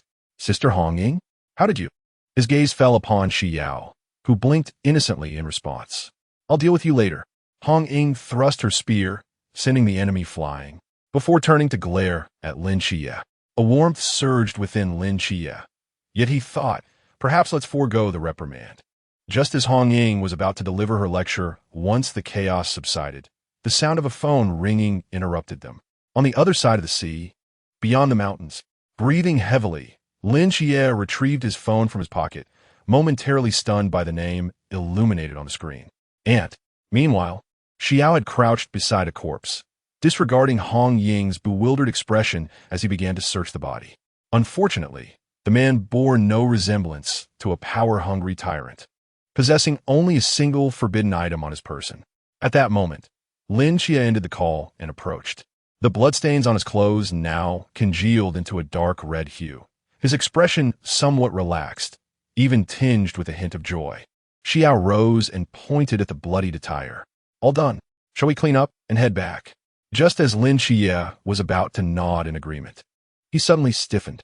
Hong Ying had taken a stance at the alley's entrance, her grip tightening around her spear, the sound of cracking knuckles echoing ominously. "Care to explain?" Lin Qiye laughed awkwardly, stepping back toward Xi Yao. "He, Sister Hong Ying, actually." A moment later, the two, having cleaned up, strolled through the alley laden with bags. Lin Qiye cast a glance at the exaggerated shopping bag in Xi Yao's hands. "Why are you bringing back so much? After all, Fatty and the others are going to have a New Year's Eve dinner, right? We can't possibly let Grandma do all the cooking." "True, given your culinary skills. Anyone who dares to eat would be doomed." "How could that be?" The two bickered playfully, and upon reaching the familiar alleyway, Lin Qiye spotted a familiar little black dog sitting at the entrance. The dog, upon seeing them, wagged its tail furiously. Before a word was spoken, someone darted out beside me. "Little black lie." Xi Yao swiftly dashed forward, pulling out a sausage from his pocket. Strangely, the gluttonous pup, usually eager for treats, turned its head away today. "Woof. What's little black lie eaten?" Xi Yao curiously patted its round belly, a hint of perplexity in his eyes. "Woof." After reluctantly bidding farewell to little black lie at the doorstep, Xi Yao opened the door to his home. Upon removing his shoes, he caught sight of a familiar figure emerging from the kitchen, causing his nose to tingle with emotion. Without a moment to decipher this feeling, he rushed forward. "Grandma, oh dear, why are you back so late? Let me take a look at you." His grandmother pulled him close, her eyes filled with concern as she observed the lean face of her grandson. "You've lost so much weight. Have you been training too hard? I'll whip up something delicious for you. By the way, why didn't your friends come with you?" Xi Yao followed his grandmother into the kitchen, only to be gently ushered out at the doorway. "Go play with your friends. Dinner will be ready shortly." The system, witnessing this scene, let out a merciless laugh. "No. 057 on your lap." Xi Yao was expelled from the kitchen just after he had placed the prepared dishes on the dining table. He intended to sneak back to his room and teleport away to accumulate some mysterious points when he was suddenly interrupted by a series of knocks at the door. Puzzled, he opened the door, only to be taken aback by the sight of Bai Li, Chao Yuan, Shun Qingzhu, and Xingyu standing at the entrance. "Why are you all here so early?" Xi Yao exclaimed, stepping aside in surprise to let them in. "Well, it was just what Zhuangge said. Having more people means we should come early to help." Bai Li cheerfully squeezed through the door, proudly holding up a gift box. "Look at the wonderful things I brought. They are all for the elderly to nourish their health." The others followed suit, bringing in several bags. "By the way, we couldn't find our way earlier, but this classmate guided us here." Bai Li pointed to Xingyu. Xingyu adjusted his glasses and chuckled lightly. "I didn't expect you to invite so many people, Xiao Yao." As soon as he said this, the atmosphere in the living room shifted to an oddly subtle tension. Shun Qingzhu clicked his tongue in annoyance, but refrained from saying anything further. And Xingyu, seemingly oblivious, continued, "Where is the kitchen?" What are you going to do in the kitchen? Xi Yao inquired, puzzled as he pointed towards it. You're a guest. My grandmother wouldn't allow you in there. When Yang Jin and Lin Qiye came over for dinner, Yang Jin also wanted to help, but was asked to leave. Seeing Qingyu step inside, Shun Qingzhu, Chao Yuan, and the three younger boys followed suit. Shortly after, voices could be heard from the kitchen, and soon after, Chao Yuan and the others were ushered out, leaving only Qingyu and Shen Qingzhu inside. Xi Yao and Chao Yuan exchanged glances, momentarily at a loss for words. The curiosity of the silver-haired youth surged as he wondered what Qingyu and the others were discussing inside, and why only Qingyu and Shen Qingzhu remained. What about the other two? Bali asked, glancing back. Chao Yuan sighed, explaining that Xi Yao's grandmother felt it was too crowded inside and that there was no need for so many people. Xi Yao stealthily approached the kitchen door and peered through the crack. He saw Qingyu saying something that made his grandmother burst into laughter. Meanwhile, Shen Qingzhu was earnestly kneading dough. The scene was particularly harmonious. In the living room, the others gathered around the coffee table playing cards. Xi Yao was unceremoniously excluded. After all, if he joined, the others would practically have no chance of winning. Initially, the silver-haired youth watched with keen interest, but as boredom set in, he began to mentally pester the system. Gradually, amidst the laughter and chatter of the group, his eyelids grew heavy, and he eventually dozed off in the corner of the sofa.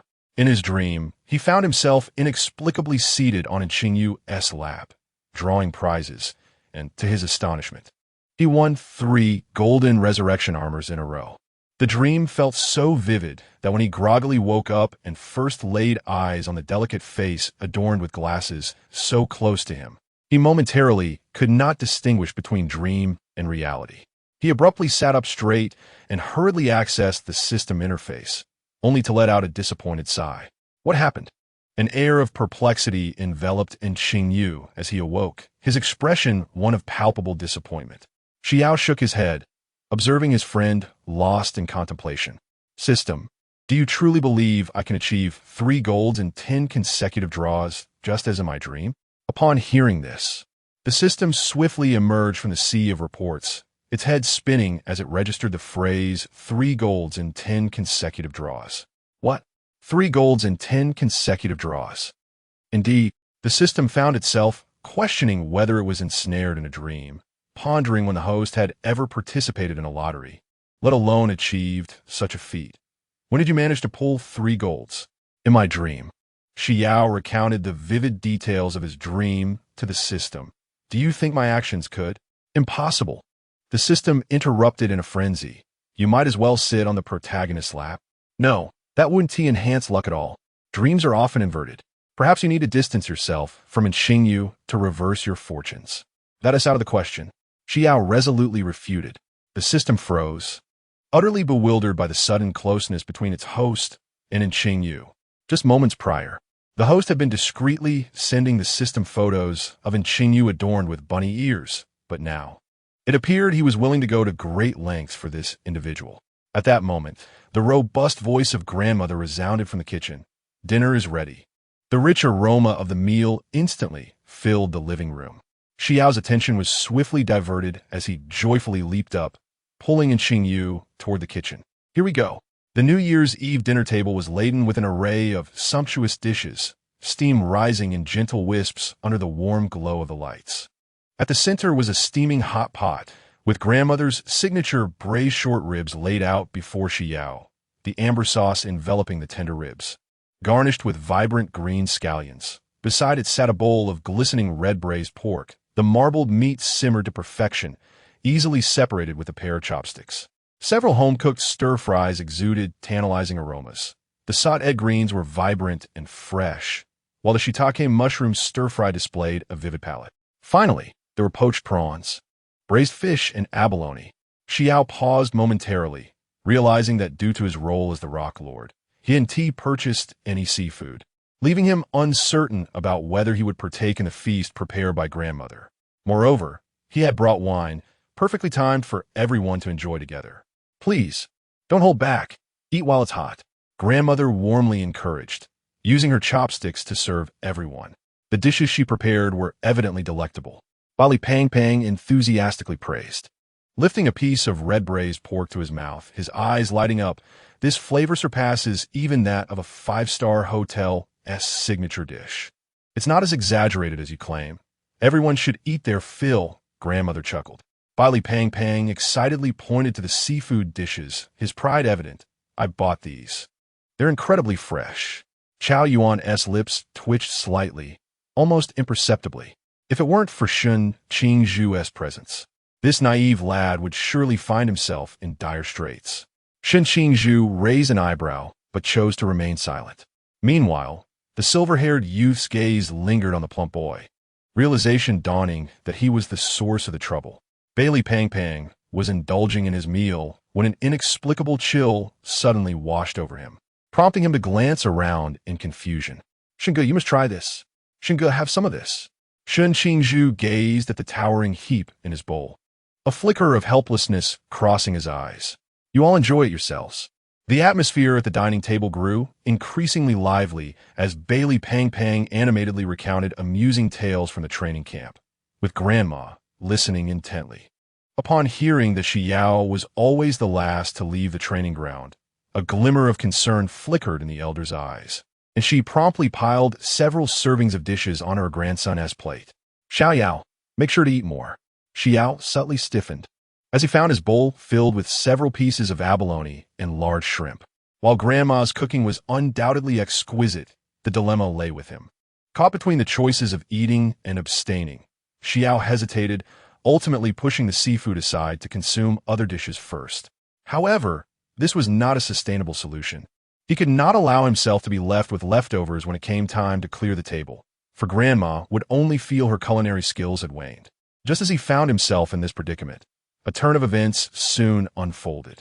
The silver-haired youth noticed that Grandma had risen to head to the kitchen, and with a sly maneuver, he quickly transferred the shrimp and abalone from his bowl into Qingyu's. And Qingyu, you should eat more. No. 058 The system felt weary in response. As several seafood items were placed into another's bowl, Affinity 1 promptly emerged, and Qingyu gazed at the shrimp and abalone suddenly appearing in his bowl, turning to catch a glimpse of the white-haired youth who offered him a pleasing smile. A flicker of confusion crossing his eyes. Hadn't he previously been unrestrained, consuming virtually anything? The snacks and cooked foods he had purchased for him were generally well received, including various seafood delicacies. When did you stop eating these? I recall you used to eat everything, didn't you? Xi Yao's gaze wandered, and suddenly struck by a thought, he stood up and retrieved a bottle of pink fruit wine from his shopping bag, adorned with a label depicting a rosy peach. Shall we have a little? Chow Yuan shook his head, refusing, expressing concern about potential issues. Bailey Pang Pang looked puzzled. The alcohol content isn't that high, is it? Better safe than sorry. Seizing the opportunity, Xi Yao poured wine for everyone, the pink liquid swirling gracefully in the glasses. When it came time for Grandma, he thoughtfully switched to orange juice. As Grandma returned to the table carrying steaming dumplings, Xi Yao immediately raised his glass high. Happy New Year! Happy New Year! System, Happy New Year to you as well, he quietly uttered within his heart. Happy New Year, host. The system gently replied, this is your New Year gift package. Remember to claim it. The pink liquid in the cup appeared particularly enchanting under the lights. With eager anticipation, Xi Yao took a sip, having specifically selected this wine from a myriad of fruit wines for its striking appearance and delightful hue. In the next moment, his expression turned peculiar. The taste was oddly stimulating, mingled with a somewhat unpleasant flavor. Undeterred, he took a larger gulp, nearly choking, tears welling in his eyes. As he forced it down, Xi Yao felt a warmth spreading across his face and neck, his head slightly dizzy, akin to a fever. Curious, he touched his forehead, feeling a slight heat. Grandma was the first to notice something amiss. She picked up Xi Yao's wine glass and sniffed it, bemused. You truly take after your parents.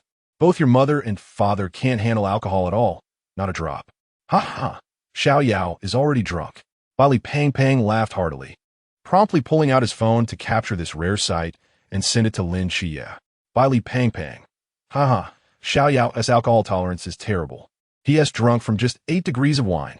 Lin Qiye did not respond, and as Bailey Pang Pang put his phone down, he noticed the bespectacled youth attempting to lead Xi Yao away. Hey, wait a moment. Grandma stood up and walked toward her room, returning with several red envelopes to distribute. Li Pang frantically waved his hands. No need for that, Grandma. Don't give this to us. Indeed, Grandma, you can take the back. We're all adults now. But Grandma stubbornly insisted, stuffing red envelopes into each person's hands. You are still children in my eyes. This is merely a small gesture from your elder. Quickly accept it. Several individuals, unable to decline and fearing that their strength might inadvertently cause harm, reluctantly accepted the offering, intending to discreetly return it upon departure. And Xingyu obediently accepted, revealing a shy smile as she expressed her gratitude to her grandmother. The grandmother sighed, noting how the youth had readily accepted. Xi Yao often speaks of you, mentioning your excellent grades and sharp intellect. Is that so? And Xingyu affirmed, indeed, you and Lin Qiye are among his two closest friends. Xi Yao sometimes speaks without thinking, and if he says anything that upsets you, just let me know, and I will have a word with him. The grandmother continued her gentle chatter.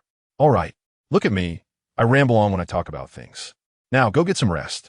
And Xingyu nodded obediently, leading Xi Yao back to his room. The others were returning to the hotel, as there were limited accommodations, and given that the plump one was still being pursued, it was best to avoid complications. Once in the room, and Xingyu gently laid him on the bed.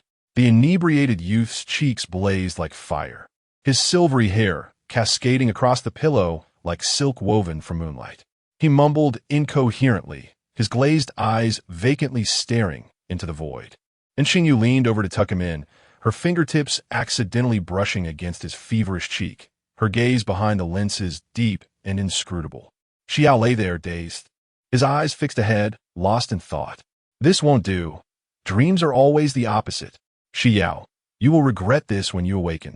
The system vehemently protested, as if it had hair that would stand on end. Impossible. 10 consecutive draws. 3 golds.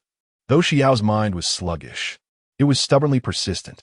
Suddenly, he flipped over and sat up, swaying slightly as he headed for the edge of the bed. And Xingyu, puzzled, called out, Xi Yao. The system watched helplessly as he opened the New Year gift pack, vibrant electronic fireworks bursting forth on the screen. The colorful dots ultimately coalescing into a message wishing Xi Yao a Happy New Year. Xi Yao squinted at the display for a moment before noticing he had received 8,888 points. I will exchange all my points for lottery draws, totaling 127. Amidst the system's frantic cries of no, you mustn't, he plopped down. Xi Yao, somewhat dazed, thought, should it be like this? The system's voice gradually diminished, leaving it to numbly observe the youth's actions, burying itself deep within his mind to avoid witnessing what would unfold next. And Xingyu was taken aback by this sudden movement, her body stiffening, her pupils slightly constricting behind her lenses. She looked down at the inebriated youth in her arms, who was intently focused on the lottery interface in midair, entirely oblivious to his actions. Xi Yao, before Xingyu could finish her sentence, a cool hand covered her mouth. The youth squinted his hazy eyes, his silver lashes casting delicate shadows in the light. Don't speak. Unaware of how inappropriate his current behavior was, even in sobriety, he likely wouldn't care, for embarrassment was always the burden of others, never his own. When Xi Yao had squandered all the lottery draws, a satisfied smile graced his lips as he released his hand from covering Xingyu. And Xingyu's ears he flushed slightly. But as he recalled the boy's recent movements in a void, he regarded the somewhat dazed youth and pondered. What were you just doing? Xi Yao, puzzled, leaned in closer until their breaths intertwined, pausing to inquire. Are you saying? And Xingyu widened his eyes slightly, gazing into those beautiful orbs that reflected only his own image. Just then, fireworks erupted outside the window with a resounding blast, momentarily muffling the racing of his heart. Ahem. And Xingyu's expression deepened as he stared at the boy for quite some time before lifting him and placing him back onto the bed, then heading out to take a shower. Xi Yao, still somewhat disoriented, stared at the ceiling for a while, and just as he was about to close his eyes, he heard a noise that disturbed his slumber. Annoyed, he fumbled around in bed for a while, finally seizing the incessantly vibrating object. It seemed to be a phone. Wow, Why does it take you so long to answer a call? I thought you weren't going to pick up. The voice on the other end complained incessantly, and after listening for a moment, Xi Yao managed to extract a name from his muddled thoughts. Screaming Chicken. Number 2? No. 059, inebriated on the other end of the line. There was a moment of stunned silence, followed by a voice laden with evident confusion. Who is this Screaming Chicken number 2? Xi Yao. Do you have someone else there? It seemed as though the speaker was on speakerphone, as a cacophony of boisterous laughter erupted. Ha ha, you fool. It's clearly referring to you. The laughter continued, tinged with a hint of indignation. You gluttonous moon ghost dare to speak ill of me. Turning back to the phone, Xi Yao bit down in frustration. You're truly outrageous. I went through great lengths to obtain Yuan Gang's number for you. And this is how you repay me? Do you even care about my efforts? Xi Yao strained to listen, his muddled thoughts swirling like thick paste. After a moment of hesitation, he finally uttered, Vortex? You can't be realizing my voice now, can you? I'm about to cause a scene. I truly am. The tone of Vortex instantly escalated. I know. The white-haired youth slowly organized his thoughts. Your voice is quite recognizable. On the other end, Vortex's expression turned peculiar. A blend of pride and suspicion. How could this guy sound so silly? You have been drinking? Yes. How did you know? Vortex laughed without restraint. How much did you drink to get this intoxicated? Xi Yao honestly nodded, oblivious to the fact that the other party couldn't see him, and earnestly added, One zip? Was it one sip? It seems like maybe 2 sips. Vortex was already laughing so hard he was pounding the table. 1 sip and you're drunk? Ha ha ha. Xi Yao, what kind of little chick are you? At that moment, the door was gently pushed open, and Xingyu entered, drying his damp hair, droplets cascading onto his collarbone. He raised his eyes to see the youth holding a phone, his cheeks flushed, gazing at him with dazed eyes, his gaze shimmering with moisture. And Xingyu paused his actions, surprised that the youth, whom he thought had long fallen asleep, was now on a call. The boy squinted slightly, contemplating, but was soon drawn back by the raucous noise from the phone. With a hint of lingering moisture in the air, and Xingyu sat down beside him and calmly stated, It's too late. You should go to sleep. We have to rise early tomorrow. The white-haired youth, still half asleep, took a while to process this, finally responding with a soft mm, and promptly fell asleep. His hand, holding the phone, naturally dropped onto the bed, and Xingyu glanced at the screen, which appeared to display an unfamiliar number. Vortex, puzzled as to why the youth had suddenly fallen silent, was met with an unfamiliar male voice on the line, speaking coldly. I'm sorry, he has fallen asleep. The call was then promptly terminated, and the phone was switched to airplane mode. Vortex, holding his phone, was left in a stupor as the busy tone rang in his ear. Beside him, Yugue leaned in with a mischievous grin, deliberately elongating his tone. Oh, has he been deemed too noisy and hung up on? Not at all. He was the one who hung up. In this moment, and Xingyu observed the attire adorning the young man, adjusted his glasses, and began to methodically peel away the layers until he reached the innermost garment. Just as he reached out, a commotion outside caught his attention.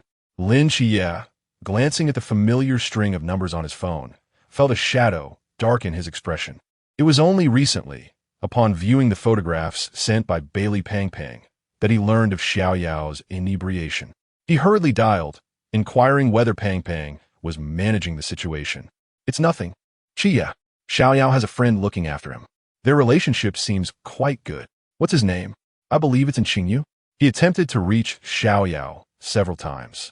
Yet each attempt was met with the incessant message indicating the line was busy, ultimately transforming into a state of unreachable silence. If it were merely Xiao Yao intoxicated, it would pose no significant concern, especially with his grandmother attending to him. However, the presence of Xingyu gnawed at Lin Qiye like a thorn in his heart. He furrowed his brow, pondering the source of this inexplicable unease. Had it been Chao Yuan or Bailey Pang Pang in such a predicament, he would have remained unperturbed. Yet, perhaps worry was justified. After all, Xiao Yao had a penchant for unpredictability and might engage in perilous antics out of sheer amusement, especially considering their childhood bond was inherently closer than that with others. Having rationalized his anxiety, he donned his coat, seized the keys to Xiao Yao's home, and hastily departed. Initially intending to visit the psychiatric hospital afterward, it appeared his plans would now be postponed. With the speed of a night dancer, he traversed the distance. And when he finally stood before the familiar door, the sound of the key sliding into the lock resonated sharply in the stillness of the night. Upon opening the door, Lin Qiye's gaze met a face that seemed all too familiar, and Xi Yao, who had stealthily severed the serpent's head during the Nantoa snake demon incident and later had Xi Yao deliver a mysterious corpse to him, was just emerging from Xi Yao's room. And Xi Yao was taken aback to see a familiar visage upon stepping out, a fleeting shadow of gray crossing his eyes behind the lenses. Lin Qiye? What brings you here at such a late hour? This expression only exacerbated Lin Qiye's already irritable mood, akin to adding fuel to a fire. Since my arrival seems unnecessary to announce to you. Where is Xi Yao? He is asleep. If there is something to discuss, you may convey it to me, and I will relay it to him in the morning. No need. Lin Qiye nearly spat the words through clenched teeth. Relay? When had he and Xi Yao required an intermediary? In that case. And Xi Yao's lips curled into a faint smile. It's late. You ought to return and rest. Lin Qiye's expression darkened, ready to retort. Yet, and Xi Yao added, it was Grandma who specifically asked me to look after Xi Yao. As he spoke, a bashful and innocuous smile graced his features. Lin Qiye's lips twitched, sensing that this smile bore an irritating quality. Inside, having just completed his tasks and prepared to enter standby mode, the system, upon witnessing this exchange, felt its CPU nearly overheat. Was this a battlefield? No. Perhaps it warranted a closer inspection. Observing the two individuals, one stationed at the bedroom door and the other at the entrance, a palpable tension permeated the air. The system, overwhelmed, decided to close its eyes and enter standby mode, reasoning that with the host fast asleep, it need not fret. Just as the atmosphere grew increasingly charged, the ceiling light in the living room abruptly illuminated. Emerging from the room, the grandmother, upon seeing Lin Qiye, was filled with perplexity. Xiao, why have you come at this hour? She inquired. I heard from Pang Pang that Xi Yao was intoxicated, so I came to check on him, Lin Qiye replied. Ah, I see. There is no need for concern. Xi Yao is being looked after by his friends. The grandmother reassured him, gesturing towards Xi Yao. She then gazed out at the thick darkness of the night. Oh dear, it's quite late now. You ought not to return. Why not stay here and rest? After all, Xi Yao's bed is spacious enough for three. Upon hearing that he would be sharing a bed with Xi Yao, Lin Qiye felt an unsettling sensation creeping up his spine. Yet, confronted by his grandmother's hopeful gaze, he could only muster a reluctant acknowledgement. Number 060, have you done something wrong? The morning sunlight filtered through the gaps in the curtains, gently illuminating the room as Xi Yao awoke in a haze, feeling an overwhelming heaviness enveloping him.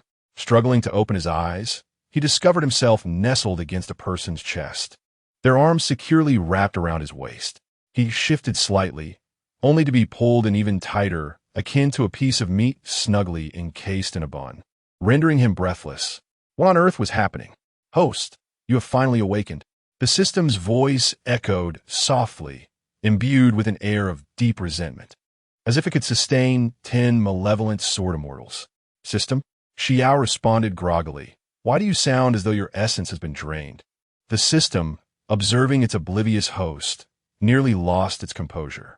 It had intended to enter standby mode after yesterday's events, but unexpectedly, the two had ended up sleeping together on the host's bed after the grandmother's intervention. Had this foolish boy not been so profoundly drunk, the system wouldn't have needed to remain operational throughout the night. Host, I strongly advise you to immediately push them away. Xi Yao. Lin Qiye stirred, his voice hoarse. Why is everyone in my room? Xi Yao glanced at the two, confusion etched on his face. He was indifferent about sharing a bed. After all, they were friends. However, did it not feel cramped for 3 people to share a single bed? Moreover, when had Qiye arrived? Just as he pondered this, a voice emerged from behind him. You got drunk last night, and Grandma asked me to take care of you. Take care of him? Xi Yao furrowed his brow, striving to recollect the events of the previous evening. He only remembered feeling dizzy after drinking fruit wine, but how he returned to his room remained a blank. I see. Thank you then. Xi Yao nodded, glancing down at his somewhat wrinkled clothing, prompting him to leap from the bed to freshen up. By the way, Xiao Yao, do you remember what you did yesterday? And Xingyu interjected, drawing the attention of both individuals towards him. Did I do anything? Xi Yao inquired, his brow arched in curiosity. It's nothing. Go ahead and wash up. And Xingyu replied, observing the slightly perplexed white-haired youth. Xi Yao cast a quizzical glance at Xingyu, who seemed fond of leaving statements unfinished. Nonetheless, if he chose not to elaborate, others would undoubtedly fill in the gaps. System. By the way, Xiao Yao, where did you put my clothes? Lin Qiye casually asked. It should have been placed in the wardrobe by Grandma. Why not take a look? All right. As Xi Yao recalled and Xingyu still seated on the bed in his pajamas, innocently meeting his gaze, he suddenly remembered, oh, I also have some oversized clothes that Grandma bought. Would you like to wear one? And Xingyu? Sure, Xiao Yao. And Xingyu replied with a smile. Upon entering the bathroom and closing the door, Xi Yao contemplated Xingyu's peculiar behavior earlier, coupled with the system's warnings. Did he truly commit some dreadful act yesterday? Had he been rowdy due to intoxication? Had he harmed someone? Forcefully kissed someone? Or worse? His thoughts began to spiral into a tumultuous descent. The system, witnessing the increasingly absurd scenarios conjured in the youth's mind, hastily interrupted his train of thought, fearing that if it did not intervene, even more bizarre notions would emerge. No, yesterday you compelled me to sit upon the legs of aunching fish, and then you conducted a lottery. Upon concluding this statement, the system fell into deep contemplation, though the sequence of events was absurd. It indeed culminated in the acquisition of 2 splendid golden items. Could this truly be a manifestation of some esoteric technique? Is this what it is? Xi Yao visibly exhaled in relief, fearing he had unwittingly committed an egregious act. Is this not enough? Regardless, you should refrain from such actions henceforth. At this juncture, the system's confidence appeared to wane. Casually, it discarded its crumpled nightgown, revealing a gracefully contoured back, responding nonchalantly. Understood. I shall refrain from sitting on aunching fish's lap in the future. Just as the system began to relax, it was met with Xi Yao's continued remarks. Then surely he can sit on my lap, can't he? Absolutely not. The system's voice was nearly strident. Warm water cascaded over his body as Xi Yao comfortably squinted his eyes, his silvery hair damp against his back. Aunching fish is off limits, and as for Lin Qiye, neither is permissible. The system was on the verge of a breakdown. Host, please regain your clarity. This is not merely a matter of selection. All right, do not be upset, dear system. Xi Yao turned off the shower, droplets cascading from the tips of his hair. In his playful banter with the system, he had nearly forgotten about the lottery results. Hastily, he opened the interface and accessed his backpack. Indeed, he discovered 2 distinct items nestled within, and with hopeful anticipation, he selected them, hoping for something desirable, only to be met with disappointment upon revealing a resurrection armor. 10-year-old rocket launcher origin, tutor family description. With this rocket launcher, one can summon their future self for assistance. Wu Wei transformation origin, jujitsu description. This item allows one to modify their appearance by interacting with human souls, transforming them into their desired form. Xi Yao's previously dim gaze suddenly sparkled with excitement. A 10-year-old rocket launcher? This implies he could summon his future self, or Lin Qiye from the future. The prospect sounded intriguing, but since he was still at his grandmother's house, it would be prudent to wait for another opportunity. A gentle knock echoed on the bathroom door, and Lin Qiye's voice filtered through. Xiao Yao, I shall first visit Annie's house. I will return to Team 136 shortly, so do come out soon. All right. Xi Yao dried his hair, his silvery locks still retaining moisture. He opened the door to find his grandmother and aunching fish seated at the dining table, awaiting his presence for breakfast. After finishing the meal, Xi Yao bid a reluctant farewell to his grandmother, taking with him a bounty of her homemade sauces as he departed. As he was leaving, his grandmother's voice trailed after him with gentle admonitions. Remember to share these spicy sauces with your teammates. And don't forget to dress warmly as the weather turns cold. Understood. Upon reaching the mouth of the alley, aunching fish halted, shaking his head in response to the boy's inquisitive gaze. Xiao Yao, you must exercise caution. The ancient god sect is searching for that chubby boy in Lin Qiye. Stay vigilant. For now, I shall remain here. All right. Xi Yao paused, opening his arms to envelop Onqing Fish in a hearty embrace, feeling fortunate to have met him. Onqing Fish held the boy close, casting his gaze toward Lin Qiye in the distance, slowly revealing a smile. After bidding farewell to Xi Yao followed Lin Qiye as they ventured into the distance. Number 061, Uneasy Intentions, Xi Yao. It is time for you to leave. Lin Qiye urged in a low voice, his gaze darkly sweeping over Xingyu. His fingers gripping the black box turned pale from the exertion. Upon seeing the silver-haired youth finally release his hold and approach, Lin Qiye seized his wrist and swiftly made his way outside. The young boy appeared to be in high spirits, prompting Lin Qiye to glance sideways and, unable to restrain himself, remark, Xi Yao, "You seem quite fond of that in Xingyu. Indeed, you are all the most important people in my life." Lin Qiye felt a flicker of joy within him. Yet a pang of bitterness surged as he reflected on how Xingyu shared that esteemed position in Xi Yao's heart despite their longer acquaintance. He forced a smile, sensing that the feelings Xingyu harbored for Xi Yao were anything but ordinary, not merely the affections of a typical friend. However, witnessing Xi Yao's happiness, he swallowed his words and resolved to be more observant. The system observed the host's foolish delight, while the protagonist donned an expression of deep sorrow.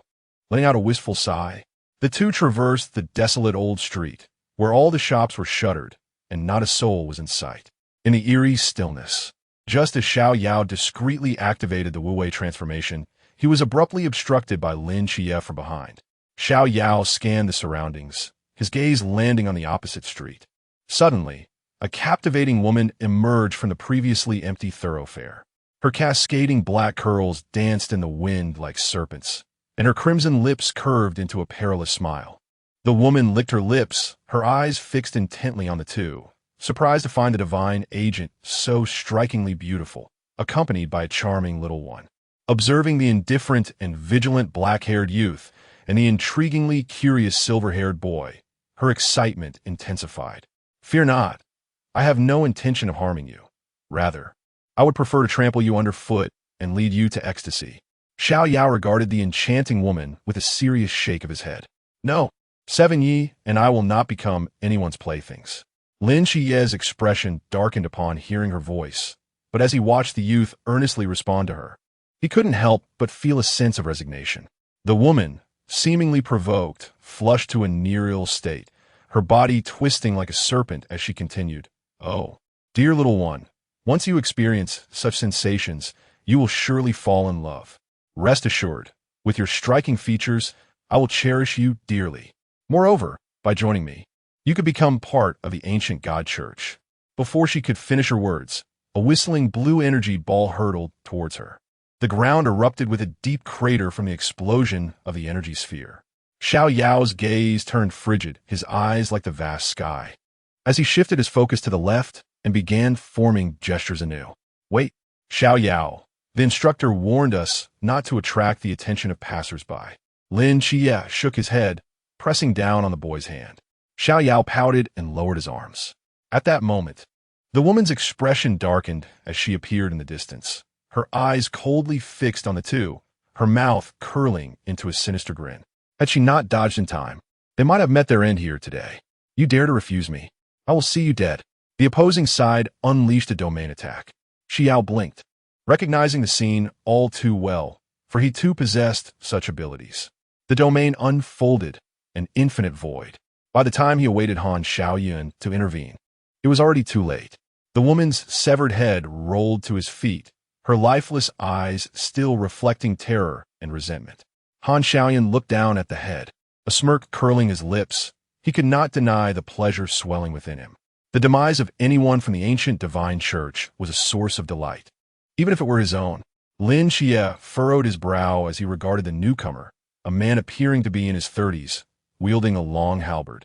His expression seemingly quite pleased. "You managed to kill the serpent woman. Commendable strength. Alas, you shall perish in my hands." Han Xiaoyun cast a glance at the blood-staining Lin Qiye's blade. "Are you also a member of the ancient divine church?" Xi Yao felt a surge of eagerness, yearning to unleash his domain against the man before him. "Indeed, I am Han Xiaoyun, The 13th seed of the ancient divine church, he replied with a slight nod. Before he could finish speaking, Lin Qiye's blade sliced through the air, aiming for his throat. Clang! Han Xiaoyan effortlessly parried the attack with a casual sweep of his halberd. The clash of blade and halberd sparking a brilliant display of light. With an indifferent expression, he remarked, "The gap between us is insurmountable. You cannot defeat me." Upon hearing this, the silver-haired youth widened his eyes slightly, clearly displeased. How could a member of the ancient divine church dare to show off in front of him? Just as he prepared to raise his arm to retaliate, an unusual wave emanated from the heavens, enveloping the space around them. Han Xiaoyan frowned at the sky. It was the Night Watcher's unbound domain. At the other end of the street, 7 figures cloaked in dark crimson approached slowly, their footsteps crunching on the snow. The leader, partially visible beneath the cloak, bore a serious countenance. Team 136 is present. Who seeks death? Xi Yao's expression froze at the seemingly flamboyant declaration. Was this the same stern Captain Chun, who had relentlessly pursued him? He leaned closer to Lin Qiye, whispering, "Qiye, the captain's character seems a bit out of character." Hong Ying, a member of their team, nearly gasped at his words, but managed to suppress her reaction. Captain Chun Mai's face darkened as he silently noted the youth's comment and spoke gravely. "Former captain of the Gusan Night Watcher team, Han Xiaoyan. I never expected you to become a pawn of the ancient divine church." Han Xiaoyan appeared to recall something, slowly closing his eyes, his demeanor growing colder. "One day, when your comrades perish before your eyes, you will understand why I made this choice." Lin Qiye pulled Xi Yao back to their team, glancing around at the others, puzzled. "Where is Zhao Kongsheng? Why hasn't he arrived?" "He is a watcher, typically avoiding direct confrontations like this," Xi Yao mused, lowering his head in contemplation. Meanwhile, the conversation continued. "You're merely a third-tier city's Night Watcher team. You stand no chance against me. Hand over that boy to me, and I shall allow you to leave." Chun Mai remained silent, his expression grim. At that moment, Lung Xian retrieved a colossal shell from behind his waist, hoisting it onto his shoulder and aiming it at Han Xiaoyan before pulling the trigger. Xi Yao observed from behind for a while. Lung Xian provided long-range support, when Qima employed illusionary tactics, and Hong Ying engaged in close combat. Their coordination was commendable. However, as Han Xiaoyan had remarked, the disparity in realms was far too great. A mere numerical advantage could not bridge this gap.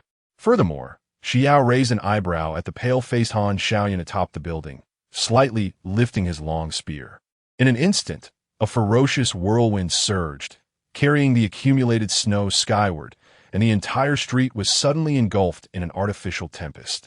The trees lining the street were uprooted, streetlights distorted, and billboards were torn apart like mere scraps of paper. The terrifying suction drew everything into the air. Amidst this apocalyptic scene, Xi Yao remained steadfast, holding Lin Qiye. Not a single hair on their head stirred. Even so, the ethereal veil of Xiaonan's unbound thread enveloped the two of them. No. 062, the transformation of Wu Wei, the howling wind enveloped a few figures, allowing faint whispers of conversation to emerge amidst the gusts. The methods of the ancient divine church are more terrifying than you can imagine. After signing a soul contract, one becomes a mere puppet in their hands. The silver-haired youth, having listened intently, cast a discerning glance around, his thoughts beginning to stir. Is it possible to dissolve this soul contract of Wu Wei? Or if I feed him Momotaro's dumplings, whose words would he heed? The ancient divine churches are mine. Han Xiaoyun felt a chill run down his spine under the boy's gaze. Turning to meet the youth's intrigued expression. "Host, what do you plan to do? Don't you think this is the perfect opportunity for espionage? Once Han Xiaoyun's contract is dissolved, he could venture to the headquarters of the ancient divine church marked with the flying thunder god technique, while I could use the opportunity to avenge Lin Qiye by plowing through them with Xi." The system twitched its mouth, noting the intensity of his vengeful spirit. However, wouldn't it be the same to utilize that pot? But that wouldn't be a surprise. If the pot flies over, it would alert them to an incoming enemy. Amidst Xi Yao's conversation with the system, Chun Mai and others had already engaged in battle with Han Xiaoyan. Observing the blood-red palace behind their captain, Xi Yao pondered, "System, Do you think I could make the six-eyed appear above my head like the captain? No, you cannot. With a sigh of disappointment, Xi Yao brazenly teleported before Han Xiaoyan. Facing his attack without flinching, extending his hand to press against the opponent's chest. Wu Wei transformation. Han Xiaoyan felt a jolt as if his soul were being touched. Reminiscent of the eerie sensation he experienced when signing the soul contract, sending shivers down his spine. He rapidly retreated, pressing against his chest in confusion. What have you done? Just a little experiment, Xi Yao replied, somewhat disheartened. This was far more challenging than he had anticipated. He had thought mere contact would suffice to dissolve the soul contract, but to reach that level, he would need to conduct further experiments and enhance his proficiency. It felt as though he had stumbled upon numerous challenges. Should he simply eliminate him? Or perhaps incapacitate him severely to test if the contract could be lifted? Xi Yao flexed his fingers and advanced once more. Chen Mai, watching from behind, felt a headache coming on. Why did it seem that after returning from this training camp, this boy had reverted to his previous state? Should he alert Yuan Gang? Suddenly, an invigorated Xi Yao shivered, finally recalling that the captain was observing. He should not engage so fiercely. What if he was dissatisfied and decided to start over? Han Xiaoyun began to falter, the pressure mounting, particularly from this silver-haired youth. His absolute defense and astonishing strength raised questions about how such power could emanate from such a slender frame. Could it be some secret regarding strength? Perhaps today would be his last. A smirk formed on his lips, and a glimmer of light sparkled in his eyes. As the battle raged on, Wu Xiangnan charged in like a tempest, weaving through the open street, and before anyone could react, he resolutely embraced Han Xiaoyan. Startled by the sudden embrace, Han Xiaoyan was momentarily taken aback, gazing uncertainly at the man before him. Though he was bewildered by the situation, an instinctive urge to tear the man away surged within him. Meanwhile, Xi Yao's eyes widened as he discerned the bomb concealed beneath the vice-captain's clothing. His expression shifted dramatically, and he attempted to rush forward, but Chen Mai grasped him and Lin Qiye, shouting, "Run!" Dazed, Xi Yao was pulled backward, entirely oblivious to the reason behind this frantic action. However, the captain's orders were absolute. Then a thunderous explosion reverberated through the air. Amidst the deafening blast, smoke enveloped the scene, and Xi Yao squinted, catching sight of a figure slowly rising from the haze. "Captain, what is this?" Lin Qiye asked, bewildered. The forbidden ruins of Xiangnan, a rebirth under the realm of Chuanjing, offered 12 chances of resurrection. Xi Yao stood in shock. Even with the possibility of revival, the agony of being shattered into pieces remained painfully real. Why would one go to such lengths? Furthermore, whether due to the influence of Wu Wei transformation, he sensed something he had never felt before. What was the story behind the vice-captain's scarred hands? As Xi Yao pondered, the smoke dissipated, revealing Han Xiaoyan, who stood tall. Even such a powerful explosion could not claim the life of a master from the Sea Realm. "You are the immortal of the Blue Rain Squad." A bullet abruptly interrupted his words. Yet, Xi Yao comprehended clearly. Both the captain and vice-captain harbored hidden identities. What about Si Xiaonan, Wen Qima, Hong Ying, Lung Xian, and Zhao Kongsheng? Did they too conceal their true selves? Even Lin Qiye possessed the identity of a dual divine agent. Upon reflection, he realized he lacked any particularly impressive title. How infuriating to be bested in such a manner. With the thought of Zhongli only achieving a mere 12 performance level, Xi Yao felt a wave of despondency wash over him. So close. You nearly succeeded in killing me. Han Xiaoyan sighed, surveying his surroundings before ascending into the air, a deep blue point materializing before him, growing larger, the Eye of the Storm. "Captain, once this eye forms, it could tear apart half a city." Upon hearing this, a murderous intent ignited within Xi Yao. Just as he prepared to strike, an unexpected turn of events occurred. The impending storm inexplicably dissipated. The group stood in stunned silence while, at a distance, Shen Qingzhu snapped his fingers to quell the tumult, following behind Instructor Yuan onto the battlefield. Ultimately, Han Xiaoyan met his demise by a single blade. Yuan Gang, astonished, witnessed Han Xiaoyan's faint smile, leaving him momentarily speechless. As he gradually released his grip, Han Xiaoyan collapsed to the ground. Seizing the opportunity, Xi Yao stealthily approached Han Xiaoyun's side, gazing at the man who still clung to life.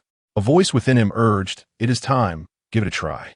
Without hesitation, the white-haired youth extended his hand once more. While Chenmai responded to Yuan Gang's remarks, he observed the audacious youth inching closer to Han Xiaoyun's lifeless form. Uncertain of what he was attempting, his lips twitching slightly. "Captain Chen, Han Xiaoyun should have been placed in custody. Your actions are against the regulations. Should you harbor any grievances regarding my actions, I suggest you direct your complaints to Xiaopinga. In Sangnan, my rules are paramount." With a subtle wow, Xi Yao quietly noted this down, intending to voice it at a more opportune moment in the future. The system sighed with resignation, pondering how it could be that Xi Yao was engrossed in narratives unrelated to Batman. Otherwise, articulating "get out of my Sangnan" to adversaries would become quite a headache. "Xiao Yao, it's time to leave." Before Chenmai could finish his sentence, he was taken aback to witness the wound on Han Xiaoyun's heart gradually healing, a hint of color returning to his pallid face. Remarkably, he had survived. Xi Yao, crouched on the ground, withdrew his hand, acutely aware of his profound understanding of the soul, deepening significantly. With one more experiment, he might uncover even greater insights. He couldn't help but feel a surge of eagerness. Should he dare to try again? No. 062, the transformation of Wu Wei 2. Just as Xi Yao was about to extend his hand once more, Han Xiaoyun opened his eyes at that very moment. It was fortunate he did. Otherwise, upon awakening tomorrow, he might find himself sprouting horns atop his head, a tail from his posterior, or his limbs transformed into some indescribable form. "Xiao Yao, what have you done?" Chenmai's voice trembled slightly. He was acutely aware of the depth of that wound. Given the already poor condition of the other party, such a fatal injury should have left no possibility of survival. Yet, astonishingly, such an absurd event had unfolded. Among all human taboos, only 040 returning to life could achieve such a feat. Yuan Gang's pupils suddenly constricted. He meticulously recalled Xi Yao's profile, none of which had ever alluded to any healing abilities. Judging by the shocked expressions of Team 136, it was evidently their first encounter with such a power. Han Xiaoyun, bewildered, turned his gaze, scanning each face in the crowd, his lips quivering slightly. "I have you all descended into hell with me?" The crowd responded, "No, you are still among the living. However, I have revoked your contract. So you are now my dog. Are you pleased?" A peculiar and subtle emotion gradually surfaced on everyone's faces. Hong Ying nudged Xi Xiaonan with her elbow. "Xiao Yao, he was originally an S? So, what about Lin Qiye? Who would have thought?" Lin Qiye inhaled deeply. Lying on the ground, Han Xiaoyan wore a blank expression, momentarily at a loss whether to be astonished by the revelation that the boy before him could dissolve contracts or by the shocking declaration itself. He slowly rose from the ground, feeling an unprecedented lightness deep within his soul. After a prolonged silence, he ultimately managed a bitter smile. Even if the contract was dissolved, what did it matter? The bloody past had already rendered him incapable of turning back. Death, in fact, would be a release. He rasped, "I have no intention of living. Oh, that is your concern." Xi Yao interjected without hesitation, thrusting an object toward him. "You are to act as an undercover agent for the ancient god church. When the time comes, call me from the church, and I will teleport directly to you." Before Xi Yao could finish his plan, he was met with vehement opposition from everyone. Lin Qiye stepped forward, firmly grasping the object in his hand. "No, he can be an undercover agent, but Xiao Yao, you must not take this risk." Lin Qiye's refusal was resolute. "Qiye is right. The followers of the ancient god church are not as simple as you imagine. Do not act impulsively." Captain Chun had not anticipated that his team member would entertain such thoughts. It seemed that insufficient training had left him with idle musings. Xi Yao pouted defiantly, secretly resolving to act surreptitiously, whether to sneak out at midnight or to leverage the guise of mystery. There would surely be a way to evade Lin Qiye's notice. "Xiao Yao." Lin Qiye's voice suddenly grew grave, his eyes seemingly capable of piercing the depths of one's heart. "Do not think I am oblivious to your thoughts." If he cast a sidelong glance at Instructor Yuan, "I understand." Xi Yao comprehended Lin Qiye's veiled threat, instantly silencing his thoughts, devoid of any schemes. Upon witnessing the agreement from the silver-haired youth, a collective sigh of relief swept through the crowd. However, Instructor Yuan cast a furtive glance at the boy, resolutely deciding to keep a closer watch on him. Whether it be his healing abilities or the enigmatic forbidden domain, he would undoubtedly become a vital member of a special team in the future. Han Sheyuan stood silently, observing the invisible tempest dissipate around him. He contemplated speaking, but ultimately refrained, sensing that his input was unwarranted. Yet, the prospect of acting as an undercover agent within the ancient God Church rekindled his pulse. With the battles concluded, the subsequent cleanup would naturally be handled by support personnel, while Han Shaoyan was escorted away by Yuan Gang, his potential as an undercover agent resting on the higher-ups' decisions. As Xi Yao retraced his steps, he noticed Lin Qiye's sullen demeanor, instinctively shrinking back and refraining from conversation. Thus, he resorted to pestering the system, which, overwhelmed by his antics, retreated deeper into his mind. Ignoring him, the silver-haired youth, feeling mischievous, discreetly entwined his pinky with Lin Qiye's hand, and upon receiving no resistance, boldly enveloped it with his entire palm. Lin Qiye shot him a sidelong glance, his bright, sparkling eyes immediately transforming into a charming smile, his silver lashes fluttering alluringly. With a subtle movement of his fingertips, Lin Qiye suppressed the urge to touzle the boy's silvery hair. Allowing this little rascal to think he had appeased him might lead to further audacity. The lesson learned from the training camp had evidently not been sufficient. Otherwise, such thoughts would not have surfaced. Nevertheless, he found himself unable to truly reprimand him. Behind them, Hong Ying whispered to Xi Shaonan, their eyes darting back and forth between the two boys, brimming with excitement at the unfolding drama. TSK. Lin Qiye is utterly ensnared by Xi Yao. Could it be that he is? Yet Xi Yao appeared to be rather indifferent, while Lin Qiye. Upon returning to the office, Xi Yao was met with a lengthy admonition from Chun Mai and Wu Xiangnan, their voices harmonizing in an exhausting lecture that left him dizzy. After promising to amend his ways, he barely escaped their clutches. Sensing that the captain was poised to continue his tirade, Xi Yao cleverly shifted the conversation. I sensed a peculiar aura emanating from the vice-captain's hand. Is there an issue there? Wu Xiangnan paused, taken aback by the sudden turn of events. How did you perceive that? My ability allows me to detect souls. The vice-captain's soul bears an essence that does not belong to him. Thus, your capacity to save Han Shaoyan stems from this, correct? Indeed. So Wu Xiangnan, what troubles your hand? An abrupt silence enveloped the conference room. Wu Xiangnan, under the concerned gazes of his peers, sighed and beckoned Xi Yao into his office. The emergence of Xi Yao's ability ignited a flicker of hope within him. Although he could not resolve the issue at present, perhaps in the future, he had waited long enough. A little more time was of no consequence. This matter traced back to a distant past, when he was still a member of Team 005 Blu-ray. Number 063, a decade later, the rocket launcher thus. You were wounded in both hands by Susanu's Amanamurakumo no Tsurugi, rendering you incapable of wielding a sword ever again, correct? Xi Yao maintained a serious facade, yet internally, he fervently summoned the system, as he was rather unfamiliar with these matters. The system, in exasperation, had no choice but to project the relevant information onto the panel for its host reference. After a swift glance, Xi Yao hastily closed it. Observing the contemplative Xi Yao, in truth, perusing the data provided by the system, Wu Xiangnan's previously heated mind suddenly cooled. What was he doing? Indeed, while the youth possessed the ability to sense souls, he was confronting something divine. If he were to recklessly engage with it, what calamity might ensue due to his low realm? Had his desire for vengeance clouded his judgment? Apologies, Xiaoyao, for my lack of foresight. We must deliberate on this matter with greater care, Wu Xiangnan said bitterly. Just as Xi Yao was about to suggest that he could give it a try, he exclaimed defiantly, "No, I am determined to attempt it," pulling Wu Xiangnan's hand with unwavering resolve. As Wu Wei transformation commenced, Xi Yao could perceive the vice-captain's emotions. Anger, hatred, and despair intermingled with a glimmer of hope. Yet, just as he was on the verge of touching the aura attached to the soul, a thought surged within him. Forcing contact now would undoubtedly lead to disaster.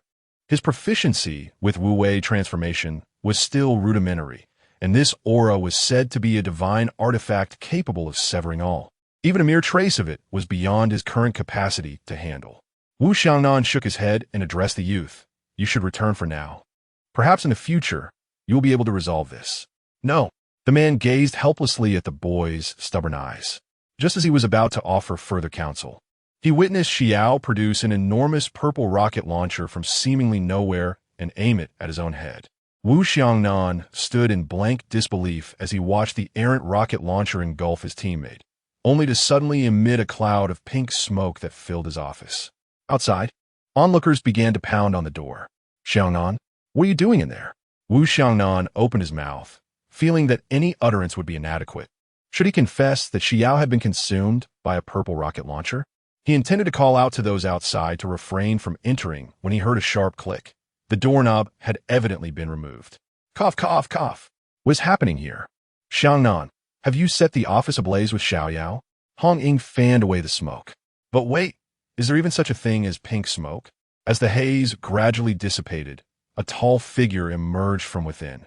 Silver hair, cascading like moonlight, a visage that had shed its youthful innocence, now exuding a blend of maturity and danger, akin to a blade drawn from its sheath.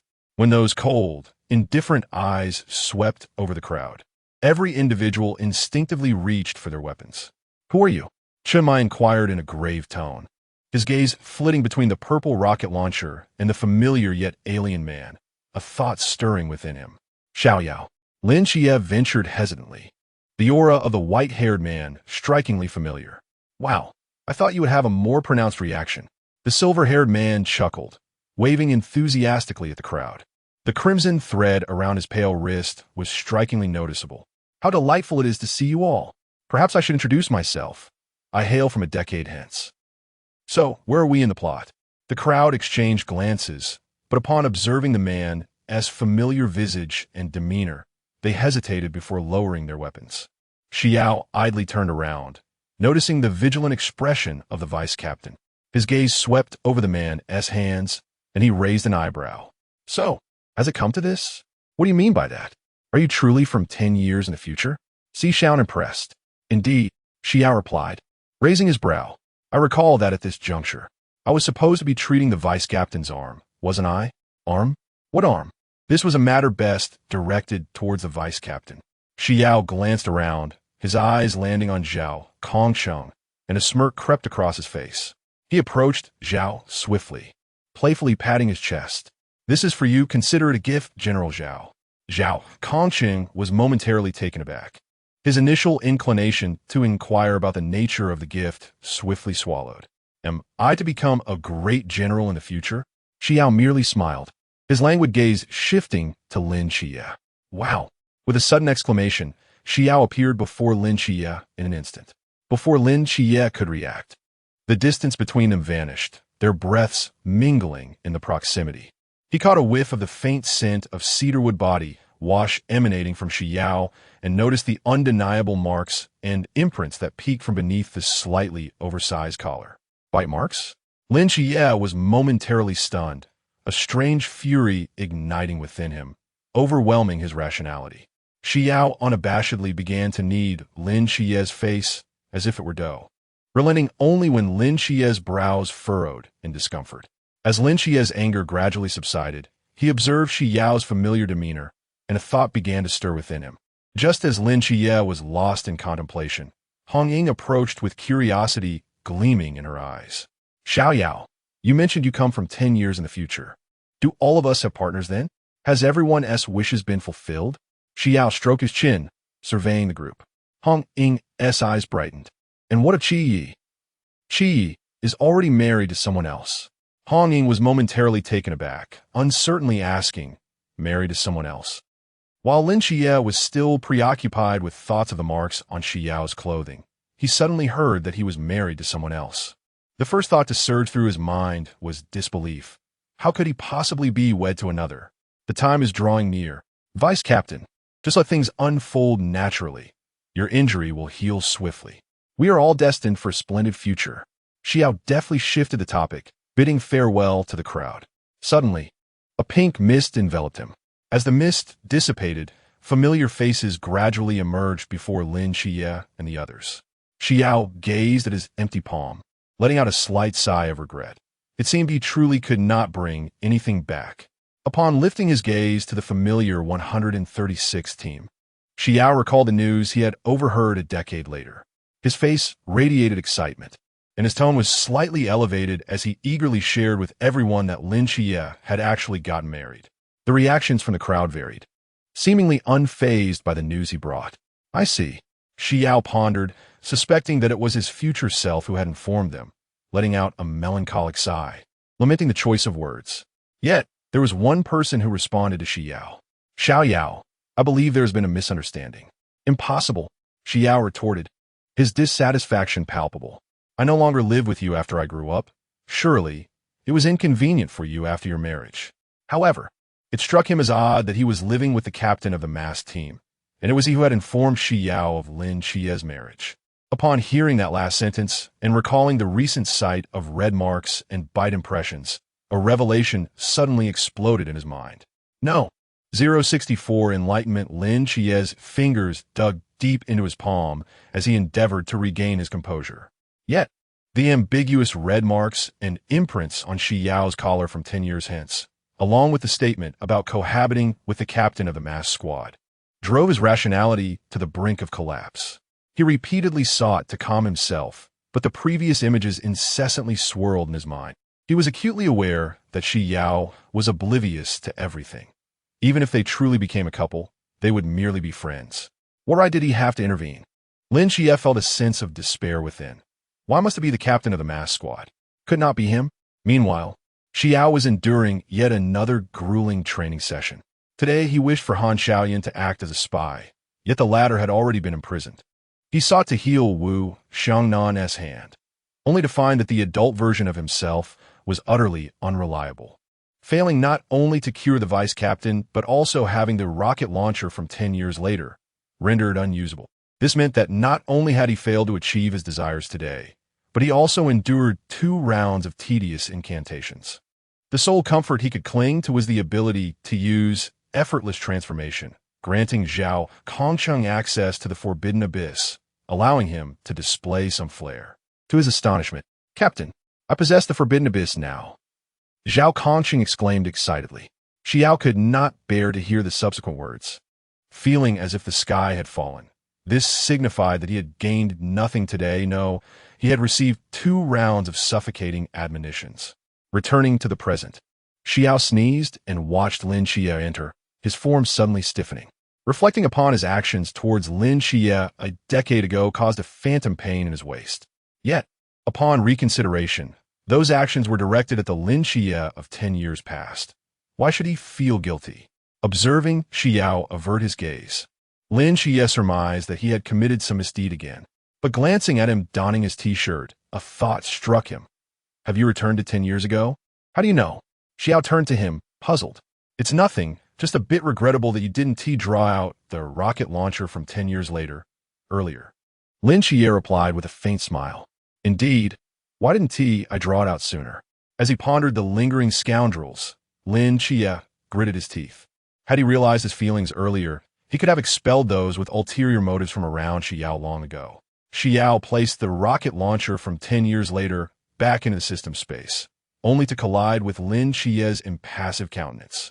After a moment of hesitation, he stood beside Hong Ying and murmured, Sister Hong Ying, what is wrong with Qiye?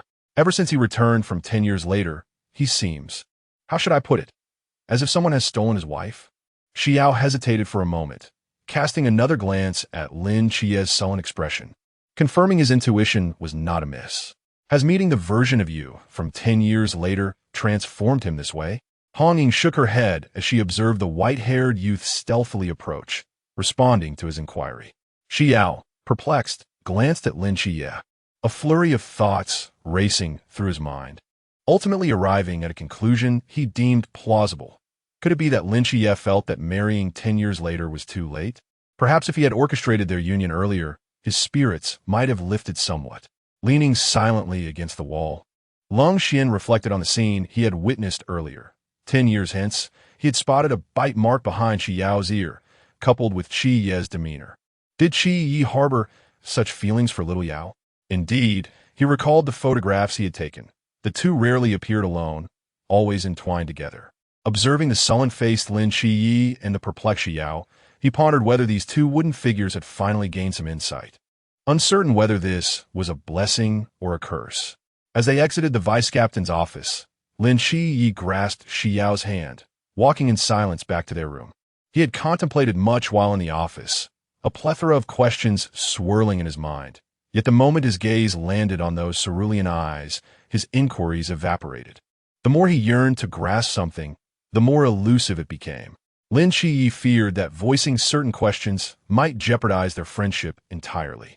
"Little Yao, you will always be by my side. One to you?" Xi Yao, gazing into Lin Qiye's deeply contemplative eyes, hesitated before nodding. "Good night. We'll be returning to the training camp soon, so rest early." As Lin Qiye witnessed the boy's affirmation, a gentle smile graced his lips. He tenderly ruffled Xi Yao's soft, white hair and refrained from saying more. He watched the white-haired youth retreat to his room, lingering on the door for a considerable time before returning to his own quarters. Inside his room, Xi Yao sat on the bed, increasingly convinced that something was amiss. Yet, despite ruminating on it from every angle, he could conjure no clarity and thus sought external assistance. "System, what is going on with Lin Qiye today? Just follow your own instincts." The system was well aware of the unfolding events, yet remaining silent was, ironically, the most prudent course of action. If everything were laid bare, the host might find it amusing and wish to test the protagonist's reactions. "My instincts. Aren't you always opposed to those? Why the sudden support? You little rascal, why are you so perceptive now? You were slow to pick up on things when it mattered." Lying on the bed, Xi Yao pondered, recalling Lin Qiye's previous actions. Each night he met in Qingyu, and that embrace in the alley, his reactions had been quite pronounced. Coupled with the system's affirmations, he concluded that his deductions regarding the future were indeed correct. However, why had Lin Qiye uttered those particular words to him? Before Xi Yao could unravel this conundrum, the system cleared its throat to shift the topic. "Host, are you going out to accumulate mystery points today? I suppose I must resign to his precarious standing." Xi Yao climbed out of bed. The following day, as Xi Yao opened his door, he fortuitously collided with Lin Qiye exiting his room. "Good morning." Lin Qiye appeared unperturbed, as if the previous night's gloom had never existed. Observing Lin Qiye's return to his usual self, Xi Yao felt a slight relief. He truly struggled to navigate the darker state of Lin Qiye, always feeling as if his every action was erroneous, as if he might inadvertently tread upon a landmine. Today, however, the atmosphere was remarkably calm, although Lin Qiye's proximity was a tad overbearing, presenting no other significant issues. In the evening, a few individuals boarded the bus, returning to the training camp. As always, the relentless ringing of the bell shattered the silence, and Xi Yao struggled to sit up from his bed. Upon opening the door, he was greeted by the sight of Lin Qiye standing at the threshold, which momentarily startled him, for despite their previous companionship, they had never shared a moment quite like this. "Let us go, or we'll be late," Lin Qiye urged, grasping Xi Yao's wrist and swiftly propelling him towards the training grounds. "What about Bai Li? Fatty has already gone to the training grounds." "Oh, why didn't you go with him? Does Xiao Yao not wish to walk with me?" Xi Yao's voice trailed off, and it was then that he sluggishly realized that Lin Qiye's emotions from that day had not dissipated. They merely appeared calm on the surface. For the first time, he found himself questioning his own assumptions. Even if he had never seen a pig being slaughtered, he had certainly witnessed pigs running. Lin Qiye's demeanor did not resemble that of someone enamored with Qingyu. Yet, how could the intelligence from a decade hence be mistaken? No. 065 matchmaking. Xi Yao had yet to comprehend the situation when he arrived at the training ground. Today was unlike any other, as Yuan Gang gathered everyone not for the morning training, but to present medals. The Guardian's medals are categorized into 4 types: the Spark Medal, the Radiance Medal, the Star Medal, and the Sea of Stars Medal.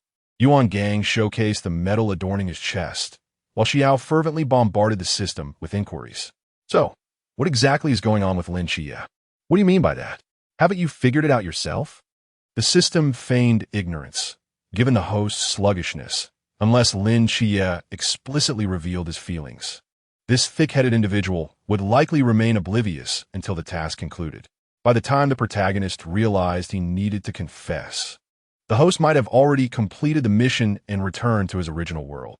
Contemplating this, the system silently summoned the task progress bar. As Lin Qiye's strength increased, the host's guardian duties would become significantly more manageable. Perhaps by the time Grandma, Xi Yao, passed away, the host would be able to depart from this world ahead of schedule. Unaware of the system's inner musings, Xi Yao, having trusted the system due to its previous reliability, dismissed the question from his mind. Perhaps introducing Lin Qiye to Qingyu today would yield better results? Xi Yao pondered uncertainly. On stage, Yuan Gang began to call names for the medal awards. When Lin Qiye's name was mentioned, Xi Yao, lost in thought, only snapped back to reality when nudged gently by a companion. Once this notion took root, it blossomed in Xi Yao's mind like a seed. Throughout the morning's cultural lessons, he was preoccupied with devising a natural way to facilitate this meeting. Had it not been for the system providing real-time answers, he might have succumbed to distraction like his roommate before him.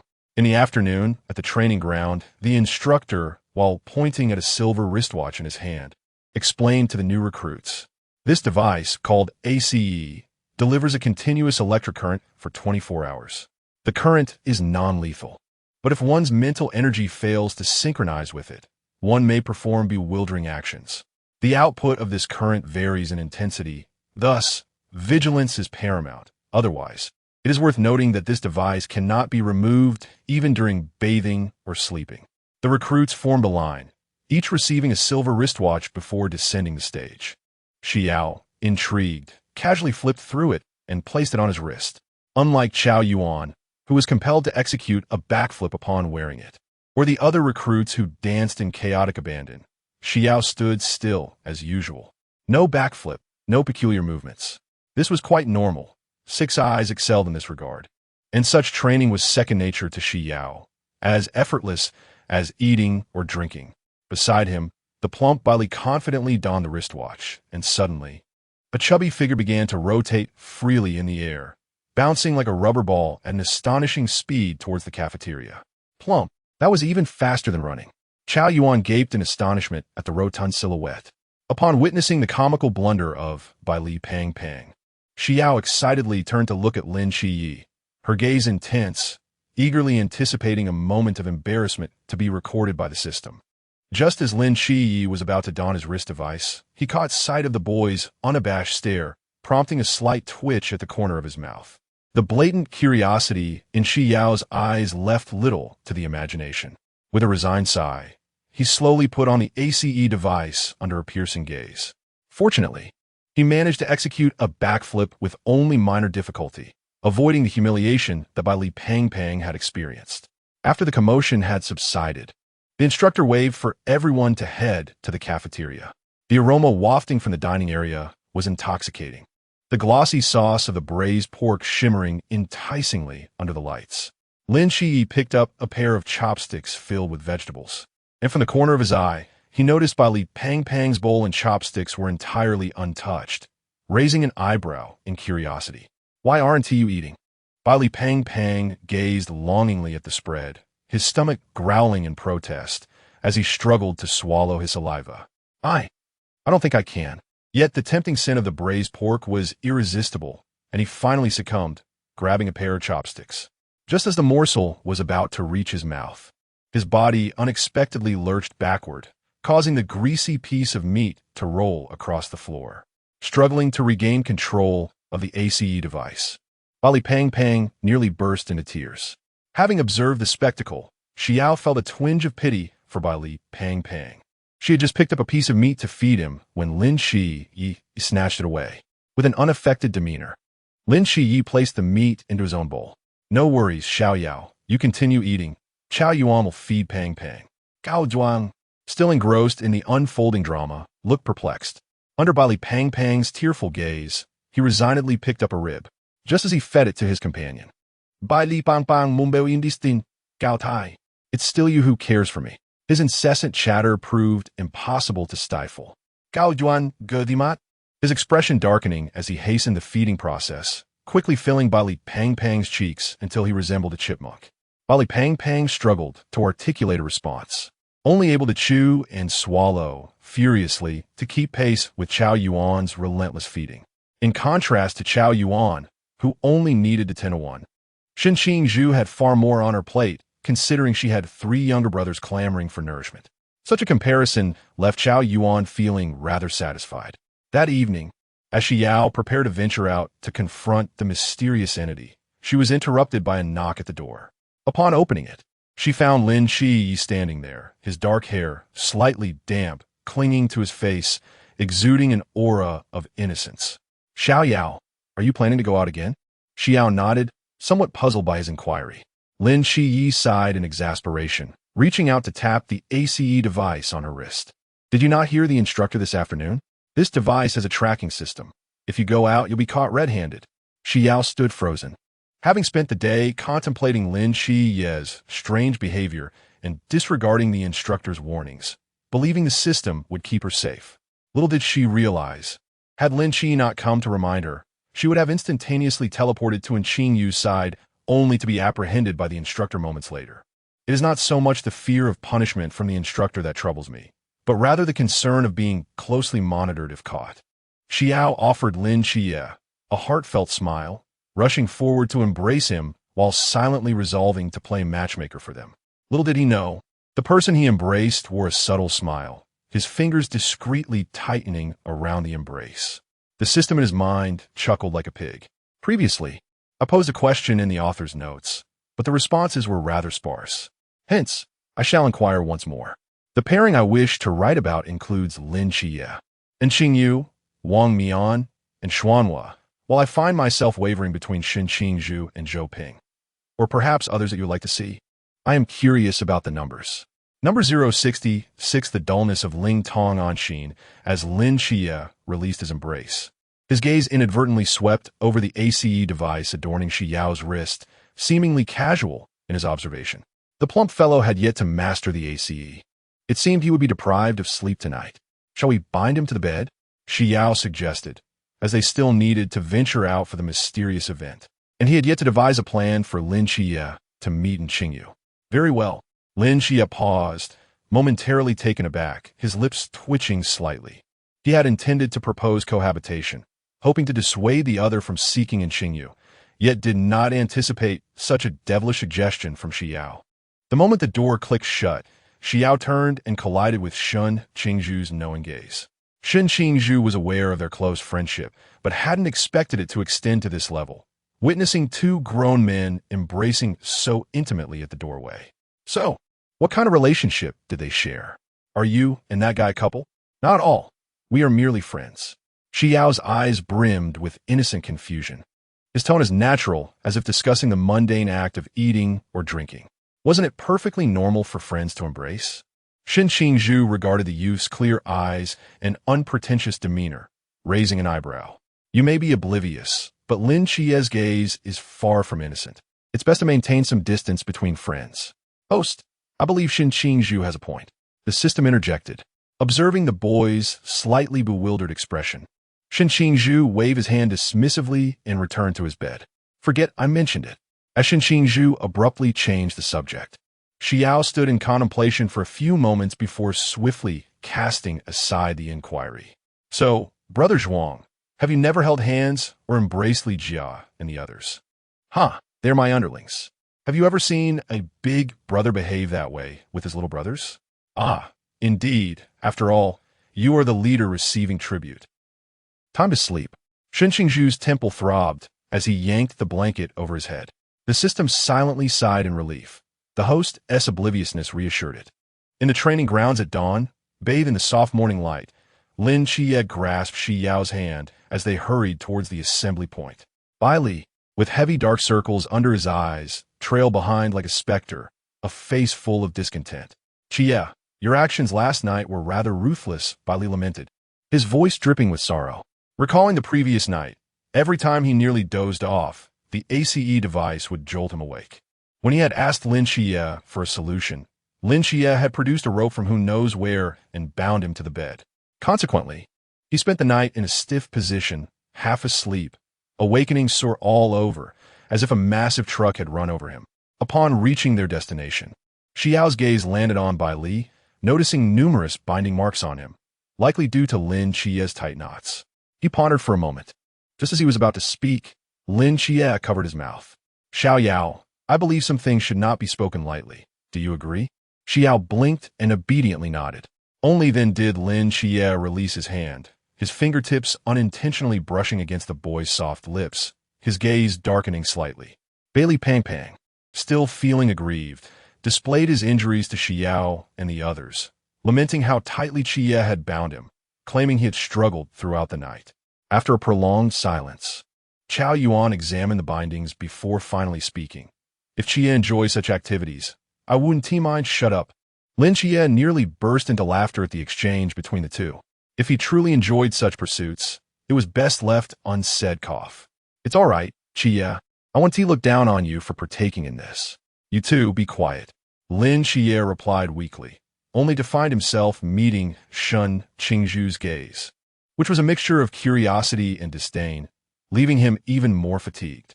Later that evening, Xi Yao returned from an enigmatic outing and unexpectedly encountered Qingyu in the laboratory, adorned with a pair of ethereal dragon horns atop his head. These horns were even more magnificent than his and Lin Qiye's, with their tips curving sharply. More striking was the ice-blue dragon tail that flickered in and out of visibility behind him, gently swaying with each breath. Xi Yao's eyes widened in astonishment, his cerulean pupils reflecting the shimmering tail.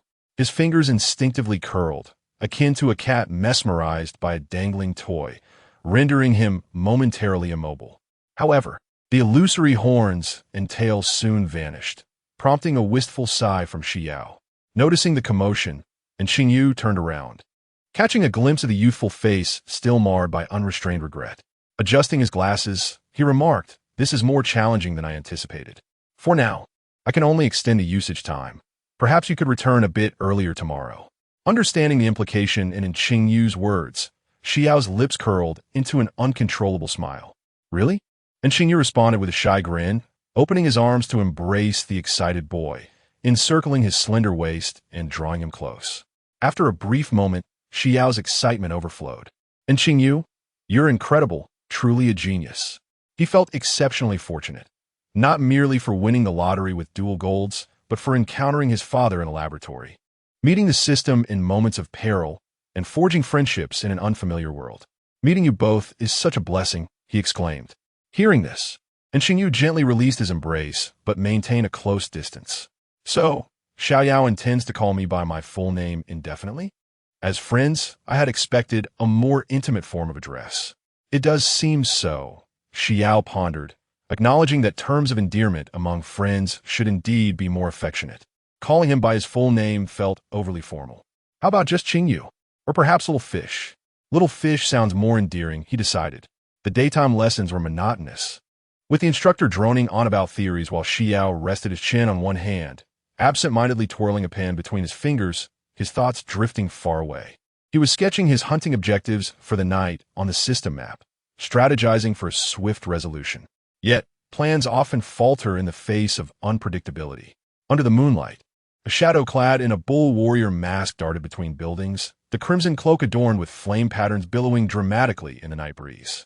Xi Yao abruptly halted atop the abandoned water tower, encircled by adversaries. Gazing at the familiar masks, he let out a soft sigh. He had intended to conclude his work early to seek out Qingyu, but instead, not only was his prey intercepted, but he also encountered the masked team. Fortunately, having learned from his previous encounter, he was fully equipped with his mask and, upon sighting the masked team, swiftly activated his other abilities to avoid revealing his limitless capabilities. "Ha ha ha, run all you want. In the end, you will still be caught by us," jeered one with a mask adorned with a purple vortex pattern. Xi Yao remained silent for a moment, feeling an inexplicable annoyance towards the vortex. Had this person ever wronged him? Number 067, did you notice something? Xi Yao had been running under the moonlight for quite some time, but the masked figures were pursuing him too relentlessly. Behind him, the swirling crowd shouted, "Wait, we mean you no harm." Under normal circumstances, Xi Yao would have been indifferent, but he was currently anxious to return. Seeing the relentless pursuit, he swiftly utilized Flying Thunder God to return to the laboratory. "Captain, The person has vanished, one of them reported. Let's head back. Upon returning to the laboratory, Xi Yao happened to see Xingyu sporting the same dragon horns as yesterday. His previously impatient mood instantly lifted. "Little fish," Xi Yao exclaimed, his voice brimming with uncontainable joy as he leaped forward like an exuberant creature. Hearing his call, Xingyu turned around, arms outstretched, and securely caught the silver-haired youth who flew into his embrace. The dragon tail behind Xingyu swayed in accordance with his emotions, ultimately wrapping around the boy's waist, its scales glimmering with a faint blue light under the illumination. Xi Yao shivered slightly. The unfamiliar sensation of the cool scales around his waist stirred an odd thrill within him. The feeling was both intriguing and delicate, leaving him momentarily uncertain whether to break free or remain. It seemed a bit too tight. Should he mention it to Xingyu? What is wrong? Aren't you going to touch it? Xingyu slightly lowered his head, revealing the dragon horn atop it. Yes. Xi Yao's attention was immediately diverted, his azure eyes sparkling anew. The system observed its host nestled intimately in another's embrace, lost in fascination and oblivious to being lifted and placed on the table. Noticing the corners of Xingyu's eyes beginning to flush, their gaze deepening, the system interjected, "Host, it would be impolite to continue touching." Xi Yao, however, remained unaffected, his fingers gliding along the patterns of the dragon tail, descending toward its sensitive base, only to have his hand seized. Not further down. Xi Yao's heated excitement momentarily cooled as he noticed the blush at Xingyu's eyes. The atmosphere thickened with an unusual tension, and as Xi Yao fidgeted, the dragon tail tightened around him, nearly pressing him against Xingyu's chest. This doesn't seem quite right. Xi Yao's slow-witted mind finally registered, I need to return to the training camp. Little Yao, are you just going to run off like this? And Xingyu smirked. Shall I let Lin Qiye take the dragon transformation pill so that you can touch him again? The thought of Lin Qiye's face made Xingyu's lips twitch, his expression darkening. After a moment, he suddenly chuckled. Little Yao, sometimes it's hard to tell if you are genuinely slow or just pretending to be. What do you mean I'm slow? Xi Yao retorted, pushing Xingyu away and playfully pinching his cheeks, not releasing him until the pale skin blushed. After returning to his dormitory and finishing his evening routine, Xi Yao lay in bed, on the verge of sleep, when he suddenly opened his eyes as if recalling something. He gently prodded the system in his mind. Speaking of which, if Lin Qiye and Xingyu truly end up together, should I maintain some distance now? Indeed, the host can no longer engage in affectionate gestures, such as hugging. The system struggled to suppress its inner excitement, contemplating the necessity to remind the host to maintain distance from others. Unexpectedly, as it dozed off, someone presented a pillow. Oh! Xi Yao responded with a hint of gloom, turning to lie on the bed. I suddenly feel that their companionship isn't ideal. It makes me a bit sad. The core processor of the system nearly malfunctioned, fearing that its words had overly stimulated the host's awareness. Yet, no matter how it probed, the youth remained unresponsive, eyes closed. Throughout the day, Lin Qiye felt something was amiss. Xi Yao appeared unchanged, exhibiting no peculiar behavior, yet. Is it just me? Or is today different from usual? Baili Pang scratched his head in confusion as Lin Qiye pulled him aside. Is it? Lin Qiye furrowed his brow. Chao Yuan had echoed similar sentiments, yet that subtle sense of dissonance lingered. What secret whispers are you exchanging with Baili Pang? Xi Yao's voice suddenly drifted from behind. Nothing. Lin Qiye instinctively reached for his hand, only to grasp at empty air. Stunned, he was about to see something when Baili Pang interrupted his thoughts by tugging at his arm. Hurry, Qiye. Xi Yao is already walking away.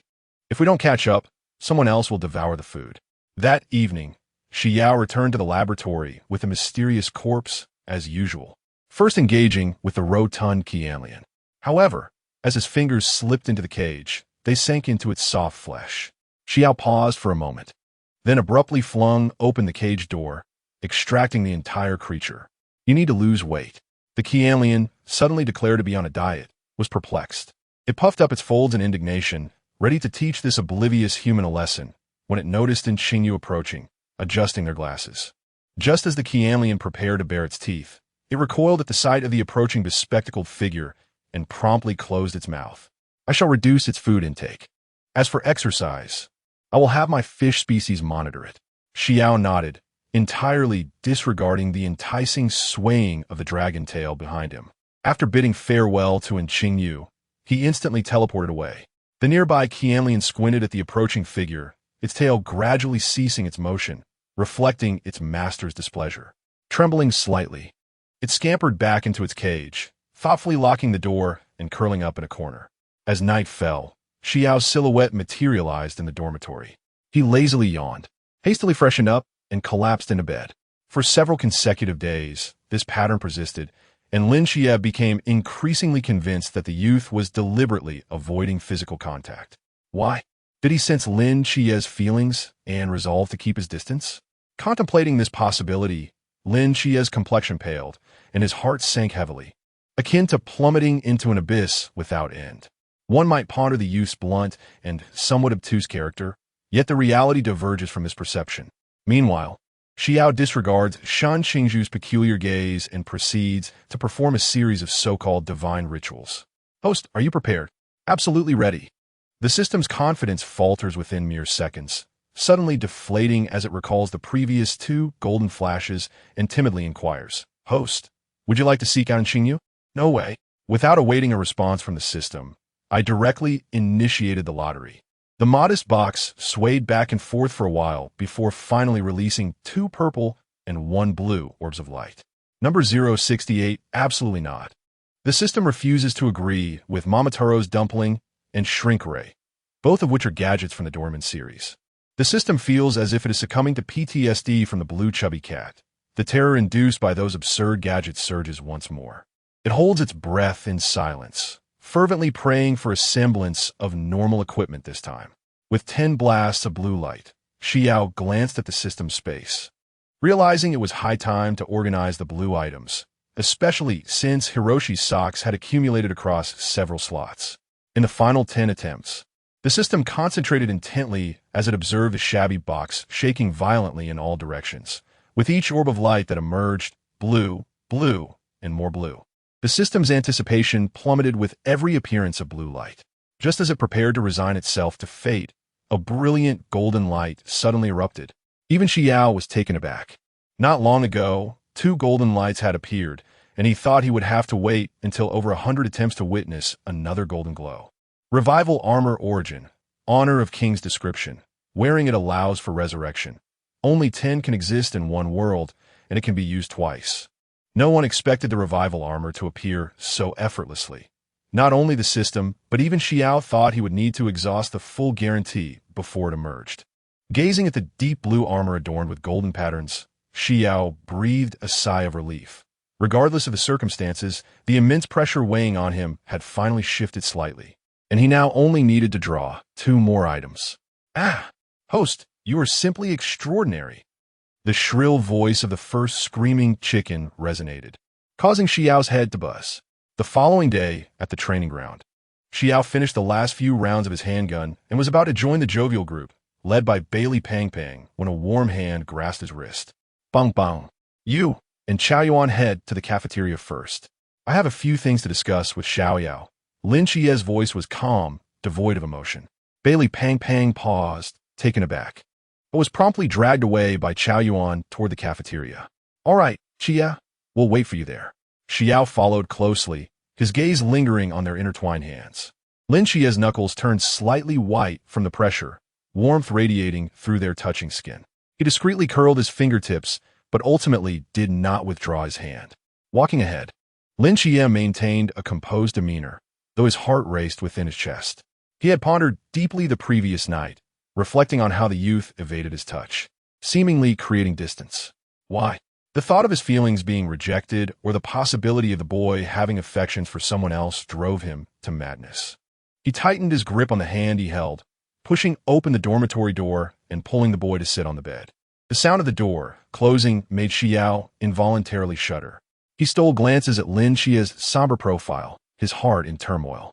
The boy's expression was even worse than when he had previously reprimanded him for neglecting his health. Was this training camp designed to torment him? System, do you think I did something to anger him?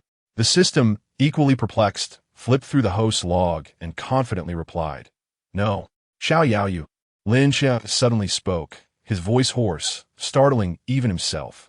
Taking a deep breath, he continued, Xi Yao, have you been in a romantic relationship lately? The bewildered Xi Yao, lost in thoughts of whether he had done something wrong, manifested a question mark above his head. Not at all, he replied, his eyes wide as he insisted. It's you who should be pursuing romance. I'm merely looking out for you. Friends shouldn't engage in overly intimate gestures, lest they be misinterpreted. Lin Qiye was momentarily taken aback. Despite spending considerable time with Xi Yao, he found it challenging to keep pace with the boy's erratic thoughts and fanciful notions. After a lengthy pause, he recalled Xi Yao's earlier mention of marrying someone in the future upon returning from a 10-year journey. Previously, aside from that one moment of boldness, Xi Yao had shown little reaction, and Lin Qiye thought the matter had faded into obscurity. To his surprise, after several days, Xi Yao had suddenly confronted him with it. Xi Yao, you cannot distance yourself from me based on events that have yet to unfold. Besides, how can you be certain that what Wang Mian told you is the truth? But I could never like anyone else. My affections are solely for you. Xi Yao instinctively responded, I like you too. Upon observing the boy's earnest gaze, Lin Qiye realized that Xi Yao had not grasped the essence of his words. He gently cupped the boy's face, his thumb brushing against Xi Yao's fair cheek as he whispered, This is not the affection of friends, nor that of family. It is a different kind of liking, one that longs to kiss you and possess you entirely. Do you understand now? Warm breaths mingled between them. And just as Lin Qiye was about to close the distance, he halted, allowing room for retreat. The air seemed to freeze at that moment. Xi Yao's pupils quivered slightly, and the system in his mind blared with urgency. What is he doing? What nonsense is the protagonist spouting? Host, push him away now. I hope you can ponder this seriously, all right? Please don't push me away. Xi Yao gazed at Lin Qiye, who had lowered his eyes, his voice trembling as he hesitated and nodded. The next moment, he found himself enveloped in a heated embrace. Lin Qiye buried his face in the crook of Xi Yao's neck, savoring the sensation of the boy's hands, which had hesitantly found their way to his back, and a smile crept onto his lips. Look at them. Chao Yuan, Li Pang whispered, discreetly pointing across the table. How did a simple conversation lead to such intimacy? Chao Yuan turned to observe Lin Qiye, who was calmly placing sweet and sour ribs in a Xi Yao's bowl. The scene itself was unremarkable, yet the boy's flushed ears and evasive gaze betrayed everything. Whenever Lin Qiye unconsciously leaned closer, Xi Yao's slender frame would stiffen as if he were a small cat caught by the scruff of its neck. So, what do they discuss? Host, what are you truly thinking? Xi Yao stared blankly at the glossy ribs in his bowl, his chopsticks mindlessly poking at the rice. I don't know. I've always regarded Qiye as my most important friend. Reject him outright. A vague attitude will only give the protagonist false hope. It would be better to refuse from the very beginning. But would surely sadden Qi if I refuse. Xi Yao instinctively dismissed the proposal. But then a sudden inspiration struck him. I suppose it wouldn't matter if I agreed. For Xi Yao, the distance from a loved one was inconsequential. Whether or not they were together made little difference to him. However, he did not wish for Lin Qiye to feel disheartened because of this. No. Have you forgotten the dramas we watched in our childhood? Being together without mutual affection only leads to greater misery for the other party. Xi Yao sighed softly. It's all so complicated. This is even more challenging than pleading with the captain not to strike me. As for voting, it seems that the majority favors all, so let it be. And those voting for Moon Ghost, do you not think the numbers are a bit excessive? Number 069, please don't abandon me. During the afternoon shooting class, after Xi Yao expended all the bullets in his possession, he began to daydream openly. At his request, the system played a television drama centered around love, but the more he watched, the more his brows furrowed. When a character in the drama cried out, "What you've lost is merely a leg, but what XX has lost is love," Xi Yao's forehead creased in confusion. Love is more important than a leg? He blinked in bewilderment, unable to comprehend such a perspective. His thoughts often wandered into peculiar territories, elusive and abstract, making it difficult for others to keep pace with his reasoning. Yet he understood the profound implications of losing a leg for an ordinary person. For some, it is indeed so. Thus, love is something you must ponder carefully. You cannot casually agree to someone as you did at noon. Understood? The system subtly admonished him. Lin Qiye gazed dejectedly at the sparse bullet holes on his target paper, his gaze inadvertently drifting towards the dazed Xi Yao. A smile crept across his lips as he approached. Xi Yao, my bullets never seem to heed my command. Could you teach me? Sure. Xi Yao instinctively replied, only to stiffen suddenly. He had just promised the system to maintain distance from Qiye. However, to agree to Lin Qiye and then immediately decline felt rather peculiar, and the request itself was not overly daunting for him. Xi Yao slowly maneuvered behind Lin Qiye, hesitatingly placing his hand over Qiye's to adjust his stance. The system observed the shadow merging on the ground, letting out a desperate sigh. In the evening, Xi Yao first went home to equip his grandmother with the revival armor, before following the system's instructions to confront the mysterious entity. Yet, the encounter with the bull warrior occurred once more. The swirling entity spoke cryptically. What a curious day this is. Xi Yao silently tightened his grip on the knife as handle. What a wretched day it had turned out to be. First, he was unsettled by confession, and now he found himself face to face with a masked squat. He took a deep breath, the cloak billowing in the night breeze. Wang Mian glanced at the distant, toppled mysterious figure and spoke calmly.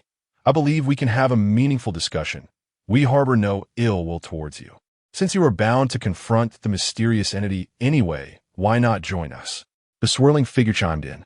TSK, weren't you just telling the captain to recruit that Xi Yao? What caused the sudden change of heart? Yu Gui materialized under the moonlight. Tian Ping frowned, casting a wary glance at the swirling figure. This ultimately depends on higher orders, but we can certainly discuss matters. Otherwise, wouldn't your slaying of so many mysterious entities yield no reward? No need, Xi Yao replied, suppressing his voice, yearning to depart swiftly.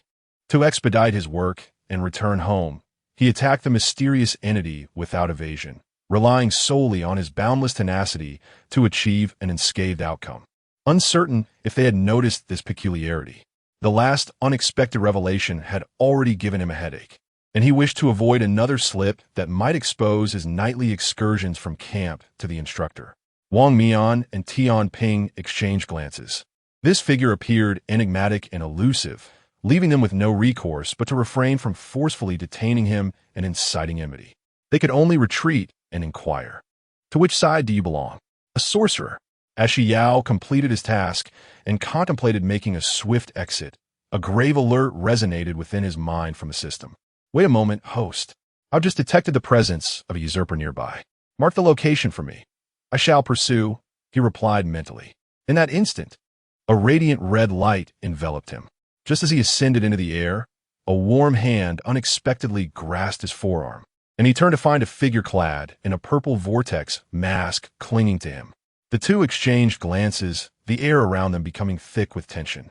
At that moment, the masked individual regretted his impulsive action. He had merely acted on instinct, believing that the formidable warrior would descend as he had before. The sudden flash of red light had prompted him to leap, unaware that this individual possessed the ability to fly, now suspended 100 meters above the ground. His teammates appeared as tiny as ants below him, and the night breeze sent shivers through his body. Overcome by dizziness and weakness, he nearly lost his grip, teetering on the brink of disaster. Let me down, he stammered, his voice trembling as he clung to Xi Yao like an octopus, nearly tearing off his cloak in a state of panic.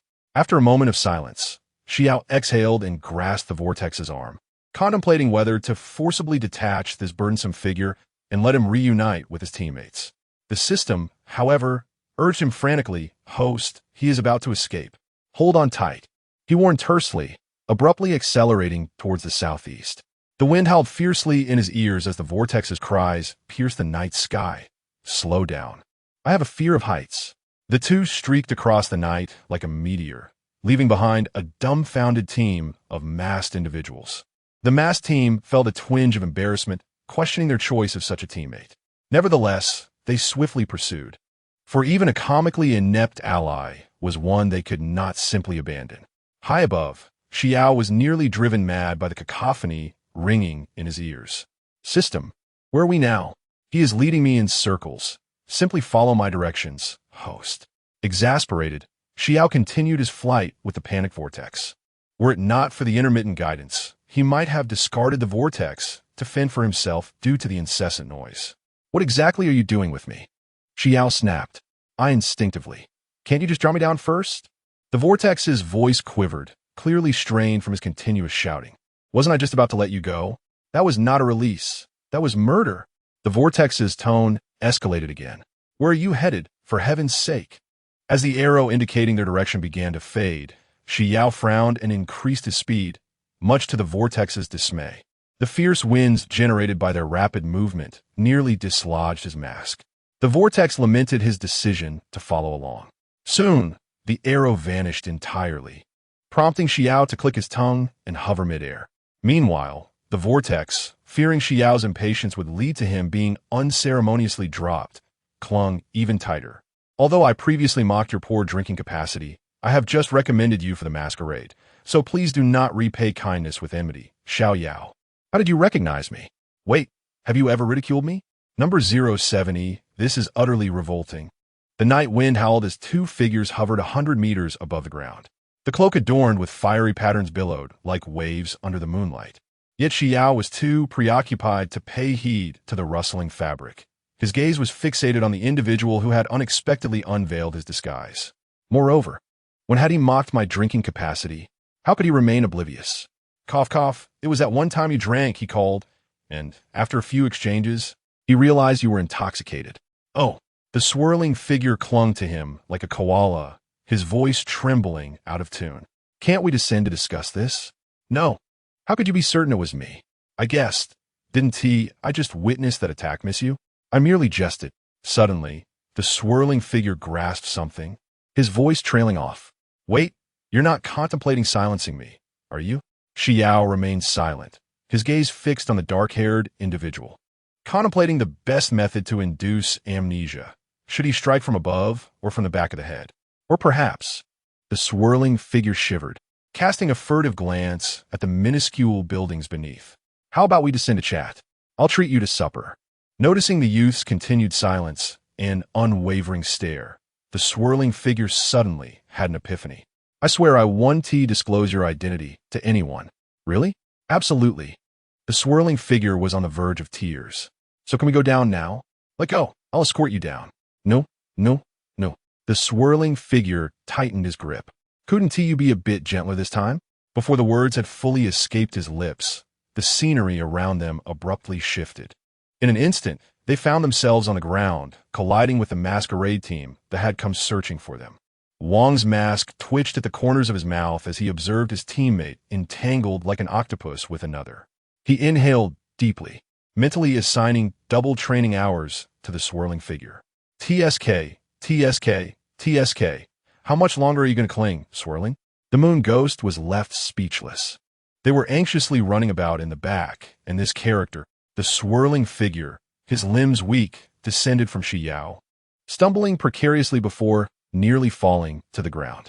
Had Xi Yao not steadied him, he would have likely collapsed as he had during training camp. Host, that person has appeared again. Is this a person? Almost simultaneously, the entire masquerade team looked up sharply. A deep blue fissure had mysteriously opened in the ceiling, from which a ghastly white plaster statue began to emerge slowly. What on earth is that? The Rose instinctively enlarged the hammer in his grasp. Upon noticing the crowd, the statue's neck stiffly twisted, its mouth abruptly splitting open to expel a copious amount of rancid blood and flesh, revealing countless plump maggots writhing within. The stench was reminiscent of a pair of worn socks fermented with canned herring in a sewage drain for days, leaving several members unable to keep their eyes open as the retching sounds echoed around them. This smell, the swirling figure opened his mouth but quickly covered it, tears streaming uncontrollably. Ugh, how disgusting, ugh. The plaster statue slowly emerged from the cave.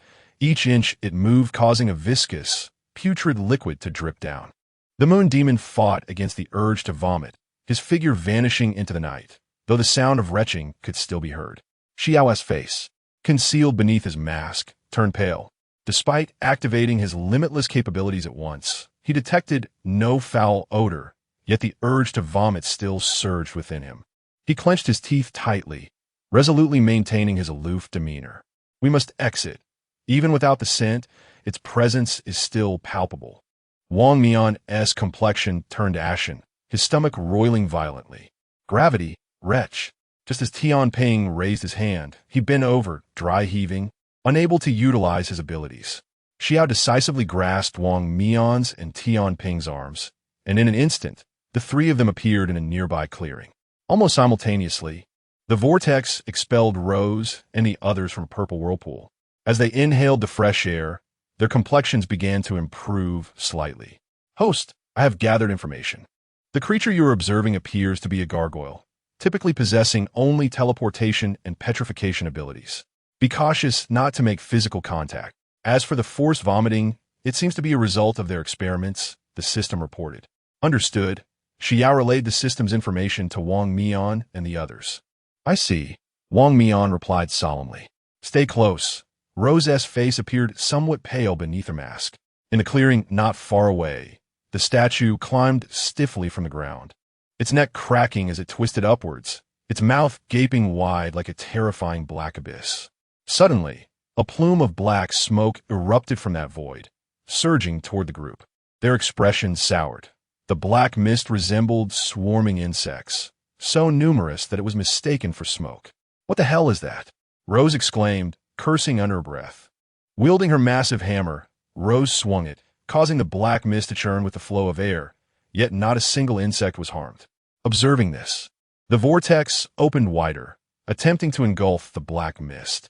However, it seemed to be an unending source, and soon the vortex sensed its mental energy depleting rapidly. This thing is draining my mental energy, it thought, its expression darkening, forced to release the swarm. Damn it! Meanwhile, Xi Yao retrieved 3 long knives from the system's space.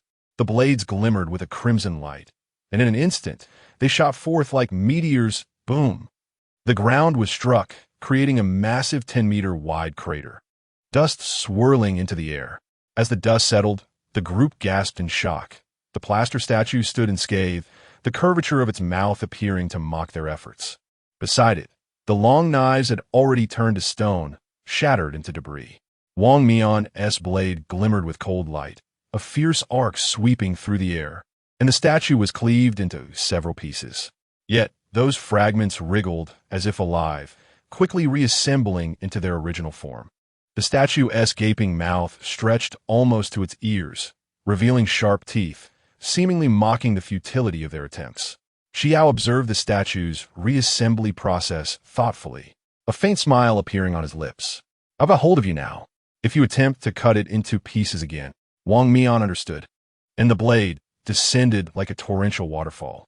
At the very moment the statue shattered, Xi Yao's figure abruptly vanished, teleporting behind the reassembling statue. As the statue fully restored itself, she pressed her hand upon its crown.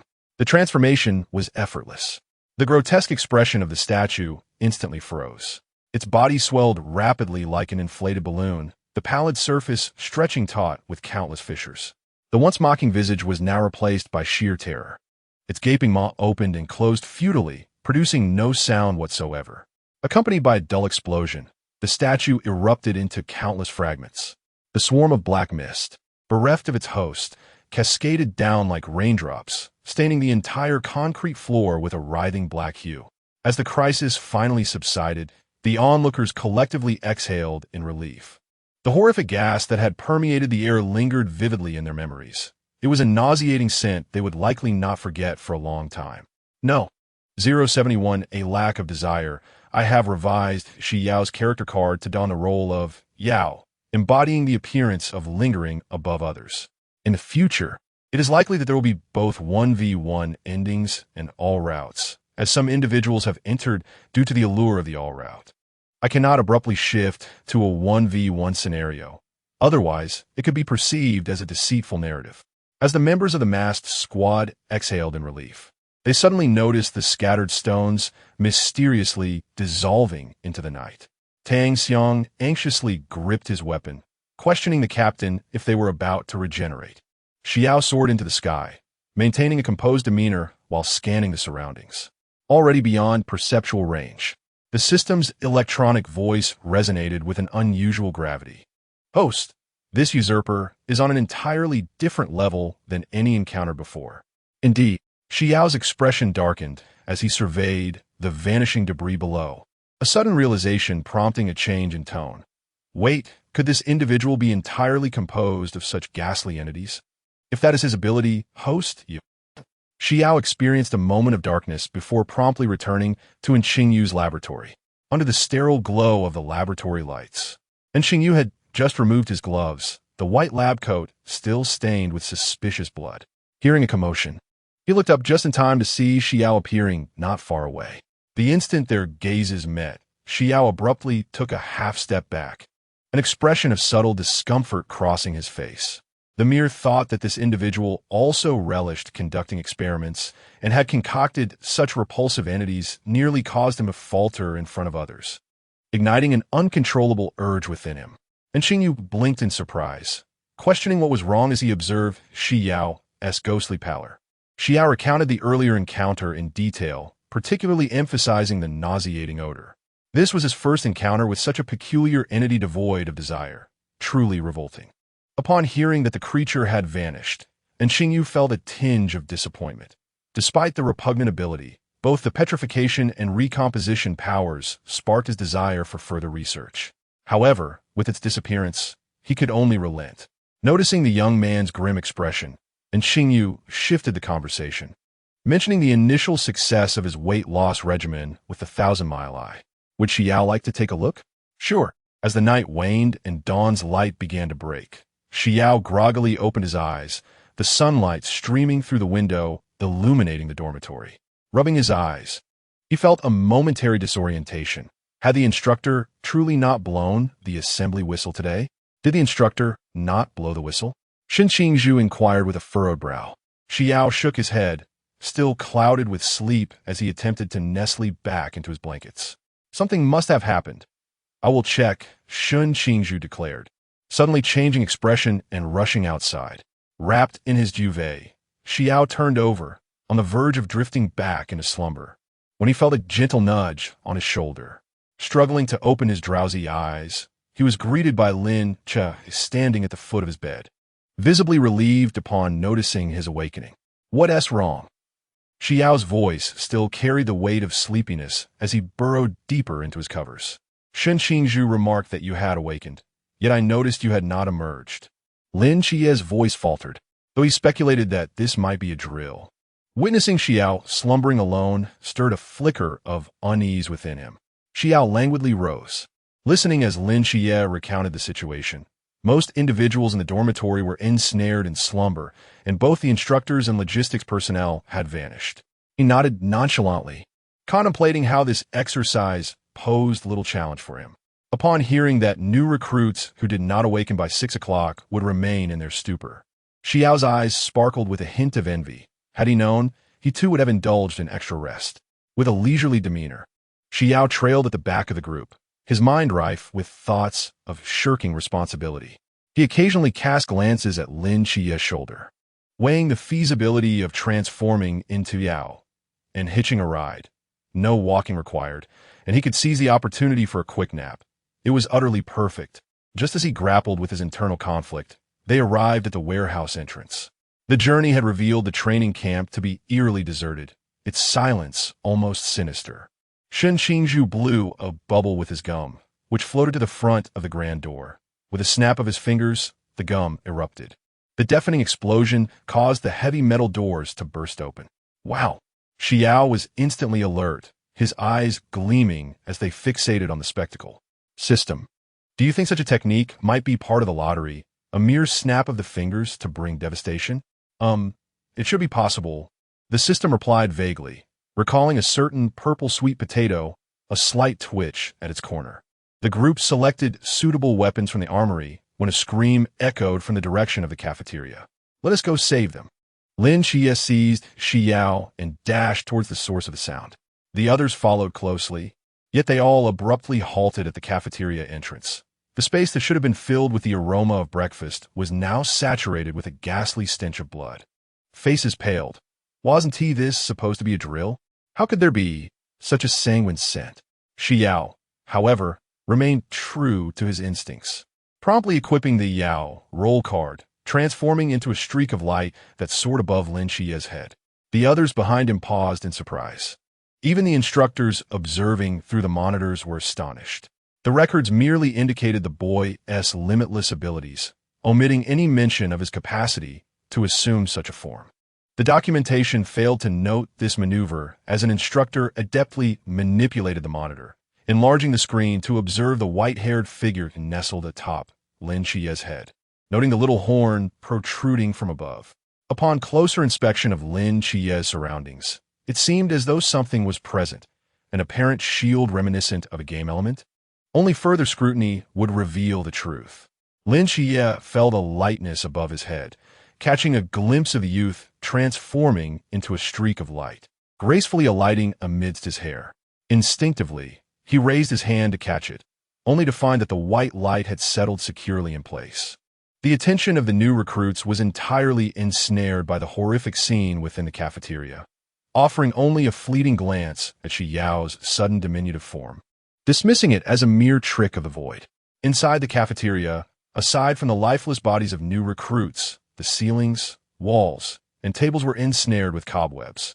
Reminiscent of a spider's lair, one false move could awaken the mysteries lurking within. Xi Yao languidly perched atop Lin Qiye's head, half closing his eyes as he observed Lin Qiye darting about to evade the strands of spider silk. Suddenly, as if sensing something, he glanced upward. Following Lin Qiye's line of sight, Xi Yao beheld a colossal, furry spider nestled in a corner of the ceiling. It appeared to sense their presence, its numerous crimson eyes snapping open, casting an unsettling aura throughout the dimly lit room. Before they could fully appreciate the sight, the spider emitted a piercing shriek and, caught between Lin Qiye and Shen Qingzhu, shattered a window in its frantic escape, leaving behind a litter of fragmented webs and a group of astonished onlookers. Was this the gruesome and merciless mystery they had been warned of? Xi Yao regarded the disemboweled Wang Li and the fleeing pillar with a hint of regret, remarking, "This corpse is a mere fade, just as Qiye stated. It's merely a drill." "How can you be so certain?" the new recruit inquired, perplexed. For they had indeed heard Wang Li's anguished cries before rushing in, and his body still dangled there. "Isn't it obvious at first glance?" "No. 072 summoning, isn't this something that can be discerned at a glance?" Xi Yao remained oblivious to the impact of his casual remark on the instructors in the monitoring room, who collectively clutched their chests. Yuan Gang narrowed his eyes slightly, those eyes. The new recruits listened to these ostentatious words, their lips twitching in disbelief, utterly unaware of how the youth had immediately perceived the situation. The corpse was so convincingly fabricated that even the scent of blood had been simulated. Yet the boy merely yawned lazily, showing no intention of elaborating. Lin Qiye, however, was well aware of the truth, but he would not divulge the boy's capabilities to strangers, even if they had been training together for quite some time. He took the lead in the conversation, stating that the spider, powerful and quick to escape, would only lead them to squander their time if they pursued it. They should adhere to the original plan and prioritize rescuing those in Building 3. Although Xiao Yao claimed the corpse was fake, they still needed to put on a complete performance, after all. As he trailed off, he cast a glance at the surveillance monitor. This glance instantly resonated with everyone present, recalling the instructor's unique training sessions from the past, prompting a collective expression of understanding among them. Shen Qingzhu's tense shoulders finally relaxed, but upon remembering the 3 sleeping comrades, he volunteered, "I will return to guard them." Lin Qiye furrowed his brow, feeling a profound sense of unease regarding Xi Yao's unusual demeanor today, given the boy's typical excitement upon encountering the mysterious. It was perplexing that he seemed so calm in response to the fluffy spider. How could he possibly appear so indifferent? Moreover, he looked as though he had just awakened. Worry gnawed at Lin Qiye as he followed the others to Building 3. In the monitoring room, the instructors grimaced as they observed Lin Qiye methodically devising a strategy, analyzing the mysterious elements within the dormitory building, even noting the presence of the headless man. Meanwhile, Xi Yao remained drowsily perched atop Lin Qiye's head, having made his earlier deduction about the corpse, but offering little else in terms of engagement. Even more outrageous, his eyes fluttered, his head bobbing as if he were on the verge of slumber. How absurd! In the monitoring room, One instructor slammed his hand on the table in frustration, exclaiming that this was a real-life exercise. Did he think this was a spring outing? Points must be deducted. Another instructor gritted his teeth. Inside the dormitory building, Li Xiaowang had just made a few sarcastic remarks about the sluggish movements of the headless ghost when suddenly a sharp sound sliced through the air, and the once slow-moving corpse transformed into a fleeting shadow. In an instant, it closed in on Li Xiaowang, poised to sever him in two. Just as the attack was imminent, a pink orb of light shot from above Lin Qiye, striking the headless corpse squarely in the chest. The moment the orb made contact, the creature staggered back a few steps, its ferocious movements temporarily halted by a second wave of assault. Simultaneously, a deep black aura emanated from Lin Qiye. Having completed this feat, Xi Yao yawned lazily, half closing his eyes and wearing a rather infuriating expression, which only served to further irritate the instructors. How delightful it is to slack off.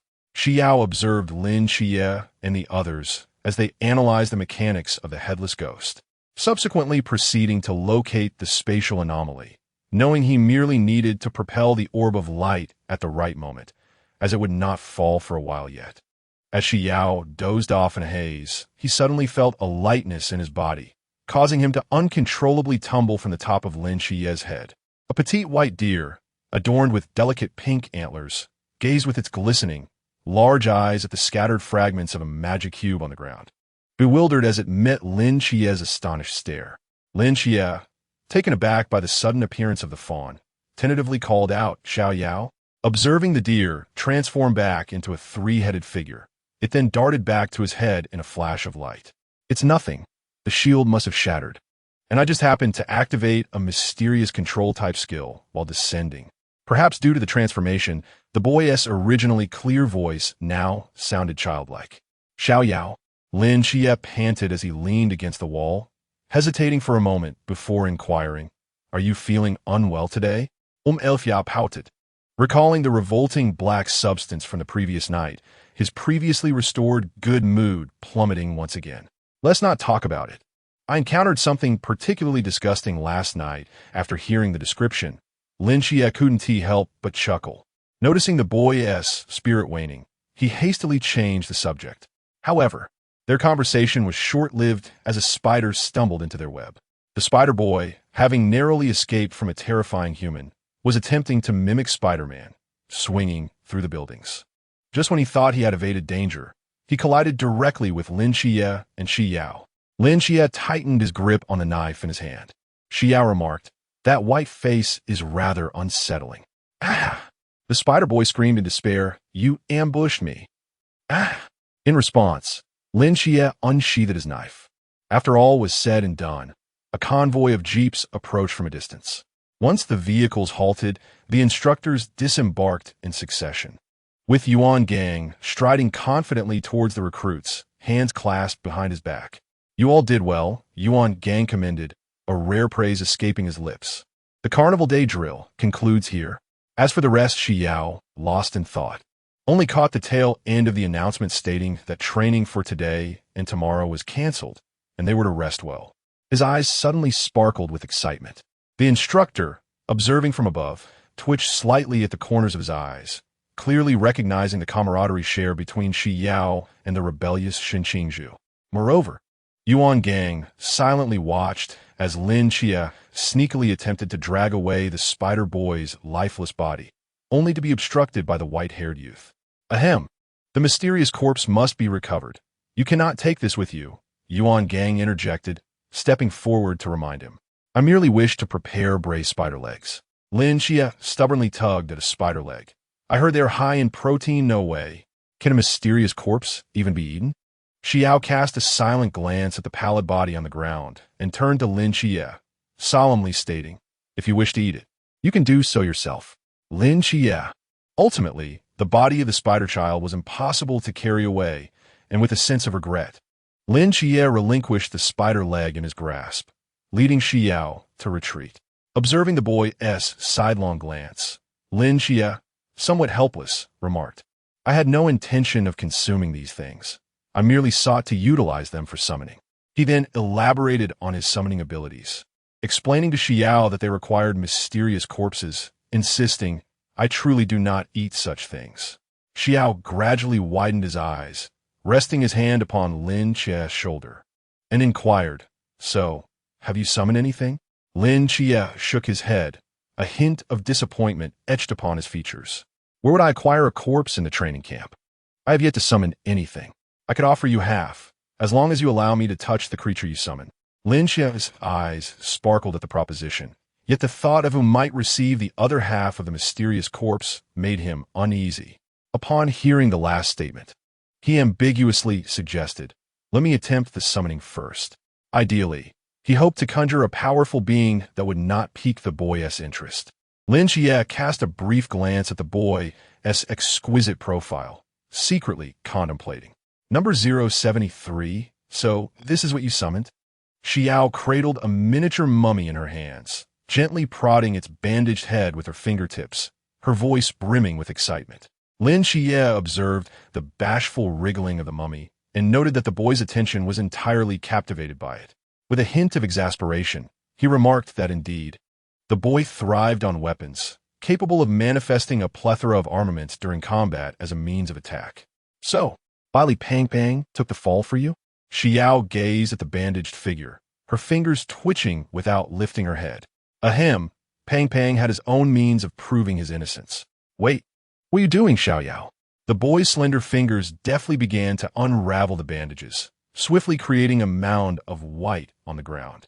The mummy, rather than resisting, cradled its face and twisted about, a suspicious blush adorning its features.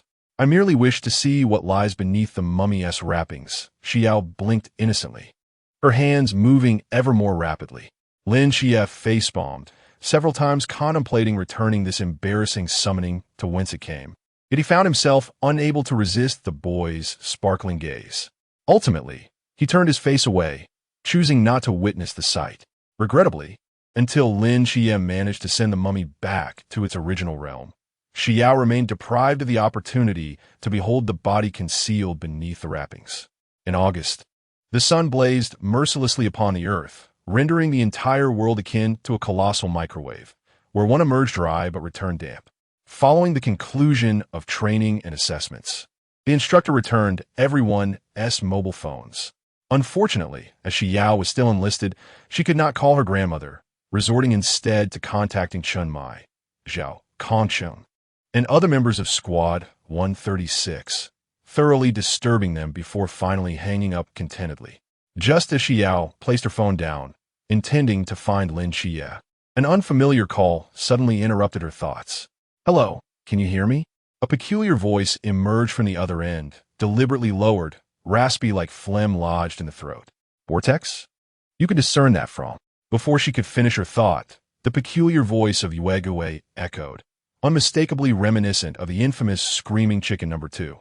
"It's only natural to remember that. How long do you intend to use this to needle me?" Vortex's temper flared instantly. "Do not forget who displayed great prowess in X City to save someone last time." "Oh, great prowess," Yue Gui exaggeratedly mimicked, chuckling. The conversation escalated into chaos on the other end. Moments later, a rustling sound was heard, followed by a mellifluous voice. "Apologies, this is Wang Mian." The background noise included Vortex's protest that he was the one who called first. "I called to ask if you would like to join the mass squad after graduation." Wang Mian was not particularly optimistic that the youth would agree, given the existing relationship with Agent Michael and the higher-up's intention to form a special team with Lin Qiye. It was evident which side Xi Yao would naturally align with. However, recalling the unwavering demeanor of Xuanhua, Wang Mian found himself compelled to pose the question on Xuanhua's behalf. Under normal circumstances, Xi Yao would likely have declined outright. Yet, he needed to accumulate more points to obtain the resurrection armor. A typical night watchman team could only remain stationary. To eliminate more mysterious entities, joining a special team was undoubtedly preferable. Moreover, the thought of the owner of that statue, who had yet to make an appearance, lurking in some dark corner and spying on everything, was utterly repugnant. To Wang Mian's surprise, the youth agreed, momentarily taken aback before quickly regaining composure and softly saying into the microphone, "Then, welcome aboard." By the way, do you know what your score is? Li Peng leaned over to glance at the assessment score on Xi Yao's phone, unable to suppress a gasp. You two are truly childhood friends. Your scores are remarkably similar. Xi Yao casually glanced at the screen, his demeanor unervingly calm. It almost seems like you knew your score in advance. Li Peng jested. I indeed had prior knowledge, Xi Yao replied. Lin Qiye and Chao Yuan turned simultaneously. Noticing the white-haired youth unconsciously caressing the edge of his phone, seemingly lost in thought. An inexplicable wave of unease washed over Lin Qiye. Seizing the opportunity to speak, Xi Yao continued. Wang Mian previously called to invite me to join the mass team, and I accepted. He mentioned the scoring details at that time. Wow! Li Peng exclaimed, dramatically giving a thumbs up. As expected of you, Xi Yao, directly entering the mass team after graduation. You are remarkable. He indeed, Xi Yao replied, slightly lifting his chin, his expression one of pride. Lin Qiye clenched his fists, his knuckles turning pale. He inhaled deeply, attempting to suppress the bitterness swelling within him. It was not merely the impending separation from his dear friend that troubled him. What gnawed at him was Xi Yao's earlier statement about living with Wang Mian 10 years hence. He had been pondering what events might transpire in that decade. How two relatively unfamiliar individuals would end up cohabiting. It appeared that the turning point in life lay within this revelation. So, when do you plan to leave, Xi Yao? Lin Qiye inquired, his expression neutral, though his gaze had deepened with unspoken emotions. After graduation, I will head straight to the capital. They will be waiting for me there. Once my application to join the team is finalized, I will depart immediately. I see. Lin Qiye sought to console himself, reasoning that cohabitation did not necessarily imply a romantic relationship. Perhaps they were merely teammates. Furthermore, distancing himself from that experimental fish was undoubtedly a relief. The atmosphere grew somewhat heavy, prompting Li Peng to hastily shift the topic. A special team. Huh? It would be splendid if we could establish one ourselves in the future. Perhaps either Qiye or Xi Yao could be the captain. Don't forget about me and old Chao when that time comes. Lin Qiye was momentarily taken aback, his gaze gradually sharpening. The notion of establishing his own unique team ignited in his mind, blossoming uncontrollably. He began to swiftly contemplate various possibilities, his unprecedented identity as a dual divine agent. The personal star medal. The system observed the chaotic intertwining of the plot and emotional threads, resembling a tangled ball of yarn toyed with by a playful kitten, rolling its eyes in exasperation. Suddenly, as if struck by inspiration, it accessed a feature that had been neglected since the onset of the narrative. Glancing at the data with a sense of mounting panic. In a flurry, it buried this function at the very bottom, lamenting the loss of such high values that, if converted into points, would spare the host from exhausting toil. Number 074, I understand you. The reason I called you here now is that your transfer orders have arrived. Instructor Hong, holding a document, scanned the anxious and expectant faces below him and announced in a resonant voice. Zheng, transferred to the Night Watch Team No. 117 in Wudong City. Li Shouwang. As names were read aloud, some sighed in relief while others held their breath, fists clenched, awaiting their fate. Xi Yao already knew her destination and stood there listlessly, opting instead to browse a television series on the virtual screen. It was not until she was interrupted by a commotion that she turned her gaze to see Brother Zhuang frowning, coldly stating, "Why is Lin Qiye being transferred to Songnan? He is undoubtedly stronger than everyone present." Shen Qingzhu's question echoed the confusion of the crowd. But alas, this was an order from above. No matter how perplexed the instructor was, he could only comply. As the team dispersed, Li, the chubby one, slowly opened his mouth, glancing between Xi Yao and Lin Qiye. A look of turmoil etched on his round face. Lin Qiye smiled, expressing his contentment at remaining in Songnan. There was no need to comfort him. Compared to going to an unknown place, staying in Songnan, remaining with Team 136 was more to his liking. However, Lin Qiye cast a sidelong glance at Xi Yao, his expression betraying a hint of disappointment. From now on, as Xi Yao traversed the world, they would not be able to remain together as they once did, and that was the most painful part for him. Li, observing Lin Qiye's despondent demeanor, nudged Chao Yuan, signaling him to offer some comfort. Chao Yuan rolled his eyes in silence. This was not something he could resolve. Ultimately, he could only muster a dry remark. The rain is getting heavy. Let us head back. Hearing this feeble consolation, Bai Li's lips twitched in disbelief. He had called Lin Qiye a devoted admirer, yet this was the best he could offer in his moment of sorrow. On the way back, Xi Yao, relying on the pull of Lu Yin and Lin Qiye, ambled forward, half-heartedly watching the show. Along the way, they happened across the new recruit, Wang Er. Upon lifting his gaze, he first noticed the two holding hands, then caught sight of the exquisitely handsome, white-haired youth, instantly displaying an expression of realization. He even gave Lin Qiye a knowing wink, conveying a look that suggested he understood. Lin Qiye, momentarily taken aback, realized he barely knew this person, not even recalling his name. It was only when Bai Li muttered nearby, "Isn't this the one who was with the male childhood friend?" that he remembered this individual was the first to receive the truth ring from the instructor, making the explosive remark about that handsome face. Only then did he belatedly comprehend that this person likely assumed he was also enamored with good looks. Lin Qiye's expression darkened. Xiao Yao. Upon noticing this, Bai Li immediately grasped the oblivious Chao Yuan and tactfully stepped back a few paces, creating space for the two. Hearing Lin Qiye call his name, Xi Yao finally diverted his gaze from the virtual screen, landing on the subtly disappointed yet hopeful face of the other. The Special Task Force is bound to traverse the globe for their missions, and I am acutely aware of the arduous nature of this endeavor. This request may seem somewhat excessive, yet, might you return a visit occasionally? Even a brief encounter would suffice. Daily visits would be perfectly acceptable. It turns out to be such a trivial matter, and Xi Yao nonchalantly acquiesced. The system, lagging behind, twitched its lips in exasperation. Foolish host. Do you truly not recall the protagonist's confession? One must not be caught unawares when thrust into the proverbial pot. Moreover, what is the situation with this protagonist?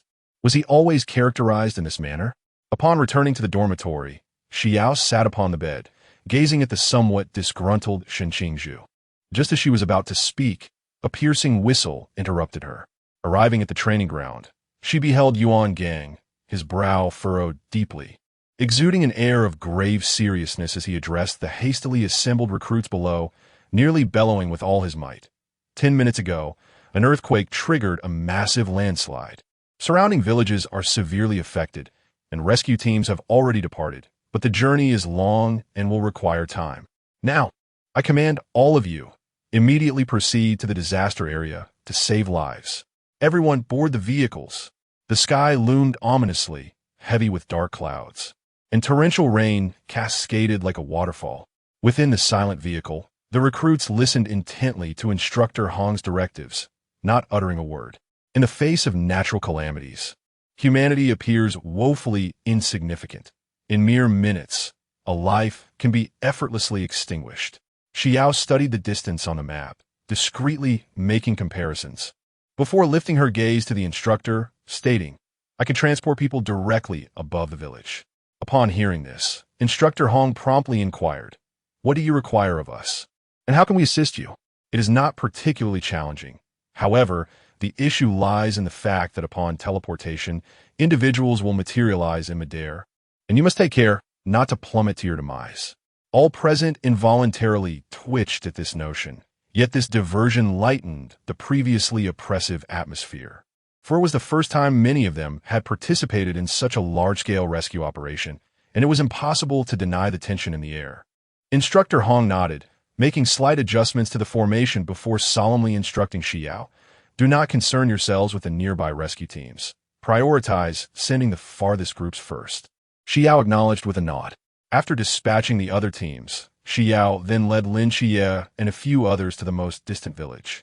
One cannot deny that while the Six Eyes ability imposes a significant burden on the mind, requiring intermittent refreshment to prevent mental fatigue, it is undeniably effective. Their rescue efforts were swift, yet even so, some individuals sustained grievous injuries, teetering on the brink of death. When Qingqing inhaled deeply, her voice trembling with a hint of tears as she lamented, "I cannot save them. Their wounds are too severe. You've already done so much." Molly consoled softly, observing the pallor on the young girl's face. As they gazed upon the elderly individuals lying on the ground, their faces ashen.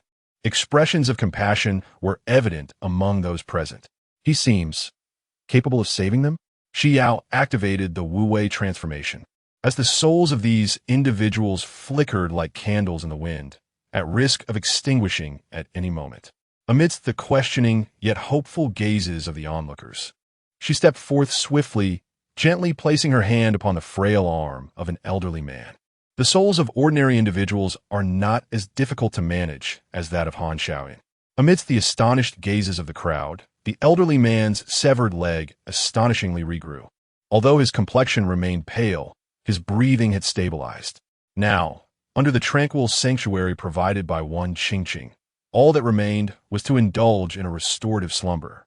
Wow, Xiao Yao, you are remarkable, Bali Pang Pang exclaimed, his eyes wide with disbelief, his jaw nearly dropping to the ground. He had long been aware of the youth's formidable sanctuary, yet he never anticipated that such an extraordinary ability as limb regeneration would be within its purview. Lin Qiye was equally taken aback.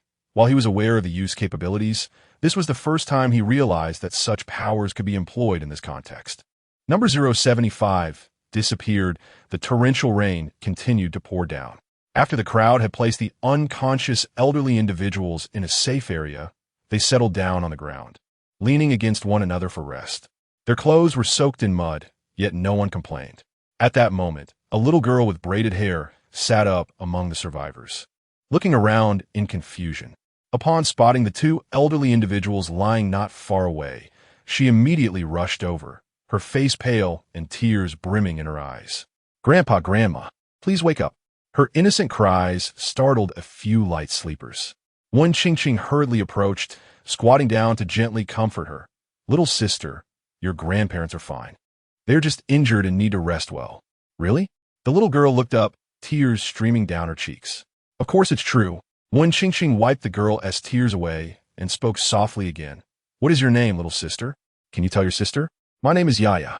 Feeling the gentle comfort from the girl before her, Yaya's tears overflowed once more. "My mom and dad are also missing. They never came back after going up the mountain." The crowd collectively gazed towards the mountain peak, now largely engulfed by mudslides, falling into silence. Some turned their heads away, unable to bear looking into the girl's despairing eyes. Shen Qingzhu stared at the distant peak, silent yet with an unprecedented determination in her eyes. Xi Yao stood a short distance away under a tree, watching Shen Qingzhu sneak away towards the mountain peak, a flicker of doubt crossing her mind. After contemplating for a moment, she noticed three of Zhai Gu's little brothers stealthily following suit. Her curiosity piqued. Xi Yao, relying on her ability to teleport, followed them without a word, like a thief. In the village, Bali Pang Pang was growing anxious as he searched everywhere for Shen Qingzhu and the three little brothers. He quickly found Lin Qiye. "What should we do, Qiye? Zhai Gu and Ding Wei are nowhere to be found. Are they going to rescue Yaya's parents?" "Most likely," Lin Qiye replied helplessly. Even if the instructor disapproved, just by observing Shen Qingzhu, he knew she would not simply give up. "There is something else I think you should also know." Bali Pang Pang hesitated. "Xiao Yao is also missing." "I truly didn't know that." Lin Qiye took a deep breath. Even knowing the boy had formidable abilities and extraordinary healing powers, he couldn't shake off the rising anxiety in his heart. "What should we do? Should we first look for the instructor, or sneak out to find him?" Lin Qiye clenched his fists tightly, knuckles turning white, gazing intently at the shadowy mountains shrouded in clouds. "I'll go in to find Xiao Yao. Pang Pang, you go immediately to notify the instructor." Deep in the mountains, Shen Qingzhu successfully regrouped with the three little brothers, unaware of the faint white figure lurking in the shadows of the nearby trees. After listening to their conversation, Xi Yao learned that they were trying to save a little girl's parents, but the instructor deemed the chances of survival for ordinary people too slim, which was why they had sneakily ventured into the mountains to rescue them. That is somewhat impressive system. Do you wish to approach them and join? Let us observe a little longer. Before the conversation between the system and Xi Yao, an unexpected turn of events transpired. A piercing scream echoed from a distance, causing Xi Yao's brow to furrow. He recognized that voice all too well. It belonged to the young subordinate who had previously brought offerings to Shen Qingzhu. the same one from whom he had once borrowed a packet of chips. Upon teleporting to the source of the sound, he beheld a burly man wielding a bloodied giant axe. Xi Yao instinctively caught the lifeless body of Lin Qiye as it collapsed, the faint glow of his soul gradually extinguishing. Sun Qingzhu, with a pallid expression, navigated through the thicket, an ominous premonition spreading within him, while two anxious subordinates trailed behind him. At that moment, an unknown object suddenly hurtled towards them, colliding with several tree trunks before finally crashing to the ground, creating a deep crater. The two subordinates gazed in terror, fearful of encountering Lin Qiye's corpse. As the smoke cleared, a battered yet robust figure emerged, his face marred with bruises and his limbs grotesquely twisted. Sun Qingzhu let out a slight sigh of relief. This individual was not Lin Qiye. But where could Lin Qiye have gone? "Brother Shun," a voice from above suddenly called out, filled with surprise. They turned to see Xi Yao, who had appeared out of nowhere, gripping Lin Qiye by the collar and hovering in midair. The silver-haired youth waved at them before gracefully descending to the ground. "Thank goodness you're safe. You scared us to death," Li Liang exclaimed, enveloping Lin Qiye in a tight embrace, his voice trembling with relief, his face reflecting the joy of having survived a near calamity. "Ha ha ha. I was rather fortunate to encounter Xi Yao just before my demise," Lin Qiye chuckled sheepishly, scratching the back of his head, his gaze towards the silver-haired youth brimming with gratitude. Upon hearing this, Sun Qingzhu's eyes fell deeply upon Xi Yao. His previous favor had yet to be repaid, and now another debt was incurred. "Thank you. I owe you once more." "Me too. Thank you for saving Lin Qiye. We will definitely repay you," Deng Wei chimed in. "It's of no consequence," Xi Yao replied nonchalantly. "Sun Qingzhu is my friend." Nearby, in the crater, the injured man coughed, spitting out bloodied saliva. His face was grotesquely swollen, his eyes reduced to mere slits, rendering him unable to distinguish the figures before him. The bloody giant axe had vanished during the earlier scuffle, and he could not fathom how he had been so thoroughly defeated in a mere contest of strength. Moreover, the manner of his defeat, so humiliating and devoid of dignity, haunted him. Trembling all over, his distorted face reflected a mix of terror and humiliation. He struggled to part his lips, revealing a row of bare gums, attempting to plead for mercy, but only incoherent whimpers escaped. "And what do you plan to do with him?" Xi Yao inquired, tilting his chin slightly. Sun Qingzhu's gaze turned icy, a heavy wave of murderous intent roiling in his eyes. Had it not been for Xi Yao's timely intervention, Lin Qiye would have met his demise. This blood feud would not be easily overlooked. Just as he prepared to unleash his powers, Lin Qiye unexpectedly stepped forward. "Brother Shun, I wish to handle this myself." Sun Qingzhu turned to meet the unwavering gaze of his subordinate. After a moment of silence, he nodded slightly and took a step back. Lin Qiye gripped the short knife tightly, his knuckles turning white from the strain. He advanced slowly, observing the man's expression of sheer terror, the blade glinting coldly amidst the curtain of rain. The man's face was a grotesque mask, marred by a mixture of blood and tears. His features contorted as he wept openly. Struggling to form words, he finally managed to stammer a fragmented threat. "Let me go, or else. The cult of the ancient gods will make you pay dearly." The mention of the ancient gods sent a shiver down Xi Yao's spine, prompting a sudden change in her demeanor. "System, where is Lin Qiye?" "Number 076, are you prepared to betray?" "Host, I have pinpointed your location." "All right." Just as Xi Yao was about to take action, his wrist was firmly grasped by Sun Qingzhu. The silver-haired youth turned to meet those piercing eyes. "Do you intend to seek out Lin Qiye?" Sun Qingzhu inquired in a low voice. "Indeed, I shall accompany you." Sun Qingzhu's expression turned serious, and he turned to his three subordinates, instructing them, "You three must descend the mountain at once." Deng Wei attempted to voice his concerns, but was abruptly silenced by Li Liang's grip. "Understood, Brother Shun. Please take care, we won't hinder you." As the three began their descent, Sun Qingzhu finally exhaled in relief, about to speak to Xi Yao when the ground began to tremble ominously. A strange crimson hue spread across the sky, and the world spun around them. In the disorienting weightlessness, Xi Yao and Sun Qingzhu plummeted into the abyss of darkness. Reacting swiftly, Xi Yao seized Shun Qingzhu, and they adjusted their forms mid-fall, landing firmly on the ground. Upon their arrival, they discovered the environment was dimly lit. They had found themselves in an underground cavern. "Where are we?" Shun Qingzhu surveyed their surroundings warily, his brow furrowing. The cavernous passage twisted and turned, its destination unknown.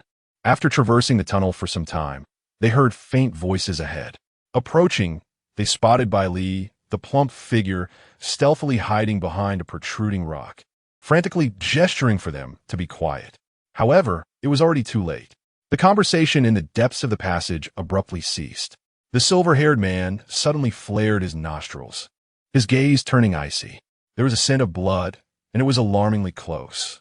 Zhuangqi let out a cold laugh, and his hunting knife exploded into countless shards, raining down like a torrential storm upon the narrow passage. Bai Li's shimmering light transformed into a golden shield, protecting him. Xi Yao, unperturbed, grasped Shun Qingzhu's hand and moved towards Bai Li.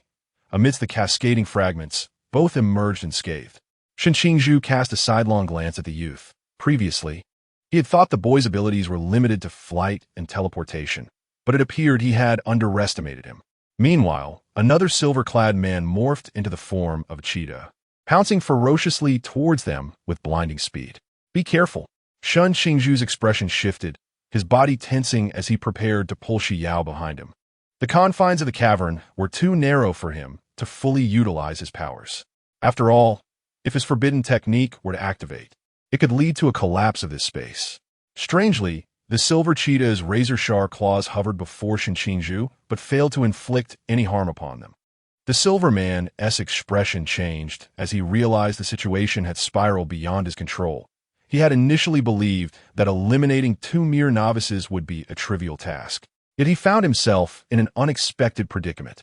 Xi Yao smirked, just about to retrieve a pellet from his spatial pouch to offer to the cheetah, when suddenly, the ceiling exploded. A shadow, accompanied by falling debris, plummeted downwards.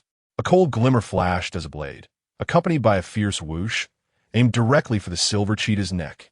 The silver man's pupils constricted as metallic wings sprouted from his back, interlocking to shield him from the incoming assault. Xi Yao's expression brightened. A leopard with wings. How extraordinary! It was a breed he had never encountered before.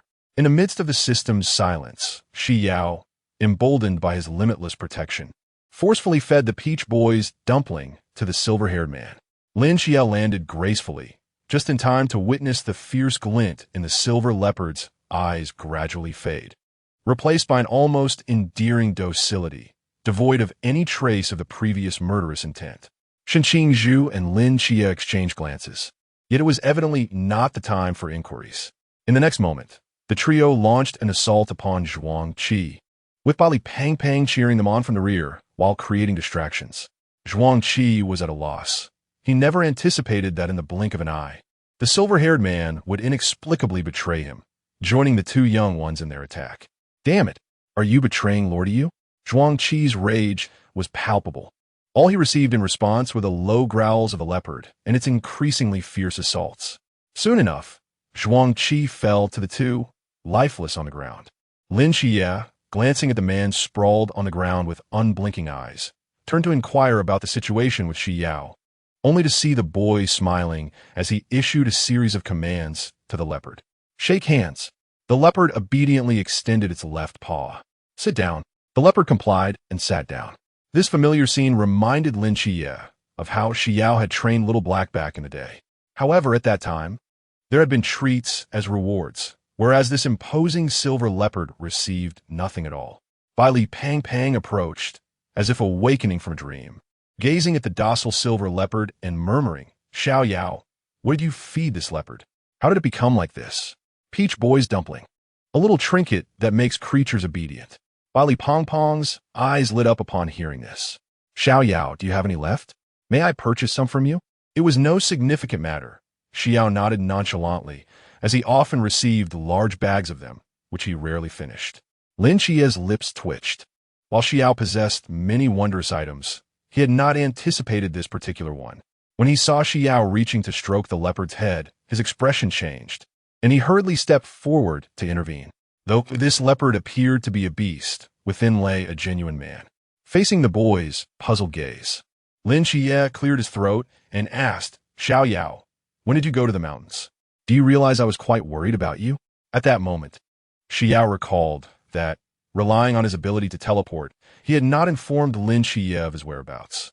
Observing the boy's somewhat awkward and guilty expression, Lin Qiye took a deep breath, about to say something, when he was interrupted by Shen Qingzhu. He followed me up the mountain. The responsibility lies with me. The atmosphere grew tense. Sensing the awkwardness, Li Pang quickly changed the subject. We should leave quickly. We don't know if anyone else is pursuing us. It's imperative that we get away from here. Lin Qiye struggled to suppress his boiling emotions. Some questions would have to wait until he could clarify them with Xi Yao later, such as why he had chosen to follow Shen Qingzhu. In just a few fleeting hours, events unfolded that strengthened the bond between the two individuals. By the way, Xi Yao, let us dispose of this leopard. It would be prudent to eliminate any potential future problems. Very well. A hint of regret flickered across Xi Yao's face as he observed Lin Qiye swiftly execute the creature, its head falling to the ground. The group proceeded forward, navigating the intricate and winding passage, relieved to encounter unfamiliar sights, indicating they had not merely circled in place. Just as Xi Yao contemplated whether to blast through the rocky ceiling to lead everyone out, he suddenly sensed an unusual disturbance emanating from the depths below. Pausing thoughtfully, he absent-mindedly stroked his chin. Beneath the earth, an enemy from the ocean realm was locked in combat with his subterranean dragon. Lin Qiye abruptly spoke, only to realize the gravity of the situation. Upon turning, he found the white-haired youth's eyes gleaming with excitement, radiating an eager anticipation. Number 077, get out of here. No, our foremost task now is to escape quickly. But 7 nights is a dragon. The youth suddenly leaned closer, his long eyelashes fluttering softly, and his eyes, sparkling like a clear sky, were fixed intently on him, as if the entire world had faded away, leaving only the two of them. Lin Qiye's breath hitched, nearly causing him to relent. Yet rationality swiftly reclaimed its hold, and he resolutely shook his head. It was too perilous. However, Xi Yao still sought to negotiate, when suddenly a fluffy bat was thrust into his hands. Having encountered the allure of dragons, this trivial creature held no appeal for him. His eyes darted as he began to devise a plan to shake off Lin Qiye and seek the Earth Dragon alone. Before his scheme could materialize, Lin Qiye firmly clasped his wrist, compelling him forward and utterly extinguishing the youth's aspirations. Behind them, Shen Qingzhu's gaze flickered, contemplatively observing their intertwined hands. Before long, they encountered the blood-soaked Instructor Hong. After a brief exchange, Lin Qiye resolved to wait for rescue. Yet, fate proved unyielding. Suddenly, the world spun upside down, and when everyone regained their senses, they found themselves in a sweltering lava cavern. The seething magma cast a ghastly crimson glow throughout the cave. Lin Qiye's pupils constricted. Standing by a boiling pool of lava was a battered sea realm expert, alongside an enchanting man, beneath whose feet lay a compliant earth dragon. Xi Yao fell into an unusual silence. The dragon he had envisioned was supposed to be a majestic and awe-inspiring beast, not the docile creature that resembled a household pet before him. Sighing heavily, he lamented that while the dragon might not be unattractive, it paled in comparison to his lofty ideals. After all, nothing could compare to the grandeur of the past. It was even inferior to Qingyu or Lin Qiye's transformed dragon. Just as disappointment settled within Xi Yao, Instructor Hong's expression suddenly shifted dramatically, recognizing the enchanting man before him. The whisper of the ancient god church? It seems my reputation is well known among you night watchmen. The whisper smiled, his gaze sweeping over the group. 2 divine agents, one formidable entity from the Forbidden Ruins, and one unranked individual. Lastly, his eyes landed on the plump young master of the Bai family, delight lighting up his face. It appears fortune is on my side. If I can control you now, the Bai family will be at my disposal. Bai Pao's complexion paled, yet he squared his shoulders defiantly, declaring, I will take my own life before you can control me. You shall not use me to harm others. At this moment, Xi Yao finally regained his senses, scrutinizing the earth dragon beside the whisper. Although it lacked the majesty he had imagined, it was still a genuine dragon. Bringing it back to raise alongside in Qingyu should prove advantageous. Fortunately, Lin Qiye could not read minds. Otherwise, he might have spat blood in shock. You are merely a hunted dog fleeing from the medium team, attempting to flaunt your authority before the younger generation. The instructor scoffed, only to be ensnared by suddenly appearing black chains. Do not provoke me. Attempting to sacrifice yourself to protect others underestimates my capabilities. I intend to slay the dual deity's agent before your very eyes, subsequently transforming the others into my devoted followers, and ultimately compelling them to eliminate you with their own hands.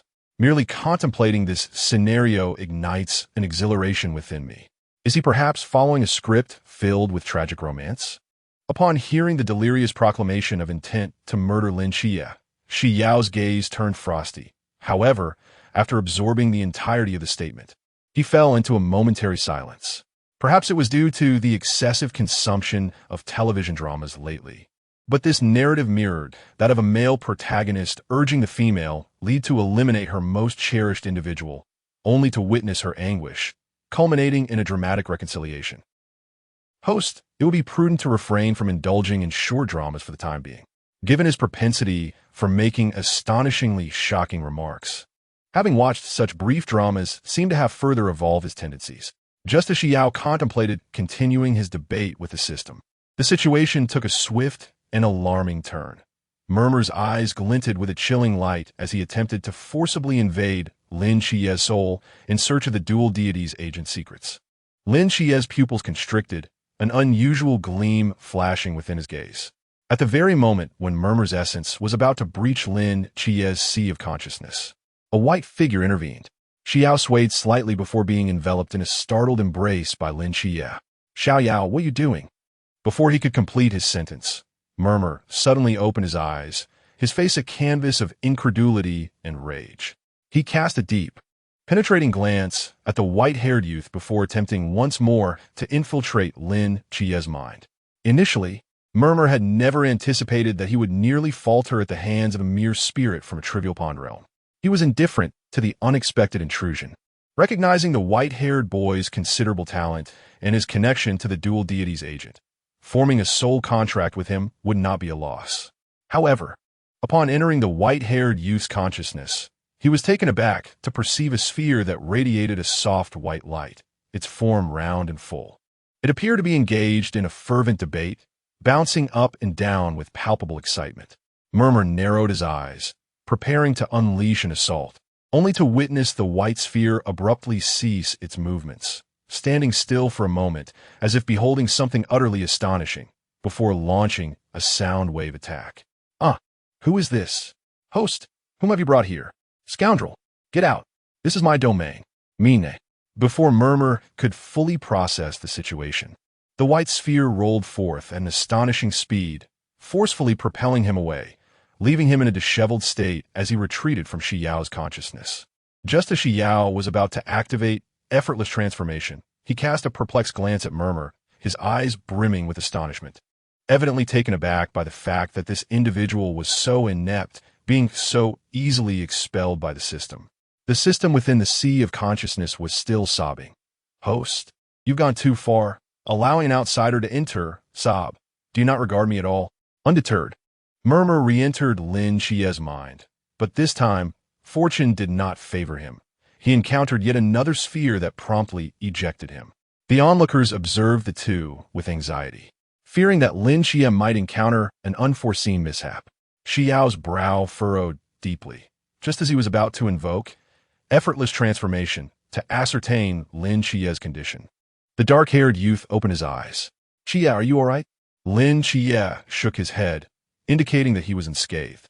He had just been discussing the borrowing of power with Nikes and had also conversed with Merlin about the matter of Murmurs, which caused his delayed emergence. Ma Etienne, in disbelief, widened his eyes. How could the dual deity's envoy be unharmed?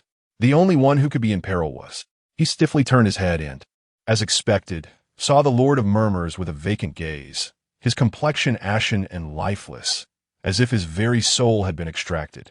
How could this be? The Lord of Murmurs had actually fallen. How could he possibly explain this to the Lord's true self? This was inconceivable. What trickery have you employed? Ma Yiqian's eyes turned crimson as he howled in hysteria. With your incompetence, what trick could you have possibly used? Xi Yao questioned, his expression overly serious, leaving one uncertain whether it was mockery or mere inadvertence. Upon hearing this, Ma Yiqian's demeanor grew even more frenzied, as though possessed by the spirit of Ma Tao. You bastards! I want you to perish here. Number 078, his dragon QEQ. Ma Yiqian's visage twisted in fury, a palpable aura of murderous intent radiating from him. The earth dragon, sensing the fall of murmured incantations, lifted its head and unleashed a thunderous dragon roar. A torrent of scorching dragon breath erupted alongside the roar, causing the temperature within the cavern to surge dramatically, searing the skin of all present. The terrifying pressure of the dragon's might descended like a tangible force, and Instructor Hong, trembling, retrieved the Night Watchman emblem from his bosom, preparing to carve a path to safety at the cost of his own life, while the others were paralyzed by the overwhelming dread. Only Xi Yao displayed a glimmer of excitement, eager to act. Had Lin Qiye not held him back, he might have charged forward to beat the creature into submission and bring it back to the laboratory to keep Qianlian company. The earth dragon disregarded the nearby followers entirely, conjuring a fireball as crimson as the sun within its cavernous maw. The oppressive heat distorted the air around it. The expression of a nearby follower shifted dramatically. He anticipated that the dragon would target him as well. Ignoring the others, he vanished into the wall without a trace. Once this attack commenced, death awaited all present. Instructor Hong hesitated no longer. Extracting the needle from the emblem, he solemnly declared, I will forcibly breach the sea realm to carve a path for you, though I cannot guarantee your survival. Due to Xi Yao's earlier interference, Lin Qiye remained oblivious to the emblem's purpose, but upon witnessing the instructor's resolute gaze, an ominous premonition surged within him. Just as the needle was about to pierce his chest, Xi Yao, quick as lightning, snatched the emblem away, deftly retracting the silver needle. No, this bad thing is confiscated. Instructor Hong stared blankly at his empty palm, veins popping on his forehead. What raised his blood pressure further was the audacity of the youth, who brazenly stuffed the emblem into his pocket with no intention of returning it. Xi Yao, give that back to me. Instructor Hong bellowed. The temperature of the fireball in the dragon's mouth continued to escalate, the searing waves of heat already causing pain to their skin. He dashed forward, intent on reclaiming the emblem. In that critical moment, Lin Qiye's aura shifted abruptly. His raven hair cascaded down his waist, his skin becoming smooth and radiant, exuding an indescribable quality. Qiye, Bai Li, astonished, gaped in disbelief. How could Qiye have transformed into a woman? Xi Yao, however, had no time for such musings. Seeing Lin Qiye release his hold, he instantly teleported before the earth dragon, epitomizing the essence of reckless abandon. The dragon's pupils constricted, acutely aware of the sudden change in the presence of the black-haired ant, sensing that events were spiraling beyond control. Its fury intensified as the white-haired ant brazenly approached, daring to reach out to touch its head. With a deafening roar, the earth dragon ceased to gather energy and unleashed a fireball the size of a building. The searing orb, imbued with destructive energy, warped the air as it passed, carving a deep chasm into the ground. A mere spark would incinerate an ordinary person in an instant. Regrettably, before it stood Xi Yao, unless its energy system underwent a miraculous transformation to unleash a field capable of ensuring a guaranteed effect, it would merely be a futile endeavor. Thus, the earth dragon, in a state of terror, realized that this ant, which should have been reduced to ashes, remained unscathed and had accurately pressed its hand against its brow. A chill surged from its spine to the crown of its head. It distinctly sensed something encroaching upon its soul. Immediately thereafter, excruciating agony emanated from the depths of its being, compelling it to emit a heart-wrenching wail. Xi Yao furrowed his brow. Initially, he had intended to utilize effortless transformation to obliterate the soul contract, but it seemed he must first incapacitate it severely.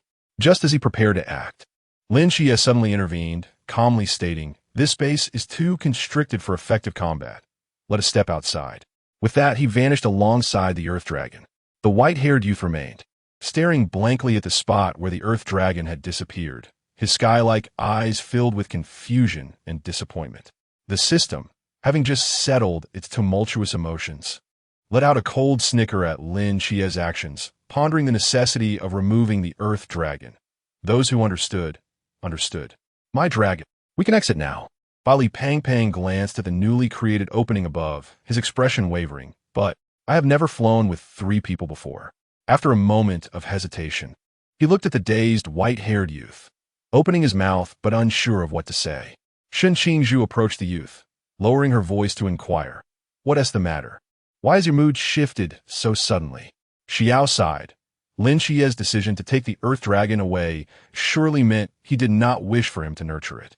He could only shake his head, choosing silence as he pulled Shen Qingzhu upward. Observing this, Li Pang grasped Instructor Hong and, with a swaying motion, followed closely behind. Just as everyone endeavored to keep Lin Qiye's secret, a vague shadow suddenly emerged from the nearby rock face, striking swiftly to attack Li Pang. He was astute, selecting a soft target among the 2 flying teams. Yet his timing proved unfortunate, coinciding with Xi Yao's irritable mood. Ma Yitian perceived a flash before his eyes. In the next moment, he found himself locked in a gaze of icy, spine-chilling intensity. That stare was akin to a divine being looking down upon an ant, devoid of warmth. He had no time to react before he was engulfed by darkness. Li Pang was drenched in cold sweat. Watching as the youth effortlessly dispatched the foe, his demeanor impassive and devoid of emotion. Even the glance cast in his direction held no sentiment, akin to observing a mere stone by the roadside. Little Yao, he surely does not possess the habit of randomly assaulting roadside stones. Li Pang racked his brain, ensuring he had not unwittingly offended the youth, before finally exhaling in relief. As the group emerged from the cave, they encountered other instructors searching for them. Upon seeing the few of them safe and sound, a collective sigh of relief echoed among all. Lin Qiye, fixated on the ceiling, felt a wave of dread wash over him, as a line of shimmering golden characters materialized in his mind. It's over. When he took away the earth dragon, he indeed had justifiable reasons. The narrow cavern was ill-suited for combat, and he feared the risk of a collapse affecting the surface. Moreover, the dragon's prowess surpassed that of the others, and he was genuinely concerned for Xi Yao and the safety of his companions. However, he never anticipated such a strong reaction from a youth. Li Pang initially intended to nudge Chao Yuan into comforting Lin Qiye, but then he recalled the earlier remark about the heavy rain and decided against it. Perhaps it would be better if he handled it himself. Qiye, Pang, do you think I should not have acted this way? Knowing full well that Xi Yao is fond of the mysterious, yet I repeatedly turned him down, and in the end, Lin Qiye let out a bitter smile. Li Pang twitched his lips, surprised at the boy's peculiar inclination. He racked his brain to offer consolation, suggesting, "I believe a sincere apology to Xi Yao would suffice, or perhaps you could seek out something similar." Upon hearing this, Lin Qiye's eyes sparkled with hope. He promptly sprang from the bed, patted Pang on the back, and exclaimed, "Thank you. I'll treat you to a meal." "No. 079, will he be killed?" Here, Xi Yao sat in silence on the bed, listening to the system's incessant chatter for quite some time, before suddenly collapsing onto the bed. His long, white hair cascaded across the sheets, and his sky-like eyes seemed to shimmer with a fleeting glimmer of moisture. Contemplating the departure of the earth dragon, he rolled about on the bed for a while, his hair becoming a disheveled mess before he finally came to a stop. My dragon, has vanished, system. I know. Isn't it Xingyu deciphering the transformation elixir? It's different, the boy pouted, looking quite aggrieved. Forget it, just wait. The system, observing its host's mournful little eyes, couldn't help but liken him to a cub deprived of its toy. It sighed. Raising a child is indeed a formidable task. Fortunately, over the years, its diligent work had paid off, and the host had amassed quite a collection of points. An occasional exception wouldn't be too much to ask. Here you go. With the system's prompt, a gigantic egg, entirely snow white and adorned with icy blue magical patterns, materialized on the bed. The surface of the shell shimmered with a mysterious aura, roughly the size of a basketball. What is this? A toy for children in the fantasy world. After being incubated with body heat for a week, it will hatch into their favorite animal, including dragons. Indeed, Xi Yao's eyes sparkled like stars. He leaped forward, embracing the massive egg and rubbing his cheek against its smooth surface. I love you the most, system. The shell felt warm and, faintly, he could sense subtle pulses emanating from within. After a moment of curious exploration, he suddenly remembered a crucial step and hurriedly lifted his shirt, carefully pressing the egg against his belly. When Qi entered, he was greeted by the sight of the white-haired boy, whose round belly was evident as he knelt on the bed, affectionately caressing his stomach. His mind went blank. Xi Yao, what is going on with your belly? Lin Qiye's voice trembled slightly. This. Xi Yao glanced at Lin Qiye, whose expression had solidified, and lifted his shirt, saying, I'm incubating an egg. Incubating an egg? Lin Qiye's emotions soared and plummeted like a roller coaster, but thankfully, it wasn't tea. With that thought, he let out a long breath. Then he found his reasoning absurd. How could a man possibly be pregnant? Seeing the boy continuously rub his belly. Perhaps it was the multitude of miraculous items the boy possessed that made it seem unremarkable for Xi Yao to produce something that could cause a man to conceive. Xi Yao, I truly apologize regarding the Earth Dragon. I should have allowed you to feel this way. Lin Qiye sat on the bed, his expression somewhat apprehensive. Xi Yao blinked in confusion. The white-haired boy sat cross-legged on the bed, the mysterious egg still securely pressed against his fair abdomen. Although the loss of the Earth Dragon did sadden him, he had never blamed Lin Qiye for it. In his heart, no matter how rare the mystical creature, it paled in comparison to the significance of the person before him. This is not your fault. Why apologize to me? Moreover, even 100 dragons combined would not hold a candle to your importance. Xi Yao's expression was utterly sincere.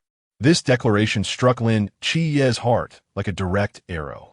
His pupils trembled slightly, and he instinctively held his breath. The boy spoke with such nonchalance, and the words, almost akin to a confession, sent his heart racing. Warm blood surged through his veins, the tumultuous sound nearly drowning out his reason. Lin Qiye gazed intently at the exquisite visage before him, the usually tranquil black eyes now swirling with indescribable emotions. He leaned in slowly, but just as he was about to make contact, someone suddenly pushed the door open from the outside. Qiye, something terrible has happened. Bai Li, plump and hurried, burst in, only to halt mid-sentence, his eyes wide with shock at the ambiguous posture and the suggestive atmosphere. Were they about to kiss? Why did he have to come in at this moment? Lin Qiye wouldn't actually harm him, would he? With trepidation, he raised his eyes and was met with the sight of Lin Qiye's temples throbbing with anger and a gaze brimming with menace. Bai Li felt a shiver run down his spine and hastily exclaimed, I'm sorry, you two carry on, before slamming the door shut with such force that it nearly sparked. Lin Qiye, interrupted, let out a long sigh, only to receive a bewildered look from Xi Yao. The silver-haired youth was evidently unaware of the near miss that had just transpired. When Lin Qiye composed himself and stepped outside, he found Bai Li pressed against the wall, standing as if in punishment. Upon seeing him, Bai Li immediately donned a sycophantic smile. Sorry, Qiye. I truly didn't expect you two to be, well, engaged in that. What that? At that moment, Qiao Yuan, carrying a fruit basket, approached with a puzzled expression. It's nothing. Fatty, why did you go in? Wasn't I coming to corroborate your story? I was afraid others would find out you might become a woman. Wait, when did I ever become a woman? Lin Qiye's expression was peculiar, his lips twitching. Qiao Yuan's eyes widened in surprise. Qiye, you can actually become a woman? Truly, you are something else. Meanwhile, Xi Yao, persuaded by the system to stow the dragon egg into the system's space, had just stepped out the door when he overheard the remark about becoming a woman. He blinked, speaking to the system in his mind. See, Qiye has hair that can magically change length. The system, fully aware of the implications, replied with exasperation. That's not the point. Do you realize what Lin Qiye was about to do just now? What? He was preparing to kiss you. Xi Yao's hand, resting on the doorknob, abruptly froze, a rare confusion surfacing in his cerulean eyes. Kiss me? Why? Isn't that something reserved for couples? If the system had eyes, it would undoubtedly be rolling them in disbelief. You haven't forgotten that Lin Qiye confessed to you, have you?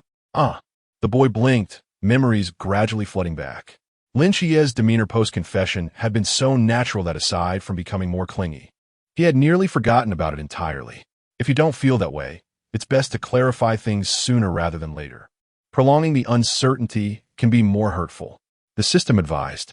Xi Yao nodded thoughtfully, realizing that the heart-wrenching romances depicted in dramas often stem from a lack of communication between the two parties.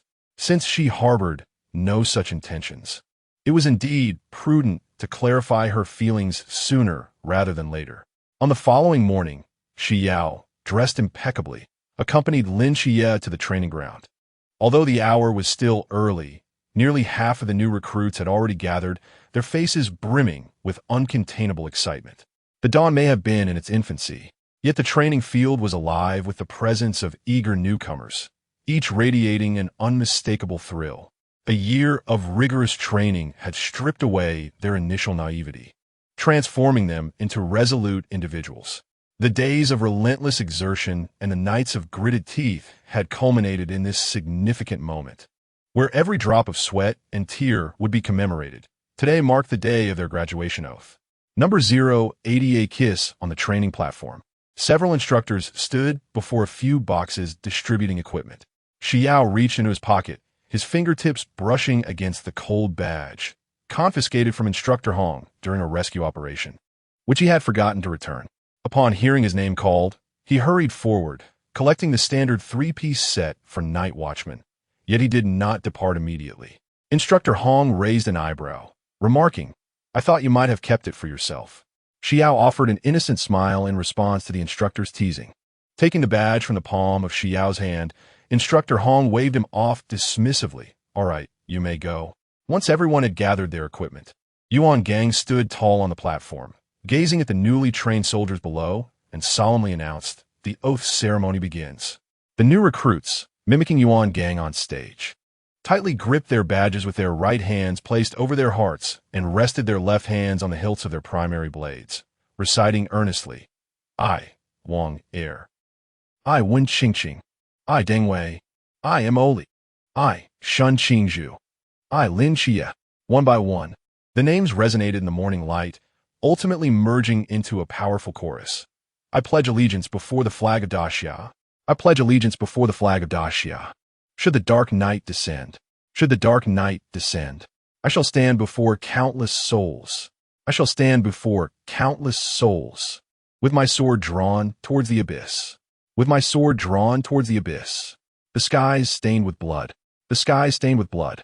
As soon as the oath ceremony concluded, Xi Yao rushed back to the dormitory to pack his belongings. The dragon egg, concealed within the system space, required only an hour of close incubation each day, yet the system had mentioned, the longer it was held, the quicker it would hatch. He could not fathom why he was not permitted to carry it continuously, especially since he could utilize gravity to keep it nestled within, without hindering other tasks. Just as he finished packing, the youth dashed towards the door with his suitcase. Upon reaching the entrance, he suddenly recalled something and swiftly returned, poking his fluffy head through the door crack. "Brother, goodbye." Shen Qingzhu observed the seemingly elated youth. He hurried to Lin Qiye's door, just in time to hear Bai Li Pang proclaim, "Without me to sleep with you, don't even think about me." Upon entering, he was greeted by Bai Li Pang's red eyes, evoking memories of poignant farewells and dramas. The two turned to glance towards the door, spotting the white-haired youth, and the atmosphere fell into a brief silence. Lin Qiye, with a cold expression, scrutinized the familiar scene, pondering whether this little chubby boy was somehow destined to cross paths with him, as he always seemed to stumble into such moments with Xi Yao. Perhaps he should. The previously melancholic ambience shattered instantly. Bai Li Pang chuckled awkwardly, leaving behind a hasty reminder, "Remember to come visit me in Guangzhou and Shenzhen," before making a swift exit, even forgetting to mention the gift he had left under the bed. The last time they almost kissed. And now he uttered such words that could easily lead to misunderstandings. He feared that if he lingered any longer, blood would indeed spill on the spot. Lin Qiye noticed that Xiao Yao seemed contemplative and took a deep breath, dreading the potential of hearing something that would crush him. Bai Li Pang, that fellow, had no filter when he spoke. "By the way, Xiao Yao, Qiye, there's something I wish to tell you." Xi Yao suddenly interjected. Li Pongpong's earlier words reminded him that Lin Qiye's confession remained unresolved. It would be more equitable to respond sooner rather than prolong the matter indefinitely. What is it? Lin Qiye saw the youth close the door. A wave of inexplicable panic surged within him. In the stillness of the space, the only sound was the pounding of his own heart, akin to a condemned prisoner being led to the gallows. The air seemed to thicken, suffocating him. Perhaps it would be better to discuss this later. We should first. Lin Qiye attempted to divert the topic. Yet the words he wished to avoid still pierced his ears. Regarding your earlier confession, I have given it some thought. I do not harbor the feelings you believe I do. Upon witnessing Lin Qiye's face drain of color, Xi Yao hesitated. At that moment, the system's voice echoed in his mind. He who hesitates is lost. If you show compassion now, he will suffer more in the future. I think it will be better for us to remain friends. Before he could finish, Lin Qiye interrupted. No. Lin Qiye's voice was hoarse, nearly unrecognizable. He suddenly grasped Xi Yao's wrist, his usually calm eyes now roiling with tumultuous emotions, the corners tinged with an unnatural red.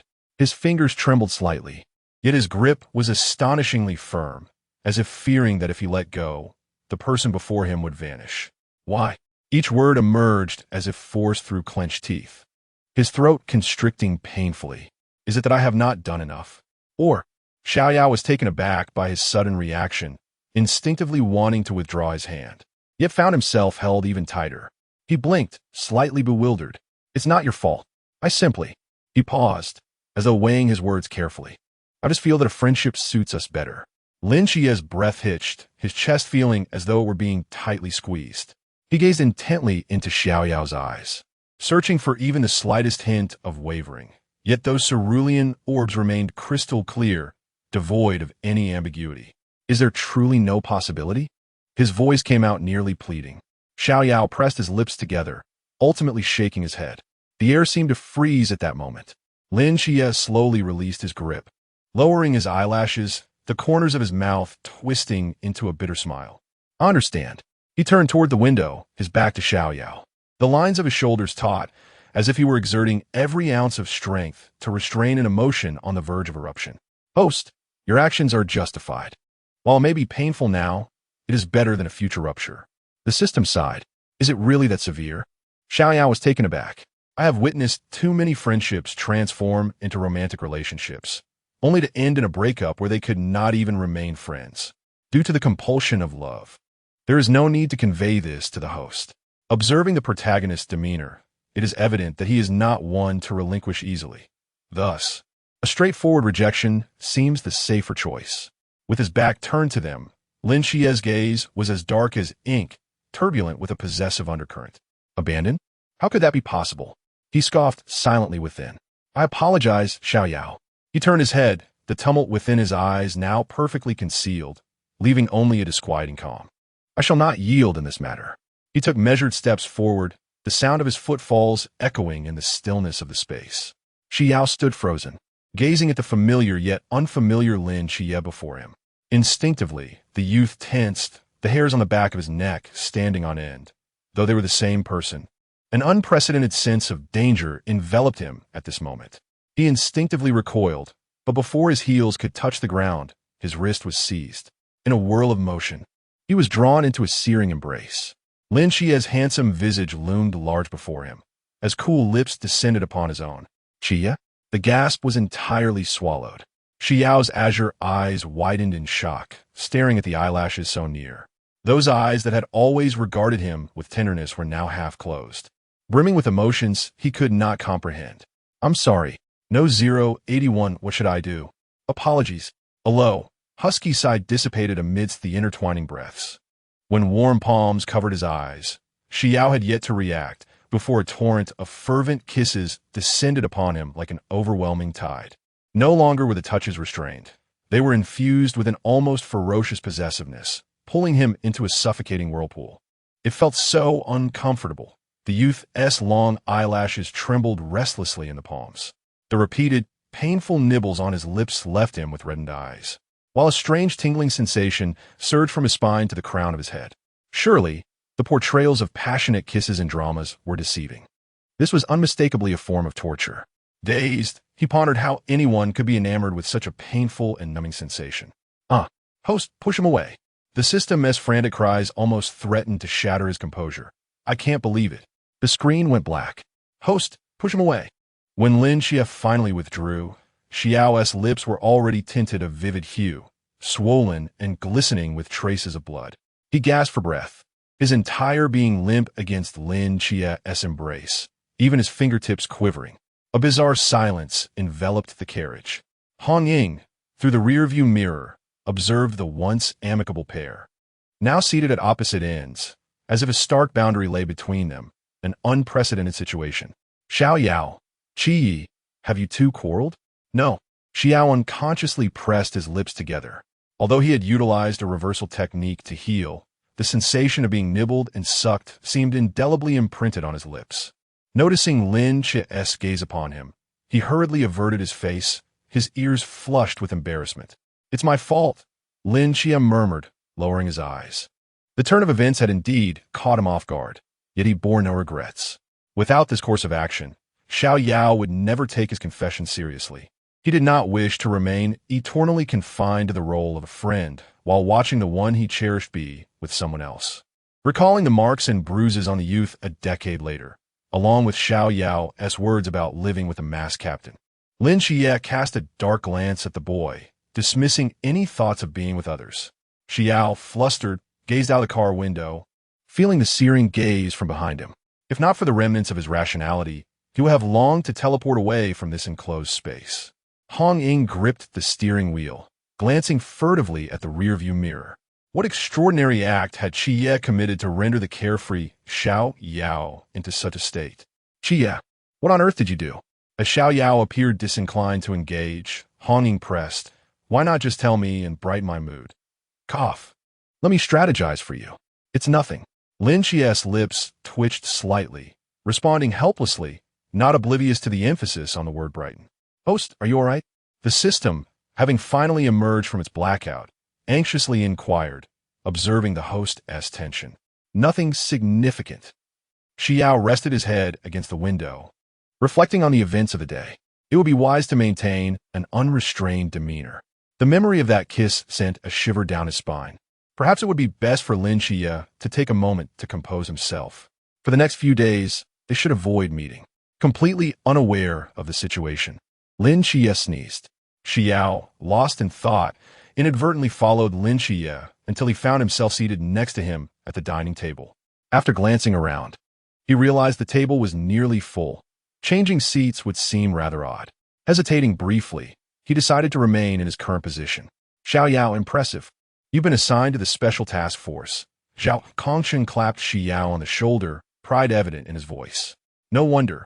You are one of my prot-GS. However, the masked team operates worldwide on mysterious missions. Xi Yao, you must exercise caution. If any issues arise, remember that Team 136 will always be your home. Must you always be so pessimistic? But, Qiye, don't lose heart. True talent will inevitably shine. Seated nearby, Xiaonan observed the unusual atmosphere between the two and nudged Hong Ying, whispering, what is going on with them? Are they arguing? I asked in the car, but they refused to say a word. Could it be that Qiye confessed and was rejected? That seems unlikely. Xi Yao doesn't he strike me as the type to turn Qiye down. Who can truly predict matters of the heart? After dinner, Xi Yao swiftly retreated to his room. Lin Qiye stood before the closed door, a wry smile gracing his lips as he rubbed his nose, deciding it was best to let things be for now. Pressuring too hard might drive them apart, and he would have no place to lament if that were to happen. Xi Yao's belongings were minimal, primarily clothing stuffed into a suitcase that remained unopened. He merely needed to transfer what he wanted into his system space, avoiding any need for packing. He surveyed his surroundings. He surmised that he would not return to Cangnan anytime soon and resolved to bid farewell to Xingyu. He had yet to inform him of his assignment to the Special Task Force. I thought you would stay in Cangnan with Lin Qiye, and Xingyu said, adjusting his glasses. Upon hearing Xi Yao's acceptance into the masked team, he raised an eyebrow. For certain reasons, Xi Yao replied vaguely, reflecting on how wise his initial decision had been, allowing him to evade Lin Qiye. And Xingyu did not press further, knowing the young man could return whenever he wished. He then shifted the conversation. By the way, my fish species are almost ready. Would you like to take a look? After receiving an affirmative response, he led Xi Yao deeper into the laboratory. System, do you think distancing myself is truly beneficial? Generally speaking, it is effective. The system hesitated, aware that, despite its intelligence, it struggled to comprehend human emotions. What transpired today? You seem somewhat distracted, and Qingyu inquired, narrowing his eyes at the boy whose expression was lost in thought. As Xi Yao was about to shake his head to indicate that he had no troubles, he suddenly recalled the exceptional intelligence of Qingyu. Perhaps, with his brilliance, he could unravel this dilemma, or perhaps discussing it with someone would be more beneficial than pondering it alone. The situation unfolded as follows. Xi Yao recounted the entire series of events to Qingyu, including Lin Qiye's confession, the subsequent rejection, and the unexpected kiss. The youth spoke with such rapidity that the system, already apprehensive of Qingyu, could only lament its predicament as it realized Xi Yao had divulged everything. Resigned, it retreated deep within his mind, whispering, "Host, why do you share everything?" Ignoring the system's lament, Xi Yao turned to Qingyu with a pleading gaze. "Little fish, what do you suggest I do?" No. 082 journey to the capital, the laboratory fell into an eerie silence, and Qingyu's pupils slightly constricted behind his lenses. The answer was entirely unexpected. Upon hearing Lin Qiye's confession, his heart indeed tightened. From his long-term observations, that emotionally obtuse fellow, akin to a piece of wood, would only understand his feelings when subjected to intense stimuli. Even more surprising was Xi Yao's reaction. Logically, given the boy's level of dependence on Lin Qiye, the most probable developments would either be a naive acceptance or a gradual conquest, akin to a frog being slowly boiled in warm water. A direct rejection was, in fact, the least likely option. Although he was unclear about what prompted Xi Yao's resolute refusal, he could not deny that he felt a quiet sense of relief. As for that kiss, and Qingyu's gaze darkened as he glanced at the pale-haired boy's lips. "Lin Qiye, do you have feelings for him?" And Qingyu guided the youth to sit down, his gaze obscure behind the lenses. However, considering Lin Qiye's character, even if one professed to lack such emotions, it was unlikely they would let go. What should I do then? Feelings do not dissipate with distance. No matter how far you run, it is futile. And Qingyu observed the boy's slightly leaning posture, a faint, elusive smile playing at his lips. Perhaps you might consider finding someone familiar to pretend to be your partner. Xi Yao's eyes widened slightly, his mind in disarray. Pretend. To be a couple? According to my values, if you have a lover, you wouldn't choose to interfere. The system remained silent for a while. This method seemed plausible, yet something felt amiss. And Qingyu gently stroked the boy's white hair. Or you could simply be resolute. Lin Qiye won't force you into anything. He paused meaningfully, but knowing his nature, he might wait indefinitely for your consent. It was settled. This person harbored ulterior motives. The system's inner alarms blared. This well-crafted rhetoric was merely a bait for the host. Xi Yao hesitantly nodded and teleported back to his room with a wave. In the dimly lit room, Xi Yao sat on the edge of his bed, the moonlight casting a long shadow behind him. After a prolonged silence, he finally spoke. "System, do you think pretending to be a couple is feasible?" The electronic voice hesitated for a moment. "Who do you plan to find?" "I recall that 10 years from now, I will be living with Wang Mian. Our relationship should be quite decent." The boy's eyes suddenly brightened. "Isn't Lin Qiye within Qingyu 10 years from now? Perhaps I could." The system chuckled awkwardly. "Silly host, you should let go of that erroneous information. It will be better for you to solidify your intentions. After the mission concludes, you can choose to erase your memories." "Erase my memories?" "Yes. After the mission ends, you can opt to erase your memories and return to your original world." Xi Yao did not respond, sitting on the edge of his bed for a long time before lying down and drifting into a deep slumber. As dawn's light began to break, Xi Yao quietly gathered his belongings, intending to journey to the station alone. He is currently in a state of utter confusion, unsure of how to confront Lin Qiye. Just as he pushes the door open, Lin Qiye happens to do the same at that very moment, offering him a faint smile that is hard not to interpret as intentional. "Good morning, let me take you to the station." Without waiting for the boy's response, he naturally reaches for the suitcase, extending his other hand towards the boy. Yet upon contact, he freezes, as if grasping nothing but air. The realization that Xi Yao has become limitless in his defenses darkens Lin Qiye's gaze.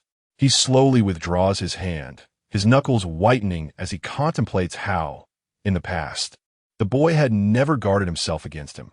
Was it because of that kiss yesterday? Does he truly despise me?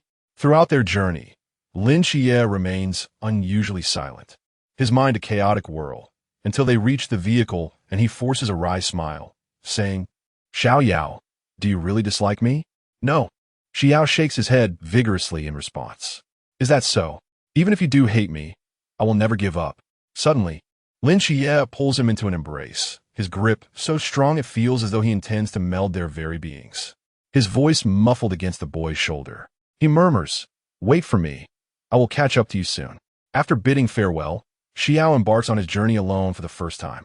As he navigates the crowded train carriage and stands before his seat, he unexpectedly encounters a familiar face, Sun Qingzhu, lounging with his legs crossed, gazing out the window, lost in thought. "Bro, what are you doing here?" Xi Yao looks around. "Where are your three little brothers?" They've naturally gone to their respective night watch teams. "I'm not their babysitter, trailing after them all the time," Sun Qingzhu replies with irritation. "And what about you? Didn't you say you were going to the mass team? How come you're on this train?" "The mass team is heading to Beijing for some business, and I figured I might as well fill out some good documents so they can take me along later." Xi Yao stows his suitcase in the overhead rack and plops down into his seat. Sun Qingzhu casts a sidelong glance at the boy, but chooses not to respond. The carriage is filled only with the rumble of the train, while sunlight filters through the window, casting dappled shadows between them. After a long pause, he casually remarks, "You seem to have a good relationship with Lin Qiye." We are childhood friends." Xi Yao belatedly recalls Sun Qingzhu's earlier warning that even good friends should maintain proper boundaries. He had thought much of it at the time, but now, reflecting upon it, he wonders if he had heeded the advice sooner, perhaps he wouldn't find himself in such an awkward predicament. "Umph," Sun Qingzhu snorts disdainfully.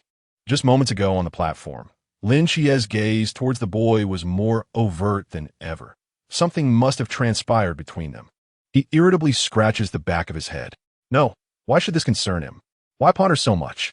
Lost in thought, he glances at the boy again, only to find Xi Yao's eyes shimmering with curiosity. "What?" he asks gruffly. "Nothing." Xi Yao rests his chin on his hand, his tone sincere. "I just feel that, as the leader, you truly see things clearly." Sun Qingzhu is left perplexed by this seemingly nonsensical compliment. He gazed into those crystalline eyes devoid of any impurities, ultimately responding with a vague acknowledgement, his ears tinged with a hint of crimson. The events of last night concerning Lin Qiye had kept Xi Yao from slumber, and now the rhythmic swaying of the train made his eyelids grow heavier. The silver-haired youth's head bobbed gradually before it finally rested against the cold window, emitting a steady breath. Sun Qingzhu initially stole a cursory glance, but upon noticing the head that occasionally bumped against the glass, he hesitated for a moment before gently cradling the boy's occiput, carefully shifting him onto his shoulder. "Such tender feelings among the young," chuckled the lady seated opposite. Sun Qingzhu's body stiffened, and a warm flush crept to his ears. He feigned composure by closing his eyes, pretending to succumb to slumber. Yet he could not ignore the warmth radiating from his shoulder. As Xi Yao gradually opened his eyes, he realized he had fallen asleep against Sun Qingzhu's shoulder.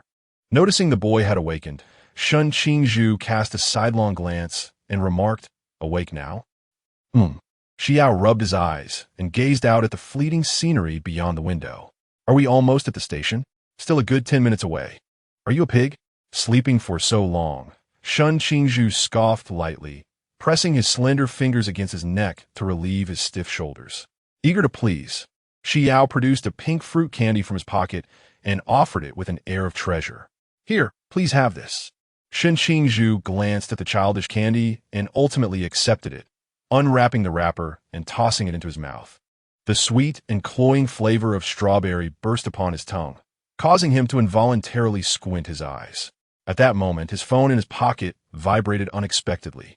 It was a message from Wang Mian, stating he would meet them at the exit and advising them to recognize him. Additionally, the lock screen displayed a plethora of unread messages, all from Lin Qiye. With the candy in his mouth, Xi Yao's cheeks bulged slightly.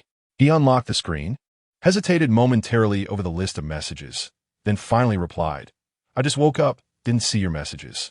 Almost instantly, the chat indicated that the other person was typing. "Lin Qiye, that's good to hear. I thought you were upset. Are we almost there?" Despite the system's persistent complaints urging him to ignore Lin Qiye, Xi Yao continued to respond earnestly to each message. For him, Lin Qiye had become an indispensable part of his life, a weight that could not simply be cast aside. "Have you forgotten what he did to you before? And want to cut ties, host?" The system's electronic voice rose sharply. Xi Yao's fingers froze mid-typing, the cursor on the screen blinking lonely. After a long pause, he slowly locked the screen and tucked the phone back into his pocket. Fortunately, it seemed Lin Qiye had become busy, and the chat quieted momentarily. "You two are brothers, right? Are you heading to Beijing for a trip?" A kindly old woman across from them smiled as she offered several golden oranges, her wrinkles filled with warmth. Xi Yao looked up, meeting the gentle gaze of the elderly lady. He instinctively wanted to deny it, but heard beside him, "Yes." "No." Both spoke simultaneously, then fell into silence. "No." Shen Qingzhu suddenly corrected himself. "Yes." The air thickened instantly. Shen Qingzhu's temple throbbed, glaring fiercely at the boy. Xi Yao looked back innocently, never anticipating Shen Qingzhu would change his answer. They truly had no tacit understanding. Only the elderly lady smiled broadly, nodding repeatedly. "The bond between you brothers is truly wonderful. Shen Qingzhu." The announcement signaling the train's arrival echoed through the air as Xi Yao dragged his luggage, swept along by the crowd. In the distance, he spotted a vortex of people desperately waving their hands, with Tianping and Yugue among them. "Bro, I'm heading off first. Contact me if anything comes up." Xi Yao beamed a radiant smile and waved goodbye, catching a glimpse of Instructor Yuan striding towards them. Shen Qingzhu, with his left hand tucked into his pocket, watched the youth hastily dash towards the mass team without glancing back. It was only when the heavy footsteps of Yuan Gang drew near that he shifted his gaze. "What are you looking at, kid?" Yuan Gang followed Shen Qingzhu's line of sight and spotted the striking white-haired figure. "Did you come with Xi Yao?" Shen Qingzhu responded affirmatively, pulling his suitcase and casually inquiring, "Aren't we leaving yet?" Yuan Gang squinted, observing the sly smile curling at the corners of Shen Qingzhu's lips. No matter how rebellious the youth might be, he would still need to undergo proper training under his guidance. Meanwhile, Xi Yao found himself encircled by the members of the mass team. Vortex playfully draped an arm over his shoulder, grinning. "You were so resolute in your rejection back then. Yet here you are, right in my grasp now." Yuegue stood beside them, somewhat exasperated. "Could you stop acting like a kidnapper? You were so eager before, and now you're behaving like a tyrant within the team." Tianping, observing the ruckus, sighed. "Xi Yao, we need to take you to the Night Watch headquarters to fill out some paperwork. Commander Yi wants to see you." "See me?" The youth blinked in confusion, unaware of the reason for the summons, wondering if it had anything to do with the incident involving the bull warrior. Vortex, with a perplexed expression, furrowed his brow at the youth for a moment before incredulously asking, "You've been using that ability all this time?" This drew the attention of Yuegue and Tianping, who turned to look back. "I've gotten used to it," the boy replied nonchalantly, seemingly reluctant to discuss the matter further. Just as Vortex was about to protest, Xi Yao's phone suddenly chimed.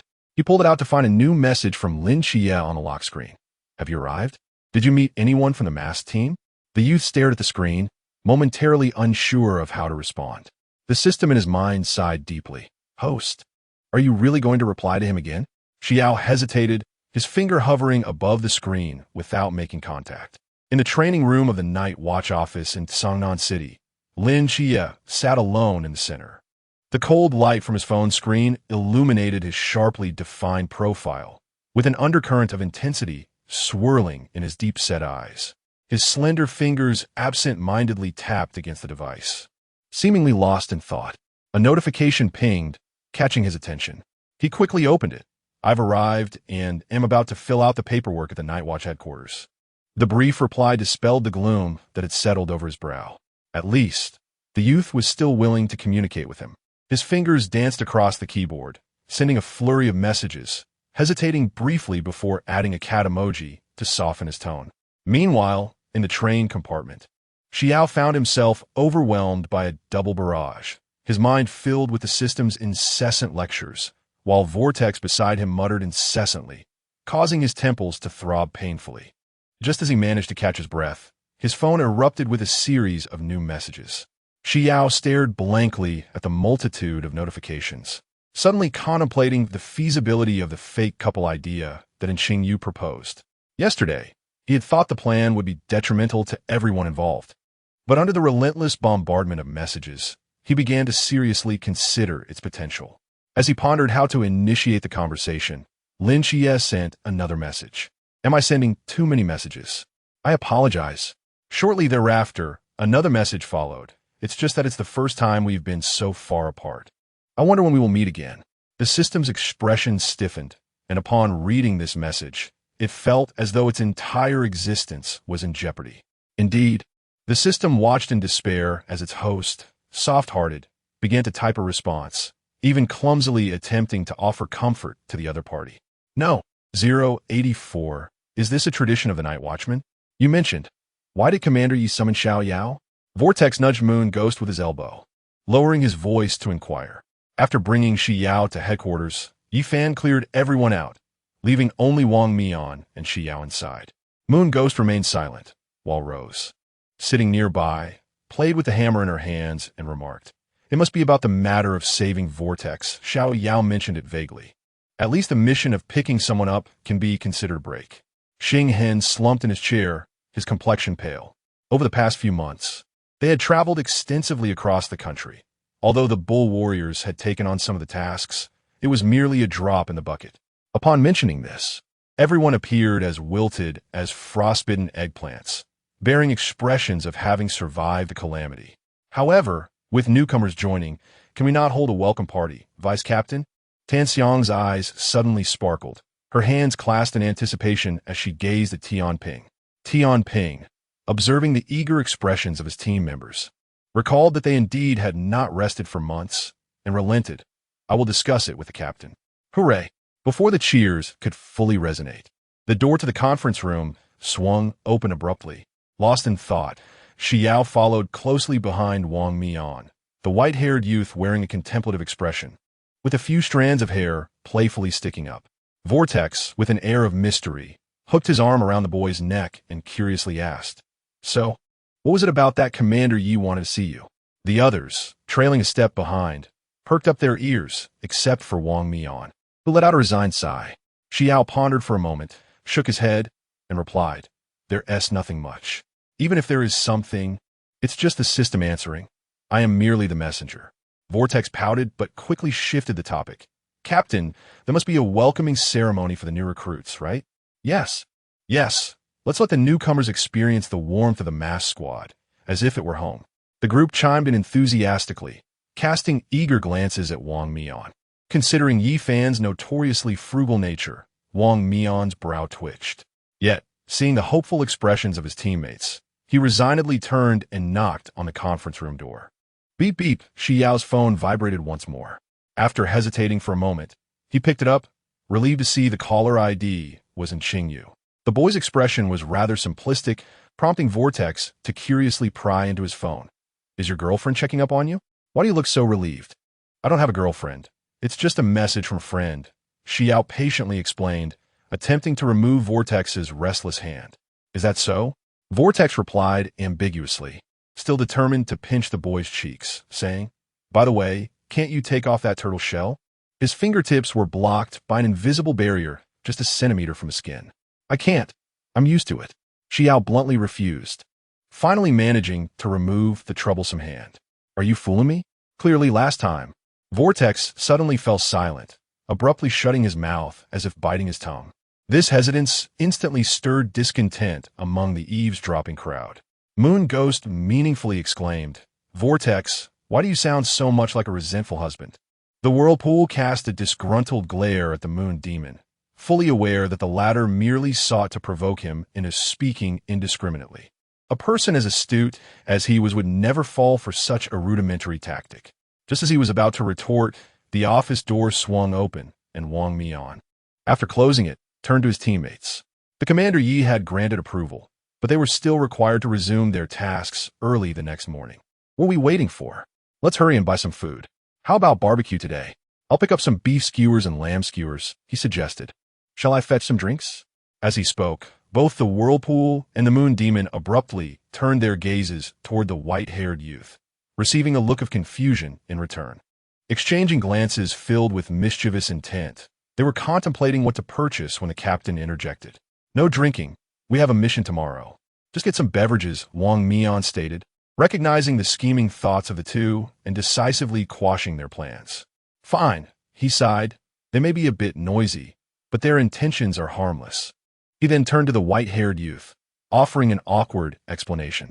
Xi Yao innocently nodded, instinctively grabbing Wang Mian's hand. Come on, Captain, or we'll be left behind. Wang Mian hesitated, feeling somewhat uncomfortable as he was pulled forward. The group returned, arms laden with various ingredients, eagerly rolling up their sleeves to rush into the kitchen. However, before they could showcase their culinary skills, they were mercilessly shooed away by Tian Ping and Wang Mian under the pretense of causing a disturbance. One more moment of delay, and their fresh ingredients would surely suffer. Xi Yao, fully aware of his place, obediently sat on the sofa, watching as his companions enthusiastically entered only to be promptly expelled. Fortunately, barbecuing required minimal cleanup, and soon they relocated their grilling apparatus to the backyard. The group was quite adept at barbecuing, particularly Xi Yao, whose skewers emerged beautifully golden and glistening with oil. A visual delight. Seizing the opportunity while the boy was distracted, the whirlpool stealthily pilfered several skewers from his plate. Little did he realize that under the watchful gaze of Lu Yin, his furtive actions were far from concealed. Xi Yao merely glanced over, feigning ignorance. Stolen goods taste the best. The whirlpool relished a hearty bite, only for his expression to sour in an instant. The moment the skewer touched his tongue, an explosion of bizarre flavors, salty, sweet, spicy, bitter, and sour, assaulted his palate, akin to a biochemical weapon. Just as he was about to spit it out, he met the serene gaze of the white-haired youth and froze in place. This guy must have done it on purpose. How could anyone grill skewers to such an exquisite appearance, yet render them so horrid in taste? It is indeed a rare talent to make something as simple as barbecue taste so atrocious. To make matters worse, there was Rose fanning the flames beside him. You mustn't waste little Yao as hard work, whirlpool. She taunted, forcibly shoving the skewer back into his mouth. I bear no grudge for you snatching my skewer earlier. The whirlpool, in utter dismay, thought, Captain, save me. Xi Yao gazed somewhat regretfully at his plate of meat skewers, and from the reaction of the vortex, it was evident that the taste left much to be desired. He disdainfully pushed the plate away a bit further. Hurry and eat, or they will be snatched away, he urged. At that moment, Wang Mian timely presented a heaping platter of perfectly grilled meat skewers. Xi Yao looked at the mountain of skewers before him, then glanced at the busy captain and vice-captain, followed by a fleeting glance at the bickering vortex Rose, the focused Yu Gue, and the photo-snapping Tan Xiang and Xinghen. A peculiar thought suddenly surfaced. Is it a tradition of the night watchman for the captain to resemble a nurturing figure? As soon as this thought crossed his mind, he voiced it aloud, plunging the scene into an abrupt silence. Vortex spat out a mouthful of beef, coughing. What did you just say, Xiao Yao? Are you seeking death, Vortex? Rose's furious voice erupted. How am I supposed to eat like this? Opposite, Yu Gue looked down at the remnants splattered onto his plate, his gaze gradually turning ominous. Number 085, he bullies me. Wang Mian held the skewers in his trembling hand, utterly perplexed by how the youth could entertain such thoughts. He surveyed the surroundings, noticing that his teammates were desperately covering their mouths, their shoulders shaking uncontrollably, evidently on the verge of bursting into laughter. Taking a deep breath, he suddenly felt an ominous premonition. What had he unwittingly invited into their midst? It seemed that chaos would become a daily occurrence from now on. Turning to meet the youth's clear and innocent gaze, the latter earnestly inquired, "Is that not correct?" His earnest demeanor suggested that he had merely stated something as mundane as the pleasantness of the day.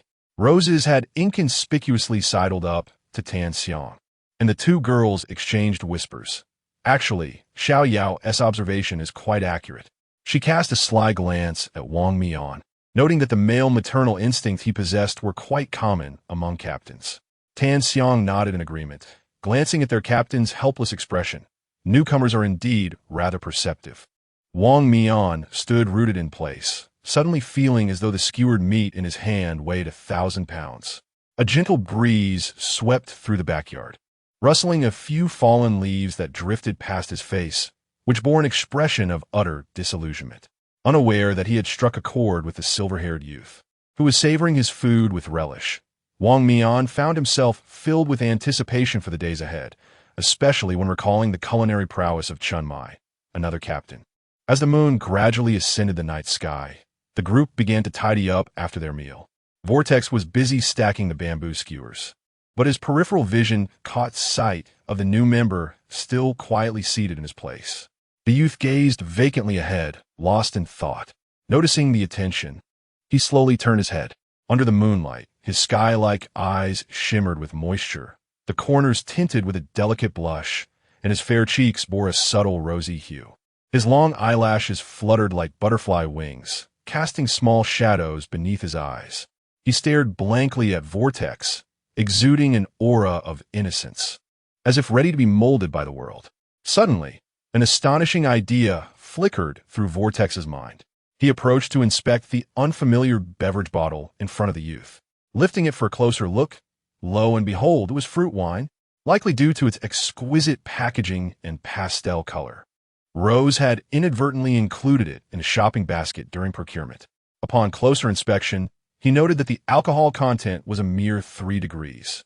Although the bottle was empty, it could still lead to intoxication. What sort of drinking capacity was this? Despite knowing that the youth had a low tolerance for alcohol, Vortex had previously assumed he was drinking stronger spirits. To his surprise, Vortex gazed at the youth as if he had discovered a new continent, his innocent expression sparking a sudden inspiration within him. He quietly took out his phone, switched to video mode, and gently pinched the youth's soft cheek, marveling at its unexpectedly delightful texture. "Do you have someone you like?" The youth looked at him in confusion, furrowing his brow in contemplation for a long moment before finally replying. "Like what?" Vortex suppressed his laughter, adopting a slower, more soothing tone. "Someone you like." "Do you have someone you like?" At that moment, Wang Mian and his companions noticed something unusual and approached, just in time to hear the young boy laboriously respond, "I like Grandma." 987. Lin Qiye. "No, wait, why? Should I tell you?" Su Nw frowned as he drew nearer, his gaze shifting between the boy's flushed cheeks and unfocused eyes. Was he intoxicated? Weren't they supposed to abstain from alcohol? Seeing this, Su Nw quickly raised his hand, exclaiming, "It's a misunderstanding, Captain. He must have accidentally consumed some fruit wine that Xi Yao mistakenly took. Who would have thought he could get drunk on just 3 degrees? Yue took the bottle and examined it closely, his expression gradually shifting to one of shock. "Is it truly only 3 degrees? Can one really get drunk from that?" "I am not drunk, just slow to react." The boy suddenly raised his voice, only to meekly add, "a bit." Su Nw couldn't contain his laughter. "Ha ha, you really should see what you look like when you're drunk tomorrow. You laugh at me." Xi Yao squinted, watching as the other lifted his phone and pointed it at his face, frowning slightly. He raised his hand to make a gesture, intending to cast a spell. But before he could finish, Wang Mian abruptly seized him, sending him stumbling into the captain's embrace. Looking up in confusion, he struggled to focus his gaze for a moment before recognizing the person before him. "Captain," he said, a hint of grievance in his tone. "He laughed at me." Wang Mian sighed helplessly. "I know, I shall punish him. But you are drunk now, so I will take you home." If the boy were to unleash a spell here, it would likely result in Commander Yi bombarding him with a series of urgent calls that night. The boy slowly processed this statement, eventually nodding obediently. However, the matter of being laughed at was evidently not resolved. He suddenly fixed a piercing stare on Su Nw, his gaze so intense it was unsettling. Su Nw felt a chill run down his back. "What are you doing? Don't think the captain is on your side." Before he could finish, he saw the boy produce a flashlight from seemingly nowhere, offering him a slight smile. Hey. With the flick of a switch, a beam of light shot directly at Su NW. To the astonishment of the others, Su NW began to shrink, becoming smaller and smaller until he was no larger than a thumb. Xi Yao triumphantly waved the shrink ray in his hand, his cheeks flushed with the charming hue of inebriation. He squinted his watery, misty eyes down at the tiny figure hopping on the ground, a victorious smile gracing his lips. "Serves you right for laughing at me." Su NW was in utter disbelief. Who could have anticipated that a drunken boy would not only hold a grudge, but would retaliate so decisively? One could only be grateful that the last time he mocked Su NW's drinking capacity, he and T been present, standing amidst the towering furniture and his teammates. Su NW desperately waved his arms. "Captain, save me." Wang Mian replied, "I'm sorry, Su NW, but your voice is simply too faint. I cannot hear you." No matter the object, anything small in size, even when angry, appeared exceedingly adorable. Yuegue crouched down, observing this miniature version of his teammate with great interest. He extended a finger and gently poked the head of the swirling vortex, exclaiming, "Oh dear, who could be so unfortunate as to be ensnared by a drunken fool? How was I to know that flashlight would yield such an effect? Moon Spirit, please hasten to transform me back." The vortex leaped and shouted in frustration. The Moon Spirit glanced up at the precariously teetering white-haired youth, who was nodding like a chick pecking a grain, on the verge of toppling over. With a resigned shrug, he remarked, "There's little I can do. He is quite inebriated and communication is challenging. It seems you shall remain in this state until tomorrow." How infuriating! The vortex's roar, however, sounded to the others like the mewl of a tiny kitten, prompting Rose to whip out her phone to record the moment. Wang Mian swiftly caught the drunken youth before he could fall to the ground, feeling a headache coming on as he surveyed the chaotic scene. "Moon Spirit, I shall take him back to his room. Tianping, please look after the vortex for a while. I will return shortly." "No." 086 acknowledgement is inevitable. The morning sunlight gently streamed through the curtains, casting a warm glow across the room as Xi Yao slowly rose from his bed, his long white hair cascading messily over his shoulders. He rubbed his temples, feeling a dull ache, while fragments of yesterday's memories lingered in his mind. He recalled carelessly selecting a pink beverage from his bag, the taste reminiscent of sweet soda. Unable to resist, he took several more sips, after which the events of the night became hazy. Had someone mocked him? "System, let us not dwell on it. You certainly hold a grudge." "System, did I drink alcohol yesterday?" Xi Yao inquired uncertainly. "Yes. Did anything else happen?" The system recounted the chaotic events of the previous night in detail. Upon hearing about his use of shrinking lamp to reduce the vortex to the size of his thumb, Xi Yao fell silent, his gaze drifting uncertainly as he whispered, "You should be fine now, right? It will return to its original state when the time is up." He sighed with relief. In the past, he would experiment with such peculiar items alongside Lin Qiye, but the weight of the resurrection item had left him hesitant and he had set aside. "That's of little concern. Given your luck, it was only a matter of time before you drew the enlarging lamp," the system remarked. After refreshing his mind with a reversal technique and completing his morning routine, he descended the stairs, only to lock eyes with a pair of somewhat forlorn ones. "Looks like you slept soundly," the vortex remarked, its expression somber as it recalled the embarrassing videos of Rose and Moon Demon. After their restoration yesterday, they had pursued the matter for quite some time, and no one had deleted the videos. Ultimately, it was the vice captain who commanded them to return to sleep.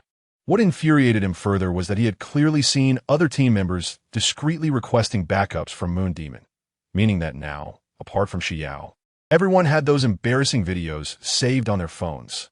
As he pondered this, his expression grew even more melancholic. "Don't think this matter will simply fade away. It was you who transformed me in such a manner. You must take responsibility, unless..." Observing the boy's calm demeanor, he continued, "Unless you lend me that lamp for a bit of fun. Delete the video of me first." The vortex scrutinized the boy with suspicion. Logically, he should have no recollection after drinking to such excess. The last time he had been mocked for his drinking capacity, he had appeared utterly bewildered, questioning when he had been ridiculed. But now, gazing into the other's resolute eyes, the vortex gritted his teeth. "Deal. The immediate priority was to obliterate those wretched moments of humiliation. Concerns about the drunken video could wait. At that moment, Tianping hurried down the stairs, quickly spotting the two huddled together in a conspiring manner. The newcomer maintained a demeanor of calm indifference, while the vortex could barely contain his excitement, rubbing his hands together. A sense of foreboding suddenly welled up within Tianping, but there were more pressing matters at hand. We have a mission, Vortex, and Xi Yao. We are departing now. Xi Yao, your mask has been completed and will be ready for you before you board the plane. The white-haired youth nodded in acknowledgement, rising to follow Tianping out the door. Xi Yao nodded and rose to his feet, yet he felt an unsettling sensation prickling at his back. Reluctantly, he turned around to meet a pair of eager eyes, promising that he would grant the request once the task was completed.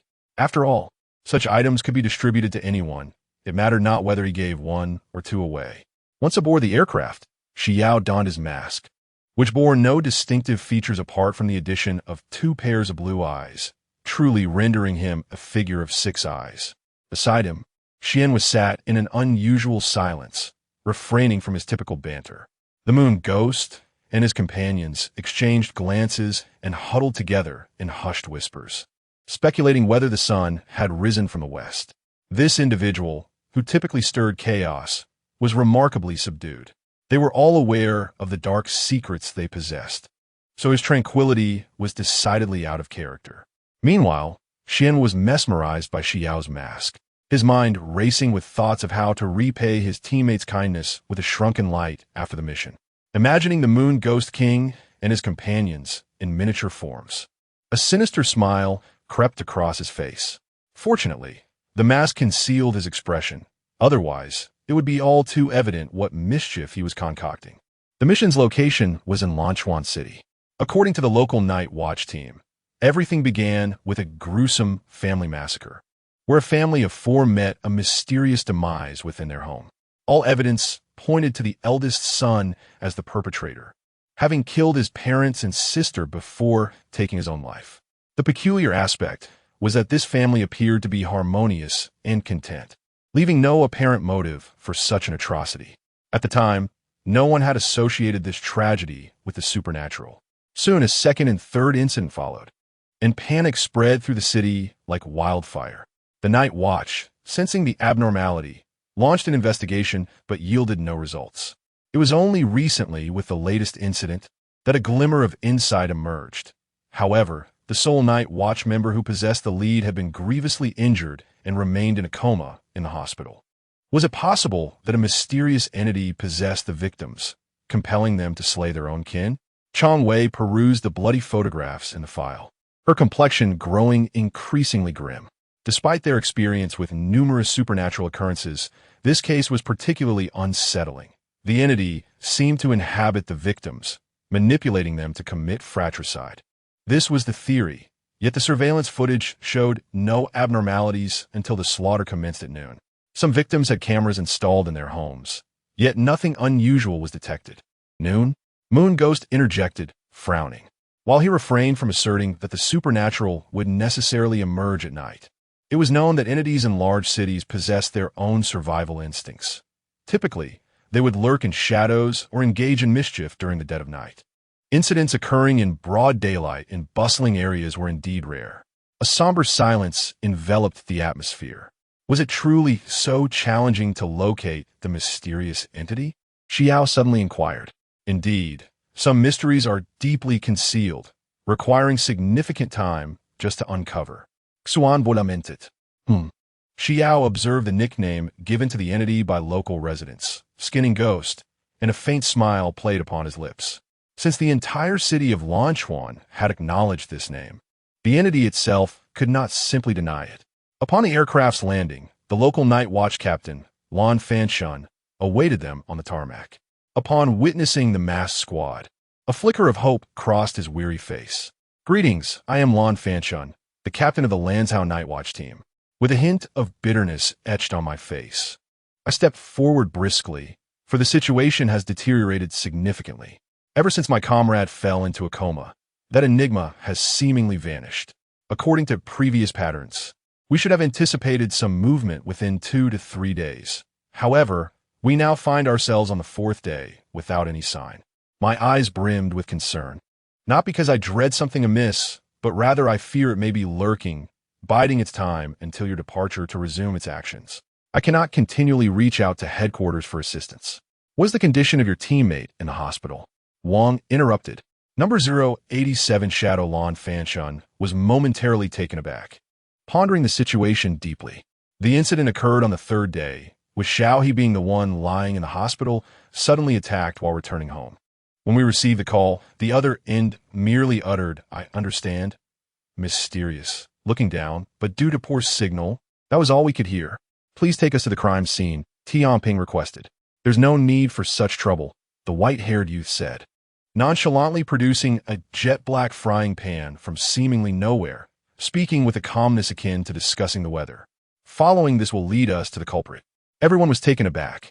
As the white-haired youth produced an utterly ordinary frying pan, his expression concealed beneath his mask, yet his tone was remarkably indifferent, as if he found the notion of using a frying pan to locate a person entirely mundane.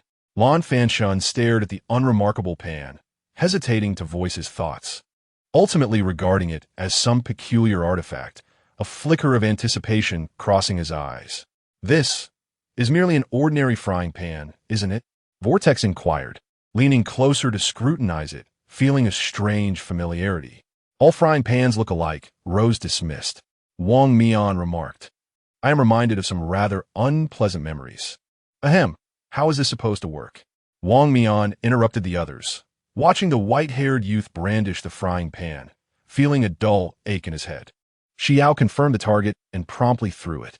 The pan traced a graceful parabola through the air, flying directly westward. More astonishingly, the white-haired youth flickered and actually soared after the frying pan. The members of the masked team, having spent little time with Xi Yao, were unaware of someone's tendency to let go without warning. Before they could react, a shadow followed closely behind. Vortex had somehow clung to Xi Yao, and in an instant, the two, along with the frying pan, became mere black dots on the horizon. "Wait, are they really just running away?" Rose was momentarily stunned. "That must be Vortex." Xinghin turned to see Vortex vanish from sight. Lin Fanshun gazed at the direction in which the two had flown, murmuring, "That direction is the hospital? The hospital? Which hospital?" Wang Mian's expression darkened as he pressed urgently. "There's no time. Let's pursue while we talk." Meanwhile, hundreds of meters above the ground, Vortex clung to Xi Yao like an octopus, his face as pale as paper. The howling wind shattered his desperate cries. Xi Yao glanced down at the person hanging onto him, deep in thought. This was the third time. "Ah, don't act alone," Vortex screamed, lamenting his position as he watched someone take off, thinking he could just leave. It seemed so. Xi Yao fell silent, accustomed to solitary pursuits in the realm of mysterious killings. He was indeed unaccustomed to having someone by his side. Thus, when he saw the frying pan fly away, he instinctively disregarded everyone else and followed alone. Gazing at the vortex that hung around him, he let out a slight sigh, using one hand to support someone else's waist and draw him closer. Feeling the warm breath against his neck, the silver-haired youth awkwardly adjusted his posture, murmuring not to hold so tightly as he wouldn't fall. Whose fault was it? Abandoning his senior and slipping away, he would have to face the captain's ire. The vortex kept his eyes tightly shut, his voice trembling, as the howling wind scattered his complaints into disarray. Xi Yao offered no response, his gaze beneath the mask fixed intently ahead. Suddenly, the flat-bottomed pan accelerated, carving a sharp arc through the air, shattering a window in the hospital. Inside the ward, Fan Xing stood by the bedside, her eyes reddened. She clutched her boyfriend's pale hand, waves of guilt crashing over her. If only she had not stayed behind to gather information that day, but had accompanied him home instead. Although everyone insisted it was not her fault, who could have predicted that the mysterious entity would strike at the members so suddenly? The abrupt sound of shattering glass jolted her from her thoughts. Fan Xing raised her head sharply, only to see a pitch-black frying pan eerily suspended in midair. She gasped, "What is this? The mysterious one?" The worst possibility struck her mind, that the mysterious entity had come to eliminate her boyfriend to cover its tracks. Clang! The cold glint of the Xingqian knife sliced through the dimness of the ward. Fan Xing sprang forward, positioning herself protectively in front of the bed. The knife's tip aimed directly at the ominous Pan. "Get out." Naturally, the Pan offered no reply, merely pausing momentarily in the air before suddenly accelerating towards the bed. Fan Xing's eyes widened in desperation. Her hand wielding the Xingqian knife traced a fierce arc through the air. Not a chance. The blade sliced through the atmosphere with a piercing whistle. Yet, the frying pan, as if imbued with life, deftly evaded her strike, darting towards the bed with increased speed. At that critical juncture, the window shattered once more. Xi Yao burst through, cradling the vortex in his arms, silver hair billowing in the rush of air. The vortex's legs buckled as he landed, nearly collapsing, but Xi Yao caught him just in time. "You." In that moment of confusion, the frying pan vanished into the shadow beneath the bed. "No." Her heart-wrenching scream startled Lan Fanshan, who had just arrived at the hospital. Hearing that anguished cry, he rushed upstairs, recognizing it as Fan Xing's voice. Tan Xiang observed the grim expression on Lan Fanshan's face, reassuring him, "Our team has already taken action. Your team will be fine." Meanwhile, upstairs, Fan Xing believed it was too late, only to see the pan disappear into the ground as shadow. Inside the ward, a bizarre scene unfolded. A thick, viscous shadow suddenly erupted from the darkness, crashing heavily against the wall. The mass writhed like tar, desperately attempting to crawl back into the shadows.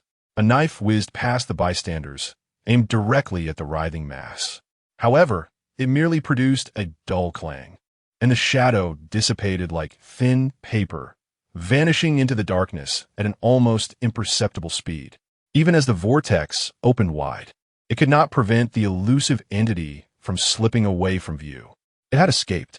Xi Yao gazed regretfully at the vanishing entity, recognizing that his attack radius was too expansive. Striking here would inevitably harm the innocent, leaving him to watch helplessly as it slipped away. What was that? The true perpetrator of the massacre? The vortex retracted into the forbidden wasteland. "Who are you?" Fan Xing inquired, his expression tinged with caution, as he brandished his blade while standing before the sickbed. He cast a wary glance at the black box slung across one individual's back, recalling that the captain had previously mentioned reporting to higher authorities, and then scrutinized the mask adorning their faces. "Are you the masked squad?" "No. 088, one cannot be unfortunate forever indeed. I am Uzumaki from the mask team." Uzumaki surveyed the surroundings, his gaze landing on the familiar starblade, and he immediately recognized this to be the injured team member mentioned by Captain Lan Fanshan. Xi Yao remained silent, quietly picking up the fallen frying pan. He weighed the pan in his hands, intending to throw it once more for a swift resolution, when Uzumaki grasped his wrist. "Humph, you can't just rush in alone. Wait, let us hold on for the captain and the others. We shouldn't act separately." Uzumaki found himself almost amused by the situation. Wouldn't it be better to resolve this sooner? Xi Yao felt perplexed, sensing that the mysterious presence was not particularly formidable and believed he could handle it alone.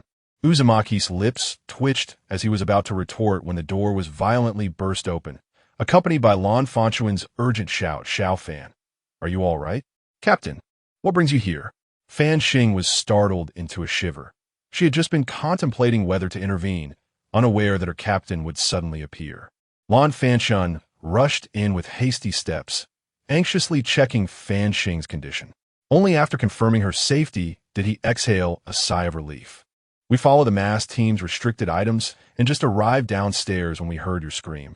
Upon hearing this, Fan Xing cast an awkward glance at Xi Yao, who was still holding the frying pan, her cheeks flushing slightly. "So that's how it was I mistook that thing for. Cough, cough." After recounting the entire incident, she bit her lip in frustration.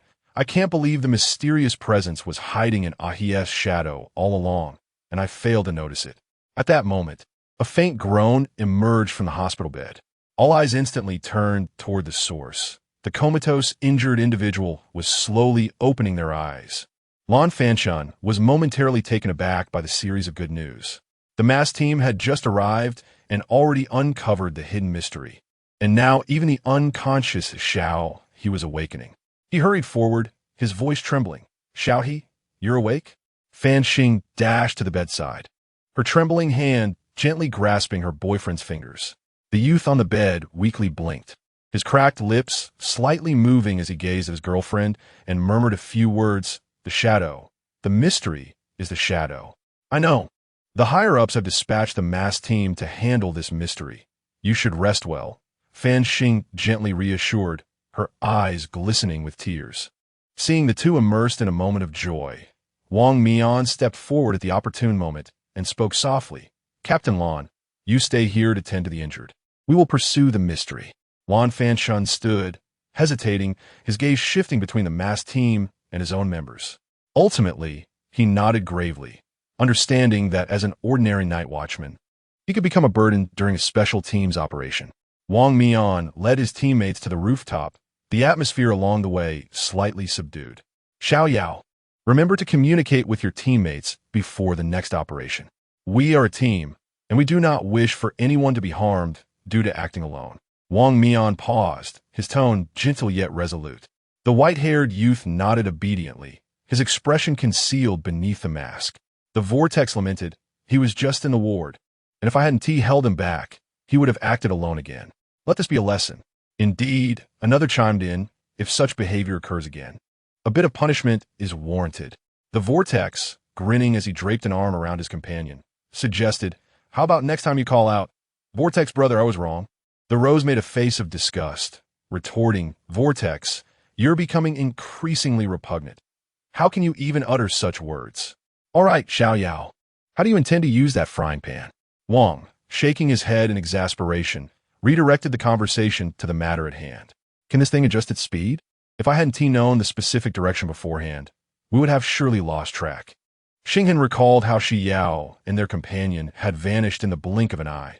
Had it not been for Captain Lan's presence, they would have indeed become like headless flies. Xi Yao swung the frying pan, shaking his head. I cannot control this speed. The longer we search for our target, the faster it becomes. Then how? Tang Xiang pondered. The vice captain can fly, true, but to carry us along without knowing where or how long we will fly could exhaust him. No worries. I can carry you all as we fly, Xi Yao said, a faint red glow emanating from him. Vortex raised his hand in silent trepidation, questioning, must we really fly? Xi Yao frowned, observing the frying pan whirling chaotically in the sky. They had already been airborne for quite a while. The pan's speed escalated, and were it not for his 6 eyes, they would have surely lost it. This cannot continue. It seems we startled the prey on our first attempt. Xi Yao descended onto a tall building. Vortex, feeling weak and weary, stepped down from the youth, collapsing onto the ground. Experiencing 2 exhilarating flights at high altitudes in one day was indeed taxing for him. The mysterious entity could meld into any shadow, moving with such rapidity that their pursuit was alarmingly inefficient. Tianping gazed upward at the pan, which was now but a fleeting shadow, his mouth twitching slightly. Can we just stop it? Rose rubbed her sore eyes, feeling dizzy just tracking that shadow. Seated at the edge of the skyscraper, legs dangling, Xi Yao shook his head at her remark. No, it won't stop unless it strikes the target. Quite a character. This little thing, Yuegue remarked. What shall we do then? Just wait here? Fear not, it will soon conclude. No sooner had he spoken than the frying pan dove with thunderous speed, aiming directly at a location within the city, its velocity nearly tearing through the air, leaving a searing trail in the night sky. I found it. Xi Yao's voice, though soft, invigorated everyone. The pitch-black shadow curled in the corner of an abandoned skyscraper, surrounded by dense foliage casting mottled shadows, providing an impeccable hiding spot. This should have been an infallible refuge, concealing its figure while allowing for an easy escape. Its fortune, however, was abysmally poor. In the midst of an earlier assault on the relentless night watchman, victory seemed imminent until reinforcements arrived with alarming swiftness, thwarting its efforts. Initially, it believed that after dispatching the individual to the hospital, the bothersome female watchman would finally depart. To its dismay, she remained steadfastly by the bedside, leaving no opportunity for action. Compounding its frustration, it overheard the female watchman on the phone that day. discussing the arrival of a more formidable special task force to take over the case. To avoid detection, it resolved to lie low in the hospital room. After all, a comatose patient would attract little attention. It planned to deal with the two watchmen once the special task force had departed. Yet, it could never have anticipated that this seemingly flawless strategy would be utterly disrupted by an unremarkable frying pan. Number 089. Seeking a misfortunate soul, it was utterly convinced that, apart from the comatose night watchman on the hospital bed, it had never revealed its true form before anyone. Yet, how did that peculiar frying pan manage to pinpoint its location with such precision? Fear propelled it to frantically flee through the shadows of the city, teleporting from one dark corner to another, until it was certain it had completely evaded its pursuer, allowing it a moment's respite in the shadow of an abandoned skyscraper. However, just when it thought it was finally safe, bang, with a deafening shatter of glass, that relentless frying pan burst through the window, hurtling towards the corner where it had sought refuge with ferocious speed. The first hit had taken it by surprise, but this time, despite being on high alert, the pan moved with an astonishing velocity. Unless it could teleport, there was no way to evade it. Even more terrifying was the strange binding force that ensnared it upon impact with its malleable form. It was sent soaring like a clumsy balloon, spinning aimlessly in midair. In this dire moment, a white-haired youth, accompanied by the masked team, broke through the air. Beneath the mask, Xi Yao calmly observed the massive, slime-like shadow above. Recalling how previous ordinary attacks had proven ineffective against it, he teleported before the frying pan, his slender fingers brushing against the handle. Then with increased force, he hurled it once more. This time, the shadow was propelled into the higher night sky, nearly transforming into a black meteor. The timing was impeccable. Xi Yao formed a hand seal, his cool voice resonating through the night. Domain expansion, infinite void. What was this? The moon ghost gazed upwards at the colossal black sphere suspended in the night sky, a look of confusion crossing its face. If Xiao Yao doesn't emerge in a few minutes, we will break in. Wang Mian gripped his weapon tightly, recalling Xi Yao's gesture. This sphere must be the opponent's ability. However, this place was exceedingly eerie. Vortex, with arms crossed, surveyed the ominous high-rise, where the shadows cast by the surrounding trees resembled clawing specters. The gentle breeze stirred the leaves, producing rustling sounds that resonated starkly in the desolate clearing. Why hasn't Xiao Yao emerged yet? Rose anxiously weighed her